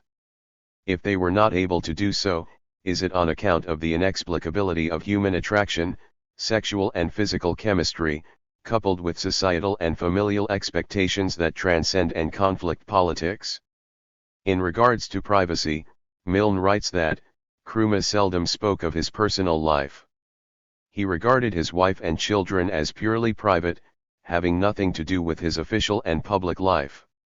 For example, when the publishers of his book Neocolonialism, Thomas Nelson and Sons, prepared notes on the author to appear on the dust jacket and mentioned that Nkrumah was married with 3 children, he scored out the passage as totally irrelevant. In the case of Nkrumah, he married someone with whom he did not share his political and ideological convictions nor discuss politics with. He disclosed to Kanu that Che was almost insensitive to the material needs of those dear to me. He added, "It's a form of protection, I suppose, although I know I overdo it." The extent to which Nkrumah may have also been insensitive to the emotional needs of his family and his wife is also a possibility, for he was consumed by his quest for African unity and socio-economic progress for Ghana. He believed, love blinds all reason and confuses one's judgment. There is little time for it.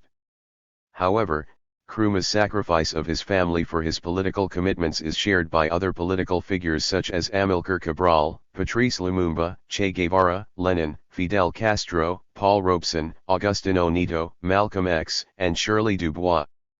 The biography of Shirley Dubois, entitled Race Woman, The Lives of Shirley Graham Dubois by Gerald Horne, illustrates that the demands of political activism impacted on her role as a mother. In reading the many letters sent to Nkrumah by Shirley Dubois that are deposited at the Moorland Spingarn Center, they give a glimpse of not only her dedication to Pan-Africanism but that she was a political activist in her own right. Her travels around the world whilst her son was brought up by her own mother reveal that sacrifice of family for politics can be all-consuming struggle for both men and women committed to radical change. Amidst much reverence for Nkrumah at the time, he was, despite adulation, a lonely man. Nkrumah himself admitted to this loneliness and his views on marriage, albeit in a melodramatic tone, when he wrote a note to his British secretary Erica Powell in 1965. He said, "Have you noticed over the years I have known _ you that I am a very lonely man? Can you say this and that person is a friend to me? I am friendless and 126 companionless. I suffer from intense loneliness, which makes me sometimes burst into tears. Am an isolated man, isolated from life itself. You only know and understand that, Erica. Few people know this. They see me in public smiling and laughing, not knowing the burden of loneliness and isolation that I carry. Marriage did not solve it, it has rather intensified and complicated it. You know I didn't want to get married. You know my views on the subject. Did I ever tell you that I married not for myself but for the presidency?" Many have characterized Nkrumah as a man ahead of his times, who failed to be understood by many of his contemporaries who considered his dreams for continental unity, as Ahmed Ben Bella considered at the time, to be pie in the sky. Whilst the political optimism of Nkrumah bounces off the pages of his letters during his Conakry years, there is an acute sense of loneliness and optimism in these pages despite his correspondence with individuals he wrote to. His political misjudgments of individuals and mistakes continued. For example, whilst in power he failed to take decisive action after the April 1961 Dawn broadcast to TID the Convention People's Party and the Ghanaian state of corrupt officials and ministers, which generated cynicism and alienation in ordinary people alongside impunity among the perpetrators of corruption. He confided in Milne towards the end of 1966. Within his entourage in Guinea, Ambrose Yankee SNR, whom Nkrumah had appointed as head of his security at the villa, had been corrupted and was consequently misinforming him. In addition, another grave shortcoming was Nkrumah's failure to regenerate a moribund CPP in order to reconnect it with ordinary Ghanaians after the 1961 Dawn broadcast. Nkrumah's attitude in regards to his personal health was also related to a deep sense of privacy and pride. Favia recalls on numerous occasions traditional healers would visit Flagstaff House, and when she inquired, Nkrumah sought to reassure her but divulged very little to her. Kanu also shares that during his period in office, he refused to let anyone know he was ill until it was too late to help him. Similarly, Milne contends that as far back as 1968 there were indications of deterioration in Nkrumah's health. His obstinacy and perhaps optimism, together with his insistence that he was fit and well, along with repeated promises from Ghanaians that he should be ready for an imminent counter-coup to reinstall him to power, led him to delay plans to go to the Soviet Union for a medical examination. Conclusion.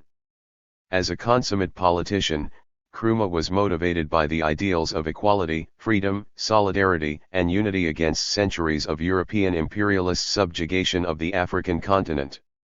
He was acutely aware that political freedom was but the first step to acquire economic freedom, and that the formal 127 end of colonialism spelled new forms of colonial domination, which he enunciated not only in his book Neocolonialism, The Last Stage of Imperialism, published in 1965, but as far back as in his address at the 1958 Conference of Independent African States held in Accra.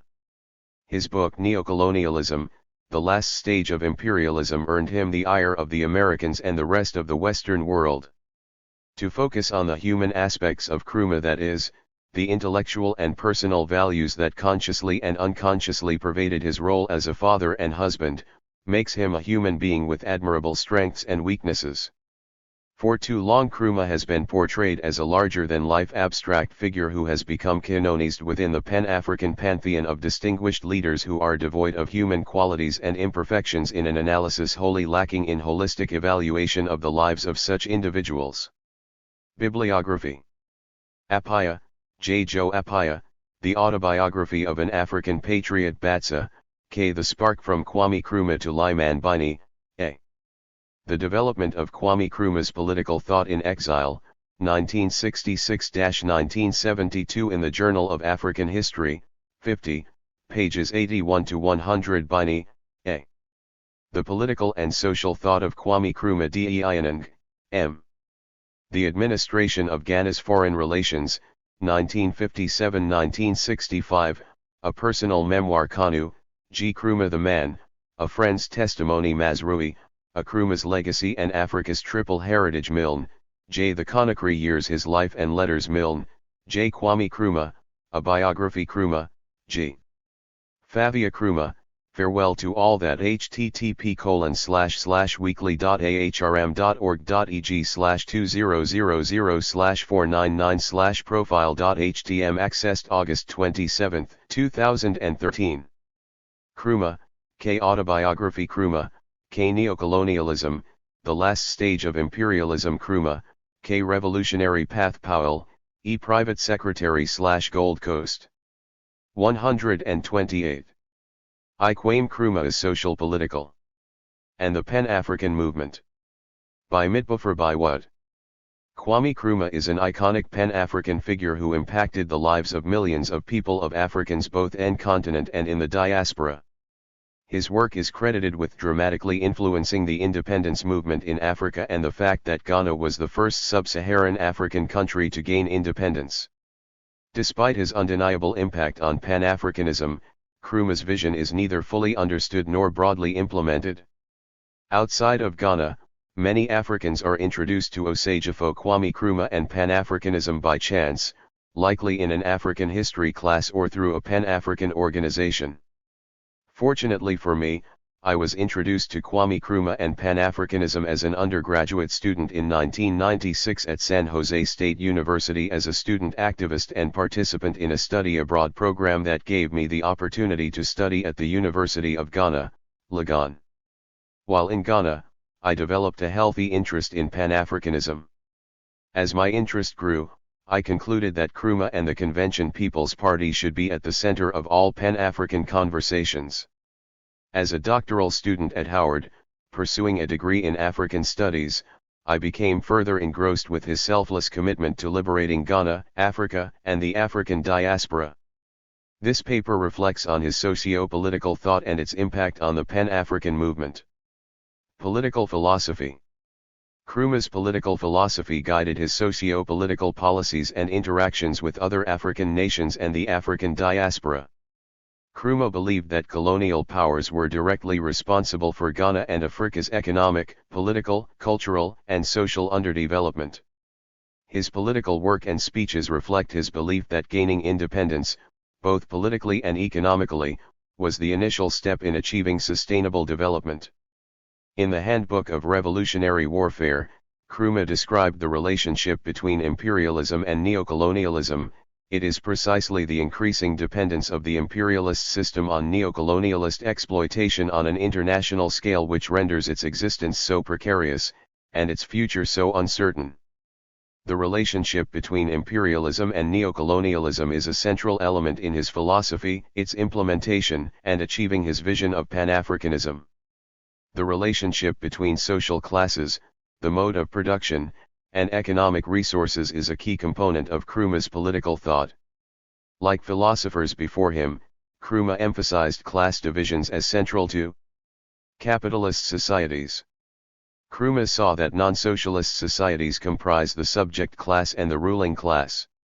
The ruling class generally establishes political dominance and monopolizes economic production. The subject class is economically and politically dominated by the ruling class and ultimately serves their interests.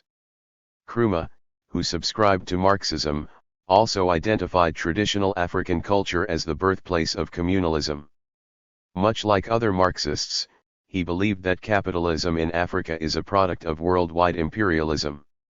Capitalism, which brought greed, corruption, individualism, and class division to Africa, is to Nkrumah the root of the continent's problems. In C/S Struggle in Africa, Nkrumah discussed the correlation between social classes, ideology, and socio-political development. Every form of political power, whether parliamentary, multi-party, one-party or open military dictatorship, reflects the interest of a certain class or classes in society. In socialist states, the government represents workers and peasants. In capitalist states, the government represents the exploiting class. The state, then, is the expression of the domination of one class over other classes. Ideology is an elusive aspect of every nation which operates from a set of ideas, principles, and morals that drives domestic and international policies.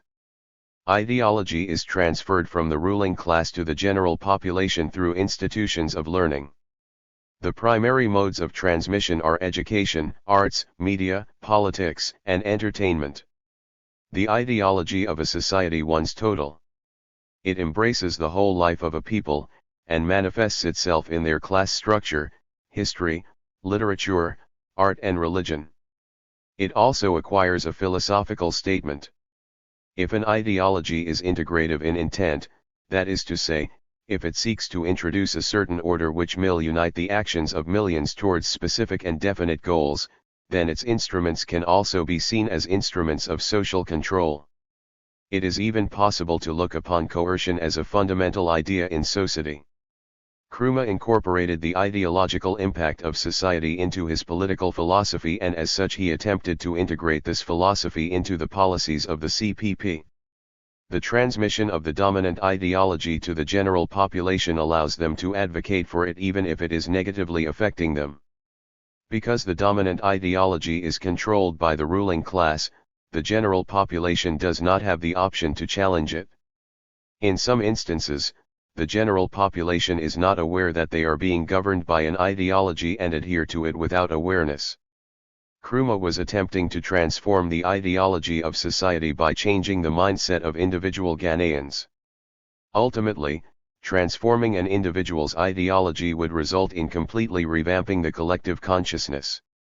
While Nkrumah's politico-cultural thought incorporated his philosophical background and his experience abroad, it did not negate the importance of 130. Traditional African culture.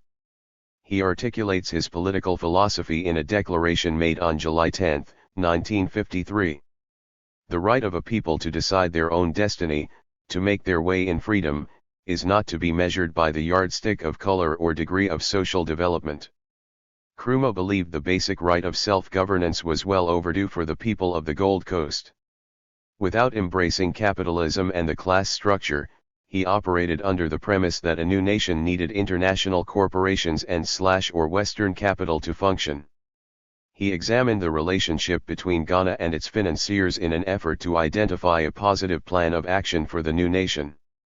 The primary question for Ghana, like all new nations according to Nkrumah, was how to maintain control over their institutions and resources, while prohibiting Western capital from impoverishing citizens.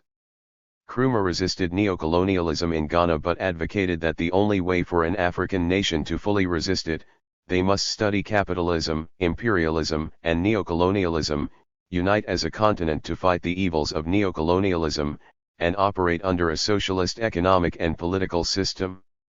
Although it is not apparent in all of his policies, Nkrumah was a self-proclaimed socialist, and much of his political thought is grounded in socialism.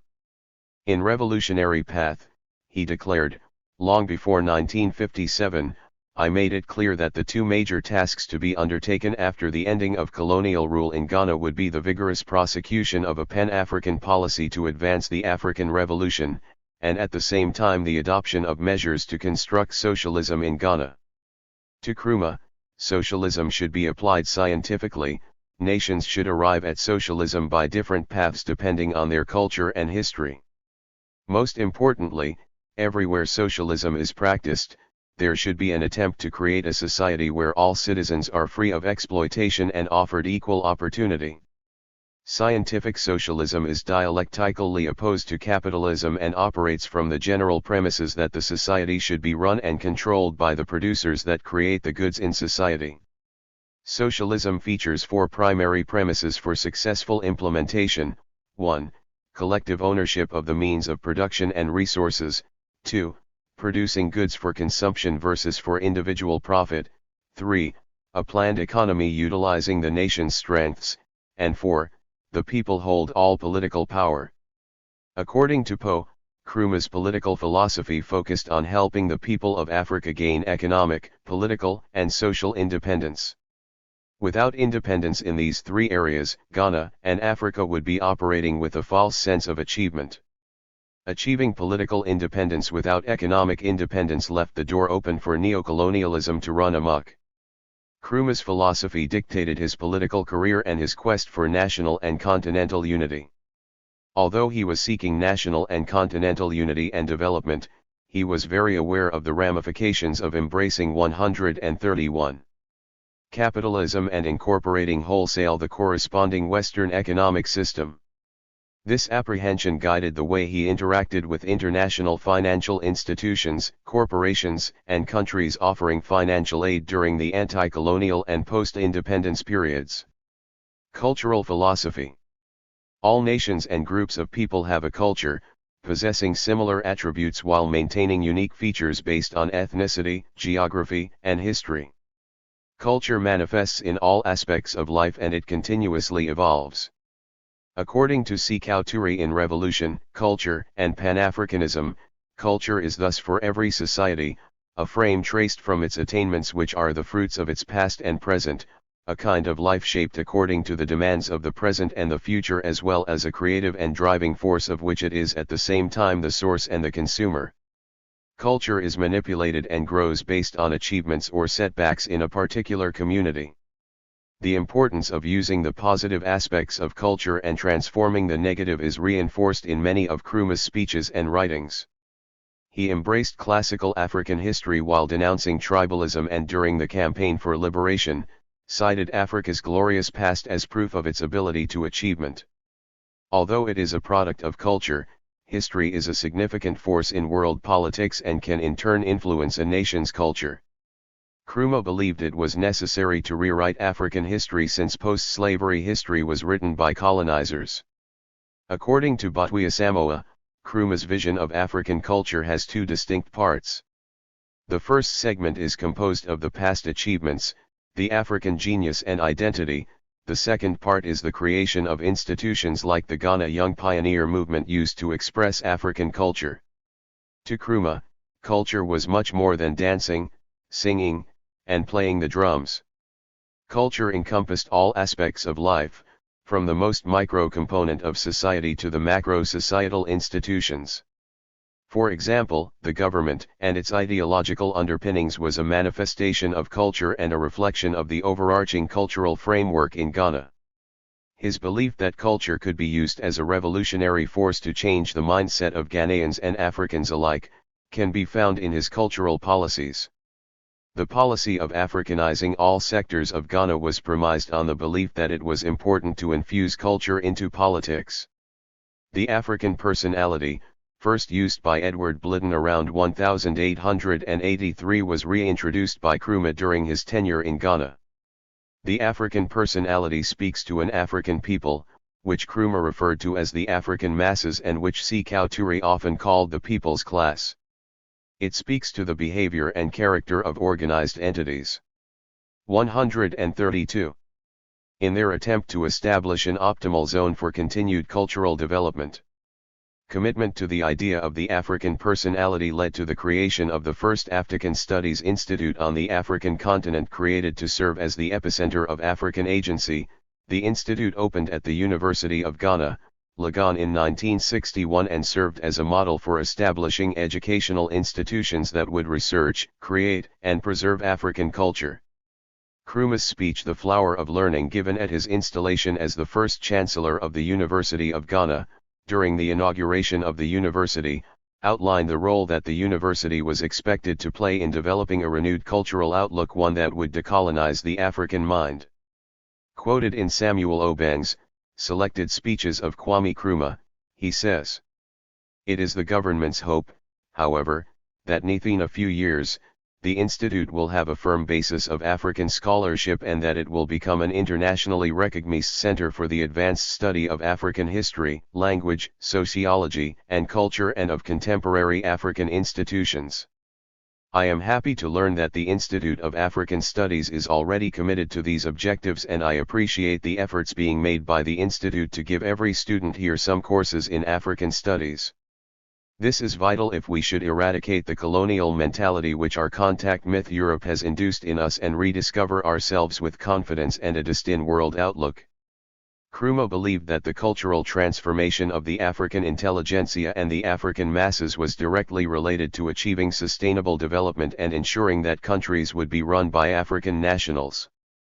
Members of the various sectors of society ate connected, often in conventional ways, such that when one group is transformed, everyone else will be affected. Under Nkrumah, this transformation took the form of developing the African personality. Nkrumah highlighted the important African traditions that historically drove the decisions of Africans across the continent. He argued that some aspects of African culture have been influenced by capitalism and must be wrestled back to their original form. Drawing on the strength of African culture, the African personality adjusts to meet the demands of the modern world. Nkrumah's recognition of the three distinct components of Africa's culture reinforced his commitment to include the totality of African culture in his thought and practice. The complexity of culture and its role in developing a national identity was not overlooked by Nkrumah. He advanced his policies by incorporating Ghanaian cultural practices into national life. This was visible at all state events, where he was draped in Kent cloth and programs opened with traditional performances. He embraced the many dimensions of culture and keenly understood the need to utilize the positive aspects of Ghanaian culture and to discard the negative. 133. Kwame Nkrumah reinforces this in his work, The Life and Work of Kwame Nkrumah, when he says, Nkrumah perceived Africa's cultural predicament in dialectical terms, his mind worked dialectically. Cultural continuity and change presented him with several dialectical opposites. Components of Nkrumah's cultural philosophy can be found in the development plans drafted between 1951 and 1966. The CPP did not create a specific cultural policy, they were determined to incorporate it into all other policies. This was especially true in the case of the launching of the Institute of African Studies at the University of Ghana Legon. The multidimensional character of culture mirrors the different sectors of society. Much like Amilcar Cabral of Cape Verde in his book Return to the Source, Nkrumah believed culture played an active role in the liberation and development process and called on the realization of an African personality to assist with the cultural transformation. He agreed with Touré and Cabral that culture encompassed much more than dancing and singing, it was the totality of life and it influenced economics and politics. Nkrumah embedded this philosophy in post-independence Ghana by establishing institutions that reinforced the use of culture as a means of achieving sustainable development. Education philosophy. The root of Nkrumah's education philosophy dates back to the late 1920s during his time at the Achimota College in Ghana. Dr. Kweji Agri, his teacher and mentor, introduced him to nationalist thought and education's role in the nationalist movement. Kweku Smith, in his dissertation, Kwame Nkrumah, Philosophy of Education for Ghana, observes that, just as Nkrumah's formal philosophy attempts to understand reality as a whole by explaining it in the most transformative, humanistic, and systematic manners, his philosophy of education also seeks to comprehend education in its entirety, interpreting it by means of humanistic concepts that will guide the choice of traditional educational principles and practices for the purpose of participatory democracy in Ghana. Nkrumah further developed his philosophy as a student at the University of Pennsylvania. In a presentation in 1943 at the 30th Annual Schoolmen's Week proceedings, he outlined education trends and potential in West Africa. If education is life, then the weakness of the school system in West Africa is evident. The activities of these schools should be made to relate to the life of the people so as to equip and fit them to meet their varied life demands. This presaged his long-term education policy in Ghana from 1957 to 1966, much of which attempted to train Ghanaians and other Africans to meet life's demands. In an article in Educational Outlook, he concretely described his understanding of the purpose of 134. Education. Education should lead the individual into the highest, fullest, and most fruitful relationship with the culture and ideals of the society in which he finds himself, thereby fitting him for the struggle of life. This is the purest definition of education. Nkrumah, however, manipulated this definition to support the independence struggle, seeing it as a vehicle he could use to empower Africans. The distinction between obtaining education for purely personal gains, versus for the overall wealth of community, was an important aspect of his philosophy. This perspective drove his administration's formal and informal education policies. He argued that education was the foundation for the development of Ghana and unification of Africa. He outlined this belief at the Conference of Teachers Association in 1961 as quoted in selected speeches of Kwame Nkrumah. In our present circumstances in Ghana, it's not enough that anyone should acquire knowledge for its own sake. We are not impressed by the mere acquisition of knowledge. Such knowledge becomes impressive only when it wants to achieve positive and practical results for the benefit of mankind. Education, as a tool for empowering both the individual and society, was an idea Nkrumah reinforced throughout his tenure.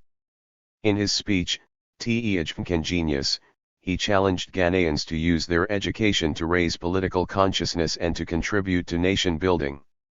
Exposing the masses to political education, through both formal and informal programs, assisted them with committing to the political process. Nkrumah on numerous occasions stated that the plans for independence and unification would fail without the underlying support of the people. Inclusion of the people in the political process was an important aspect of winning their support. In Nkrumah's opinion, achieving sustainable development in Ghana was contingent on developing a quality formal and informal education system. He believed that learning was an ongoing interaction between an individual's heredity and environment. David Busumtwisam in his book, Landmarks of Dr. Kwame Nkrumah, describes the impact of the individual and society on development. He describes the correlation as follows: heredity determines what kind of an individual will develop, and what upper limits the development can eventually reach. On the other hand, the environment accelerates or retards the rate of development and determines whether or not full development will actually be reached. Colonialism manipulated Africa's environment and thus altered the ability of individual Africans to meet their full educational potential. Nkrumah's education philosophy, while significant, could not stand or function without his cultural and political philosophy. His educational policy was at the center of his cultural policy and ultimately the development of the African personality. His vision of the relationship between the nation and university is described in detail in a speech he delivered on November 29, 1961 titled, Flower of Learning at his inauguration as the first Chancellor of the Kwame Nkrumah University of Science and Technology. This university, therefore, has a unique opportunity for making a positive contribution to the development of Ghana by directing its attention not only to the production of graduates in engineering, architecture, building, and town planning, but also by addressing itself to investigate and research into the problems of industrialization and agricultural development. Alternate institutions were introduced to improve the overall education and moral health of the nation. The creation of a network of theaters was an attempt to expose citizens to education through an alternative method. Combining entertainment and education allowed leaders to introduce important knowledge to individuals of varying literacy levels. Nkrumah's education philosophy can best be described as a mechanism to empower and equip Ghanaians and Africans with the skills and information necessary to manage their own affairs. Education to Nkrumah is the foundation for the establishment of a nation-state and Pan-Africanism. However, his view of education was much like his view of philosophy. In order to understand and use it effectively, one must critically analyze it from all angles. Consciencism, philosophy and ideology for decolonization. The philosophical concept, consciencism, is one of the few African-centered theories that take into consideration the role of colonialism in Africa's development. In his signature book, Consciencism, Philosophy and Ideology for Decolonization, Nkrumah defines the philosophy this way. Consciencism wants the map, in intellectual terms, of the disposition of forces which will enable African society to digest the Western and the Islamic and the Eurocentristan elements in Africa, and develop them in such a way that they fit into the African personality. This African personality is itself defined by the cluster of humanist principles which underlie the traditional African society. Philosophical consciencism is that philosophical standpoint which, taking its start from the present content of the African conscience, indicates the way in which progress is forged out of the conflict in that conscience. There are three main dimensions to consciencism: the ethical, metaphysical, and the political.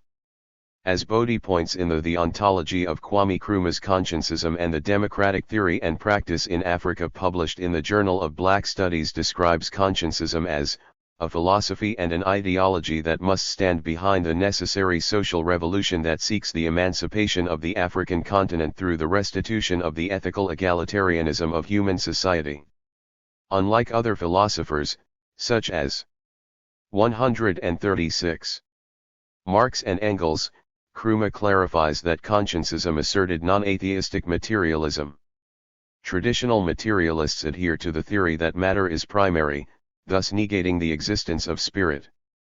The negation of spirit directly conflicts with the majority of African cultures. Nkrumah draws a connection between the presence of culture in African society and the existence of matter. Nkrumah's account of materialism confirms the fact that the basis is the independent existence of matter. Matter is, according to his understanding, is capable of self-motion. He asserts that philosophical consciencism implies the primary reality of matter versus matter being the sole reality. In essence, he embraces both the primacy of matter and the presence of soul and spirit. Nkrumah asserted the primacy of ideology. Consciencism's theory of matter and spirit is consistent with the Akan and Kushite cosmologies, which is the study of the physical universe and considered the totality of phenomena in time and space of ancient Egypt. It acknowledges the primacy of matter without discounting the existence of spirit or a higher being. Bodhi asserts that, Diop shows that there is a common thread underlying the religious beliefs of Egyptians, Phoenicians, and Sabaeans, their reference to Anu, the primitive god of Kushite origin, a planetary week of 7 days based on the Sun, the Moon, and the 5 planets known at the time, and an ontology of the cosmic trinity that is primarily grounded in matter. Consciencism, in comparison, is connected to African culture, both past and present. Nkrumah provides evidence that it is possible to believe in the primacy of matter while acknowledging the presence of spirit. Nkrumah emphasized that in all societies, ideology generally is the basis for philosophical thought and content. In addition, the historical and cultural time frame positively or negatively influences the philosopher's outlook. Philosophy is an expression of the dominant ideology and can be described as a manifestation of culture. Philosophers may oppose a particular ideology and this would be evident in their thought. However, it is also possible that they would completely agree with the ideology and reinforce it. Subsequently, philosophy cannot exist without the existence of a corresponding or opposing ideology. Nkrumah confers with this statement in Conscientism. Social enheo affects the content of philosophy, and the content of philosophy seeks to affect social milieu, either by confirming it or by opposing it. In either case, philosophy implies something of the nature of an ideology. In the case where the philosophy confirms a social milieu, it implies something of the ideology of that society. In the other case in which philosophy opposes a social milieu, it implies something of the ideology of a revolution against that social milieu. Philosophy in its social aspect can therefore be regarded as pointing up an ideology. Ideology includes political, social, and moral theory. These theories become instruments to establish a particular set of behaviors that are translated in economic policy, social policy, and moral code of society. If ideology does not become intertwined with these threads of society, it will not be acceptable and will be relegated to the margins of society. See Kauturi in Revolution, Culture, and Pan-Africanism defines the relationship between society and ideology as interdependent. Societies that have multiple factions have competing ideologies. According to Nkrumah in Conscientism, in these societies there is one ideology that is dominant. The dominant ideology generally belongs to the ruling class or group. The argument that is raised by Nkrumah appears to be compelling and reinforces that fact that this group generally directs all political, social, and economic activity. B.D.G. Folson, in his article titled Ideology in African Politics published in Transition states that, at the time of independence, many African nations were operating under two very distinct ideologies, one that was rooted in colonialism and one cemented with African liberation theology. Ghana also operated for many years with competing ideologies. Many of the institutions created by the British were still functioning.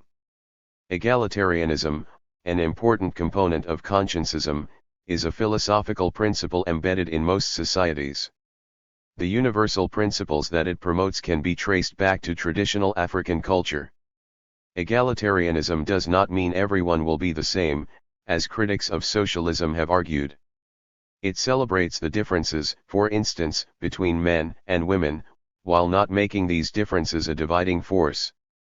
It acknowledges that individuals will not be able to contribute to society at the same level, but nevertheless all individuals will be guaranteed the basic resources needed to live a productive life.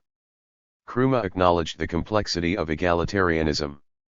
Egalitarianism is not only political but also ethical, for it implies a certain range of human conduct which is alone acceptable to it. At the same time, because conceives matter as a plenum of tensions giving rise to dialectical change, it cannot freeze its ethical rules nith changelessness. It would be wrong, however, to seek to infer from this that the ethical principles which philosophical conscientism sanctions are at any one time gratuitous and devoid of objective groundings, for even when rules change, they can still be informed, still be governed by the same basis principles in the light of changing social conditions. Philosophical conscientism, as an African-centered philosophy, draws on the depth of African culture while critically analyzing imperialism and its effects on Africa. The philosophy specifically draws on the African personality, egalitarianism, and non-atheistic materialism as its foundation. Nkrumah used this philosophy as a springboard for developing and unifying Ghana and Africa alike. 138. Pan-African Movement. The Pan-African movement, since the onslaught of neocolonialism and imperialism in Africa, has struggled to find roots in the masses of African people. This may be contributed to many factors including neocolonialism, the facade of political independence but the lack of economic independence, ideological dominance of the ruling class and much more. The challenges that have temporarily halted the forward thrust of the Pan-African movement must be rooted in a socio-political and ideological framework. Kwame Nkrumah promoted the transformation of not only a capitalist economy but Africanizing the ideology of society in Ghana and Africa. The challenge that many African countries and people face today is not only an issue of exploitation connected to neocolonialism but the corresponding ideology that is promoted by the ruling class. Nkrumah worked to ensure that Ghanaians and Africans alike transformed their ideology with the creations of the Kwame Nkrumah Ideological Institute. Identifying a unifying ideology or socio-political framework to serve as a foundation for the worldwide Pan-African movement should be the primary objective of all Pan-Africanists. This ideology can be overarching to include Pan-African governments, organizations, political parties, and individual Africans. It must be rooted in African culture and should bend to provide guiding principles for the evolution of the Pan-African movement. Dr. Kwame Nkrumah provides the movement with a roadmap to develop this ideology. However, the ideology can incorporate the ideals and principles of great Pan-Africans such as Amilcar Cabral, Sékou Touré, Marcus Garvey, W.E.B. Du Bois, Frantz Fanon, George Padmar and many other theorists. Kwame Nkrumah, Africanization and the Culture of Management and Public Administration in Ghana. By George Paynian Hagen. Introduction. Kwame Nkrumah fashioned Africanization as a strategy to indigenize the Gold Coast civil service, in order, not only to realize and manifest the transfer of power from the British colonial government to African government, but also to make the assumptions of the responsibilities of political independence and self-rule immediate and meaningful to the peoples of the Gold Coast. The policy sprang out of the tensions that emerged between Nkrumah's first African cabinet and the top British officials who were in control of the colonial administration in the years of internal self-government, and the impression Nkrumah formed of the power and the control that the expatriate civil servants exercised in the administration of the country. Nkrumah decided to end the imperialist control of government business by calling for Africans to replace the expatriates in the service. For Nkrumah, the Africanization project was nothing less than a necessary move to end colonial rule and realize African self-government, and required to be prosecuted vigorously and with determination to its logical conclusion. While the cynics and skeptics saw the policy as overly ambitious, radical, and precipitous, and raised doubts about the capacity and capability of indigenous officers to run the civil service, predicting and anticipating the imminent collapse of the civil service, Nkrumah indicated a more radical step that Africanization implied. He indicated that, though necessary to his immediate purpose of putting power in the hands of Africans, getting Africans to take the place of British officers in the civil service was not by itself sufficient to make the civil service an appropriate tool for African self-rule and independent national development. He argued, and quite rightly, that, properly contextualized and made relevant to the historical conditions of the country, to the indigenous culture, the state of society, the aspirations, development agenda, the technical capability and capacity of the soon-to-be sovereign people of Ghana, the civil service administrative system itself would need to undergo a paradigm shift and become in substance and nature totally African. And knowing that this step would represent a revolutionary change, he took great pains to suggest what the shift would require, and gave some very profound proposals in this regard. Considering the years that Ghana has enjoyed independence and self-tule, African intellectuals should be curious to know what Africanization has produced in terms of the substance and nature of management and national administration in Ghana. What, among other things, has occurred to the work ethic, administrative culture and effectiveness of the civil service and state bureaucracy in Ghana? They should further be interested to determine the strengths and weaknesses, opportunities and threats to national administration and corporate management in an era of increasing need to manage economic development and enhance the governance of a resource-rich country and continent. Has Africanization been beneficial to self-government and national administration? Has it helped Ghana to realize Nkrumah's vision of producing a system of administration that is germane to an African country? The following discourse is intended to initiate an evaluation of Ghana's Africanization project.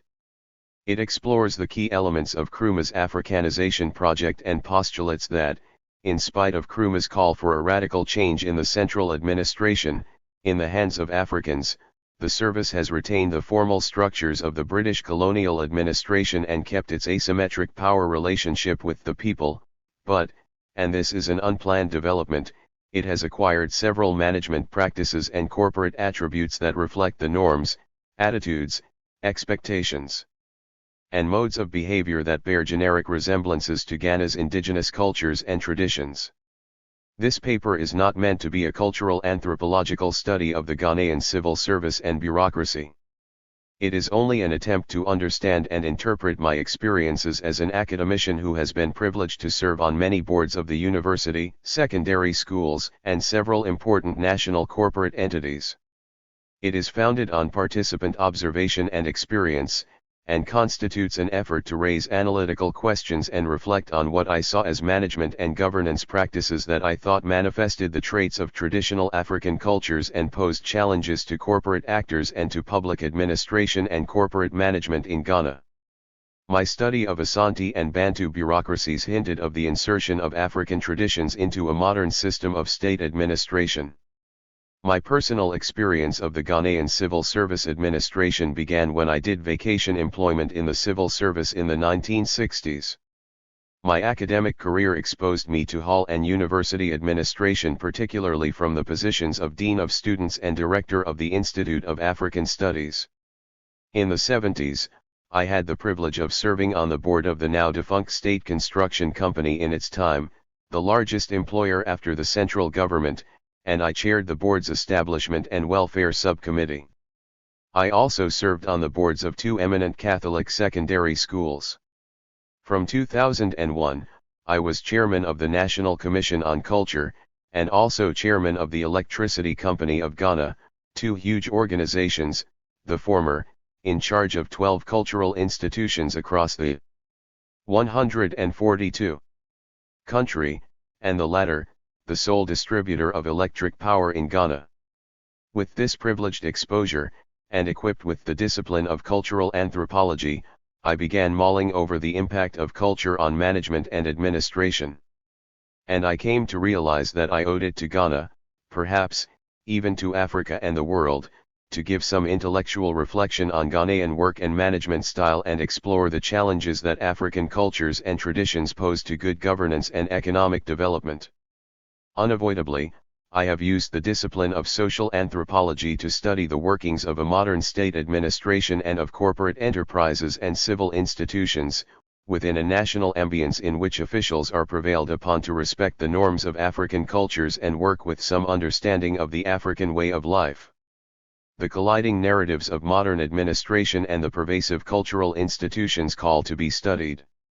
In the course of gathering and systematizing my thoughts, it proved logical, and I became curious, to go back to the early days of Africanization to understand the changes that might have occurred when the Gold Coast Civil Service, as established and operated under the leadership of expatriate colonial officers, became an indigenous African state-owned establishment. Exploring the origins of Africanization makes the paper a historical study that involves the use of the comparative approach. A study of the impact of Africanization on management and administration in Ghana makes compelling a systematic comparison between colonial administration and post-colonial administration in respect of the norms and values, rules of operations and functions, in the two historical contexts in which central administration operated. This is the only way to reveal a paradigm shift between the colonial and the post-colonial civil service if there had been any. In this connection, I have had to rely on the written reflections of Nkrumah on what he considered the one most important strategic move that made it possible for the peoples of Ghana to take over sovereign power from Great Britain. The history of Africanization. Why Africanization? Following the serious nationalist agitation in the Gold Coast in 1948, the British responded to the popular demand for independence and introduced various constitutional changes. The Arden-Clark Constitution of 1951 led to democratic elections in the Gold Coast, and, with his party's victory at the polls, Nkrumah was invited to form the first African cabinet and act as leader of government business. This move, manifestly intended to grant internal self-government and prepare the people of the Gold Coast for independence, may equally have been intended to set up a state of affairs that, creating an illusion of African self-government with the political ministerial offices in the hands of Africans but the civil service and technical offices in the hands of the British expatriates, would have kept Ghanaians colonized for many indeterminate years. Perhaps fearing entrapment, Nkrumah expressed unhappiness with his designation as leader of government business. Rather than merely lead government business and act more or less as the top civil servant, and a supernumerary, he demanded to be recognized the leader of the majority party in Parliament, and became Prime Minister. With his new status, even though Nkrumah called his cabinet a token government, he felt he had in his hands, for the first time in African history, substantive power and legal responsibility to define, design, program, resource and execute the business of government. He even thought that ultimate self-government had become a certainty. But, that was till he realized that, surrounded by senior British civil servants as advisors and technical officers, he could not claim to have a public service bureaucracy that would help his cabinet to craft development policies and execute the urgent strategic plans needed to move the country towards independence and total self-government. It became evident to him that his government would make no impact if he had to work with a central administration whose top administrators and advisors were recruited from Britain and held job descriptions designed by the Colonial Office. Nkrumah demanded that indigenous Gold Coasters should take over the senior administrative positions held by the British expatriate officers in the civil administration, thereby creating the Africanization project. Nkrumah offered two major reasons for his Africanization project. The first was that for African self-government to be genuine and real, Africans needed to be in charge of national administration and manage their country's business, and the second was that an independent African state needed to fashion a new administrative instrument to replace the administrative machine that served the colonial project. Thus Africanization was logically about creating an African bureaucratic body and also fashioning a system of administration adapted to African realities and demands. The state bureaucracy and the character and efficiency of the engine of state administration were important to Nkrumah as a leader preparing for self-government. For effective self-rule, he wrote, there would have to be a fully manned force at the central point of administration capable of carrying through from top to bottom the necessary directives for fulfilling the government's policies. And to him, it made no sense for the force at the central point of administration in a post-colonial African country to be made up even partially of expatriate officers. As he explained, to rely on expatriates is to endanger the revolution. For the men and women who carry out our policy must be devoted and dedicated to the idea of freedom and national growth as the leaders of the country. They must be free of patriotic and 144. Intellectual attachments to outside forces. With our own nationals of integrity, we get a civil service concerned only with the public welfare. And Nkrumah pointed out, in the case of our civil service, we were reliant not upon our own nationals but almost entirely upon nationals of a power which had been ruling us and who had been trained to conduct the policy of that power. Bound to the interests of their own country for so long, it could hardly be expected, apart from a few exceptional cases, that they would change their attitude towards us overnight. What was needed was our own African civil service. A loyal cadre of Africans gifted with administrative skills and imbued with the fervor of independence and the hope of development. Elsewhere, Nkrumah remarked, the position of the civil servant in Ghana after independence had to be considered. In the old colonial days, the public officer was the representative of the imperial power. He was responsible to the government of Great Britain and not to the government of the country in which he served. After independence, the civil service would have to represent the sovereign people of Ghana and serve their national interest under the leadership of an elected African government. In an indigenous body of bureaucrats, the citizens of an independent African country would see themselves represented in the administration of their country. Beyond this, however, Nkrumah asserted that true self-government would not be achieved by merely making Africans take the place of expatriates in the civil service machinery. He insisted that the civil service machinery itself had to change. Africans could not give themselves freedom and maintain it by putting themselves in charge of a system of command and control that the British had fashioned to establish colonial rule over them.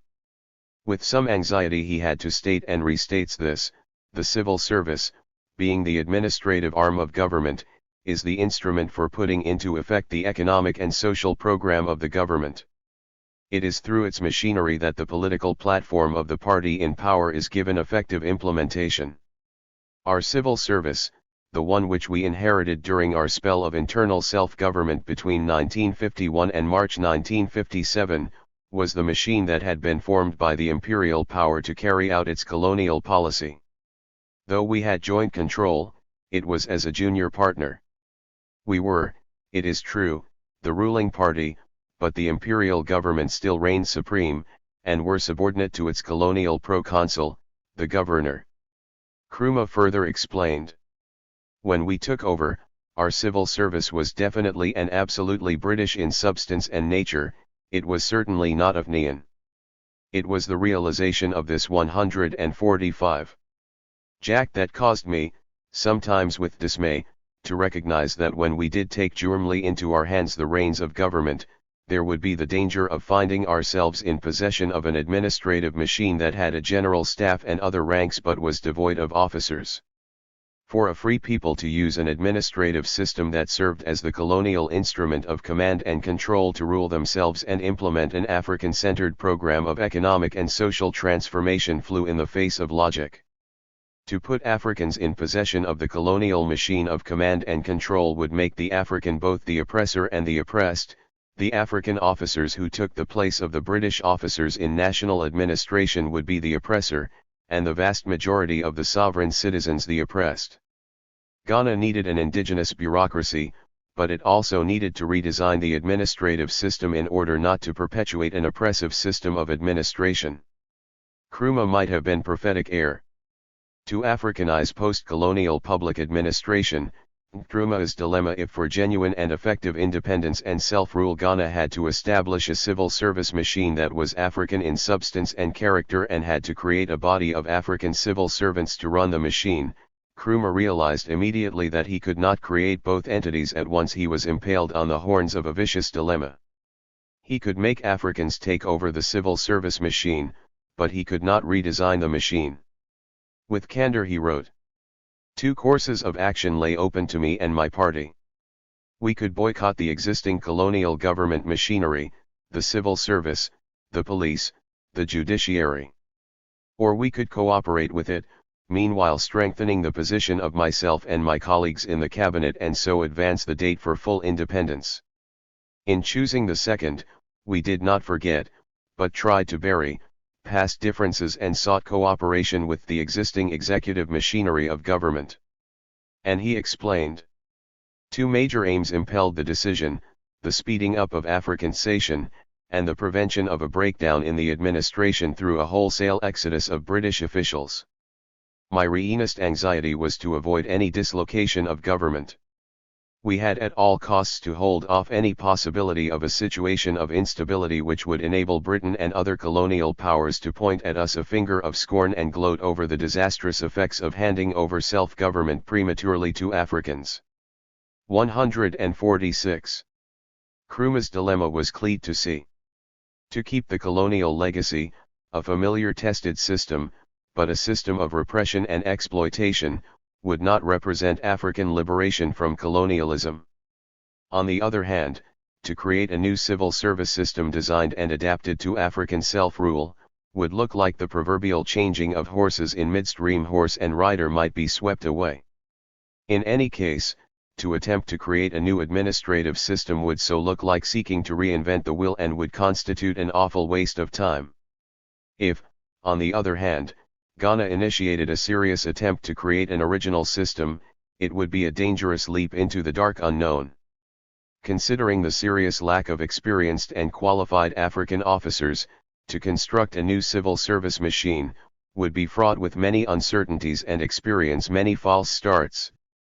The abandonment or withdrawal from the colonial setup, while a new system had not been tested and did not even have any competent and experienced people to operate it, would result most certainly in systemic collapse and total chaos in governance. Nkrumah knew that this would bring the struggle for African self-rule into ridicule and reversal.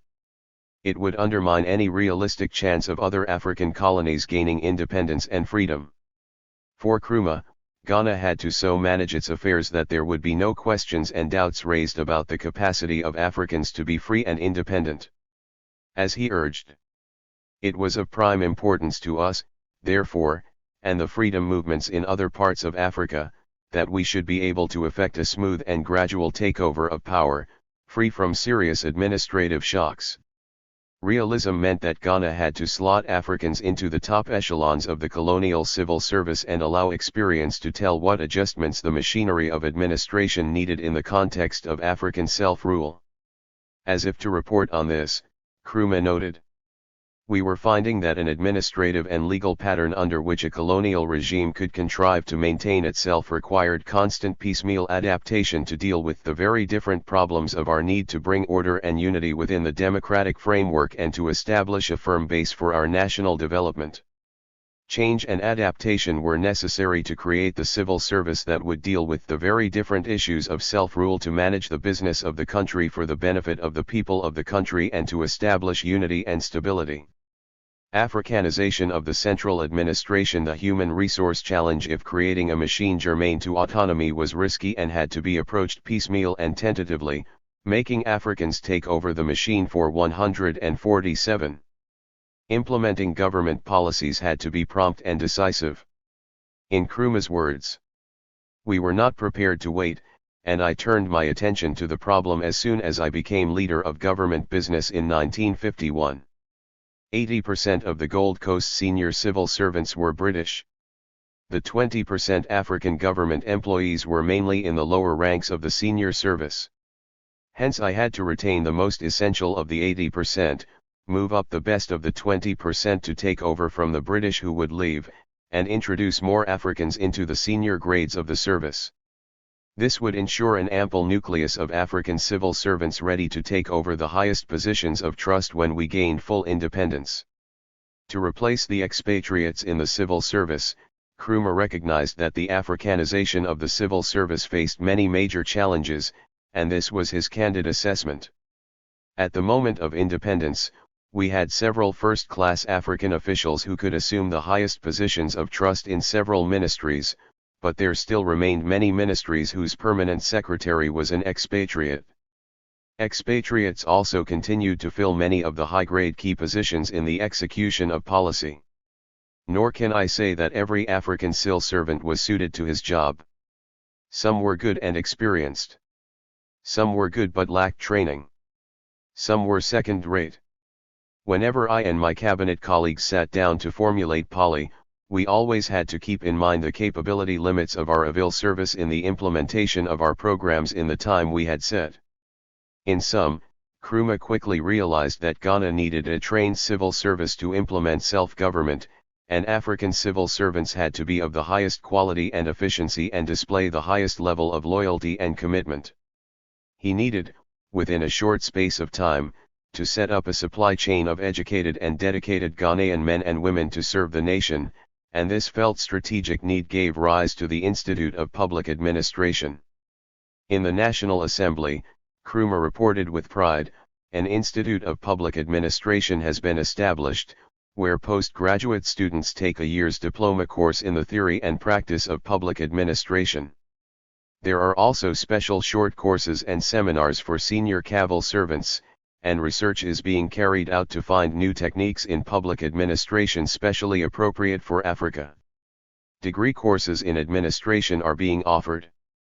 By reporting that research was being done to find new techniques in public administration specially appropriate for Africa, Nkrumah was clearly encouraging Gimpa to understand Africanization and what it involved not only in terms of the need to produce in high numbers the quality human 148 resource required for administration and corporate management, but also in terms of the need to discover and formulate the new principles, methods, and techniques of management and public administration that would make African self-rule authentic and real, and accelerate national and continental development.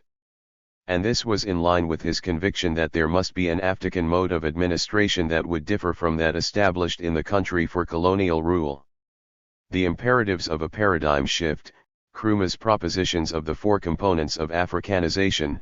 It is clear that Nkrumah considered the first two as of immediate strategic importance to the attainment and expression of African independence and self-government, the replacement of expatriates in the central administration with African officers, and converting the civil service into an appropriate tool for conducting the business of a sovereign state. He vigorously prosecuted the first, but was aware that he could not immediately tackle the second, as explained above. But Nkrumah was convinced that the civil service as fashioned for the colonial enterprise could not serve an independent African nation. To be an institution to carry the responsibilities of independence and self-rule, the civil service required a new business model. It also needed to reposition itself and change its orientation. It could no longer relate to the people as subjects of the British Crown. The subject people of the Gold Coast had become a sovereign people. And it now had to be the implementing agency for an elected African government instead of an agency of an external colonial power. These were radical existential changes that made it imperative for the civil service to reinvent itself and rebrand itself to reflect its new ownership and new purpose and mode of operation. In this segment, it is appropriate to look at the ideas that Nkrumah proposed in his effort to explain that the Ghanaian civil service had need of a paradigm shift. What stands out as Nkrumah's first postulate and the premise of a paradigm shift in the post-independence civil service is that the bureaucracy of the civil administration should become subordinate to the government and the sovereign people of Ghana. As representatives of the imperial power, colonial bureaucrats were civil masters to the people, but, with independence the people become civil masters, the sovereign power on whose authority the civil service acts. This change should engender changes in attitudes, rules, ethics, and procedures in the civil service in line with the vision of the people to transform their lives. And Nkrumah emphasized, we are making sure that there are no more civil masters in this country as under the old colonial regime, but civil servants, as in other countries, dictating no policy but faithfully carrying out the policy decided by the cabinet. 149. The second idea Nkrumah put forward for transforming the civil service is that the civil service and bureaucracy of an independent African state must be integrated into the society around them with interests directed towards the problems of Africa. The spatial and socio-cultural separation between senior officials and African communities had to disappear. And though in the beginning African civil servants continued moving into European bungalows, soon after many top officials started to live among their kith and kin in urban and rural communities. Thus the civil service elites began to experience the same reality as all other citizens and to appreciate the challenges that had to be addressed to improve community life and what strategies could be used to address them. Third, integrated and recontextualized, the civil service must understand the culture of the people and indeed make the management of the public will and the support and improvement of the people's way of life the core business of administration. It is useful to take this as what Nkrumah referred to as the substance of African administration. The fourth proposition Nkrumah put forward for making the system of administration and bureaucracy suited to African self-government is that the civil service and central bureaucracy must take its direction not only from the government, as was the case in colonial days, but also from the citizens, as its sovereign authority. In a democracy, the central bureaucracy works in collaboration with civil society leaders and non-state corporate entities and the time-honored cultural institutions of the people. And this is not paradoxical, as the government of a free country takes its mandate from the citizens and ideally should serve the interest of the people. As a permanent group of actors responsible for executing government projects and programs, the civil service and its officers must identify with and be committed to the widest permanent concerns and the continuous general good of the citizens. Elected governments come and go, but the civil service remains to serve the people. As a permanent entity that should function for the public good and collective concerns of individuals, the premise and remit of the central administrative of a free and independent people is that the central bureaucracy has a social contract with the people. The civil servant thus enjoys immunity from direct attack by political leaders in the course of their duties. And this is enforced by the corresponding axiom that the civil servant has to be politically neutral. Nkrumah postulated fifthly that the bureaucracy must not only be embedded in society, it must also be in constant dialogue and open discourse with the people, as all other public servants. I take this was what Nkrumah told members of his party, and probably meant it to apply to all public figures who serve the people. 150. Go to the people, live with them, learn from them, love them, serve them, plan with them, start with what they know, build on what they have. In this one short poem, Nkrumah gave us the definitive outline of how he would create an indigenous process of participatory management of the business of the nation-state for attaining economic and socio-cultural development. 1. Interact with the citizens, share in their reality and be conscious of the needs and aspirations of the people, solicit the views of the people. 4. Empathize with them to be able to seek solutions to their problems in line with their aspirations. 5. Let the people propose solutions to produce a plan of action. 6. Use indigenous knowledge and wisdom to move forward. 7. Identify the community's resources and use these as capital assets to build the society and economy. 8. Make traditional authorities to take ownership and power over development. 9. Involve communities in the implementation, monitoring, and evaluation of programs and projects. C. As can be seen, this participatory approach was diametrically opposed to the approach employed by the colonial administrators. The colonial subjects had no authority over the civil service, and the civil service did not have to know their wishes, except to enable the colonial system to realize its objectives. The traditional knowledge of communities was considered as mythical and therefore not relevant to policy. The chiefs of Ghana were consulted in the colonial days when a native administration system was established, but they were recognized in effect as instruments of the colonial power in the system of indirect rule. Development was to be brought about through the introduction of European knowledge, religion, technology, and culture. When a government and bureaucracy assumes that the people should be left out of strategic planning of local and national development, we are back to the colonial paradigm of civil administration. The people are no longer sovereign and in charge of their own destiny, they are subjects and under the control of the government and the bureaucracy.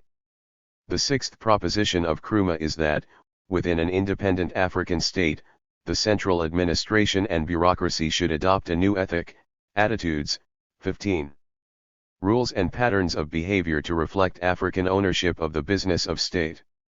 Nkrumah suggested that, instead of behaving like hirelings who need to be instructed, African civil servants should show initiative and creativity in helping government to design and implement programs for the development of the country. Out of place would be the civil servant who will think the task performed with the writing of a competent letter, who will be more concerned with status and prestige than with helping the public, whose fear of responsibility will always prompt the passing on of decisions and action, who would model themselves on the Homburg hat umbrella-carrying civil servant of an established state rather than on the pioneer worker of a new and developing country. With a genuine sense of ownership, the African civil servant would need to have a new approach to work. He must be grappling with his work all the time, thinking 24 hours a day how best he can serve his country by his performance for the ministry in which he works. The Ghanaian civil servant must be utterly devoted and dedicated to the ideal of reconstructing our country.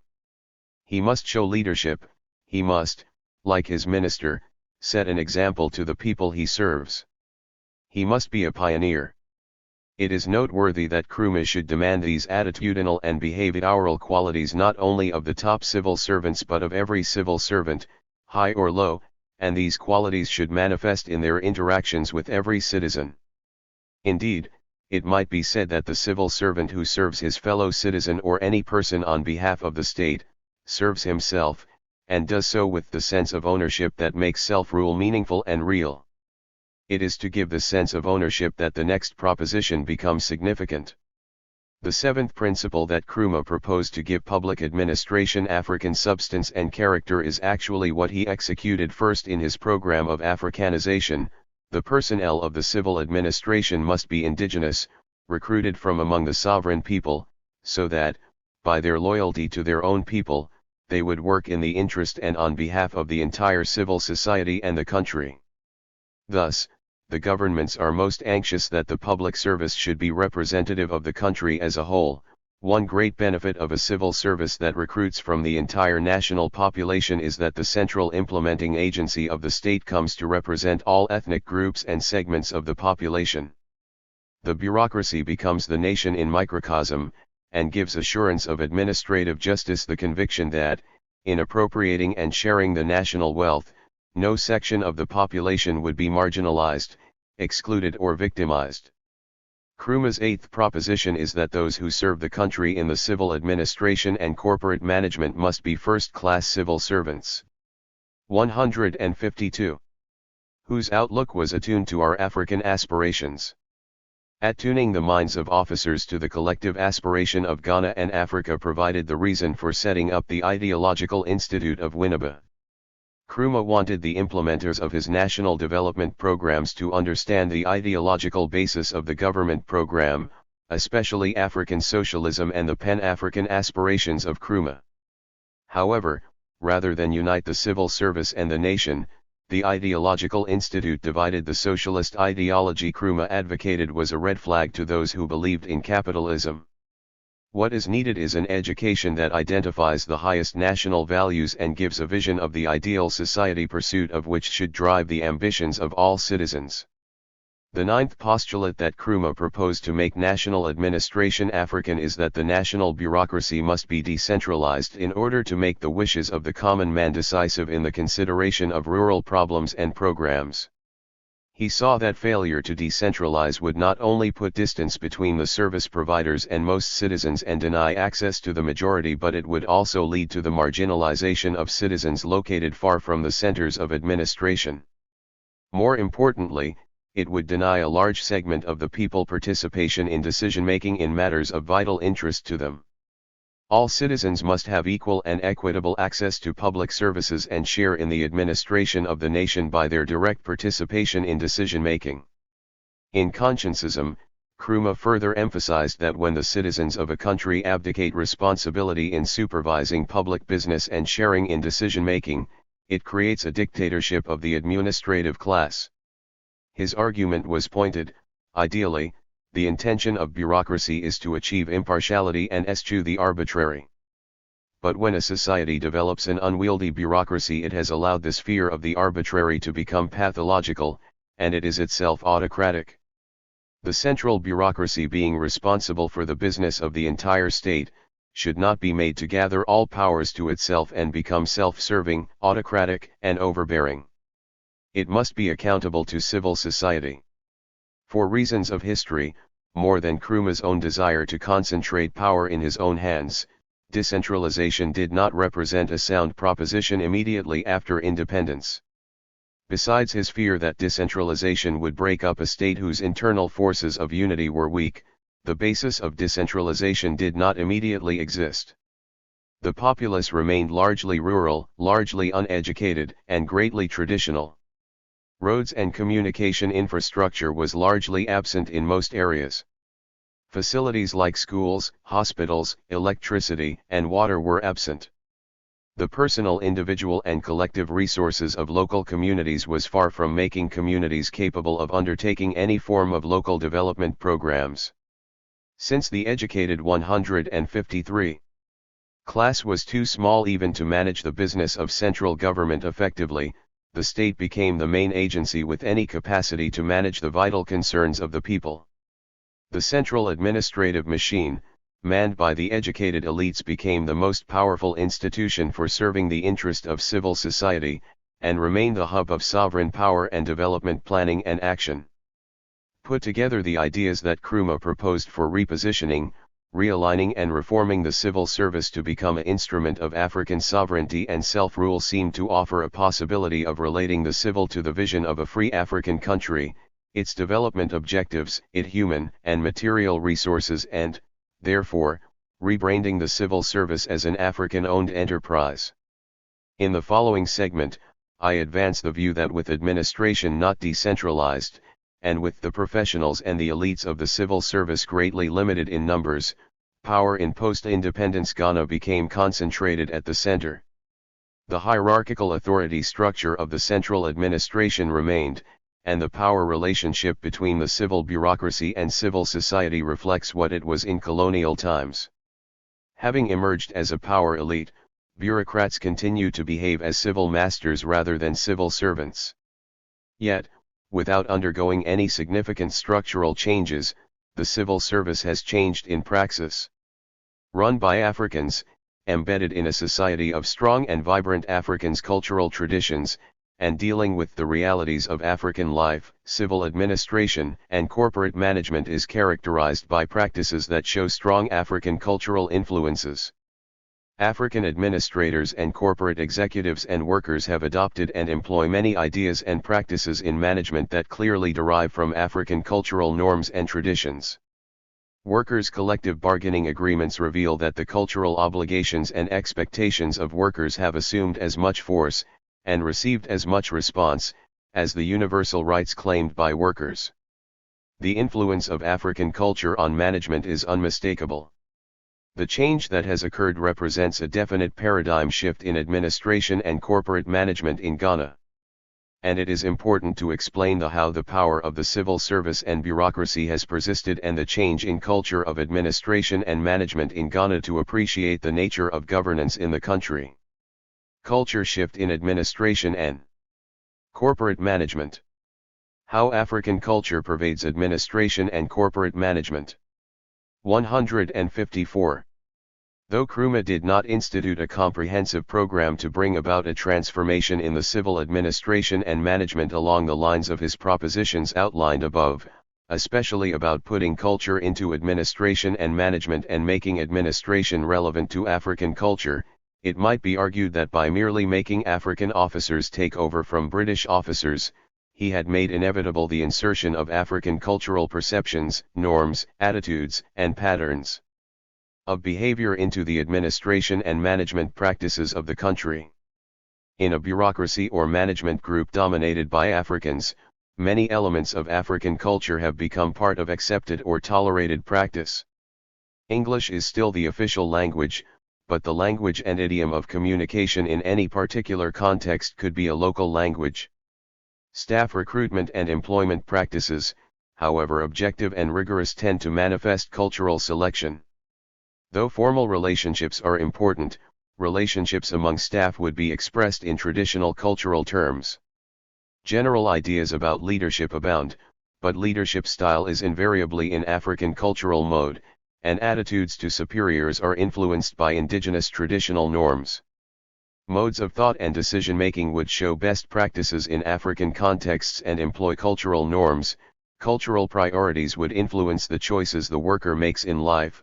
Work ethic and the value attached to time would change, and the mode applying and enforcing rules and issuing rewards and punishment would change. In the following, I attempt to explain that, though not deliberately designed and engineered through any strategic design, we can see the emerging outline of a system that bears the marks of African cultural values, cultural norms, and communal practices in administration and corporate management. We need to attempt the factors and process of change and show the elements of African culture that have become incorporated into administration and corporate management in Ghana. African culture in national administration and corporate management. How engendered, the country domain and internal corporate domain. African cultural modes of communication, traditional attitudes, moral values, ethics, and codes of behavior impacted national administration and management in two related spaces and domains. The first domain in which this had to occur was the wider national space and cultural domain in which the civil service had government business to perform. They had to communicate and interact with cocoa farmers, traditional leaders, and their communities in social welfare and community development. Most citizens were illiterate and could not be expected to conduct official business in English. African civil service officers had to use the vernacular and adopt local cultural etiquette in transacting state business. Shifting from the foreign mode to the indigenous 155. Cultural mode of communication implied shifting from one code of behavior to another code of behavior. By this shift, official discourse was not only put into the African cultural context, government officials and members of civil society interacted according to the binding norms of African customs and traditions. Official transactions became mainly oral, direct, face-to-face, and personalized. Officials became interlocutors for both government and citizens that had to explain government policies and rules to the citizen, and they had to help the citizen to put their demands to government. In Ghanaian traditions, traditional linguist, mediator, and anyone who made a case for another Dwainto Heni were rewarded. And this has persisted. Placed in the cultural domain, official transactions became strongly interpersonal relationships, and the social status and rank of both the officer and the citizen became a factor in discourse and decision-making. Discussions that should take place at the office could be transferred to the homes of officers, and homes became like princely courts, and no one went to a traditional court with empty hands. But in terms of African custom and practice, traditional etiquette and courtesies could not be avoided if an officer accepted to receive a visitor with official business in their offices. Those who had business to conduct at the office of a politician or public officer or chief executive, inclined to the use of the protocols of the court of a chief exchange of greetings and tokens became the vogue. Until now it has been considered highly offensive for an officer to insist that official consultations should be strictly by appointment. One's doors should always be open to all, and this meant that officials could not keep very tight time schedules or be on time for scheduled engagements. The sudden visitor had to be received. But dealing with civil society goes beyond interacting with individuals in official transactions. Nkrumah postulated that to be African in substance and nature, the civil service had to be totally immersed in the life of the community. Within the broader national context, government ministries, departments, and agencies, as well as private corporate entities, had to immerse themselves in the culture of the chiefs and people of Ghana, by supporting and participating in the cultural lives of communities. They had to participate in cultural festivals and support events, such as the chiefly installation ceremonies and the funeral rites of chiefs, and government and corporate bodies have to release workers and staff to participate in these events. More significantly, political personalities, senior administrators, business executives, like other prominent citizens, had to get involved and follow traditional protocols and courtesies at such events. In all these ceremonies and festivals, they are expected to make customary presentations of sheep and drinks, or cash. And this raises questions about the place of traditional leaders and their communities in national administration. In Ghana, the key resources for development had from time immemorial been under the control of traditional rulers and their communities. Government and 156. Central administration hired to deal with chiefs and communities in respect of the vital resource of land. In land administration, nature conservation, environmental control, community sanitation, health service, food production, construction of markets and schools, sitting of industries and conflict management and security, African cultural demands have become a critical factor in government projects. The culture of the people creates demands that constitute important substantive issues of strategic and fiscal implications for national development and governance. And this poses a challenge. National administration and corporate management cannot reject them as was done in the colonial days. They have to deal with the demands that traditional leaders and communities made in the name of their cultural beliefs, perceptions, religious practices, and their institutions. I am not aware that schools of business and administration teach how to respond to the demands of African traditional beliefs, values, norms, and religious practices. It is well known wrong responses might cause conflict and unnecessary delays in project implementation. And over the years, Ghanaian governments and corporate institutions have dealt with these demands on somewhat ad hoc basis. But these have come to represent a major aspect of the substance of management and administration in African countries. What the situation obviously requires is an overall review of known common responses and practices to develop guidelines and procedures for resolving the clash of cultures. What lessons can we learn, what are the good practices, and what yields best results?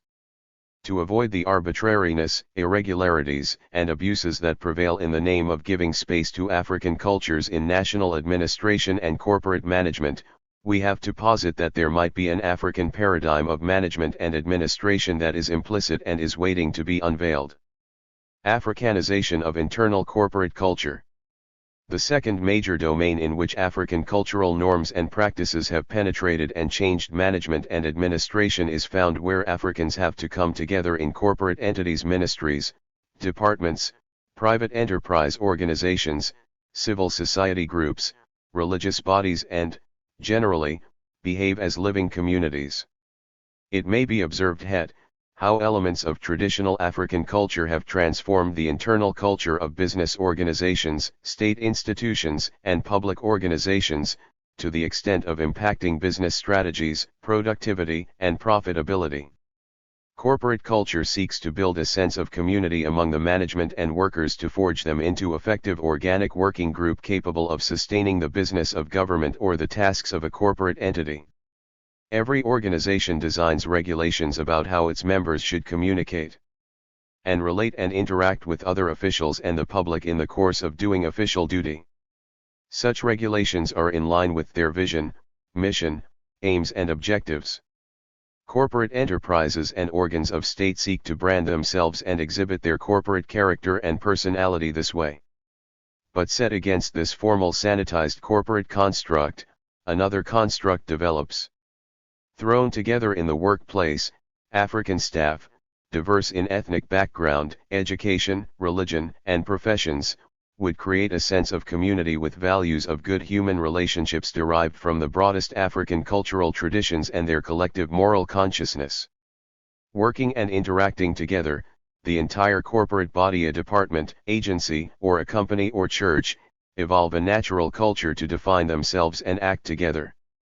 They indeed begin to act as members of an African extended family or a small African community entity. Within this community, they soon establish their social lines of communication, informal leadership structures, support mechanisms, rites of passage, and systems of positive and negative sanctions. This is discernible in the way members of staff refer to officers and co-workers with terms of kinship, status, and relationship. The chief executive or top person is referred to as the Nuomo, Yomo, Nana, Nu, Na, Onakpa, Opanan, Mama. Other workers are addressed as Ejia, Nnye, Wofa, Auntie, Efo, brother, sister, etc. Once assigned, these titles seem to impose the social responsibilities they carry in African communities. They raise certain expectations in terms of courtesies, accessibility, and modes of empathy, sentiment, and behavior which the formal office titles foreclose. MD, Deputy Manager, Director, etc. do not bring incumbents within the social reach of the messenger or dispatch clerk like the traditional status terms. By this cultural recontextualization and recasting of status roles, the boss becomes the father-mother figure and must succor all the workers, as Africans' traditions describe. This imposes on management and employees duties outside the call of official responsibilities. Thus, within every corporate organization, we can speak of a formal structured corporate culture identified with the vision and mission of the organization, and an informal corporate culture that bonds the staff together as a living community and gives them a collective spirit. The formal culture for a utility company or a pharmaceutical company may reflect a global brand and its associated values and norms in line with a global vision and mission statement. The informal culture of the African branch located in Ghana would spring from African sense of community and collaboration and would be shaped by local traditions and cultural values, obligations and expectations. From football teams to corporate businesses and churches, African cultural thought, attitudes, and modes of behavior inform, animate and shape the way personnel of central bureaucracy and corporate entities relate to each other and interact among themselves. 158. The highly formal and coded corporate culture built on European individualism, formal hierarchy of senior officials with flowcharts that indicate channels of communication, establishes a fictive culture that puts workers into fixed relationships that hold and endure while they are at post. The relationships of the informal type, modeled on traditional community relational terms, create bonds that can endure beyond retirement of resignation when official relationships no longer function. The informal culture and relationships in the workplace help to humanize the workplace, and add value to the working relationships to make the corporate group socially healthy, productive, and more strongly bonded in solidarity. In the informal corporate culture, free discourse, face-to-face interactions, joking relationships, and sharing each other's burdens can exist between the highest ranked and the lowest. A strong collective moral consciousness grows that each is for all and all are for each worker. This community mindset plays a role in crystallizing opinion on workers' rights and demands when the workers through their union representatives enter negotiations with management. It also comes into evidence when a misfortune befalls a worker, where corporate rules provide no guide to action or put a limitation on what management should do. Here African cultural obligations seem to determine lines of action, and the corporate head who sticks to the rules might fall out of favor with workers. He is thus expected to dip into his pocket to make resources available to meet the demands and cultural expectations of the moment. The community mindset also comes into evidence when a worker has broken some rules and has to face due process. It is often seen as subversive of group solidarity for any worker to disclose what they know, except to defend the accused. In all these ways, the informal corporate culture has a serious impact on the formal corporate dynamics, discipline, and business productivity. Arguably, the communalistic ideology of the extended family and small African community becomes the basis of the demands that workers negotiate with management to incorporate into the collective bargaining agreements for workers. In the standard collective bargaining agreement for public service workers and workers in industry, the clauses portray the transfer of the traditional responsibilities of the nuclear and extended natal family to the corporate group which sustains one's working life. The persons with whom one works and enjoys lifelong daily association become real kinsfolk, and the bond is made thicker than blood bonds. Like members of a family, as workers go through their individual transitions as they marry, name their children, receive confirmation, and become chiefs, their co-workers feel obligated to celebrate with them and show solidarity with the presentation of gifts. A naming ceremony on a weekday excuses late arrival at work or total absenteeism from work. Time lost to the corporate enterprise might harm productivity, but it is considered to strengthen the collective spirit of the corporate entity. 159. In many cases, the corporation is required to provide a coffin for the dead worker and drinks and donations to the bereaved family. The company must provide transportation and free days for staff to attend funerals. And indeed for the smooth organization of the funeral, members of the company would serve on the family's funeral planning committee. When a minister or a senior officer dies, the top personalities of all corporate entities attend the funeral and express their condolences the traditional way, and the head of state may even feel obliged to consider such a funeral an important business of state.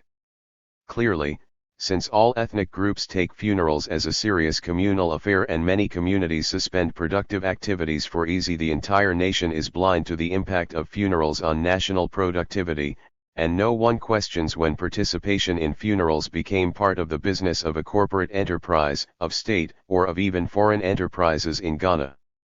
So, on Fridays offices tend to empty very early. The manager, like other staff, may have to travel to attend a funeral.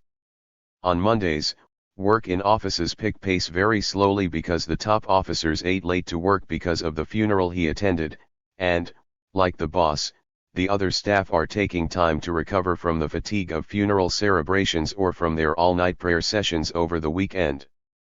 Some years ago, the American Embassy in Accra sent a cultural officer to seek my advice on some matter of some concern to them. A Ghanaian employee of the embassy died, and by custom the family sent an elder of the family to inform the embassy of the funeral arrangements. It was explained that when the body left the mortuary it had to be brought to the embassy grounds for libations and prayers, and this would bring work to a stop. The Americans did not understand this, and wanted to know what to do. My advice was simple. If you do not allow the custom to be performed, the African staff would attribute every little accident, headache, and setback at the workplace to the failure to perform the rite. Ghanaians believe that unless the corpse is brought to the workplace for libations to be poured to exorcise the ghost from the workplace, the dead person would frequent the place to mingle among the workers and interfere with their work, and this can bring them misfortune. For the collective mental peace, it was prudent to receive the body at the embassy and perform the rite of separation. The embassy took the advice and the practice has been repeated several times since then. The working space is a cultural space, and an African defines space in terms of its mystical properties as sacred or profane, clean and polluted, safe or dangerous, good or bad. And death pollutes. Thus, though legally a foreign territory, the embassy domain is under the control of African mystical forces, both human and spiritual, which demand that spaces should be purified through traditional rites. 160. The impact of African culture on administration calls for intensive studies and evaluation. In Ghana it is clear implicitly we have given work culture an African paradigm. Culture and African participation in national development. Nkrumah proposed Africanization as a strategy for taking power from a foreign country and putting it into the hands of the sovereign people of Ghana. The task of managing the machinery of an autochthonous African state enterprise for accelerated development. Having established an African civil service and bureaucracy, and knowing how British culture helped in the Industrial Revolution, Nkrumah became aware of the challenges that certain key aspects of traditional African cultures posed: our capacity to enhance, husband and manage indigenous resources for national development. Nkrumah understood the role of Ghanaians in their own development, and, though he probably saw culture as an important tool or platform of national development, he indicated with surprising candor the features he thought might have negative impact on the development effort. Obviously thinking of how Ghana would transit from a traditional economy and way of life to a technological, industrial modern economy and society, Nkrumah stated, rapid development on a national scale and the attainment of economic independence demand a more intensive and wider application of ability and inventiveness, the speedy acquisition of technical knowledge and skills, a vast acceleration of productivity as a prerequisite to the accumulation of savings for reinvestment in industrial expansion. Looking at our situation at that time, he knew how far we had to go to acquire the benefits of Western education and culture. But he had other concerns. In a less developed society there are several impediments to industrialization, quite apart from the lack of requisite capital accumulations, technical skills, scientific knowledge, and industrial enterprise, which, unless they are eliminated, will stultify our efforts at advancement. 4. They have their cumulative effect precisely in the lack of these requisite reserves. And Nkrumah pointed out some of the impediments that he saw. Land, as the prime and the most important factor for agricultural and industrial development, was managed by them under a traditional system of land administration. Lands in Ghana in theory belong to the stools, headed by the chiefs. But when Europeans arrived in our midst, bringing enticements of money and goods, many chiefs signed away concessions, and some, in complete disregard of custom, made outright sales. What is worse, parcels of land were sold by families in possession of them, to different purchasers, and this started a whole series of lawsuits which, until my government came into office, was the chief source of income to our lawyers, many of whom made fortunes out of persuading parties to land quarrels to resort to the extended machinery of native law over tracts of land frequently not worth £100. With all the problems of land administration created by the traditional modes of holding and managing land as a trust for future generations, they assured that there were no landless people. However, central administration had to focus on land administration and avoid any changes that would appear to disrupt the traditional system of land administration. Thus Nkrumah argued, certain changes in our land tenure system seem to me inevitable if we are to pursue our development plans, but these will have to be very carefully worked out. They must avoid the creation of rifts in the body politic, and will accordingly have to take into account customs and fundamental traditions. One of the blessings of our land tenure system was that it has not turned ours into a nation where land hunger would have forced us to break up vast holdings for redistribution among a destitute peasantry. Our customs, moreover, had erected a kind of social security adapted to our subsistence economy. The point here is that, in its substance, objects, and fundamental principles, national administration and management of the national economy had to deal with the wealth or capital assets of the nation, the lands, forest, and mineral resources of the nation, which lie in the cultural domain. Notwithstanding the deficiencies and conflicts associated with land administration, Nkrumah had to recognize that the cultural system of land administration and resource allocation in Ghana had guaranteed the fundamental rights and sovereignty of the people and ensured compliance with the humanistic values of African cultures. Cultural administration had to be accepted as the premise of any modern systems created by the new state to enhance land administration. Capital investment. But Nkrumah blamed the principle of communal ownership of land for another impediment to our national development.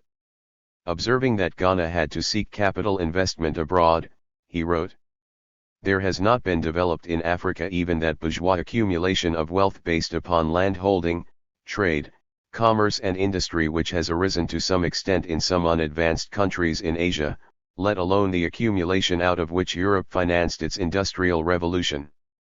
This I think can be attributed in a measure to the fact that the British banking firms which operated here were essentially banks of exchange and looked unfavorably upon the dispensing of credit to African entrepreneurs. This attitude was upheld by the fact that our system of land tenure does not encompass individual ownership of freehold. When it came to 162. The question of the provision of collateral against loans, our people were at a disadvantage, since even the ownership of buildings could be brought into dispute where the right to land on which they were erected might well be disputed.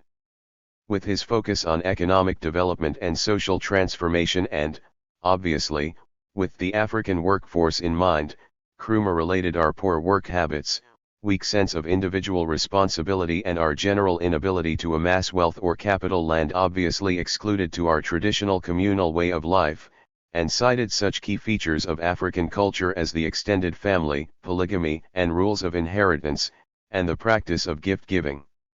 He remarked, customs which extol the virtues of extended family allegiance sustain nepotic practices and regard the giving and taking of presents as implicit and noble, because they promote the family welfare. They encourage indolence and bribery, they act as a brake on ability, they discourage that deeper sense of individual responsibility which must be ready in a period of active reconstruction to accept obligation and fulfill trust. Above all, they retard productivity and oppose savings, the critical factors in the rate of development. Polygamy donates its quota to these retarding influences, while our laws of succession and inheritance stifle the creative and inventive urge. One might remark here that in traditional societies, labor, a critical means of production in a culture of low technology, was estimated in the numbers of people a family had. Large families had wealth and power, and polygyny facilitated the accumulation of this resource needed for food security and the defense and security of the community. Many important studies have revealed that in the growth of the modern economy of the Gold Coast, the cultivation and management of large tracts of cocoa plantations was made possible through collective land ownership, traditional farming methods, cooperative labor practices, and by how farmers put their wives in charge of dispersed holdings to manage their farms. In such systems, gift exchanges or presentations constituted a way of sharing the resources of the community and ensuring that no one lacked the means of survival.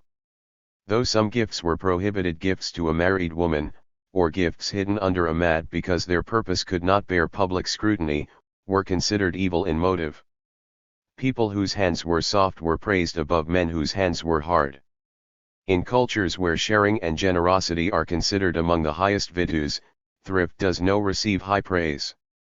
Thus Nkrumah further observed, bringing the new public servant under his lenses, thrift has not been a characteristic of our people, largely because they have not enjoyed enough income to make the question anything but academic.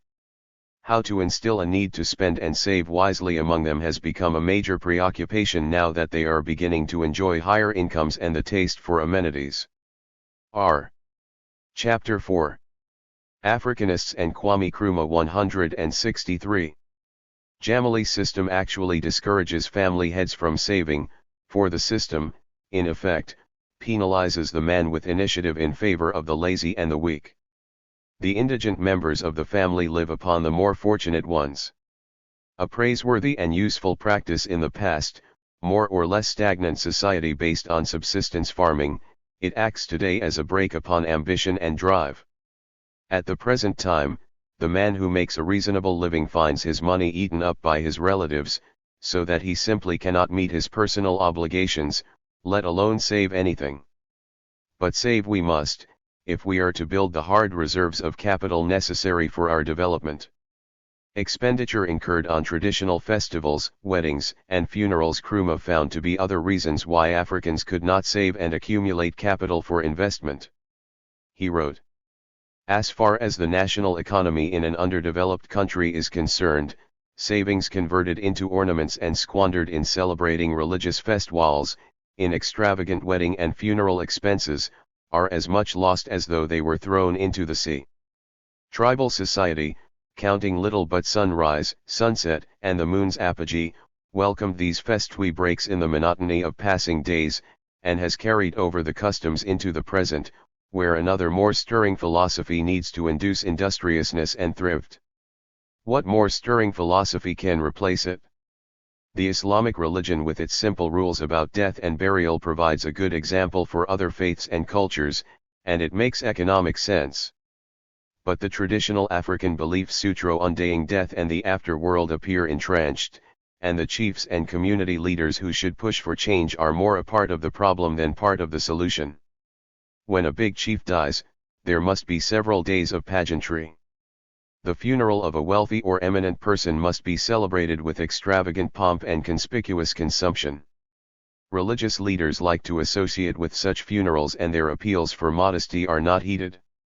These days the state itself has assumed responsibility for the funerals of individuals considered to be worthy of state burials, and one wonders what costs the state incurs on such funerals. Cultural festivals and funeral celebrations might look wasteful, but festivals now ain't considered engines of economic development. The funeral economy is by itself also so large in the national economy, that it would look unwise to do anything that would put at peril the jobs, wealth, and the other socio-economic benefits that the nation derives from it. It makes the nation closely bonded and cohesive. For management and national administration, however, funerals create chaos and waste of time, of resources and productivity. But we find nothing offensive about funerals. Not that we have held our noses to avoid the stench. The proverb says that the cadaver that belongs to the entire community does 164. Not smell.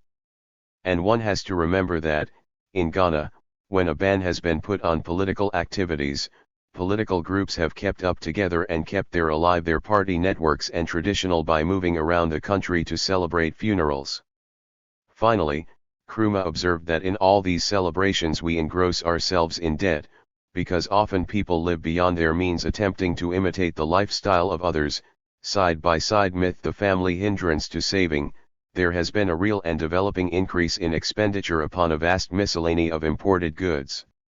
The danger inherent in trying to keep up with the Joneses, which results in the rising cost in personal expenditure, is something upon which we are trying to put a brake, not merely because this kind of spending encourages inflation, but because it produces false standards and illusory ideas of wealth in an economy which has not yet got off to a real start on the road of reconstruction and development. It is for these several reasons that we have introduced compulsory savings and curtailed the importation of what we regard as inessential goods.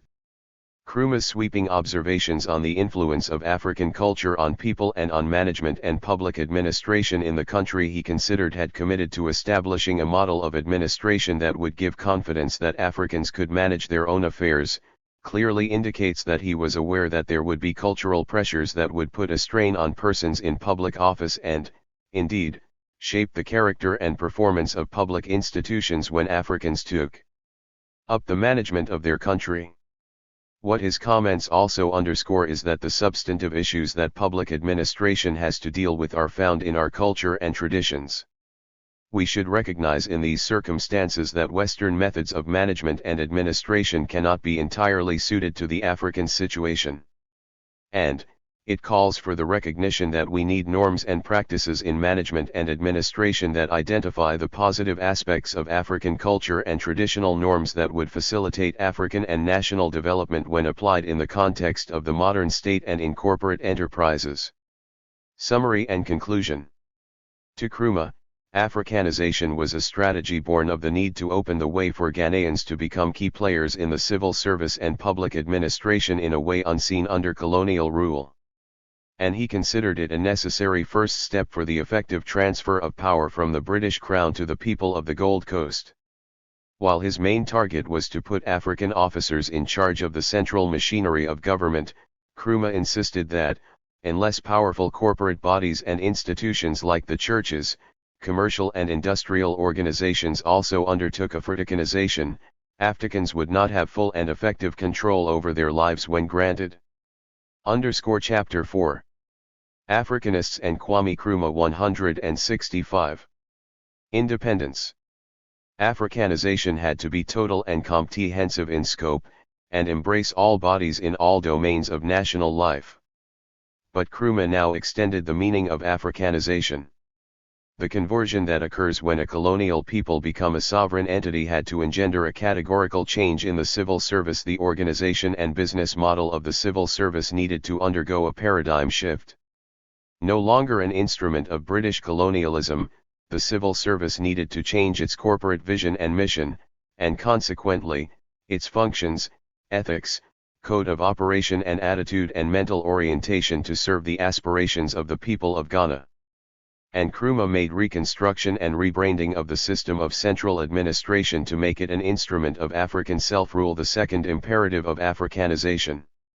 Though logic dictated that the change of personnel the system should be undertaken at the same time, in order not to create uncertainty and instability, at the early stages of independence, Nkrumah considered it prudent to put Africans in place of expatriate officers, but retain the legacy of the colonial civil service as established by the British, and tinker with it as circumstances and events dictated. Over the years, the Ghana civil service has retained its power, and, more consequentially, maintained its posture and relationship of superiority and domination over the sovereign people. Staying true to the colonial paradigm, the central administration and bureaucracy have served the interest of the government of the day and treated as secondary its role to render service and be accountable to civil society.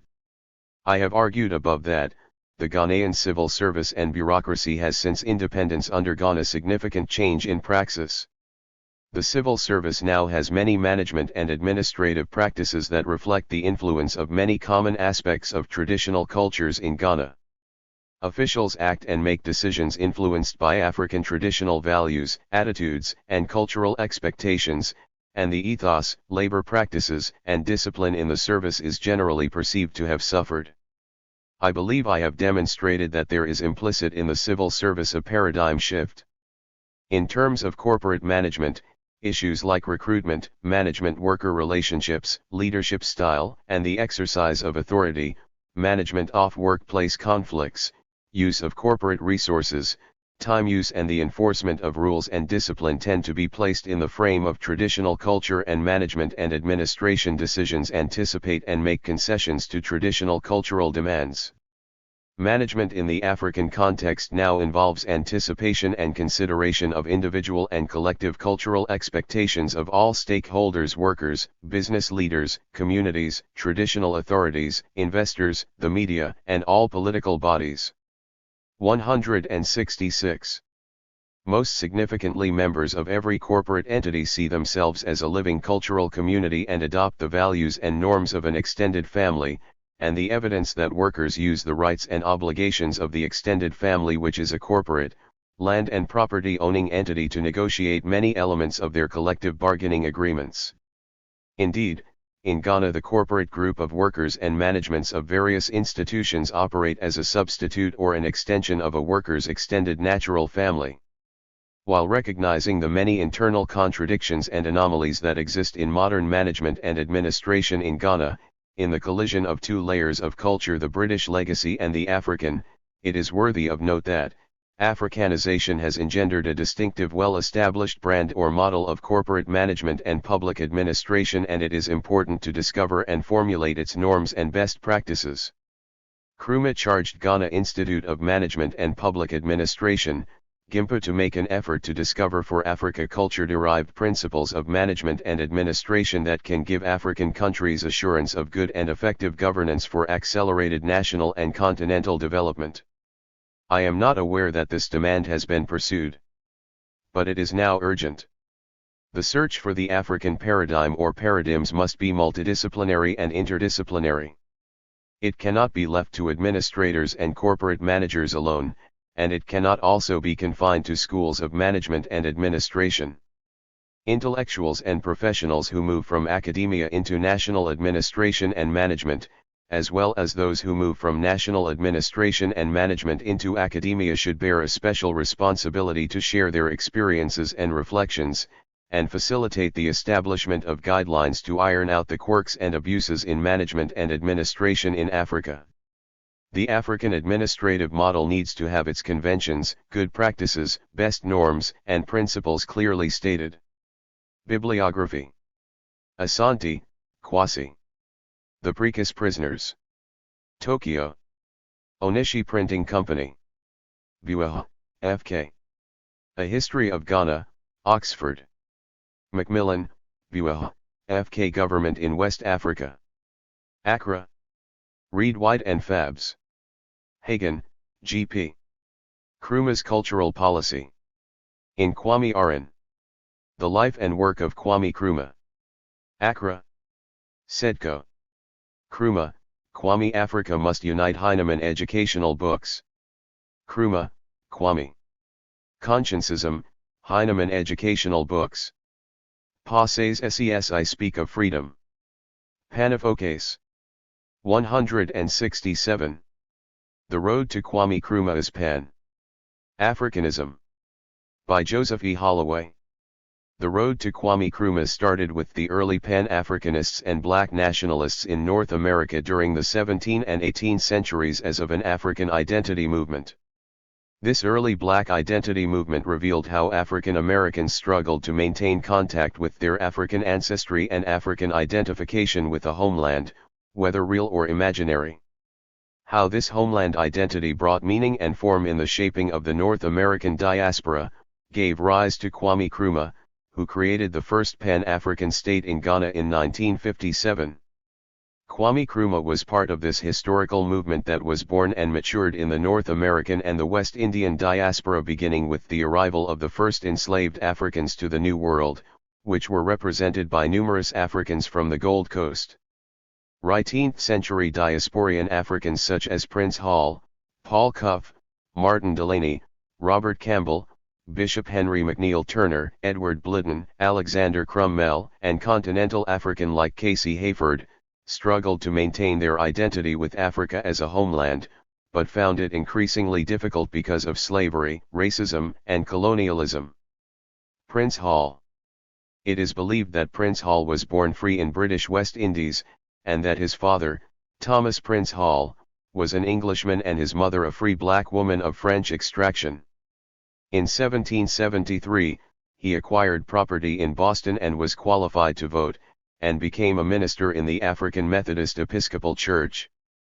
Prince Hall during the 1770s founded the African Grand Lodge of North America, which became known as the Prince Hall Mason in 1791. He believed that the original Masons were black people, who built the pyramids of ancient Egypt, and he wanted to provide some direct linkages to that heritage, which he associated with his African heritage, even though he looked white. As early as 1787, Prince Hall petitioned the Massachusetts legislature to support efforts by black Bostonians to establish a colony in Africa. He sent a petition to the Legislative Assembly of Massachusetts saying men of African blood continued to suffer discrimination, which they feared would continue as long as they lived in North America. The petitioners urged the legislature to assist them and other blacks that wished to immigrate back to Africa. The petition was ignored and Prince Hall now turned to fight for civil liberties on American soil. In 1789, the Union Society of Africans in Newport reopened the issue of 168. Emigration to Africa and argued that Americans of African descent were treated as strangers and outcasts. The society drew attention to the heathenish darkness and barbarity, which existed in their ancestral homeland. Prince Hall, like other black Bostonian leaders, was preoccupied with African identity and linkage to an African homeland. After fighting in the War of Independence, he mistakenly believed that once African Americans had demonstrated their loyalty by fighting and dying for their country, racism would be removed as a factor in their lives. Prince Hall and the post-revolutionary black leaders endorsed African American migration and nationalism and believed that African Americans must achieve their own nation either in Africa, Latin America, and the West Indies or somewhere in the American West. Paul Cuff also shared this mindset. One can argue that the Back to Africa movement officially materialized with Paul Cuff, the son of an Asante father and Wampanoag Indian mother. Paul Cuff was born near New Bedford, Mass. He became a prosperous New England sea captain and wealthy shipbuilder and landlord. As a successful shipbuilder and owner, he accumulated an estate worth more than $20,000. In 1797, he purchased a farm on which he built and opened the first integrated school in Massachusetts because his own children had been denied access to the public school. Paul Cuff believed that African American colonization of Africa was the way to end the Atlantic slave trade, spread Christianity to Africans, and create a refuge for free black people. On New Year's Day, 1811, Paul Cuff and a crew of 9 black seamen sailed from Philadelphia aboard his flagship, the Traveler. This was his first trip to Sierra Leone to investigate the feasibility of establishing a colony for blacks in West Africa. While in Sierra Leone he made careful plans for emigration. During his 3-month visit to the west coast of Africa, he met with government officials and local chiefs, and visited schools and attended Methodist meetings where he distributed Bibles. He tried to establish friendly relations and open a dialogue between continental and diaspora Africans.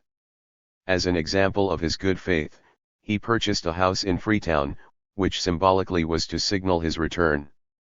While in Sierra Leone, Paul Cuff accepted an invitation by an English abolitionist to visit London, Liverpool, and Manchester. He was received as an honoured guest by members of Parliament, including the Duke of Gloucester, who was nephew to the King and President of the African Institution, an organization of abolitionists, who were dedicated to promoting the civilizations of the people of Africa. Near the end of his visit, the Liverpool Mercury published a memoir of Captain Paul Cuff, which described his early life and notable achievements for a black man. In 1815, he made his second trip to Sierra Leone, taking about 34 African American settlers to the British Free Black Colony of Sierra Leone in West 169. Africa at his own expense. Paul Cuff would probably have settled in Sierra Leone, but his Native American wife, Alice Pequot, refused to leave her homeland.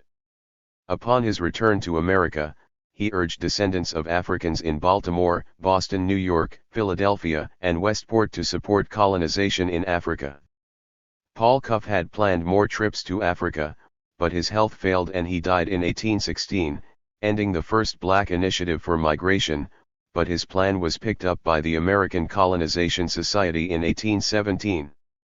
Their goal and purpose was to send any free black person or slaves emancipated for the purpose of migration back to Africa.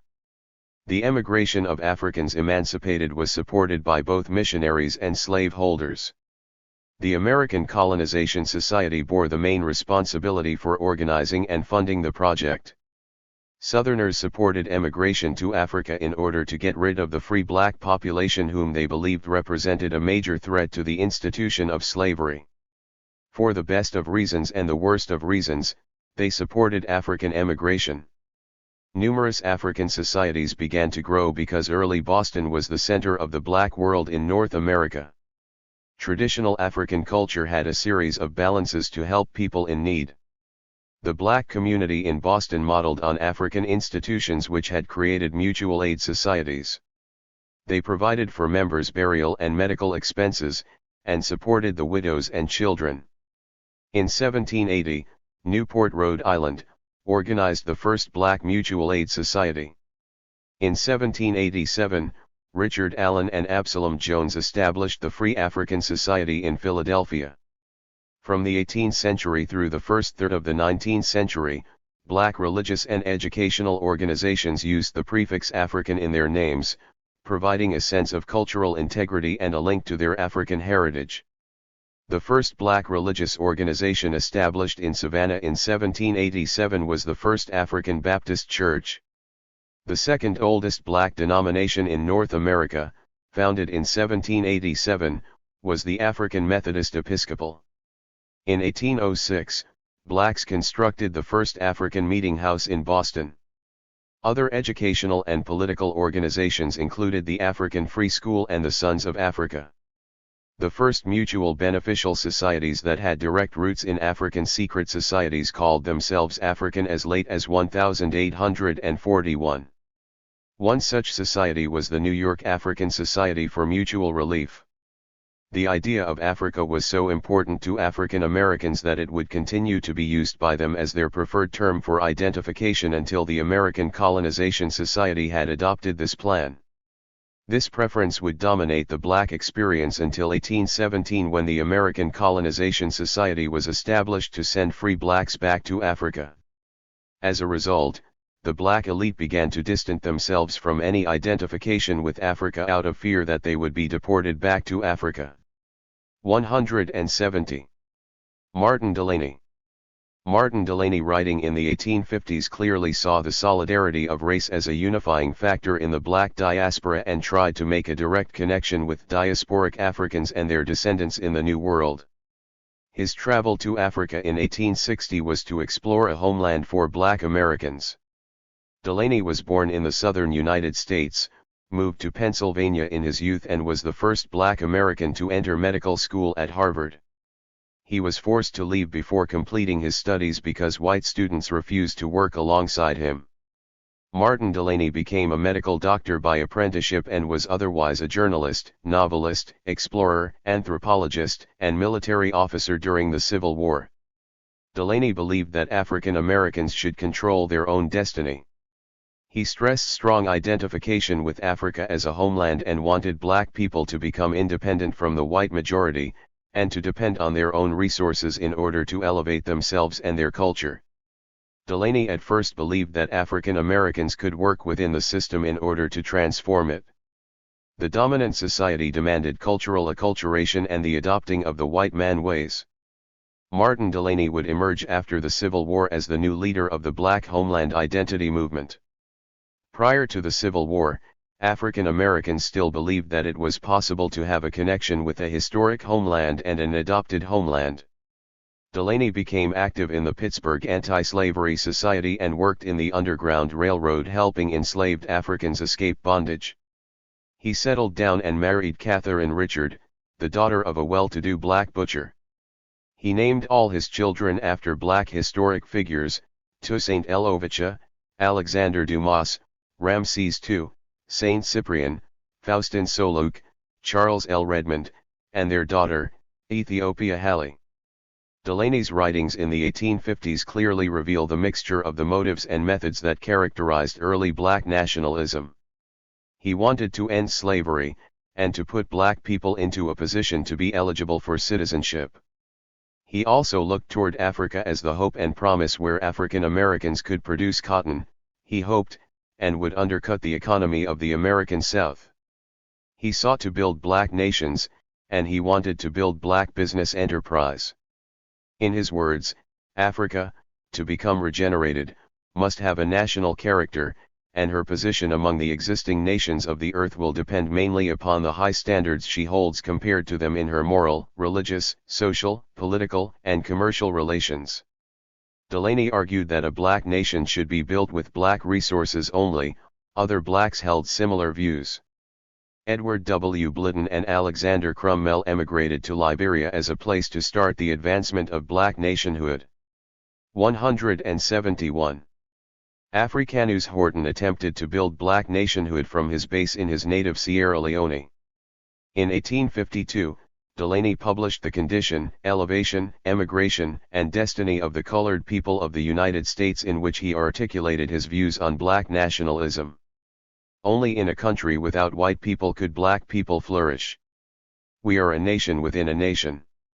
He went on to state that people of African descent should abandon the United States and migrate to Central America, South America, or Hawaii. Delaney was now getting involved in the Back to Africa movement, and he became one of the key figures in organizing the National Emigration Convention in Cleveland in 1854. Delaney and Robert Campbell, two competing black nationalists, left independently of each other to survey the Niger region of West Africa for possible African American settlement. Delaney, in this search for a place for African Americans, first arrived in Liberia, where the reception was courteous, but not enthusiastic, because he was known as an opponent of the American colonization society that preceded him. As Delaney traveled through Liberia in the Egba Yoruba region from Lagos to Ilorin, he never lost sight of his mission to develop an African American nation in the heart of Africa, and thus establish a permanent linkage for Africans and their descendants in the New World. Delaney's mission was clearly a search for a homeland, and it is this homeland image which served as the foundation for his identity as a black man. Frederick Douglass, when speaking about Martin Delaney, said, "I thank God for making me a man, but Delaney thanked him for making him a black man." In his official report of the Niger Valley Exploration Party, Delaney wrote after he returned from Africa that the continent of Africa is our fatherland. He argued that its regeneration required the development of a national character, and that Africa should be for the African race. Next to Paul Cuff, this is the earliest diasporic connections by an African Americans. Alexander Crummell. Alexander Crummell was born in New York and the first African American to study at Cambridge University in England, becoming an ordained Anglican priest. He had already been living in Liberia for 2 decades when he met Delaney on his visit to that country in 1859. In The Future of Africa, in a collection of essays and lectures written while in Liberia, he developed a vision of an African diaspora with Africa as the motherland for all peoples of African descent. He argued further that God had given blacks divine providence, and that it was Christian of free black men in America to convert their ancestral continent to Christianity. 172. In the essay, The Relations and Duties of Free Colored Men in America to Africa, Crummell laid out the racial philosophical basis for the diaspora. He defined black identity based on race, land, and culture. He saw black identity as a compact homogeneous population of one blood ancestry and lineage.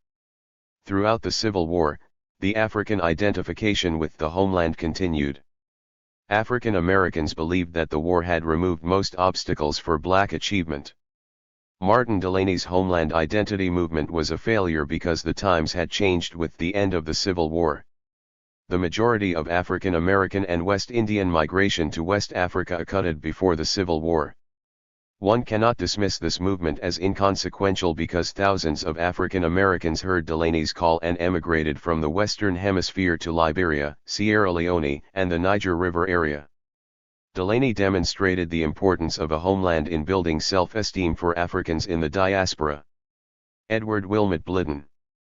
Blyden was born on August 3, 1832 in St. Thomas, Danish West Indies, to free black parents who were of the Igbos ethnicity. From present-day Nigeria was an educator, writer, diplomat, and politician primarily in Liberia, which was started during the slavery years for the resettlement of free blacks from the United States. Blitten joined the free black immigrants to the region from the United States. He also taught for 5 years in Sierra Leone in the early 20th century. His writings on Pan-Africanism were influential in Liberia, Sierra Leone, and the United States. His writings attracted attention in the sponsoring countries as well. He felt that Zionism was a model for what he called Ethiopianism, and that African Americans could return to Africa and redeem it. Later he supported Islam. From 1901-06, Blitten directed the education of Muslims at an institution in Sierra Leone, where he lived in Freetown. He became passionate about Islam in this period, recommending it to African Americans as the major religion most in keeping with their roots in Africa. From 1855 to 1856, Blitten edited the Liberia Herald and wrote the column A Voice from Bleeding Africa. He also spent time in other British colonies in West Africa, particularly Nigeria and Sierra Leone, writing for early newspapers in both colonies. He was also serving as editor at the Negro and the African World. He maintained ties with the American Colonization Society and published in their African Depository and Colonial Journal. Blitten was appointed the Liberian Secretary of State. He was later appointed Minister of the Interior. Blitten contested the 1885 presidential election for the Republican Party, but lost to incumbent Hillary R. W. Johnson. 173. In suggesting a redemptive role for African Americans in Africa through what he called Ethiopianism, he likened their suffering in the diaspora to that of the Jews, and supported the Zionist project of Jews returning to Palestine. Blitten sympathized with Jews returning to Palestine because he saw black Zionism as a possibility for African American returning to an African homeland. Due to his nationalistic consideration and his quest for an African homeland in the late 19th century, Blitten publicly supported the creation of a Jewish state in Israel. He praised Theodor Herzl as the creator of that marvelous movement called Zionism. Joseph Ephraim Casely Hayford. J. E. Casely Hayford, born in 1866 in Cape Coast, was a Ghanaian journalist, editor, author, lawyer, educator, and politician who support Pan-African nationalism. Casely Hayford went on to write several books, primarily as commentary and opposition to British land management acts, such as the Crown Lands Bill of 1897, and the Forest Ordinance of 1911. While visiting in London in 1911, he was part of a group that gave financial assistance to Duse Muhammad Ali to get his African Times and Orient Review started. Other were Francis T. Dove and C. W. Betts from Sierra Leone and Dr. Oguntola Sapara from Lagos. Casely Hayford was very much involved in the Pan-African in the United States and understood that Pan-Africanism was the best solution for problems facing African and African Americans' emancipation. He participated in Booker T. Washington's International Conference on the Negro in 1912, and his correspondence with Washington promote the Pan-African movement in both Africa and the United States. Bishop Henry McNeill Turner. Bishop Henry McNeill Turner was a contemporary of Martin Delany. He was born near Abbeville, South Carolina. He was converted to Christianity at the age of 20 and was licensed as a traveling evangelist for the Methodist Episcopal Church. He preached to both black and white audiences throughout the South until 1858 when he joined the AIM. In 1862, he moved to a church in Washington, D.C., where congressmen attended to hear his fiery sermons. Along with Martin Delany and Frederick Douglass, he agitated for putting black troops into the Civil War. Later, he became the first black chaplain to be commissioned in the Union Army by President Abraham Lincoln. By the end of the war, Turner was assigned to the Freedmen's Bureau in Georgia, but later resigned to recruit African Americans for his church, and later to organize them for the Republican Party, which was trying to gain a foothold in the South. Turner participated in the Georgia Constitutional 174 Convention of 1868, and later was elected to the legislature. However, whites refused to seat the black legislator, and Turner was appointed postmaster at Macon, GA, and then customs inspector at Savannah. In 1876, he was elected manager of the AIM book concern, and in 1880 he was elected bishop of the AIM. During the 1870s, Bishop Turner became disillusioned with America due to his experiences in Reconstruction politics. He wrongly believed that the Civil War would remove all the obstacles for black uplifting and would open the door for blacks participating in the political, economic, social, and racial reconstruction of America. He now became most nationalistic, and believed that only blacks themselves could contribute to their own liberation and freedom, and that none of these goals could be guaranteed because the white man would never let the black man become a part of the system because of institutional racism. Bishop Turner now believed that a homeland needed to be created for African Americans. In 1871, he argued for black migration out of the South and first suggested Haiti as a possible place for black emigration. 3 years later, he proposed that the federal government reserve New Mexico territory for African American settlement. Turner now turned toward Africa as a potential homeland for African Americans. He urged talented young blacks to establish a nation in Africa to give pride and encouragement to blacks of African descent. To accomplish this goal, he argued, the federal government should pay reparation to people of African descent for slavery. In order to accomplish his emigration plan, Bishop Henry McNeill Turner formed an alliance with white segregationist organizations such as the Ku Klux Klan.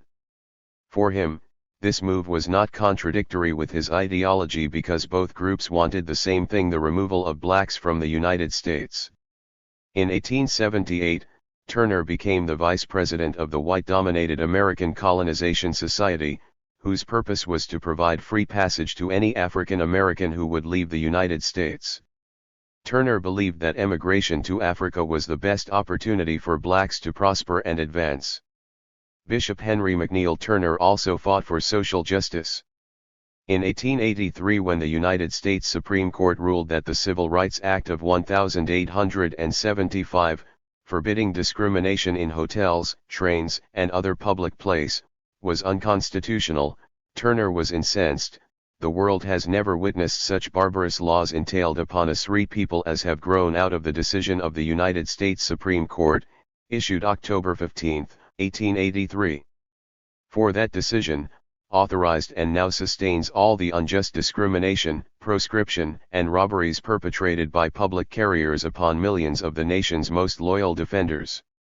It fathers all the Jim Crow cars into which colored people are huddled and compelled to pay as much as the whites, who are given the finest accommodation. It has made the ballot of the black man a parody, his citizenship a nullity, and his freedom a burlesque. It has engendered the 175 bitterest felling between the whites and blacks, and resulted in the deaths of thousands, who would have been living and enjoying life today. In Atlanta, Bishop Tummer founded the Southern Recorder, the Voice of Missions, and the Voice of the People. He also published a catechism, a hymnal, and the Genius and Theory of Methodist Polity. He was a supporter of self-protection and in the Central School. He passed his Standard 6 examination a year later and was posted as a teacher to a nearby CMS school. Because of his youth, his family encouraged him to continue his education, for which purpose he joined his father at Calabar. He was strongly influenced by Rev. Dr. James Emmanuel Quigier Agri, who also studied in the United States. Zik was now more than ever determined to go to America. In his own words, "I plan to go to the United States and be re-educated from my miseducation." Although Azikiwe had already acquired a cosmopolitan worldview from his travels around Nigeria and interactions with schoolmates and teachers from many different parts of the Anglo-Atlantic world, it was at his new school, Hope Waddell Training Institution, that he first heard of Marcus Garvey and the Universal Negro Improvement Association, and both captured his imagination. In particular, he was attracted to Garvey's motto of one God, one aim, one destiny, which he states came to shape his philosophy of life. Soon, however, Zik returned to Lagos and the Wesleyan Boys High School, which offered a more appropriate curriculum for him. So at the age of 16, Zik found himself with several classmates at morning services at THIRD Methodist Church, where one day I listened to a sermon which saturated my whole being. I became spiritually electrified. The speaker was the Reverend Dr. James Emmanuel Kwame Agri. His text was Isaiah 6:1-10, and his exegesis emphasized that Africans were ensconced in the wilderness of Western materialism. Unless, therefore, there was a reorientation of values in Africa, that continent was certainly doomed. Agri went on to describe his life, including his education in America, his decision to join the influential Phelps-Stokes Commission to Africa in 11, and his belief that nothing but the best is good enough for Africa. Zik concluded his description of this transformation moment in his life in the following. As he uttered these words, the scales fell from my eyes and I began to see a glorious future.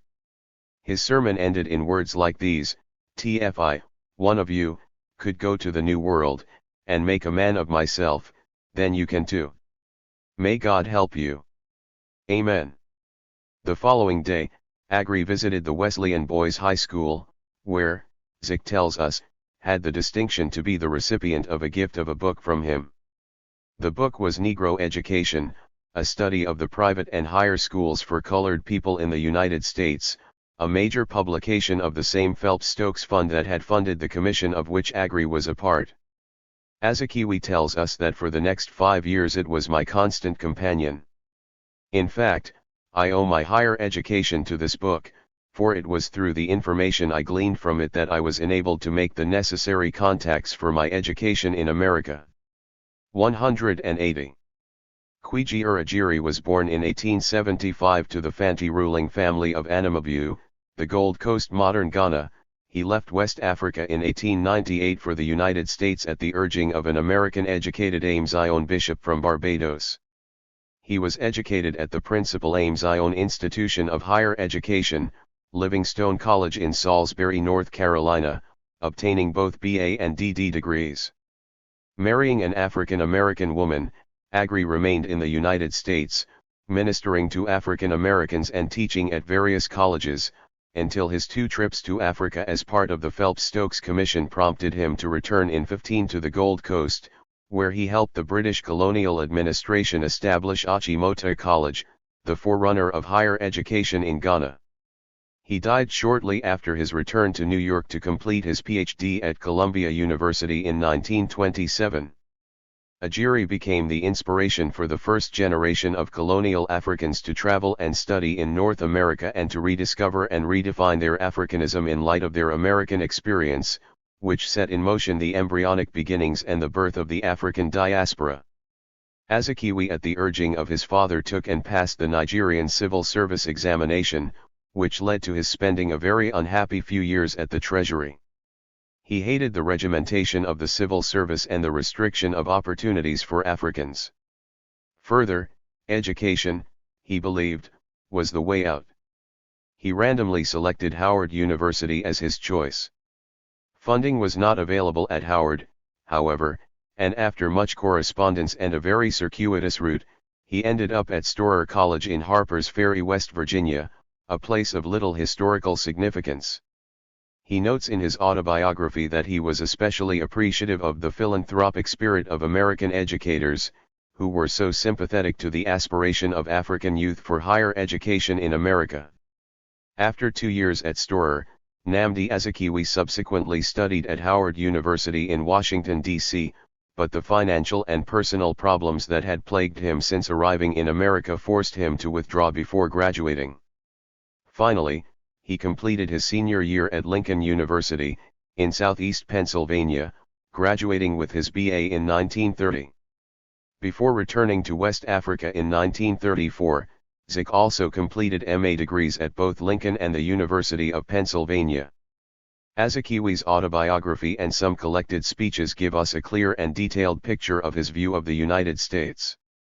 He concludes that it is only in the United States that any human being can live in a free environment which will give that individual full scope to develop his personality to the full, in spite of the vagaries of human life.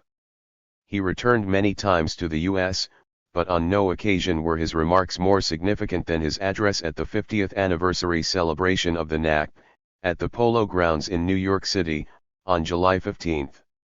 On that occasion Zik emphasized both the promise of Africa and the challenges confronting the new nation.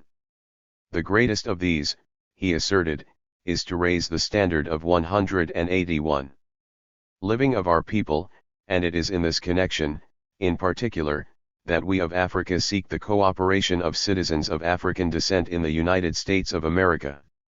Kwame Nkrumah, the first Prime Minister of Ghana, was heavily influenced by the example of Azikiwe and Agri.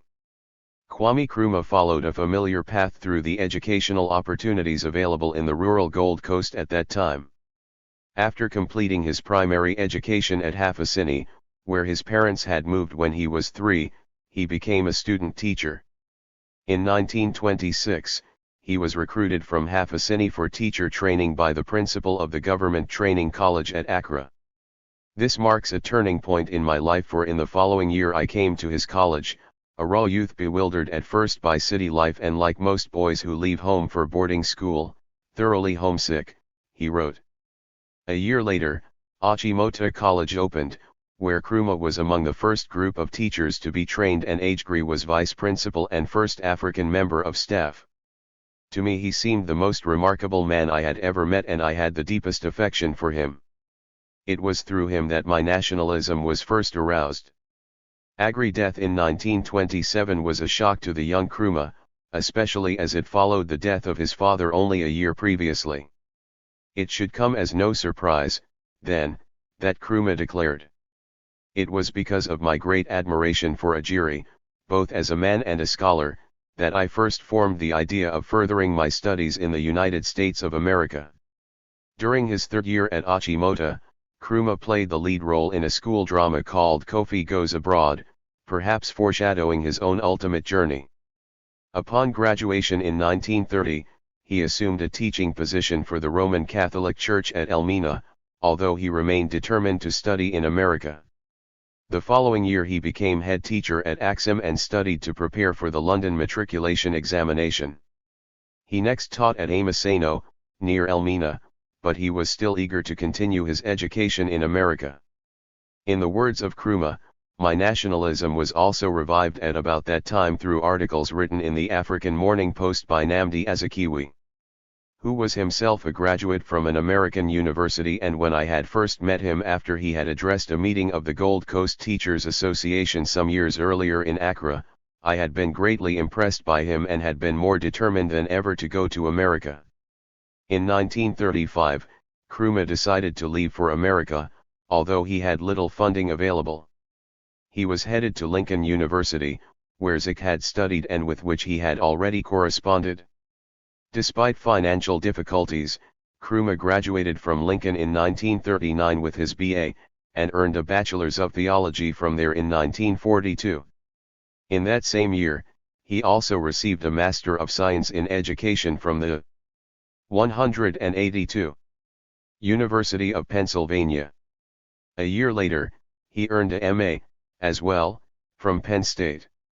Nkrumah's 10-year educational stay in the United States played a major role in shaping his ideas on Pan-Africanism. His primary objective in coming to the United States was his desire to follow the examples of Agri and Azikiwe. Nkrumah, like both Agri and Azikiwe, worked at a variety of jobs and came to know the country, and especially its people of African descent, very well.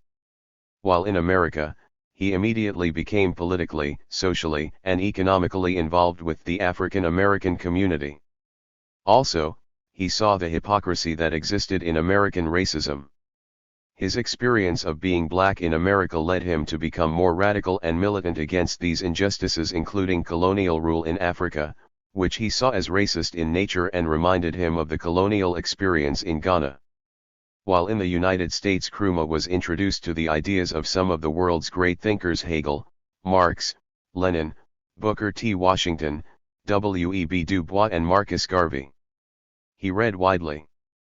But I think that of all the literature that I studied, the book that did more than any other to fire my enthusiasm was Philosophy and Opinions of Marcus Garvey, published in 1923.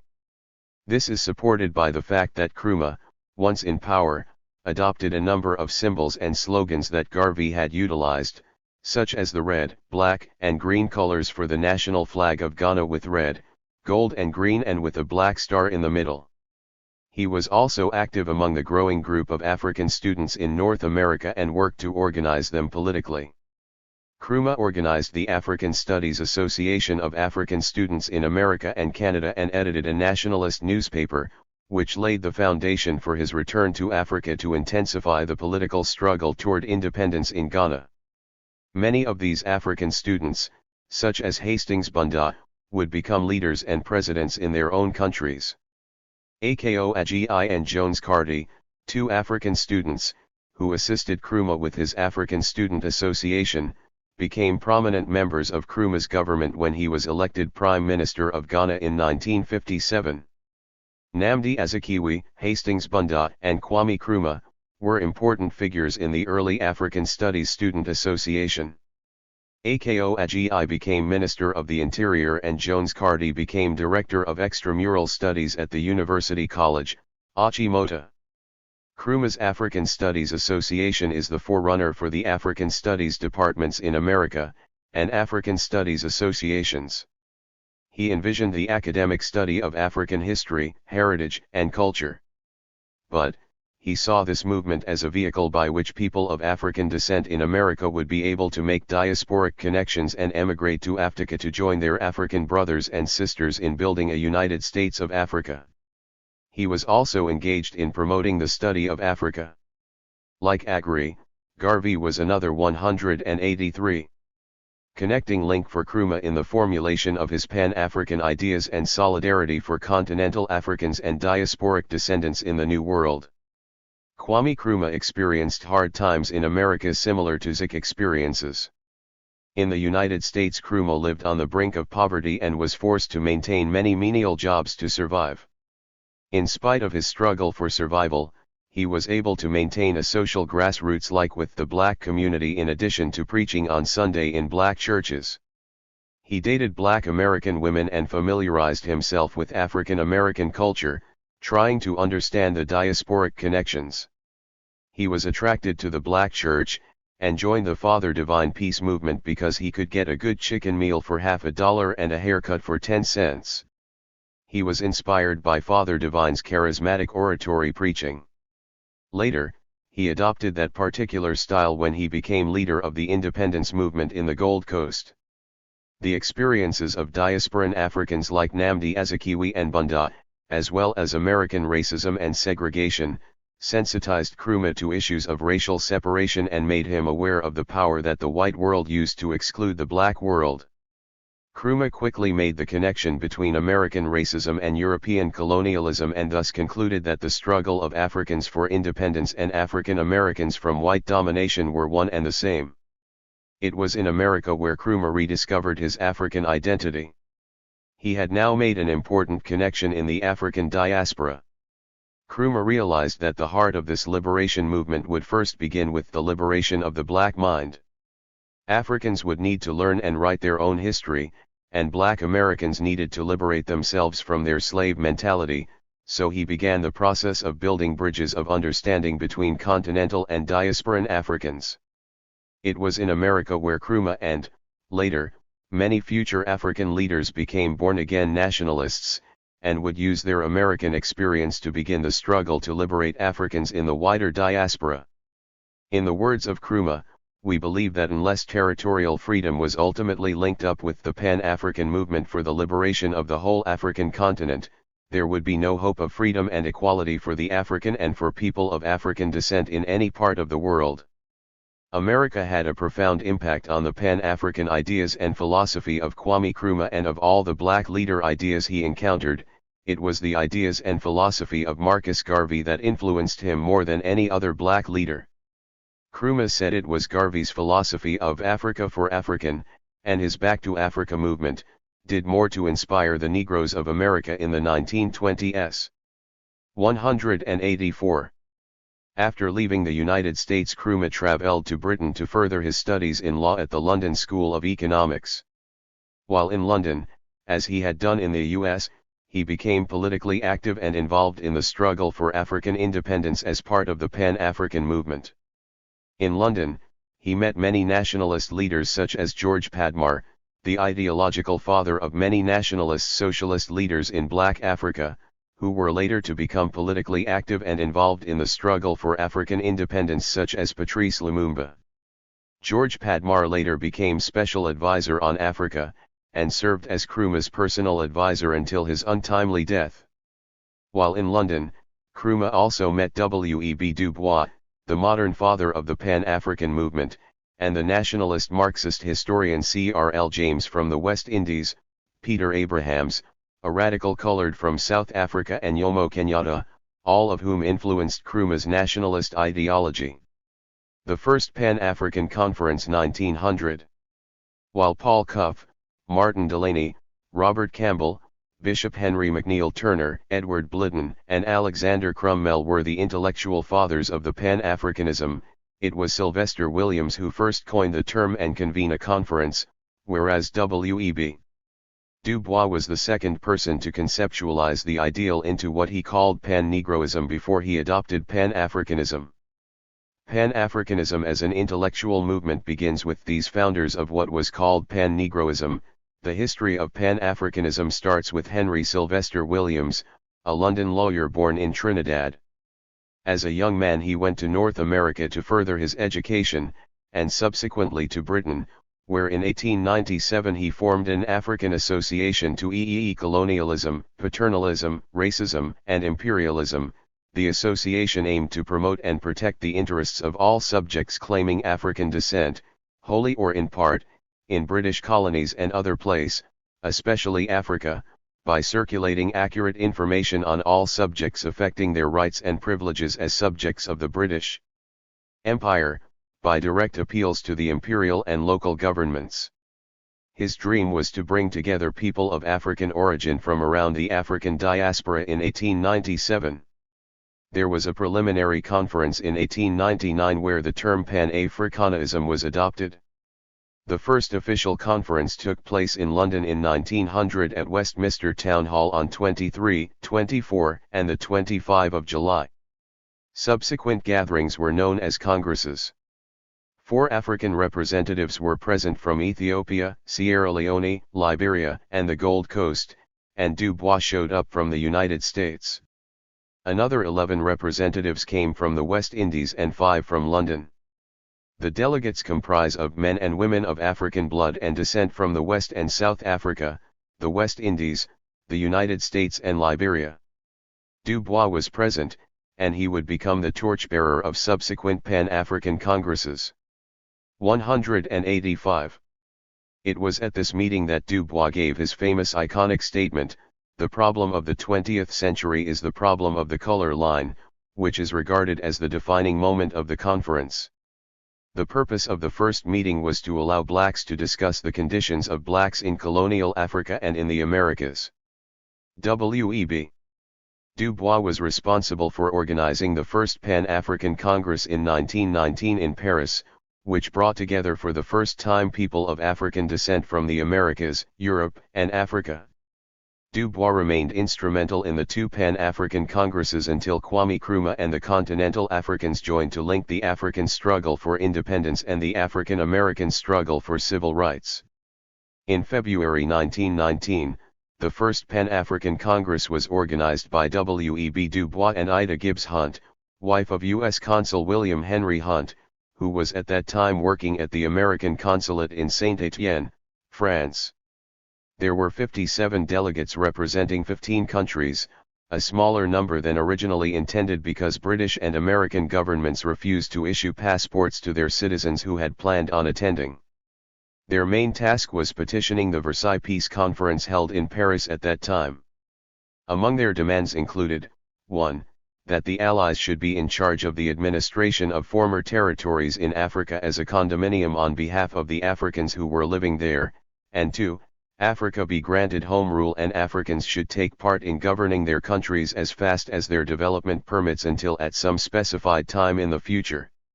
Among the delegates were Eliezer Cadet, Universal Negro Improvement Association, Blaise Diagne member of the French Parliament, Senegal representing the French colony of Senegal and French Commissioner General of the Ministry of Colonies, William Jernajan, Charles D. B. King, President of Liberia, Richard R. Wright, John Hope, Pre and Robert Rusa-Moton.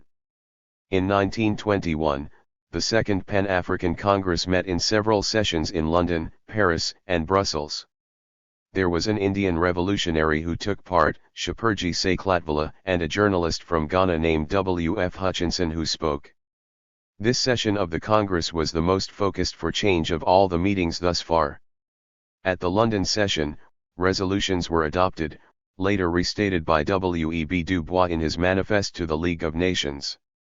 England, with all her Pax Britannique, her courts of justice, established commerce, and a certain apparent recognition of native laws and customs, has nevertheless systematically fostered ignorance among the natives, has enslaved them, and once still enslaving them, has usually declined even to try to train black and brown men in real self-government, to recognize civilized black folk as kvisks, or to grant to 186 colored colonies those rights of self-government which it freely gives to white men.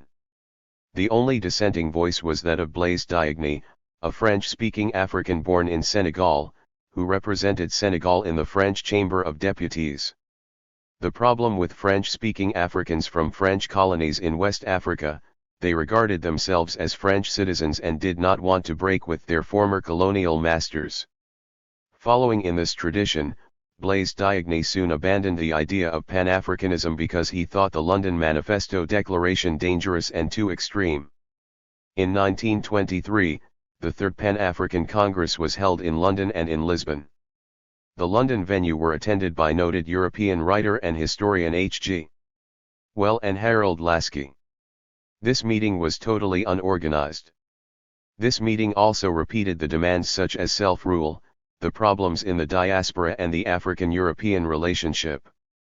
The following issues were addressed at the conference. The development of Africa should be for the benefit of Africans and not merely for the profits of Europeans.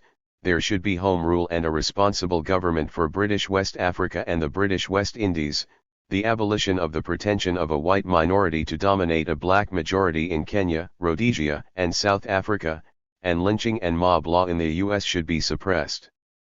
Prior to the Congress meeting in London, Isaac Bettern of the French Committee wrote a letter to Du Bois, telling him that the French group would not be sending delegates. However, in one of the reports he published in the Census, Du Bois drew on words spoken by Ida Gibbs Hunt and Rayford Logan to imply that the French Committee had sent delegates.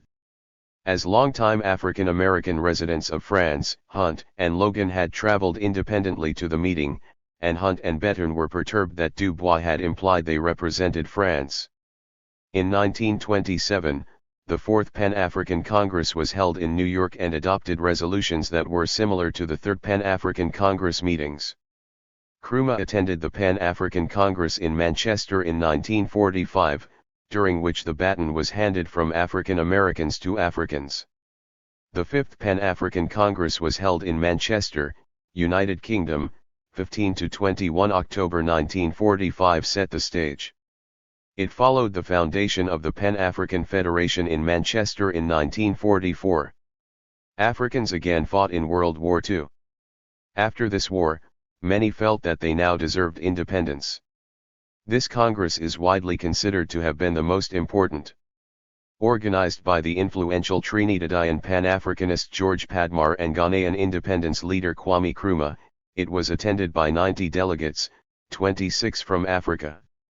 They included many scholars, intellectuals, and political activists who would later go on to become influential leaders in various African 187 independence movements and the American Civil Rights Movement, including the Kenyan independence leader Jomo Kenyatta, American activist and academic W.E.B. Du Bois, Malawi's Hastings Bunda, Kwame Nkrumah of Ghana, prominent Jamaican barrister Dudley Thompson and Obafemi Awolowo and Haja Wachukwu from Nigeria.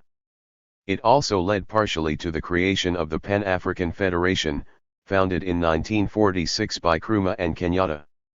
There were 33 delegates from the West Indies and 35 from various British organizations, including the West African Students' Union. The presence of 77-year-old Dubois was historic, as he had organized the first Pan-African Congress in 1919 and attended the 1900 meeting. The British press scarcely mentioned the conference.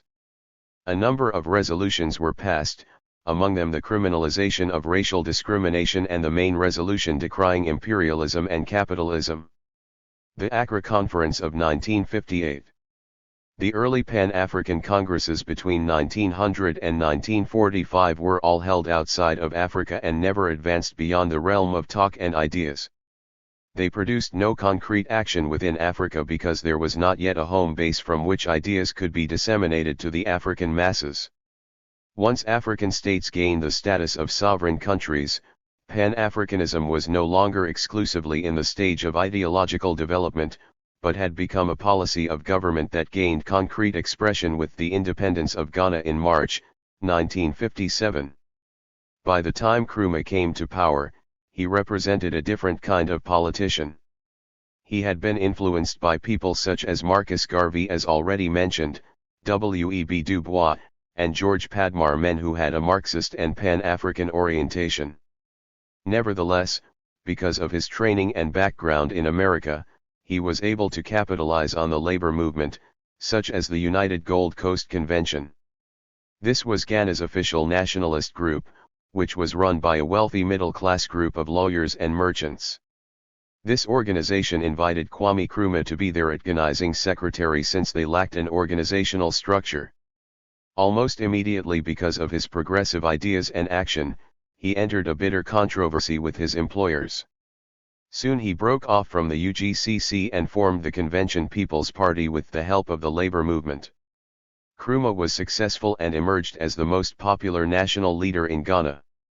Nkrumah's party won the election of 1950, 1954, and 1956, forcing the British to grant independence to the Gold Coast.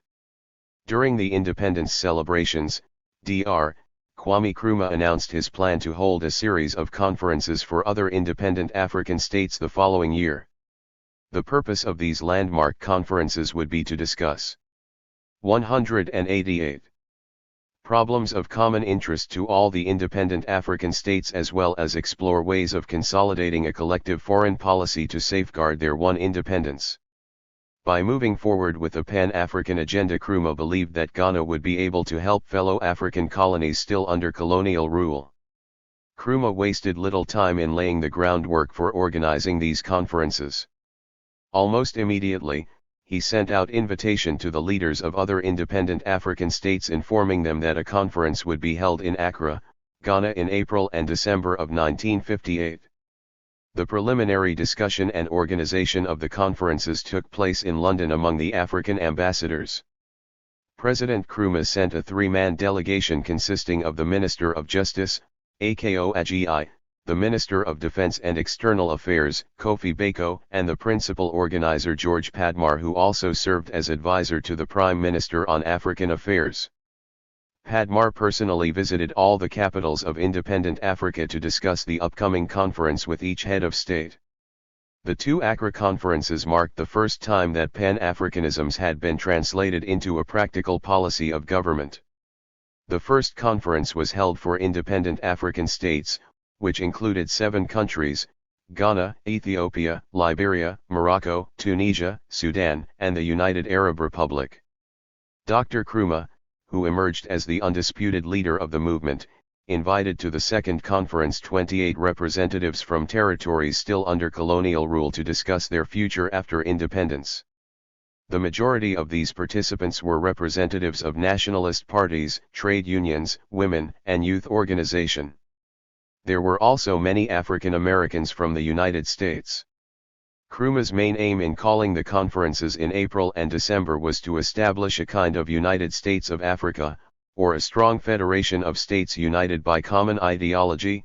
Namely, Kwame Nkrumah realized that through collective economic and political cooperation, the newly independent states could not be blackmailed or isolated by either the Eastern or Western Bloc. This belief was widely shared by the participants in the conference, who rejected a proposal for African association with the European Common Market, which they regard as a neo-colonist venture by the former colonial powers to maintain economic control over Africa. Despite this agreement to remain neutral after independence, the former French colonies still continued to maintain close political and economic ties with France, contrary to their early commitment in ACIDA. One of the milestones of the conferences was the formulation of a collective agreement in foreign policy.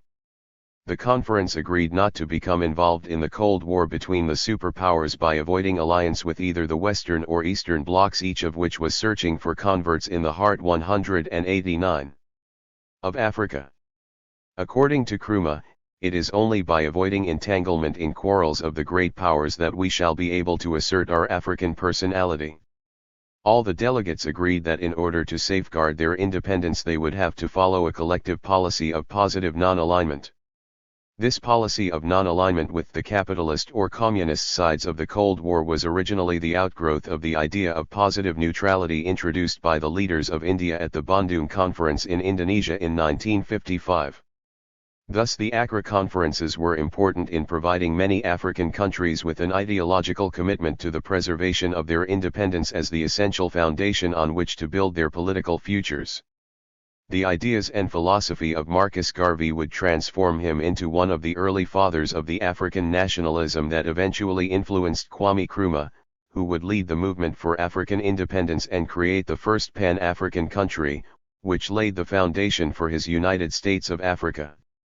Nnamdi Azikiwe's American educational experience, where he witnessed racism, discrimination, American apartheid, and Jim Crow, planted the seeds of African liberation.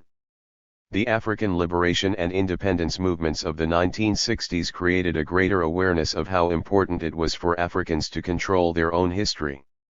History records the struggle of men and women to humanize the world, that is, to shape it in their own image to reflect their interests. African history is the record of the efforts, failures, and achievements of Africans and their descendants throughout the diaspora. African history is a process by which human beings use knowledge of themselves to understand the present and the future patterns of all areas of the world. Likewise, Nkrumah's American experiences allowed him to transcend African personality to explore the Pan-African personality. Herskovits united the struggle of Africans and people of African descent living throughout the African diaspora. Ultimately, the knowledge of oneself and one's cultural heritage would transcend and uplift the African diaspora through a greater understanding of the American dimensions within the Pan-African context. Conclusion: Pan-Africanism of the 19th and 20th centuries was not about the artificial dreams of unity, but instead, encompassed progressive views that provided Africans and their descendants in the New World a foundation upon which to build economic, political, and racial unity based on a common ancestry and common problems in a white world. Through political mobilization and cultural pride, Africans and African Americans would be able to protect black interests in 190. Africa and North America. Booker T. Washington best articulated the accommodation wing of the economic Pan-African philosophy. Pan-Africanism began as an emigration envisioned by Paul Cuffe to relocate enslaved Africans in an African homeland. The purpose was to provide a place where blacks could be masters of their own fate and destinies. Out of Pan-Africanism grew black nationalism as it took an intercontinental and radical form in response to racial discrimination and Jim Crow in America. The foundation of Pan-African unity lay not so much on the rejections and repression of African Americans by whites, but on the things that united blacks living in the diaspora. The experience of enslavement, colonial rule, and racial segregation united Africans living in the diaspora. Pan-African thought and philosophy for Africans and people of African descent resulted in a struggle that would give birth to the African independence movements in Africa, and the struggle for civil rights in the United States. From Nkrumah's American experience, he realized that Pan-Africanism developed as a direct response to African slavery and enslavement in the Americas, and the racism and discrimination, which followed as New World Africans searched for a homeland identity. After reading and studying the writings of Marcus Garvey, he realized that African Americans and Africans shared a common African homeland identity that changed over time and adapted to new diasporic condition. contributing to a shared African identity based on experiencing colonialism, slavery, forced labor, and economic exploitation. From his struggles in America, he would emerge as the apostle of Pan-Africanism, and that his mission would be to unite all of Africa into a United States of America. Then he invited one of the pillars of the Pan-African movement to emigrate to Ghana, Dr. W.E.B. Du Bois. He cemented his role in uniting the two diasporas into one. Finally, he wanted to achieve Marcus Garvey's plan for a homeland for all peoples of African descent with the right of return to Ghana or any African country of their choice. It envisioned one homeland, one people, one Africa, one destiny unified by a common experience under one God, who was finally in the image of the African and her lost children in the Americas. Bibliography. A.D.I. Hakim. George Padmar and the 1945 Manchester Pan-African Congress, in B. Fitzroy Baptiste and Rupert Lewis. George Padmar, Pan-African Revolutionary, Kingston, Jamaica, Ian Randall, 2009. Azikiwe, Nnamdi. My Odyssey, an Autobiography. Azikiwe, Zik, a selection from the speeches of Nnamdi Azikiwe. Cambridge. Biddle, W. and G. Geiss, G. The Longest Way Home, Chief Alfred D. Sam's Back to Africa Movement, Chief Alfred Sam, in Robert A. Hill. Chapter 4. Africanists and Kwame Nkrumah 191. Ed. The Marcus Garvey and UNIA Papers, Volume 1, 536-547. Blidden, Wilmot, Edward. Father of Pan-Africanism, Johns Hopkins University Press. Bryan, Robert. Aftistic Ambassador, Literary International Representation of the New Negro Era. Charlottesville, University of Virginia Press, 2013. Chiriao, Yvonne, Deutsch, Nathaniel, Black Zion, African American Regis Encounter with Judaism. Oxford University Press, 1999.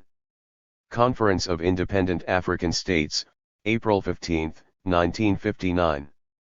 Delaney, Martin, Our Official Report of the Niger Valley Exploring Party, reprinted in Howard H. Bell, ed., Search for a Place, 111.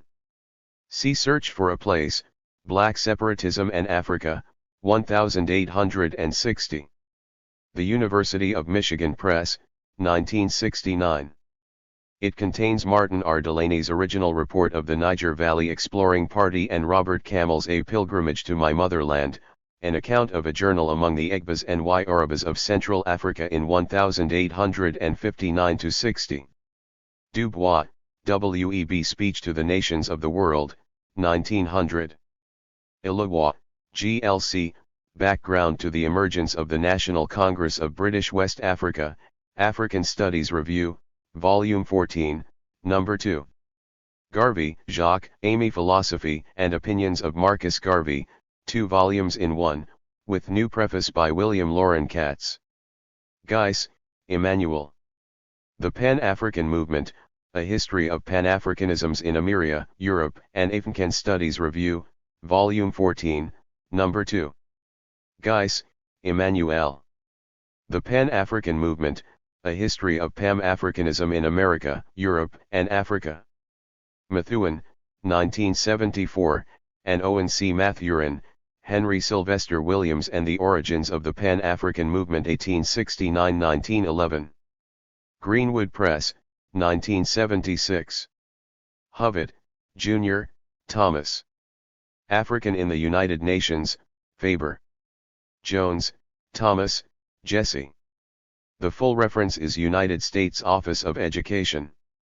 Negro Education, a study of the private and higher schools for colored people in the United States.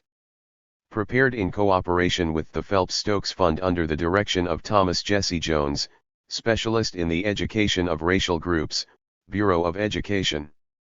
Washington, 1971, volumes. Lewis, David. W.E.B. Du Bois, A Biography, 2009, pages 414-13. Lynch, Hollis, R. Pan-Negro Nationalism in the New World Before 1862. In August Meyer and Elliot Rudwick, eds. The Making of Black Americans, Volume I. 192. Nkrumah, Kwame. Ghana: The Autobiography of Kwame Nkrumah. Walks, Jr., Joseph A. Black, Square and Compass, 200 Years of Prince Hall Freemasonry. McCoy Publishing and Masonic Supply Co. Richmond, Virginia, 1979, p.8, Prince Hall Masonic Directory, Conference of Grand Masters, Prince Hall Mason, 4th edition, 1992. Worley, H.I., and Conti, C.G. The Worley Report on the Pan-African Congress of 1919 in the Journal of Negro History, Volume 55, Number 2, pages 140-43. 193 Interview with Akiligba Sawyer. Q. We are talking to Professor Akiligba Sawyer. We want you to reflect on Kwame Nkrumah, how you were connected with him, and how your interest in him developed. We can then explore additional reflections on Nkrumah. A. Akiligba Sawyer. I was Vice-Chancellor at the University of Ghana, from 1985 to 1992. Before that, I had been a lecturer/professor at the University of Ghana in law, and before that, I began my career in Tanzania at the University of Dar es Salaam, School of Law. My links to Nkrumah go as far back as pre-independence because we as young students, we were very much inspired by the thinking and the fervent that was generated by the movement which he led. But that was very general, a mere student at the time. But frankly, my appreciation of Nkrumah came a little bit later when I began to reflect on his overthrow. I was abroad at the time in Tanzania. I remember when we heard the news of his overthrow. I was quite struck by the reaction to my friends from Fast Africa. They were shocked that Ghanaians would throw out a leader who they would give all for. One was being accused, "Why did you throw Nkrumah out?" I said, "Well, I'm here with you. I wasn't there." It showed the feelings that they had. I must confess that I was taken aback myself by the events in 1966. I had been abroad since 1959, so while I was around for the build-up to independence, I was not here for the Republican period, and much, of course, of our history of the period took place during that period, post-independence. I was not here, but I kept up. And so the point was that, while I was aware of Nkrumah's works and his doings in the country, I didn't really take much deep thoughts into it. It was after the overthrow that I began to reflect deeply upon what had come upon us. And I came back to Ghana finally in 1970, then it hit me. I was struck by the fact of the absence of any progressive decision on campus. It was as if there was an agreement not to mention him or anything progressive. There were only 1 or 2 people on campus who were bold enough to own up to being progressive and pro-Nkrumah. Literally, 1 or 2 in 1970. This was made even more dramatic when in 1971 or 1972, the Progress Party government passed a bill, a 14-hour emergency bill to ban Nkrumah's image, to ban his name, to proscribe his party and so on. That was a reaction to what had begun to emerge in the early 1970s, a reawakening to what had happened and the beginnings of the public reaction, pro-Nkrumah. After the coup, there was not only a spontaneous reaction in 1966 but a sustained official campaign of denigrations and so on for a period. And so for many years, there was a genuinely anti-Nkrumah feeling in the country. But it appeared by 1970, people had gotten over that and were beginning to reflect more deeply. My friend, Johnny Hansen was the only person I recall, who publicly, officially was Nkrumahist and didn't care who knew it. So we used to bring him to campus occasionally to give lectures. From the beginnings when there was so little. 194. Mention of Nkrumah or CPP, or progressive politics on campus. We began in 1970-71 to organize lectures on campus, campaigns on campus, on a very modest scale because it was really so unpopular at the time. It was incredibly how within 12 months, he got sufficient following to create a stir. Interestingly, the leading intellectuals at the time were all dedicated anti-Nkrumahists, and therefore the tone on campus. Remember, Bizia was a lecturer here after the coup, so there was a very strong anti-Nkrumah feeling among the lecturers, those who spoke up. So when a few of us came up and began to raise questions and give other lectures, there was a turning to my surprise where more and more students started to ask questions and look to our direction on campus. Beginnings of pressure off campus as well. That is where Johnny Hansen came in, because he had a political party which was clearly pro-Nkrumahist. There was an incident which I think triggered the law. He had a rally in Kumasi, I think, and he sold, I don't know how many thousand Nkrumah photographs. Here was Nkrumah, so unpopular and undesirable, and at a massed rally, people literally rushed to buy his pictures, and that panicked the government. They banned the CPP so he could not use that name. He had another party, much smaller, literally a one-person party to begin with. Yet, the reaction was so dramatic that the government panicked. People rushed to buy his photograph, and that panicked the government. It passed a bill under a 14-hour. You know what that means? It means instead of 3 readings, they had all the readings back to back. Banning his name, his symbols, his songs, whatever, which was on our books for years. The point I'm making is that, one then realized what was missing. I also did some studies myself on the history of investment, that is my field. I did trade and investment law, so a part of my work was to research into what happened to industries, investments, and so on.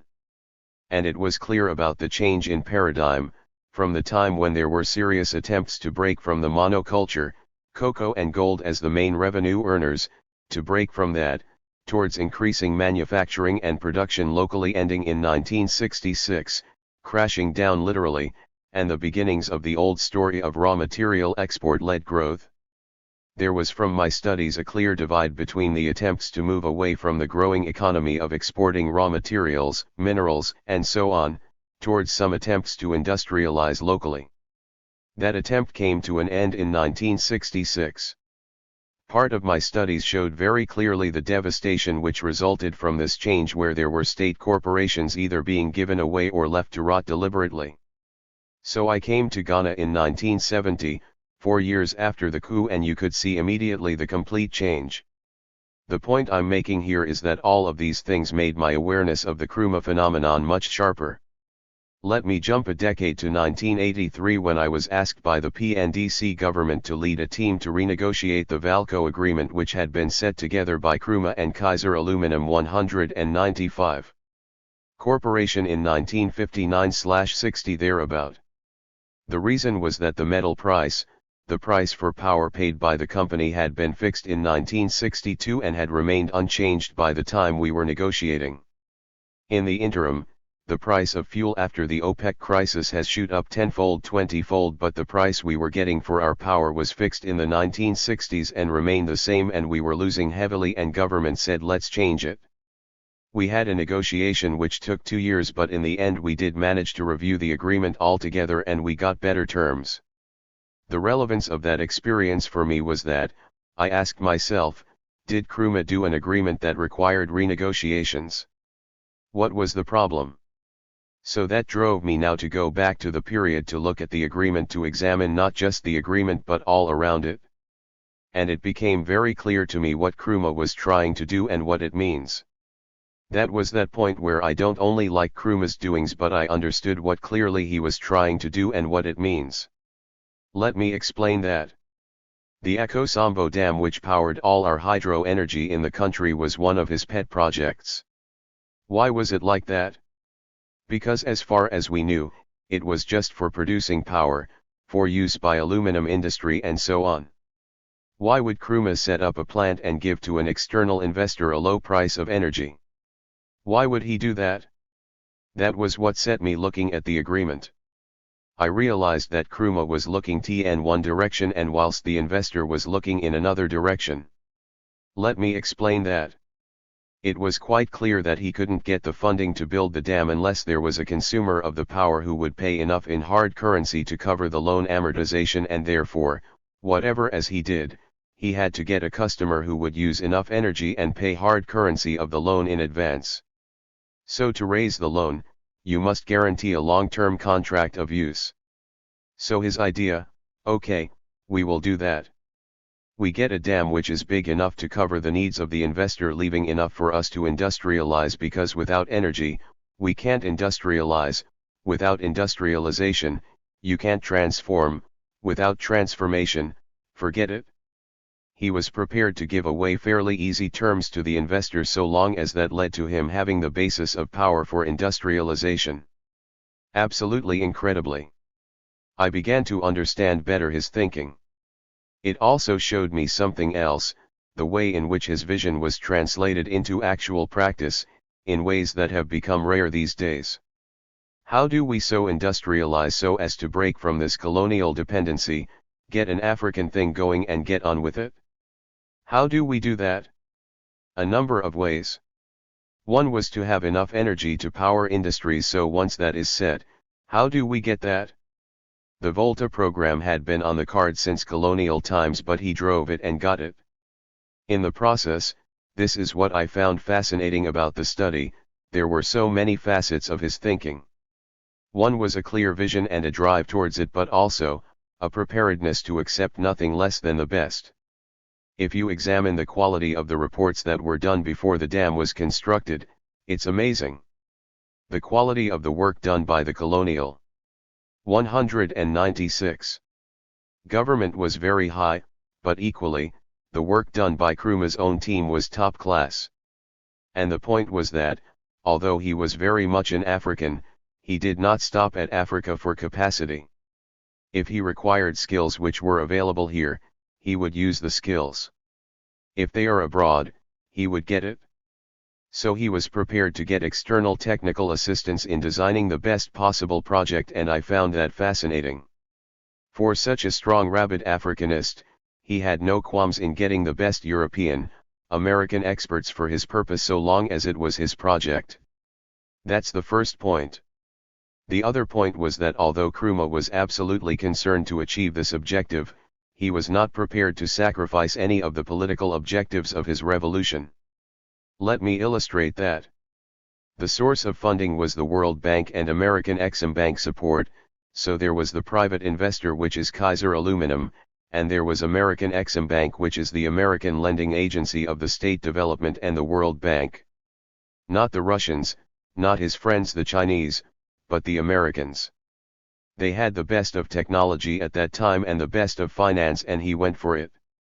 In spite of this dependence of the US support for the key project, the dam, it did not stop him being non-allied, actively aggressive non-allied all the way through.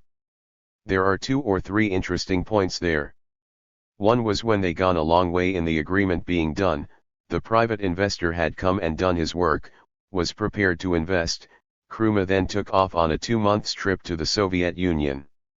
This was during the Cold War period, to China, Czechoslovakia, much against the advice from his friends from the West, and on those trips he was quite open about his views, explicit about issues to the annoyance of the Americans. Indeed, it got to a point where they actually stopped the funding project. It got to a point where there was a crisis, because once you do the work on the dam, you must complete a certain stage to get the water to impound behind it, and once that begins, the clock ticks, and when it's done, there must be the private investor ready to take the power and go. It's all synchronized. The funding for the dam came from us, Ghana money, all our money. But the funding for the smelter, which was to use the power, was private and American, so whereas we could invest in getting the dam built, they chose when to invest or not. If they don't invest, then our investment would be wasted. You and I would wait and say, let's get it all tired up, then we start ours. Nkrumah couldn't wait. If you don't begin the work on the dam now, he would get the dam ready by the time he had in mind, therefore nothing would happen. If you begin now, and they don't invest, you end up with a wasted dam. What do you do? He went ahead. Although the Americans were angry with him, they were holding back on things, he still invested our money in driving the dam. In the end, the Americans came round, Kaiser came round, and gave him the smelter to close the gap, but there was a risk. The point I'm making is that he took that risk. he was prepared to take the risk and not let them dictate to him what to do. Chapter 4. Africanists and Kwame Nkrumah 197. Third point on this matter was the price of power, which was the main issue, because if you don't get enough of a tariff on the power, you can't pay your debts. And the private investor was driving a very hard bargain, as they were pushing it down as they could, we were pushing it up. It got to a point that they were offering us a price which was so low that the World Bank advised that economically at that price is a bad investment. As you know, when the World Bank advises on economy, that's it. But because Nkrumah was aiming not simply at making a profit at the dam but having the surplus power for investment elsewhere, he was prepared to give the price which could have been better. That's what I was researching. How could he have agreed at a price like that? He had done his homework. He wouldn't make a fortune, but it would enable him to achieve other objectives. The idea then was, not just one dam but a number of dams, for the Buoy Dam, which is now being done, he planned it at the time, and other smaller dams, and there was a project in his mind. These days, we do small things and we beg the donor. He had the big picture in his mind and he was going at it step by step, well, dedicatedly. So apart from politics and OAU and so on, there was still this dimension of his work which was serious-minded planning of projects. Once, I did that study, I saw what a giant he was. Not just because people are praising him and so on, but for what he did. The clarity of thought, the preparedness to learn from anywhere, and draw expertise from anywhere, provided it was part of the agreed plan, and the courage to stay the course and take risks, not crazy risks, but risks, not be scared to say, we would do it. Those I thought were extremely important elements of leadership which is so sadly lacking these days. In fact, why I'm speaking the way I'm doing now is because the contrast between that period, our leaders, even the ones we don't think they were fantastic, all our leaders at the time, the kind of universe they were living in, the levels they were at, compared to today is pathetic. So in a word, my respect for Nkrumah was based upon assessing what he did given the conditions in which he operated. Q. You got to know him through your research, unplanned. A. I came at it two ways. One was, and I thought he was a great guy, but that wasn't the whole story. My work conformed. He started plants, all kinds of projects which have been attacked. I studied two of them. One was the rubber plantation and the Firestone plantation. Very briefly, what struck me about that study was he not only planned to produce rubber tires for vehicles here, he actually invested in the plantation to supply the factory, same thing I was talking about earlier. There was planning from start to finish, both as to funding, capacity and what's needed, and synchronized so that by the time the factory was built, the trees were ready to yield. I'm not saying that it was a perfect economic project. I don't know. It's not my business. But that he thought in those terms of integrating the factory and the product to a plantation which was developed for the purpose. That kind of thinking was fantastic. Again, this 198 is another study on Jihak, the pharmaceutical project. Again, the same level of detailed planning. Maybe it would have worked economically, I don't know. There are those who say these are perceived projects. But I can say that the two I studied showed very deep thinking and planning which, if allowed to operate, would have told us whether it was right or wrong. Why am I saying this? PVE seen and studied agreements made more recently, and the contrast between the sensuous professional preparatory work done before the agreements of that period and frankly the shoddy work done in new agreements not only shocks me but emphasized not just Nkrumah's but his period, how they approached things. Q. Have you had time to study some recent developments about the building of Foreign Office in Ghana by the Chinese? A. No, I haven't had the chance to look at that. I've heard of that. What I've done though is to be working on agreements made in the last 10 years. At the moment, I'm leading a team to review all the mining agreements that were made, and there are 2 or 3 in particular which stand very poorly against the records of the 1960s in terms of the technical competence of the agreements and frankly the honesty of those who implemented it. There are many other stories, but this one, I've studied and it is difficult to see how any professional who knew his business could write those agreements and sign it. But they were signed and approved by Parliament and the Cabinet and they went through. Am making a contrast between these kinds of agreements which we are losing money out of as against the ones that were done in those days. Q. Let me ask you this about Nkrumah. As you reflect on his work, studied what he did, his agreements, his skills, what do you think contributes to his intellectual foundation? A. That is something which again dawned upon me late because all of us were fixated on his achievements, either pro or anti, in the political sphere that we didn't address sufficiently his intellectual performance. Not only in terms of his writings which were just simply scholarly but the originality and relevance of his thinking. So he wasn't just clever at writing books, which is what professors do, but his intellect worked in a way that was true to his calling, to his involvement. He brought to his work as a political leader, the intellect of a top scholar. He wasn't just a politician doing politics and running a government, but he thought about it and so conducted himself that his thinking was reflected his work and his work reflected his thinking. Q. What was actually his intellectual foundation? A. The geniuses around didn't think of that, he did. Of all our whole-time scholars, he thought about it? Not them. But not only that. The Ghana Atomic Energy, the Ghana Academy of Arts and Sciences, he not only set it up but he was a participant not just as president but as a scholar and they met in his office. Chapter 4. Africanists and Kwame Nkrumah 199.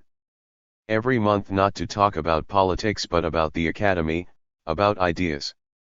Can you imagine? A political leader spending his time like this? I do not know how to explain the foundations of his intellect. I'm sure there are others who are better able to do that. What I can say is that, it was quite clear that he had a powerful intellect, but not only that but it was focused totally on the development of his country and his people. For me, that's the difference. He wasn't the cleverest person in the world but all his energies were focused on finding ways of advancing what he believed in. For me the thing about his intellect was not so much about its quality which was clear but its dedication to the task at hand, complete total application almost to the point of self-denial, and the point about it was the formation not of his intellect which he must have had from wherever, but of his vision. What was it that made him dedicate everything including his intellect to a limited number of things which he did completely? On a minor scale, for instance in 1970, before I came back to Ghana, in that period, I decided that I will teach law to students, I will research, I will write. But I would make sure that all my teachings, all my research, all my writings, whatever I did, was to advance what I believed in.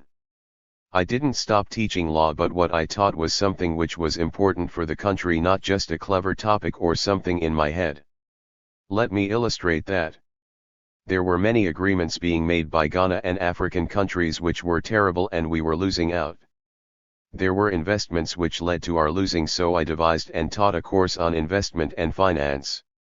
I never ever learned it in school, I didn't know a darn thing about, but I studied it and developed a course with others. Because I realized that unless our lawyers and other young professionals were clear about these matters, that investment is not simply writing an agreement for two people to invest, but investments are development relevant. Some investments are good, some are not. Not just any investment a lawyer writes an agreement and that's the end of it. Our concern was to make sure that even the lawyers, who are usually the technicians just drafting, were aware of what the investment did or did not do. So in my own small way, I did the same kind of thing where I made my professional work right through now serve what I believed in. That was me on a small scale. But I can see Nkrumah being totally consumed by that. All his intellect, whatever he had, was focused on the things he believed in. It was not just intellectual prowess but a very specific use of intellect to advance what he was doing. And that, I think, is what makes him stand out. Not that he was clever than anybody else, he wasn't. Q. And that's missing today even in higher education, the application. We are all engaged in knowledge production and dissemination, no application. A. In a way, it works always because of the vacuum in our political economy. People don't link to politics anymore. When I came back in 1970, I was telling you earlier, there was such ferment politically aura on campus here, what I 200 described earlier as the lectures we gave, study group on campus, and the students of that generation are now the leaders of the politics of the country. This campus was a hotbed for producing political leaders, political thoughts, new ideas, and so on here. And therefore, lecturers are involved as well in that without stopping being lectures. Now from what I gather, there is a complete disconnection, separation. People do a job and go home. I don't know how they spend time with their students. We spent time with our students not on teaching them law, that's the least important part, but working with things and so on. And that spirit which we saw even in our time must have been even bigger in Nkrumah's, where intellect, endeavor, and outcome were all fused. You didn't just lecture now and when you finish, you go and do something else. Your lecturing was your politics in a sense. That was what I think was writ large in his period. I guess what they would call it in the old days, an organic intellectual, embedded in the struggle and so on. Q. Du Bois used to talk about public intellectuals. Absolutely, another example, total immersion in the politics. Nothing separate. In a way that's the point I was making, that we didn't focus on the learning side so much. We were so busy looking at the politics and the development and so on, and yet they were fused. It was only after he was thrown out when he began to write that we began to say, wait a minute now, he wasn't just acting, he was thinking.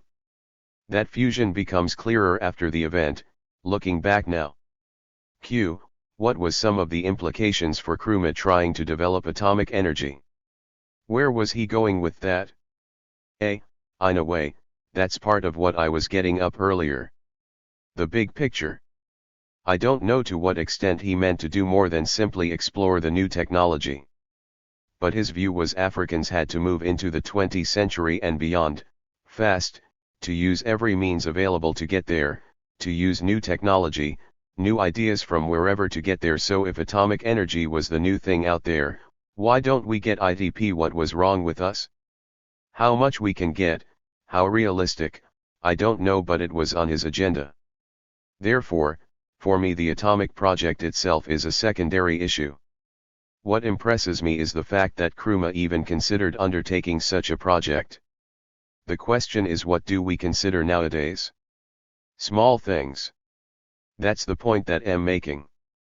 He thought big, not just big in terms of extravagant, but big as whole, not just bits and pieces but the big picture. The atomic project was part of that. 1. It was the coming thing. 2. Ghanaians could master it. Not on day 1 but on day 2 they would master it. So he wasn't afraid to set Ghanaians to task to do atomic energy at a time when Europe themselves were doing half and half. Another example of this, you know about the medical school he started, my favorite story.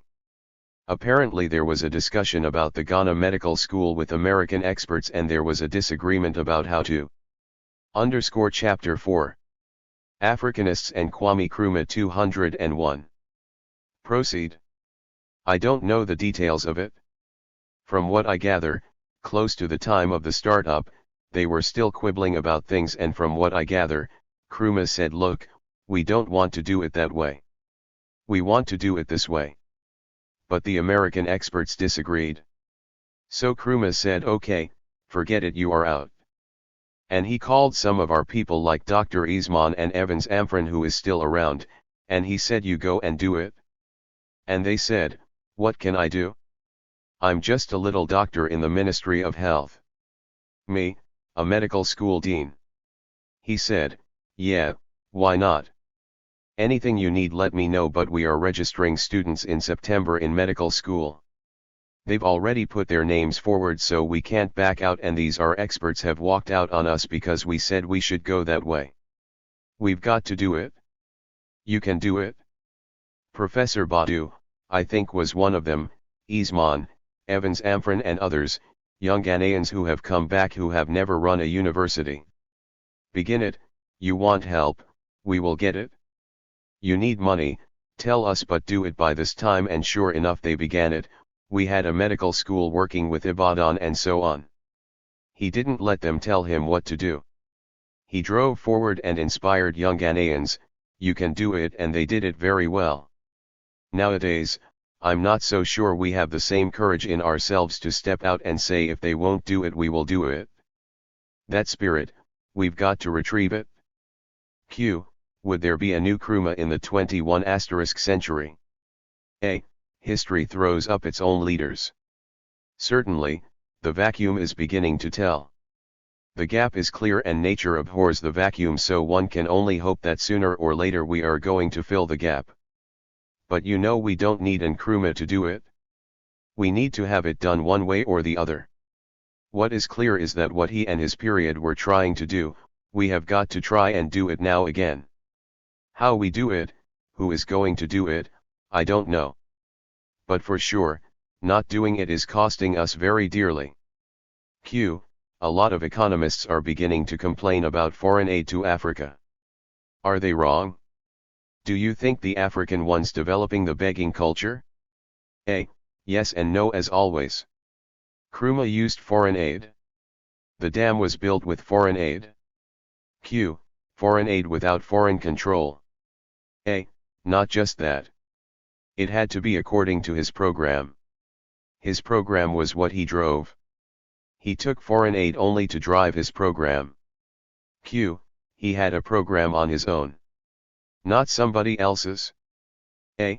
No, I can give you examples of my own studies showing where they differed. He said no, to the cost. So the question is not the aid thing so much.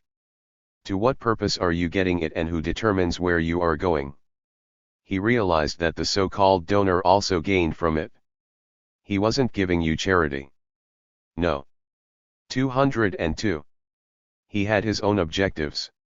For example, in the case of the Volta Dam, the smelter was American, privately owned. And they made a huge profit from cheap power.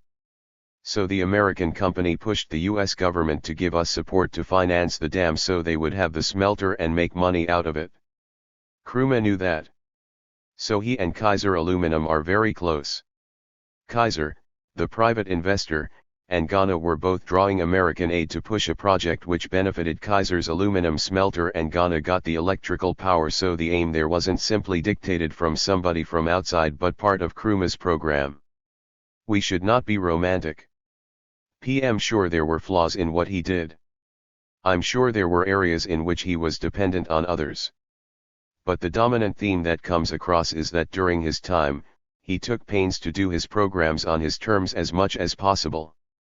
Today, it's not the same, because it's one thing getting aid to do projects. If there is money we do it. That's one kind. It's a whole different story when your regular budget depends upon foreign aid. In my view, that is suicide.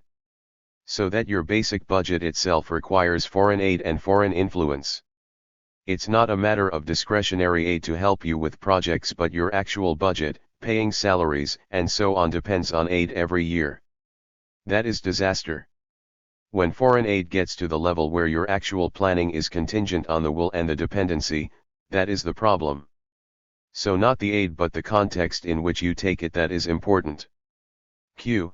That is voluntary enslavement. That is neocolonization. A. Big time.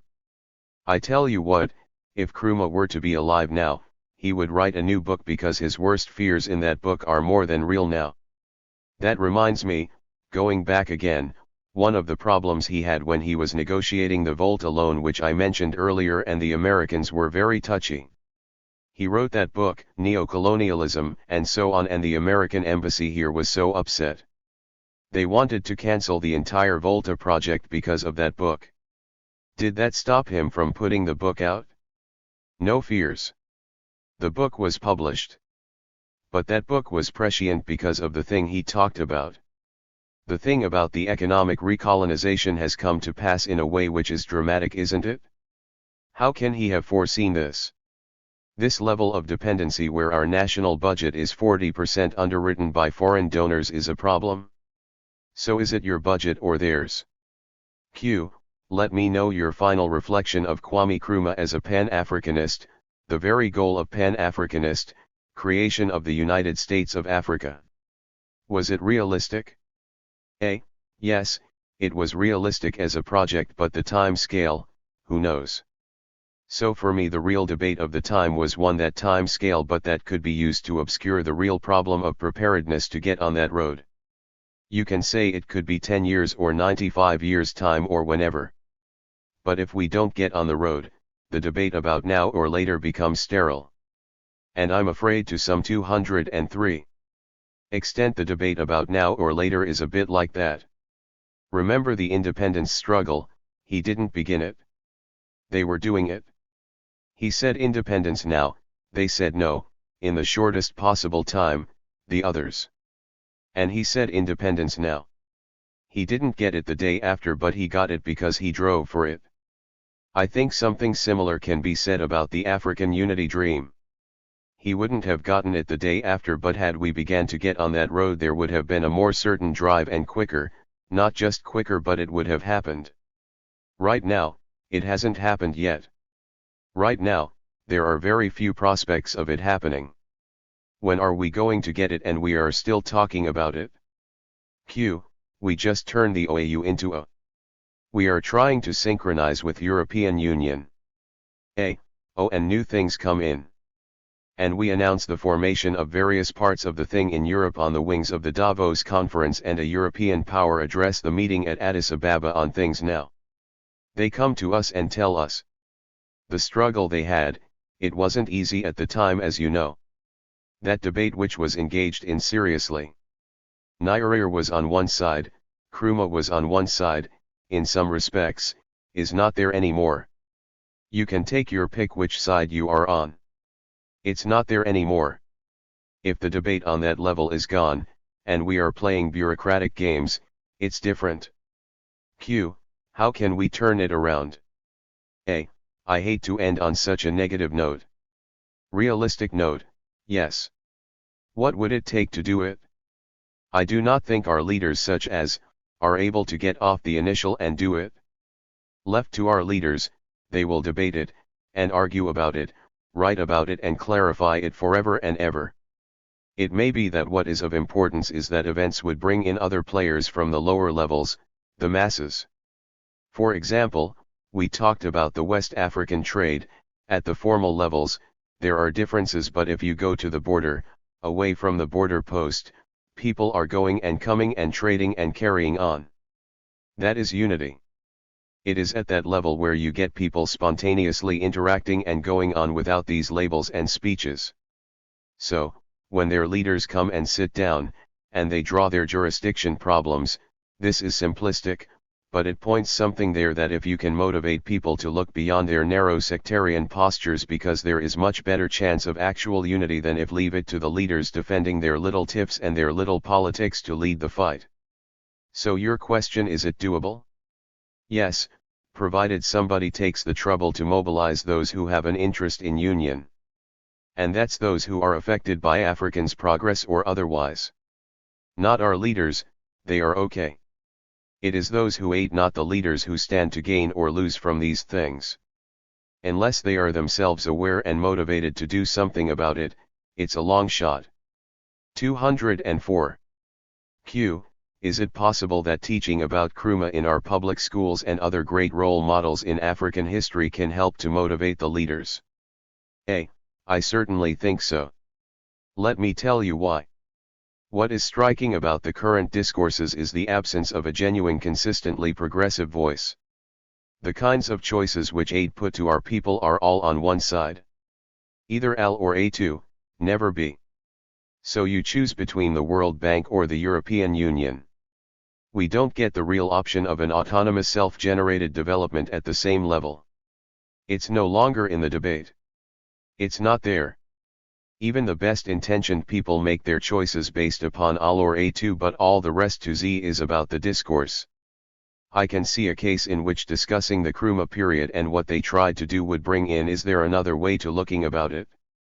And I have seen in my own experience in giving lectures around that the moment you begin to talk about it, people's eyes light up. Not because they are agreeing with you or not. It's a different question. You are now introducing into the debate a dimension they never ever were exposed to. So that the very minimum, teaching Nkrumah and his period would prevent us from going one way forever.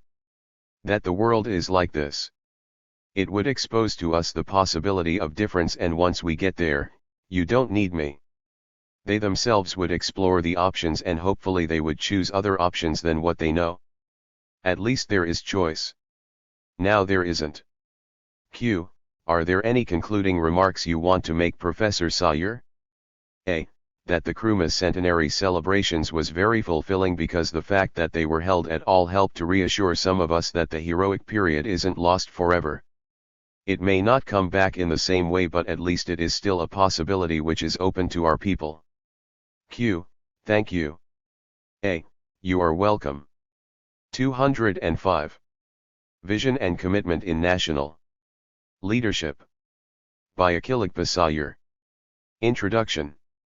It is an honor to appear on the platform of the Ghana Academy of Arts and Sciences, following in the footsteps of such distinguished figures as Professor Alexander Kwapong, Professor J.H. Kisha and Dr. Letitia Obeng, who delivered the first 3 of the Kwame Nkrumah Memorial Lectures. This year's lecture has the added significance of forming part of the build-up to the 50th anniversary of Ghana's independence. I stand before you, deeply conscious of the fact that in helping the Academy to mark the memory of its founder, Dr. Kwame Nkrumah, we are helping to right a wrong that was committed by the Academy 40 years ago, when it terminated Dr. Nkrumah's fellowship and removed him from the presidency of the Academy, a body he had founded and on which he had lavished so much love and attention. It is my view that the Kwame Nkrumah Memorial Lecture is not the occasion for recounting events in the life of Kwame Nkrumah, nor for weighing his successes and failures in a balance. This may disappoint those in the audience who have come to hear either an eulogy or condemnation of Kwame Nkrumah. I believe the proper function of the memorial lecture is to enable us address contemporary issues of significance to Ghana, to Africa, and the world, through the prism of what Kwame Nkrumah represents in our history, drawing on his personality, his record, and his era. Against that background, I propose to illustrate the role of vision and committed leadership in holistic national development, drawing on a review of selected aspects of the life and times of Kwame Nkrumah. My purpose is to provide a basis for interrogating the contemporary situation and how we are addressing the major challenges that face our country and continent. Given the novelty of this lecture series, however, it is necessary to say something brief about Kwame Nkrumah and his era. First, for the benefit of those not familiar with the post-independence history of Ghana, and second, in order to remind all of us why the Academy has rechristened this week as Founders Week, and the anniversary lecture as the Kwame Nkrumah Memorial Lecture. 206. 1. Hopefully, as the memorial lecture matures, it will become less necessary to dwell specifically on the life and times of Kwame Nkrumah. I propose to address my task this evening in 3 phases. After a few introductory comments, shall present selected aspects of the history of the Volta River Project to illustrate my main theme, namely, the role of vision and committed leadership in national development. I shall conclude with a series of comments and questions that invite discussion of the contemporary situation of Ghana and Africa in the light of the lessons of the past. A man of many parts, Kwame Nkrumah was, undoubtedly, a man of many parts. His charisma and inspirational leadership are legendary. Equally acknowledged is his stature as a political visionary, strategist and organizer. If there were any doubts about this, the announcement in September 2000, that BBC listeners throughout Africa had voted Kwame Nkrumah their man of the millennium, would be sufficient testimony. Less well known are the contributions that Kwame Nkrumah made to the intellectual, cultural, scientific, and industrial history of this country and of Africa. It will take us too far afield to dwell at length on all these features of the Kwame Nkrumah story. Happily, important aspects are captured in previous lectures in this series. From the first of the Kwame Nkrumah Memorial Lectures, delivered in 2004 by Professor Alexander Kwapong, emerges something of the stature of Kwame Nkrumah in the intellectual history of Ghana. Professor Kwapong reminds us that, Not only did the idea of a Ghana Academy of Learning, now the Ghana Academy of Arts and Sciences, originate as a personal initiative of Kwame Nkrumah, but that he was personally and intimately involved in the deliberations and work of the Academy from its very inception. An interesting dimension of this history can be gathered from this quotation from Professor Kwapong's lecture, where he reports, "Undoubtedly, the two critical foundation personalities who made all the difference to the credibility of the Ghana Academy of Learning, were Dr. Nkrumah, who." This paper was presented on November 27, 2006 in the Kwame Nkrumah Lecture Series of the Ghana Academy of Arts and Science, Accra. It is published in this volume with permission of the author. 207. Was its chairman and around whom everything in the Academy seemed to revolve, and Dr. Dankwa, Nkrumah's doughty opponent. What struck us was the fact that Nkrumah as chairman of the new Academy had actually seen fit to invite Dankwa, by now his arch-political opponent, to become a member of the new body, while Dr. Dankwa for his part, had genuinely accepted the invitation to become a member of the new Academy and was participating fully in its deliberations and meetings that were regularly held at Flagstaff House in the offices of Kwame Nkrumah, its chairman.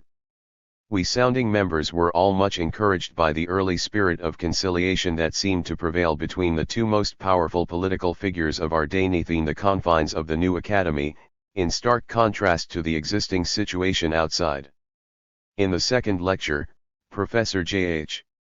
Kisha highlights Kwame Nkrumah's intense personal interest in, and knowledge of, CU/tour and the arts.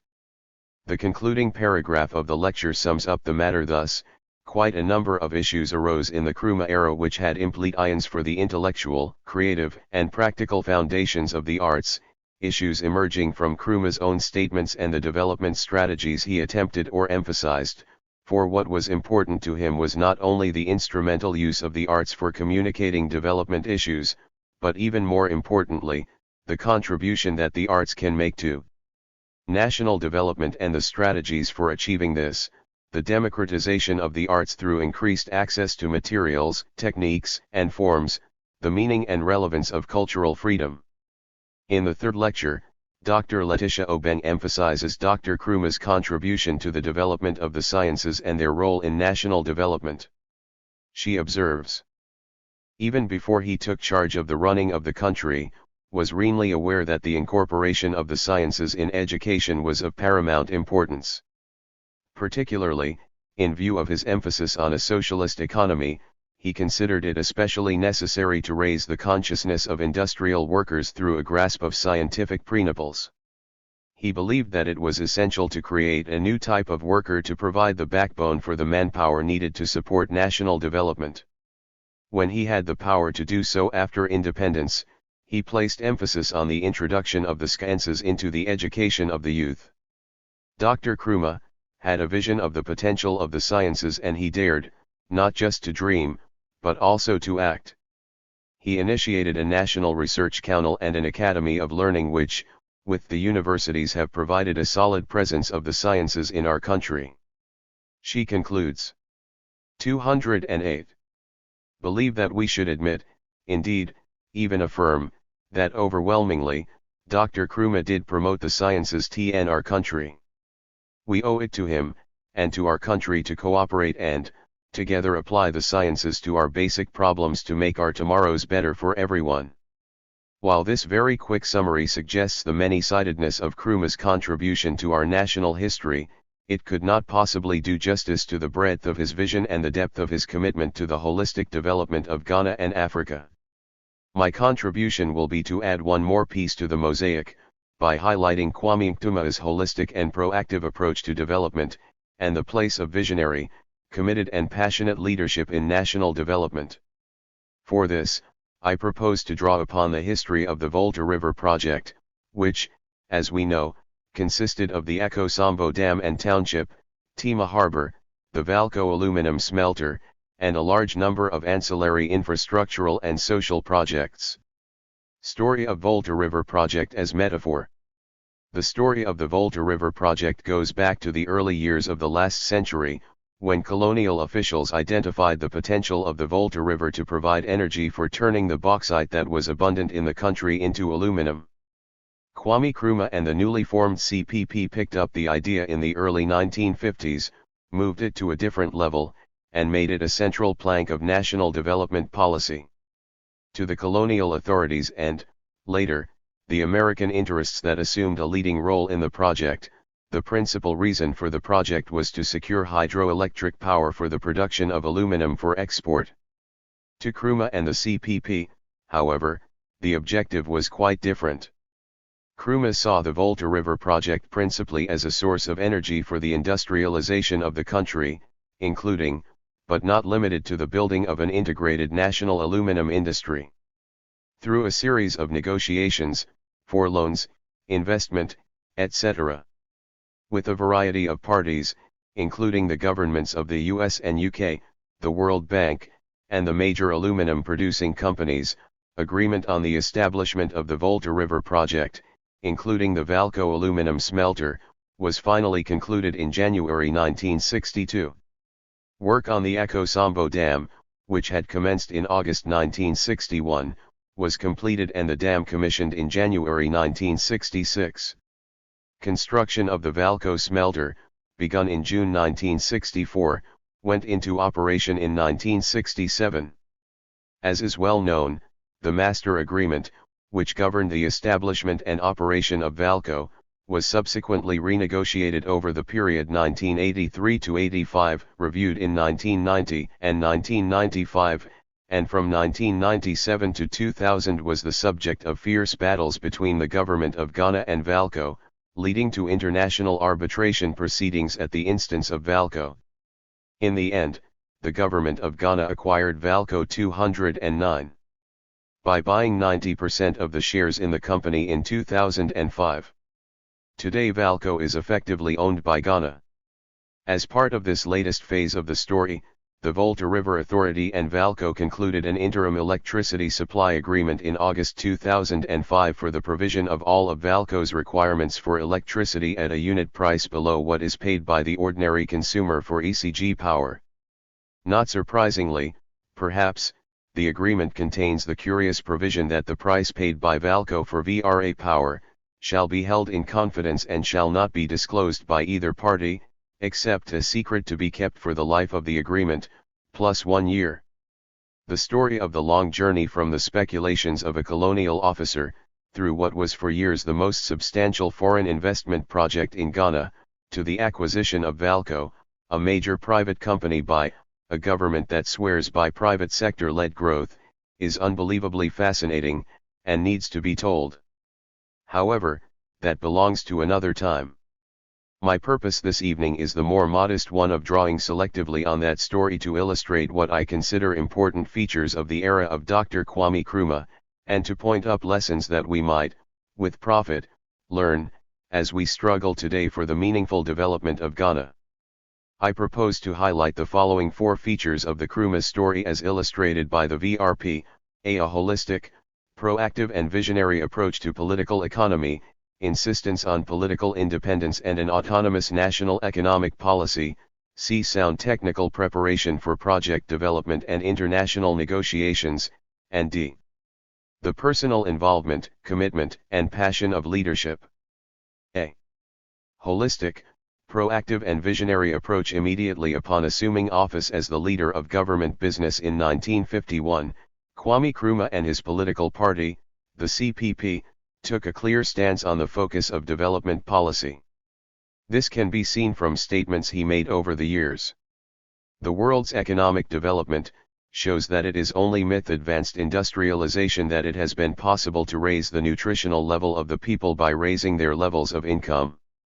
Newer nations such as ours, which are determined by every possible means to catch up in our industrial strength, must have electricity in abundance before they can expect any large-scale industrial advance. Electricity is the basis of 210. Industrialization. That, basically, is the justification of the Volta River project.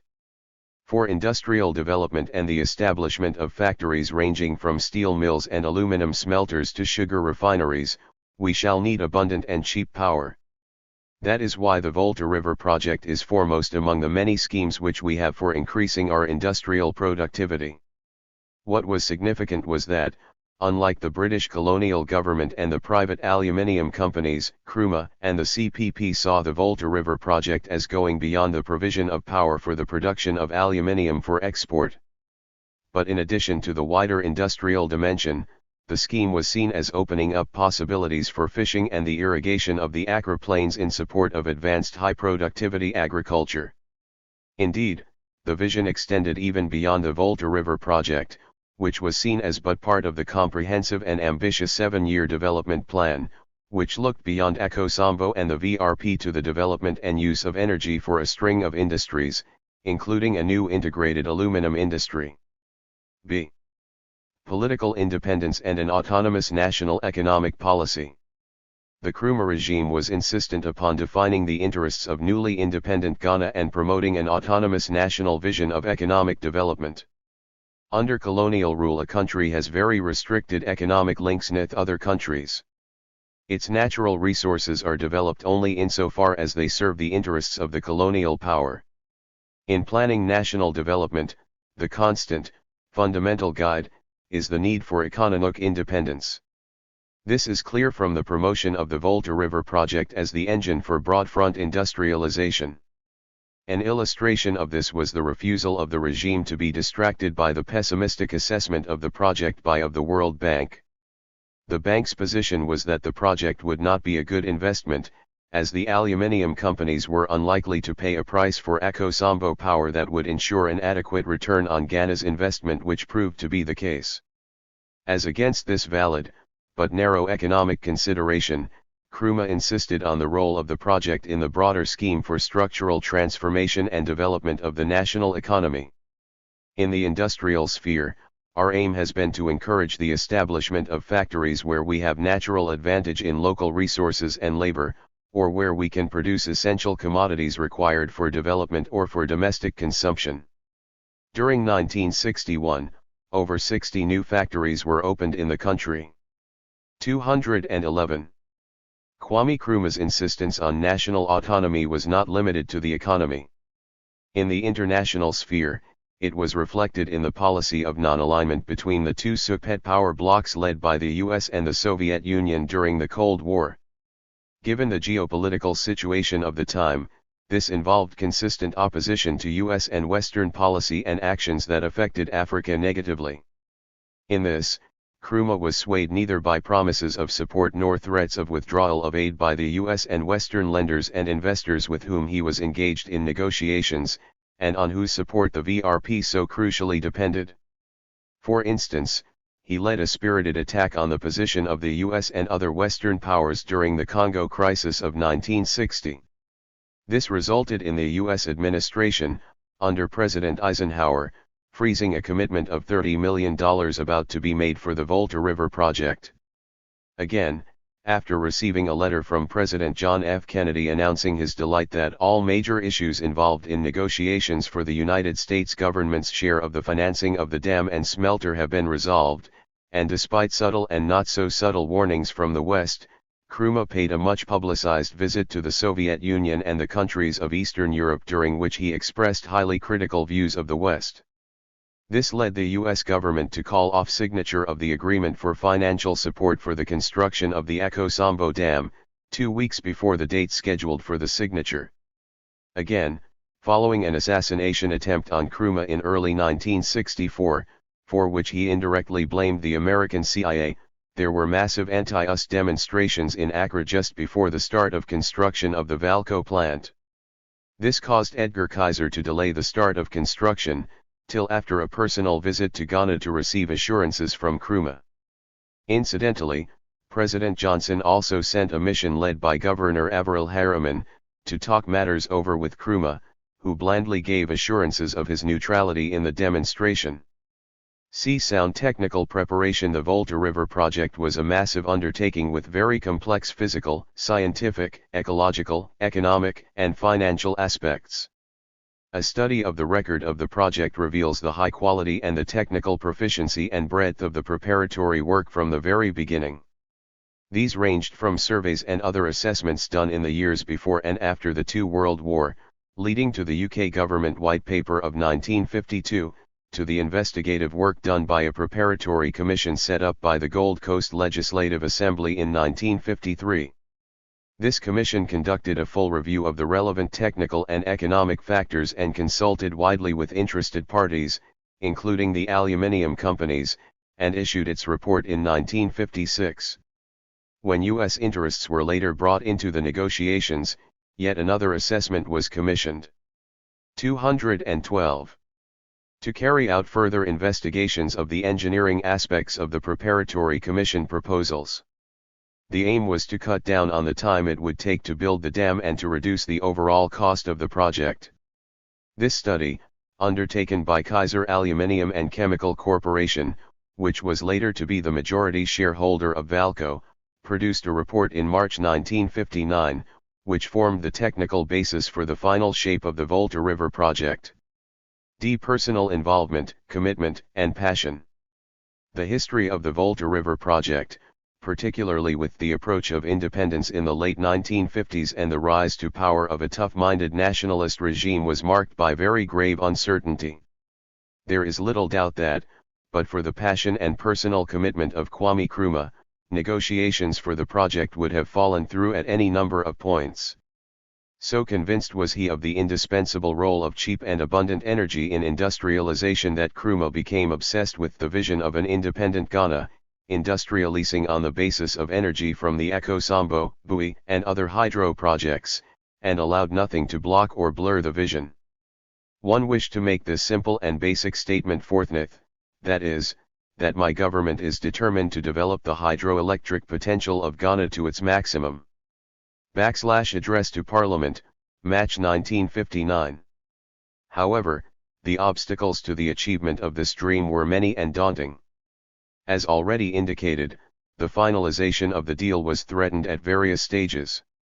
Despite agreement on all outstanding issues months earlier, the deal was not signed till January 1962. But Ghana, without waiting for the final signature of the agreements, had started its part of the major infrastructural works. Perhaps most striking was the award of contracts for the design and building of the dam, and the commencement of actual construction, with a commitment of $45 million, before the U.S. had finally decided on the disbursement of its share of the loan for the construction. Had this fallen through, Ghana would have been left in an untenable position. What stands out clearly from the record is Nkrumah's single-mindedness in pursuit of his vision, his persistence in the face of incredible odds, his mobilization of all talent and resources, his preparedness to act decisively, and his personal and passionate leadership. One of the many tragedies of his life was that the triumph of success was so short-lived. His government was overthrown in Ghana's first coup d'état and he was sent into exile in February 1966. Only 1 month after the launch of the Volta River project. 213. General observations. A. It has not been my intention to play down the critical weaknesses of Kwame Nkrumah as a person, his policies, or his ETA, in respect of political and economic policy or the human rights violations that resulted, particularly, from the abuse of the Preventive Detention Act. That discussion belongs to another forum. My purpose has been to provoke discussion of lessons about leadership that could be learned and applied to help meet contemporary challenges. Observations about the stature of Kwame Nkrumah run the risk of exaggeration, if the special circumstances attending his rise to leadership of the independence movement and the conditions of the times are not taken into account. For instance, the nature of the independence struggle necessarily in the late 1940s and early 1950s cast him in the role of a national, as distinct from a party or factional leader. Again, he lived in heroic times, a period during which Ghana and Africa confronted truly historic challenges. Thirdly, the Cold War situation of the immediate post-World War II years created space within which small countries, like Ghana, and their leaders could maneuver by playing off one superpower against the other. It is my contention, however, that Kwame Nkrumah, more than most, was able to take full advantage of these factors. As stated earlier, The aim of economic policy under the Nkrumah regime was not simply to stabilize the macroeconomic framework, increase foreign investment and ensure high GDP growth rates, important as all these are. The objective was the structural transformation of the economy, away from raw material production for export, and dependence on foreign aid and investments for national survival. Incidentally, in Nkrumah's vision, this was to be achieved not by Ghana in isolation, but as part of a united Africa. There will be those who maintain that this vision of a transformed national economy as part of a continental revival was not attainable.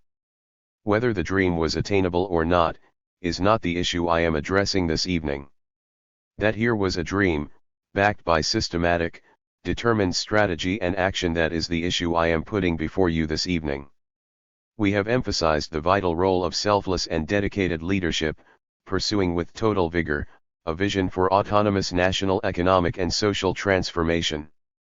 The downside to this is that such single-mindedness tends to exclude competing visions and strategies, and can therefore deny us the benefit of a full exploration of alternative approaches. There were several instances of this in the VRP story, among them, the warnings of Dr. Bizia and George Padmar about 214. The imbalances in the final agreement, failure to consider seriously the feasibility of smaller power sources, as an alternative to the Ekosambo Dam, and failure to take full account of the environmental and social costs of the dam to adjacent communities. F. A critical aspect of the story is the fact that dependence on the West for loans and investment is no excuse for the psychology of dependency and the begging bow mentality that we witness all around us today. G. On the specific issue of the fortunes of the Valco agreement, one can discern significant shifts in conception of the project and negotiating philosophy. From the original holistic conception of the Nkrumah period, we come to a second stage, reflected in the first major renegotiation of the Valco agreement from 1983 to 1990, when the focus was on damage limitation. This involved the fuller enforcement of Ghana's rights under the Master Agreement, removal of the rigidities that had rendered the agreement progressively unfavorable to Ghana, and increasing Ghana's revenue from the project. From the mid-1990s, the focus of negotiation appears to have shifted to reducing the obligation to supply power to Valco and increasing revenue. The latest stage has been the takeover of Valco by Ghana. H. This development raises some very troubling questions. First, given the heavy dependence of Valco on abundant and cheap energy, what assumptions about energy availability and allocation informed government's decision to acquire Valco in 2004? J.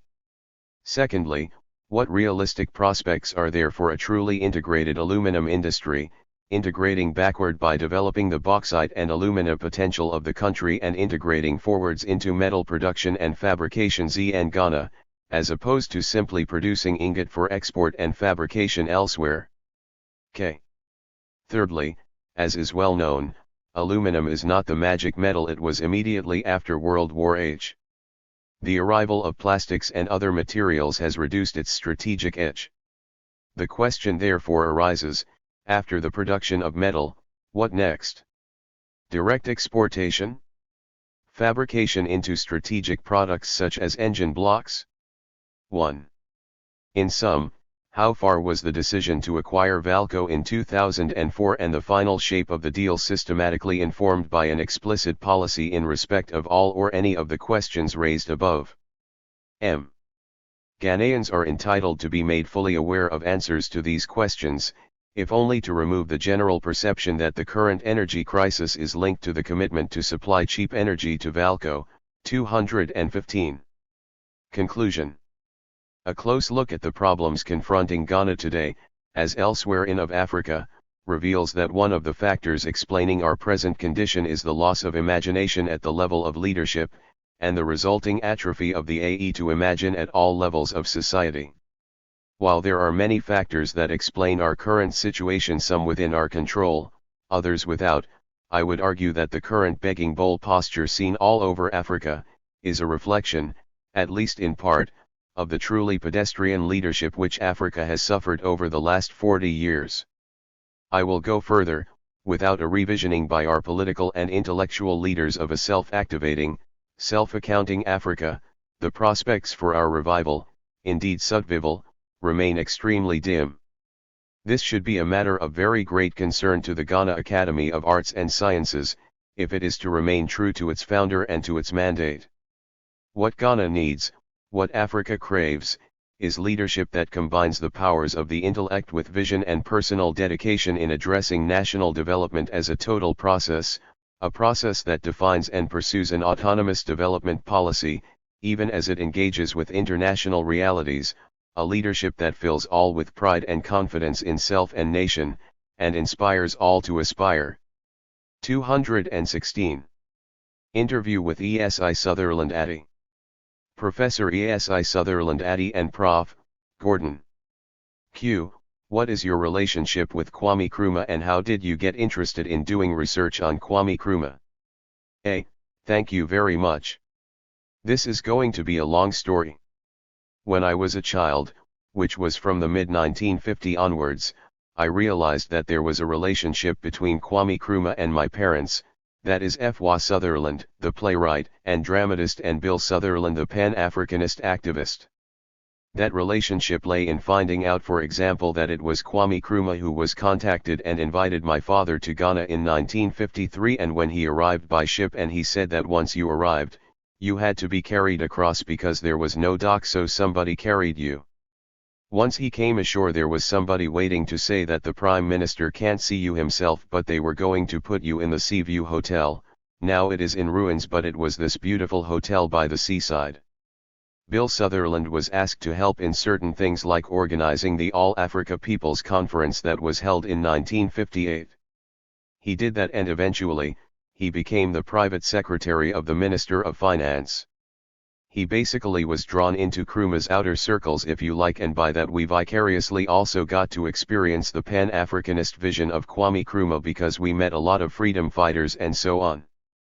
President Julius Nyerere of Tanzania came through, and various other freedom fighters. African Americans who were coming to Ghana, Robert Lee, the dentist, and his wife 217. Sarah, and even at independence, he was involved in hosting Coretta Scott King and Martin Luther King. We were seeing this going on and being scat into that, and in the meantime, our mother was leading a new theater movement inspired by Kwame Nkrumah and his idea about the African personality. He really encouraged the arts, so she was at the forefront of that, and so we knew that she was having meetings with him and establishing the Arts Council of Ghana, the Osajifo players, and so on. She got called in to do policy work as well and the development work. Nkrumah was at the opening at the Ghana Drama Studio, which was built by our mother, what we called the Olympics Parks, down opposite the Ambassador Hotel where the National Theatre is today. He was at the official opening of that. I remember sitting in a corner seeing him there as a little girl. But beyond that, our mother bought a large piece of land in a place called Zorwolo, which is near Achimota. Nkrumah actually used to come there on his own, and there was a part of the land which had a lot of trees, and he used to go there and meditate. We knew he was there, but it was kind of like, oh goodness. And every now and then, he would come through. I remember one Christmas he came and brought a hamper with all goodies in it. Essentially, it was like his presence was around us, our home, and in the work and vocations of our parents, but I can't say that we actually went to his house or anything like that. We sensed rather coming towards our parents. As far as my childhood was concerned, that was it. I probably need to say that by the same token, when the coup occurred we also felt it because, for example, the Ghana television had just started.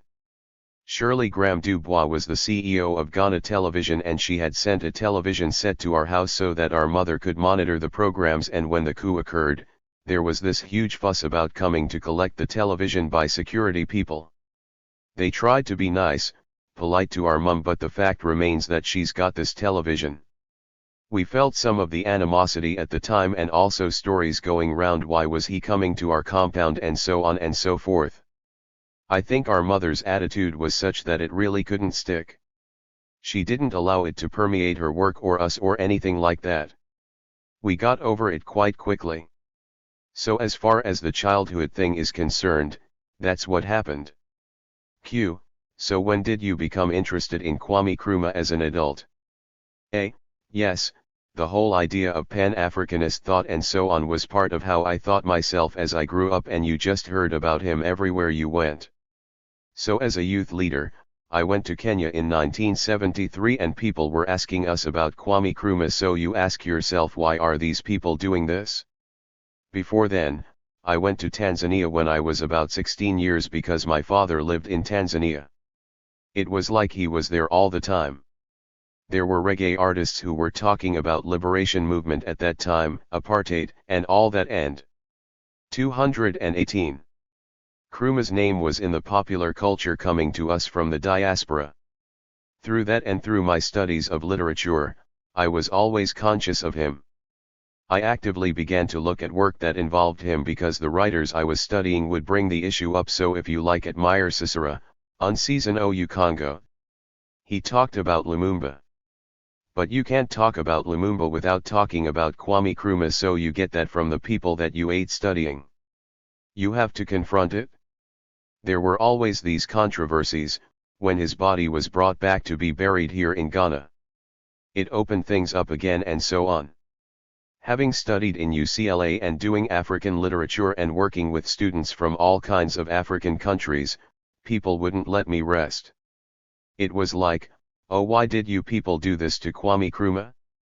People were always asking questions, so eventually I became interested in reading the speeches that he had written, the various cultural programs, and after studying abroad, I came back to work in the Institute of African Studies because I had been encouraged to go by Professor Nkisha and my mother had worked in the institute. However, when I came back, I had to get the broad picture of why this institute was established, what we were supposed to be doing, and when I read The African Genius, I felt so challenged. I felt like, what have we been doing? The African Genius was the 1963 speech by Kwame Nkrumah at the opening of the institute. Once I had read that, I felt like, oh, the agenda, we are really way behind. My first big research project was to study the person who had become the linguist of Kwame Nkrumah. He was old by that time, I had been hearing him when I was a kid. Kept saying that when I was in the University of Ghana, I was doing my undergraduate, I did linguistics, and there was an experiment of having this man come to the linguistics department as an indigenous intellectual, and so Professor Yanko was a young graduate student then, was working with him and somebody called Professor Badu who was the head of the department. They did this experiment of bringing this man who was part of our seminars, and he did research and he could write in Shui. He came from Akropong in the Akwapim Hills and he brought traditional libations and rhetoric and proverbs and taught us there. I decided to do an audio-visual biography of him with a colleague, Ni Ikwat, head of the audio-visual section. We followed him to see him operating from the environment from which Kwame Nkrumah took him and trying to see what qualities that he had which made Kwame Nkrumah bring him into the national sphere. Pve been always interested in continuity and change as far as traditions are concerned. Kwame Nkrumah's abilities to try to merge these things was sort of creating a situation where a chief had a linguist or a spokesperson, so he then had this national spokesperson position created. This man had a car, he had somewhere to live, and anytime there was an event and he went and performed 219. This praise poetry, he performed libations, and before Kwame Nkrumah spoke on the radio, he would do this.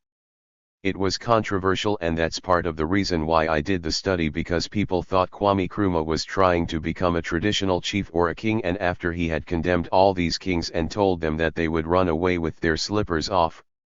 So people resented it, but at the same time, this man's ability with rhetoric was unbelievable and he was able to transcend all levels. He would operate at the village level and he would operate at the international. One day this traditional linguist, he made us laugh so much because Bishop Makaris came to Ghana and Kwame Nkrumah asked him to do something before the bishop speaks. It was a major test of his abilities to improvise, so he then looked at the bishop who had a huge beard, so he said, "Chief beard of all beards." That's the Akan translation. Then he did the appellations and everybody was laughing. It was like Kwame Nkrumah would push artists to their zenith to try and do things. That was the first substantive research project that I did. And just listening to the relationship between this person from the tradition and how he related to Kwame Nkrumah.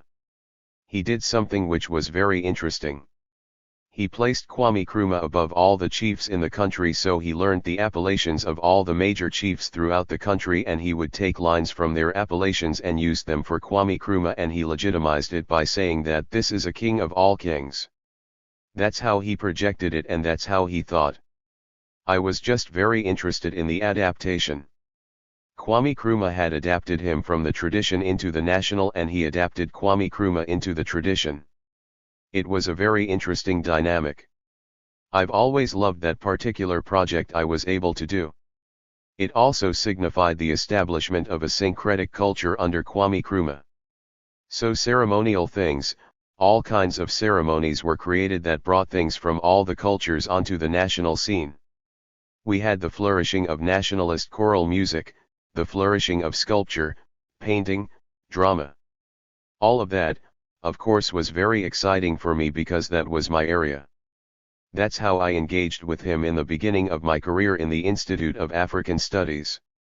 I was made Deputy Minister for Culture and Tourism in 1986, and one of the very jobs I had to do was to help to establish the Dubois Center, which had been advocated for by a powerful group of Pan-Africanists who felt that Dubois' body should be buried at the castle.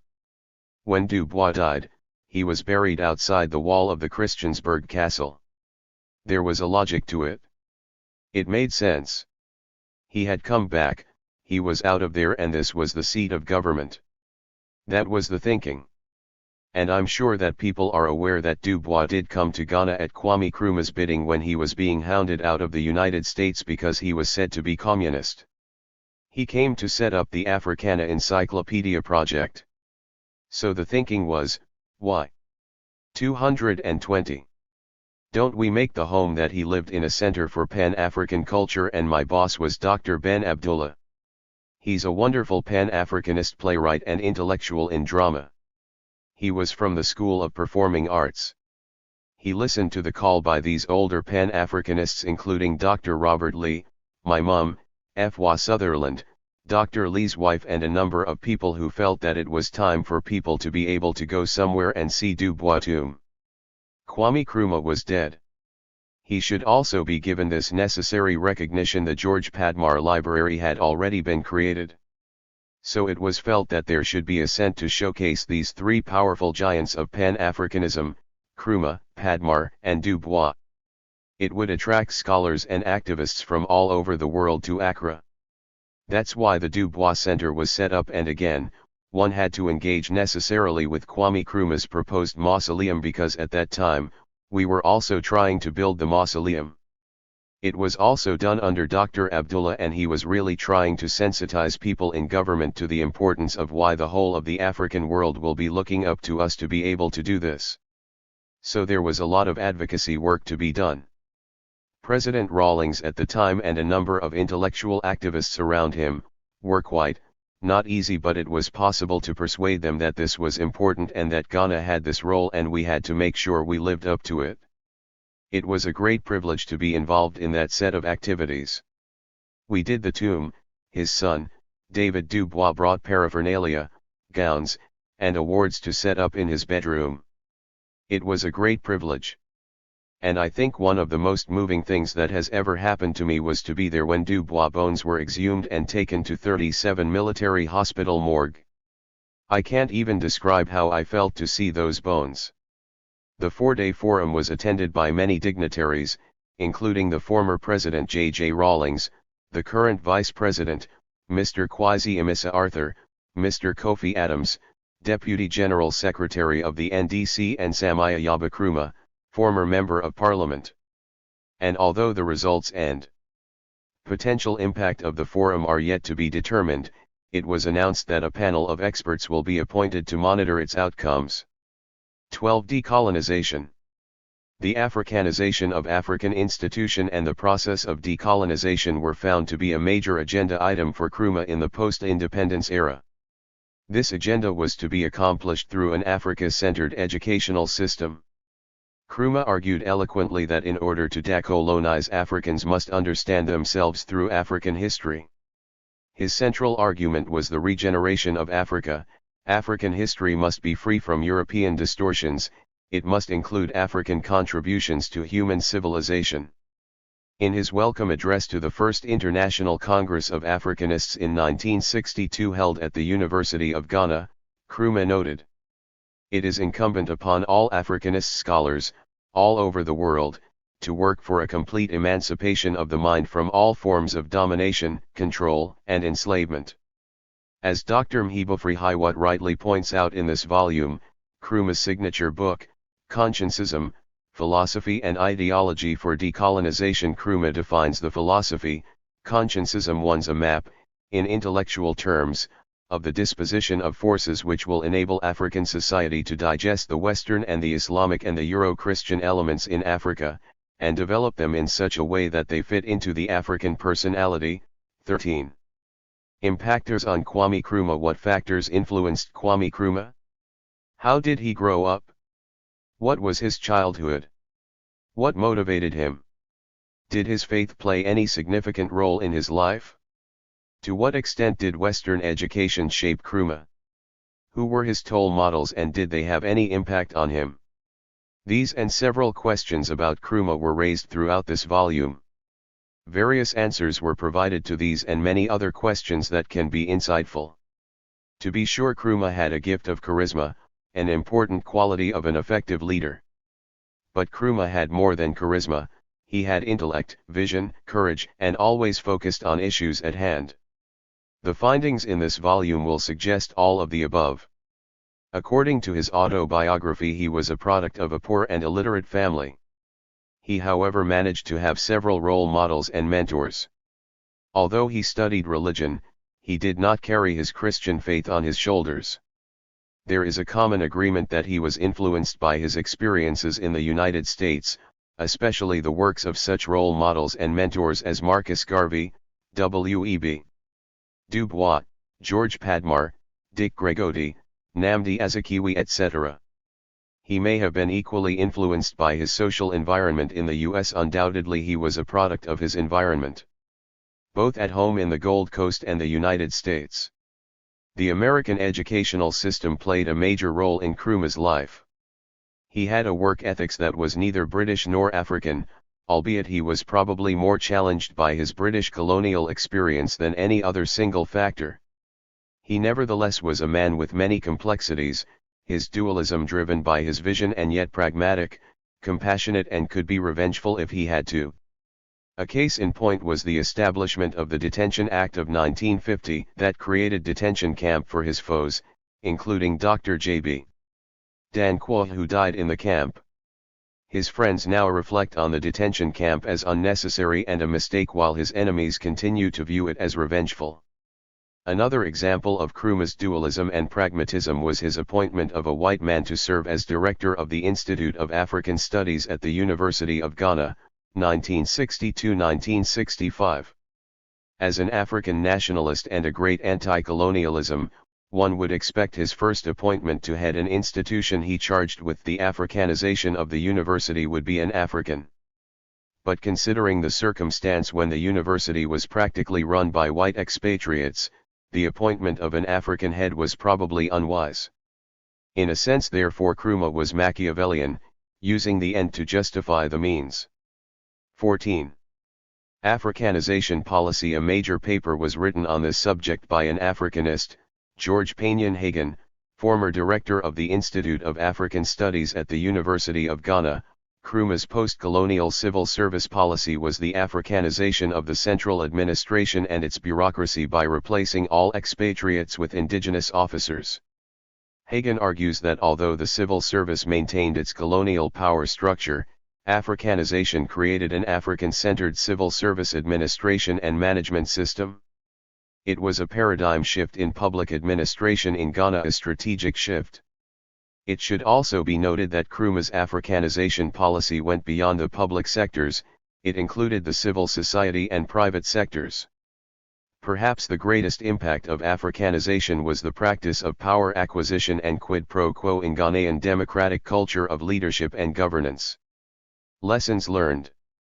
What lessons can we draw from the findings in this volume? They are many, but here are some of the key lessons. Lesson 1. Effective and transformational leadership should reflect the aspirations and values of the people being led. Elections are not always the best determinants of people's aspirations and values. Lesson 2. It takes time to accomplish great things. Great civilizations were not built in a day. 300. Lesson 3. National economic plans are invaluable roadmap for national development. The Nkrumah's 7-year plan in retrospect and prospect represents best practices in strategic planning for development. Lesson 4. The pursuit of world peace and security remains an important goal for all world leaders. The pursuit of such a noble goal requires strong network, mobilization of world leadership and collaborative efforts. Nkrumah's trip to Hanoi did not meet the criteria for international peace engagement. Lesson 5. The concept of African unity remains the best alternative for Africa. After more than 50 years of the OAU, now the Pan-African and African Renaissance theme for celebrating 50 years of the OAU reaffirms the slogan Nkrumah never dies. Lesson 6. African-centered educational system continues to be the most important vehicle for decolonization and upward mobility in Africa. Culture is an important factor for national development and African quality of life. Lesson 7. To be born poor is not an insurmountable obstacle to greatness. The Nkrumah story should be an inspiration to all African youth and beyond. Lesson 8. Time heals the wounds, the truth comes out when the dust settles. When Nkrumah was overthrown from office, his papers were also burned. His enemies wanted to kill his ideas. Today, Nkrumah is becoming a household word. People are even naming their children Kwame Nkrumah. Politicians are suggesting the use of Nkrumah's 7-year economic development plan for Ghana in 2014. Lesson 9. Some elements of Nkrumah's socialist platform are present in most African countries, including free education, infrastructural development for health delivery, access to agricultural products, poverty reduction, inequality and income disparity reduction. Lesson 10. Kwame Nkrumah's connection with the African diaspora was an important source of his power and motivation. His knowledge of African history extended beyond the continent to the descendants of Africa outside Africa. It also appears that Nkrumah realized the economic potential of the diaspora to making a difference in the homeland. For example, the diaspora contributed $40 billion in remittances alone to Africa in 2014. Lesson 11. Africa must industrialize, if it is to be economically independent and free from neocolonialism. Throughout his leadership and governance in Ghana, Nkrumah was an advocate for industrial development. Where do we go from here? This volume concludes with a roadmap, a blueprint, if you will, for moving forward. This focus is an attempt to answer the question, where do we go from here? It seems to us that Africa has 3 choices to make: to move backward to the colonial era and ancient Africa, to maintain the status quo, or to move forward. The price of moving back or maintaining the status quo is too high to expect the next generation to inherit. We therefore have no viable alternative but to move forward. But where do we go from here? First, we must understand where Africa is at this historical point in the 21st century. Let's examine a few statistics, first on Ghana and second on Africa. It should be noted upfront that where we go from here is in the hands of Africa. It depends on Africa and its leadership. The Ghana data may be less hopeful or equally as bad as the data on the continent. A major source for the Ghana data is the annual survey, The State of the Ghanaian Economy, by the Institute of Statistical, Social, and Economic Research at the University of Ghana. According to the last report, under the near-term outlook for Ghana is positive, with growth projected at 8% in 2013. Unemployment remains a key challenge and opportunities for employment in the industrial sector remain limited and highly specialized. Therefore, Ghana's trade continues to be dominated by the primary commodity exports, gold and cocoa. Ghana has a huge budget deficit, weak infrastructural systems, especially in the energy and transportation sectors, declining monetary value, crumbling educational facilities, regular shortage of water supply, alleged reports of corruption, low agricultural productivity, over-dependence on foreign aid and imported goods and food. For example, Ghana imports $467 million rice and $217 million sugar per year, according to the Africa Report. MMOOO. In short, Ghana is back to colonial era, when Ghana and the rest of Africa served as raw material producers for industrial colonial powers, in exchange for imported goods and manufactured commodities. This was classic colonialism, now neocolonialism. But everything is not gloom in Ghana. And albeit, Ghana seems overtaken in its promises to be the gateway to West Africa, its potentials include a democratic multiple-party system, b. relatively peaceful country. 302. C. endowed with natural resources, including gold, diamond, oil, etc. D. vibrant people who constantly seek opportunities for improving their quality of life. E. freedom of speech, robust journalism, one of the cornerstones of democracy. F. high GDP growth rate, 8% 2012. G. Africa has the fastest growing youth population in the world. H. Africa has a wealth of natural resources, land, oil, gold, diamond, etc.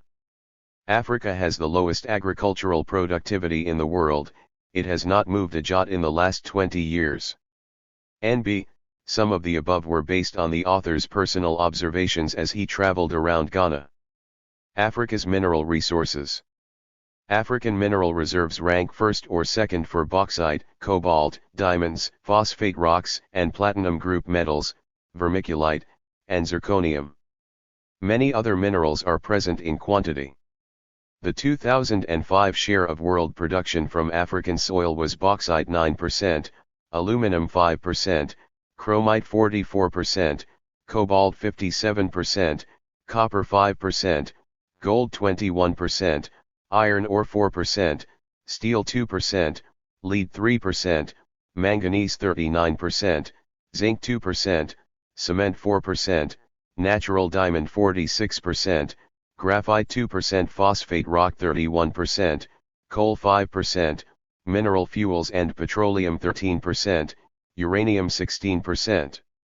As of 2005, strategic minerals and key producers were: diamonds, 46% of the world, divided as Botswana 35%, Congo 34%, South Africa 17%, Angola 8%.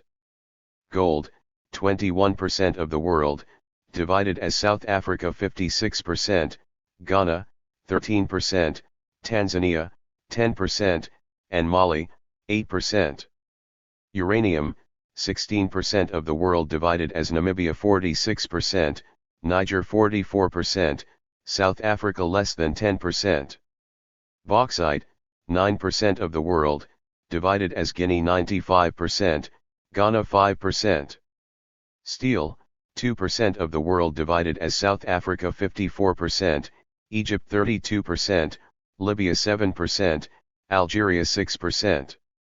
Aluminum, 5% of the world, divided as South Africa 48%, Mozambique 32%, Egypt 14%. Copper, 5% of the world, divided as Zambia 65%/77%, South Africa 15%/19%, Congo 13%/0%, Egypt 0%/3%.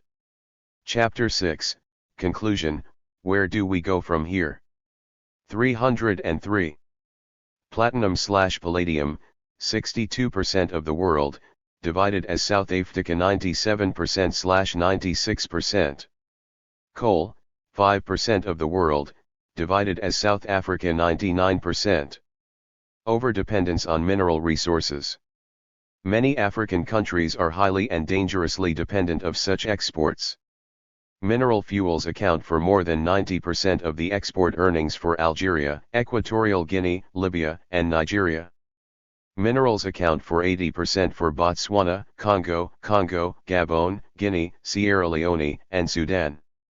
Minerals and mineral fuels accounted for more than 50% of the export earnings of Mali, Mauritania, Mozambique, Namibia, and Zambia. The mineral industry's export makes an important part of the African gross income.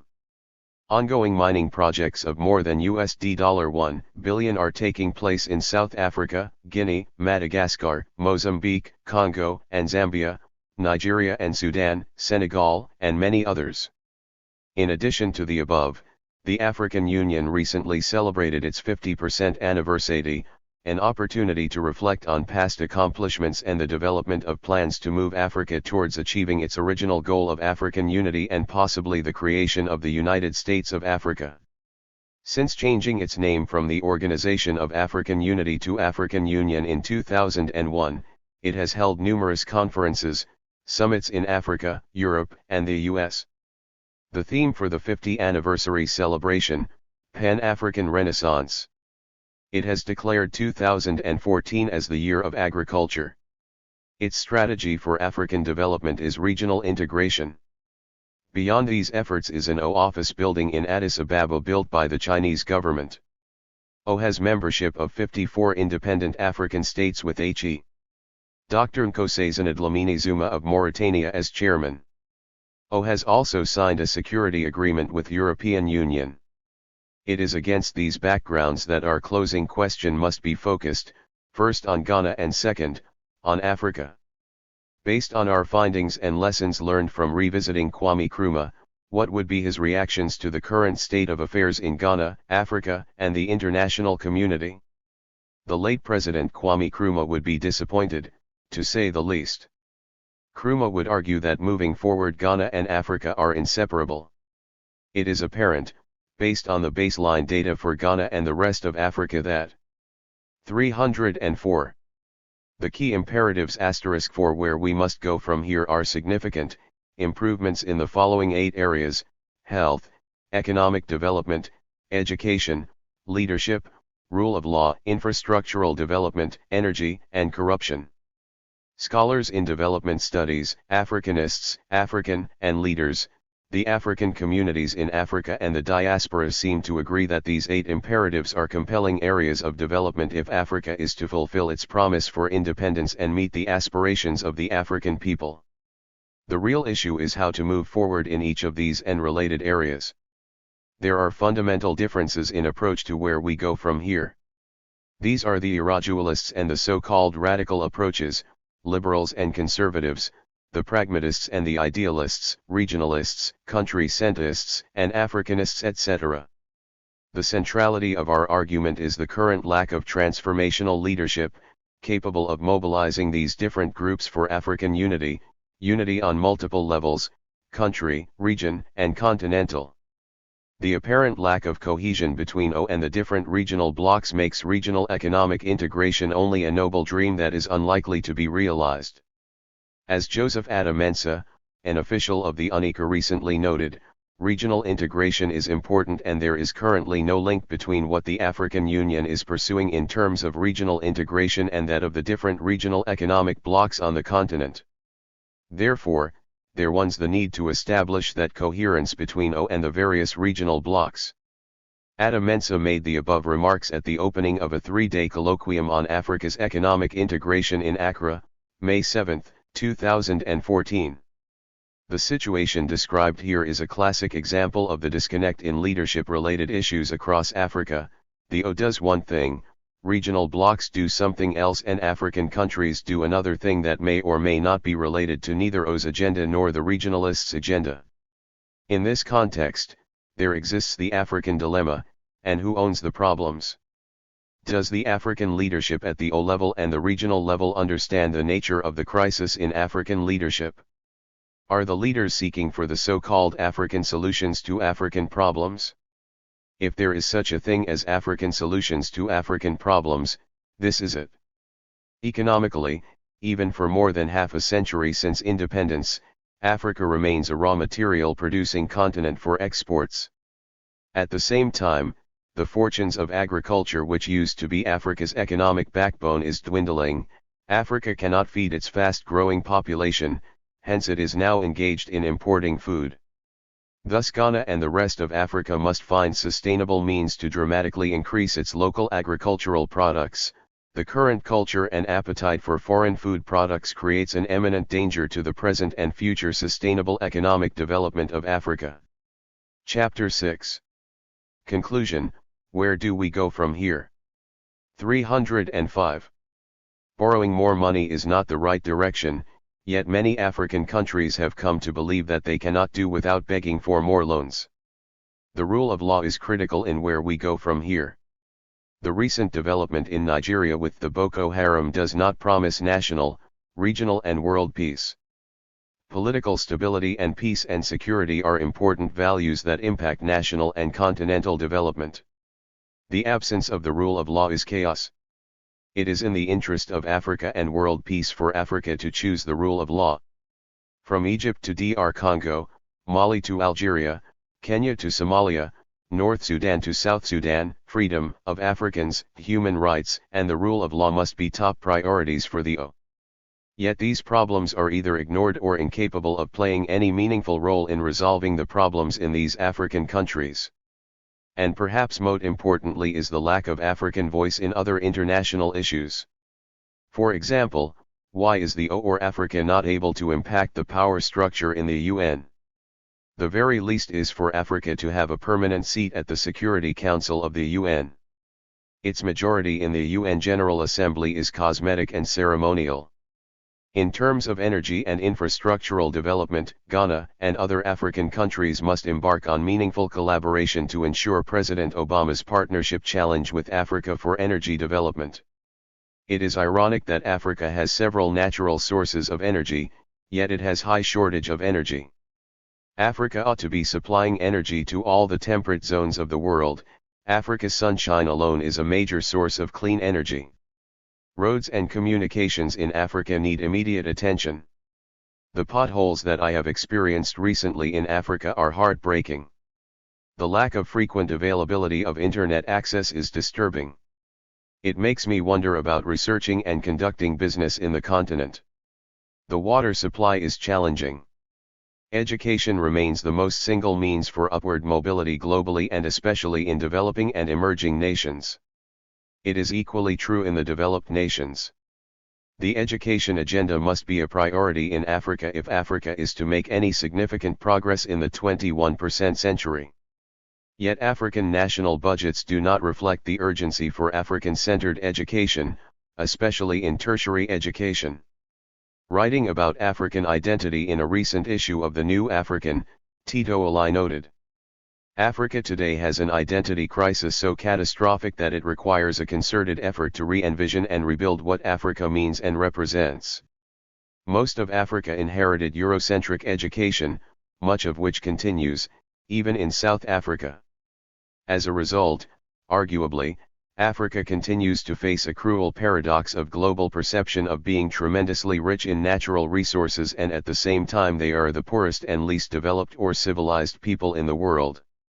This dual perception is often shared by Africans themselves. But after 306 more than 50 years of independence, Africa cannot continue to blame Europeans or Americans, it must now look inward for solution. How many students, for example, read about great African thinkers and writers by the time they complete high school and even university? I once asked graduate students in a great African university about who had read the works of Frantz Fanon, Steve Biko, Amos Wilson, and Ames Césaire. Not even one student out of more than a dozen postgraduate students had read any of these books. Is African educational leadership up to the job? The health data in Ghana and Africa are challenging. From the lack of adequate facilities to equipment, health personnel, and infrastructure for health delivery, the challenge seems insurmountable. Sanitation problems are troubling. For example, only about 13% Ghanaians have access to modern sanitation facilities. Recommendations. Thus far we have provided our analysis of the issues raised in this volume. Are there solutions to these challenges? Yes, there are solutions and the problems can be overcome in time. These recommendations are directed to current African leaders and policy makers at all levels, public, private, and civil society sectors, future leaders and/or those who aspire to become leaders, including the President Obama African Youth Leadership Groups, all external stakeholders in African affairs, especially the African diaspora, and the African public. The following recommendations are presented in this concluding chapter as solutions to the challenges discussed in this volume, beginning with leadership and governance. 1. Leadership and governance. African leadership and governance must be democratic, accountable, transparent, and transformational. All new presidential leaders should receive a minimum of 3 days training in these areas to be organized by O in collaboration with the UNICA. African higher educational institutions should provide opportunities for leadership degree programs to prepare African future leaders, some of whom can become African presidential scholars to draw on lessons learned from previous presidential leadership. 2. Economic development. Africa must find ways to improve its agricultural products as the backbone for economic development in Africa.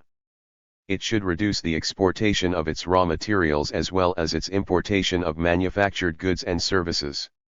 Africa must industrialize and significantly reduce its dependency on foreign enterprises. O is to be applauded for selecting 2014 as a year of agriculture development. We urge O to establish an African Young Future Farmers of Africa, to prepare our youth for careers in agriculture farming. The UNICA should mobilize more than 50 African billionaires and organize an Africa. Chapter 6. Conclusion. Where do we go from here? 307. Philanthropic Association to create an endowment for African development priorities. 3. Education.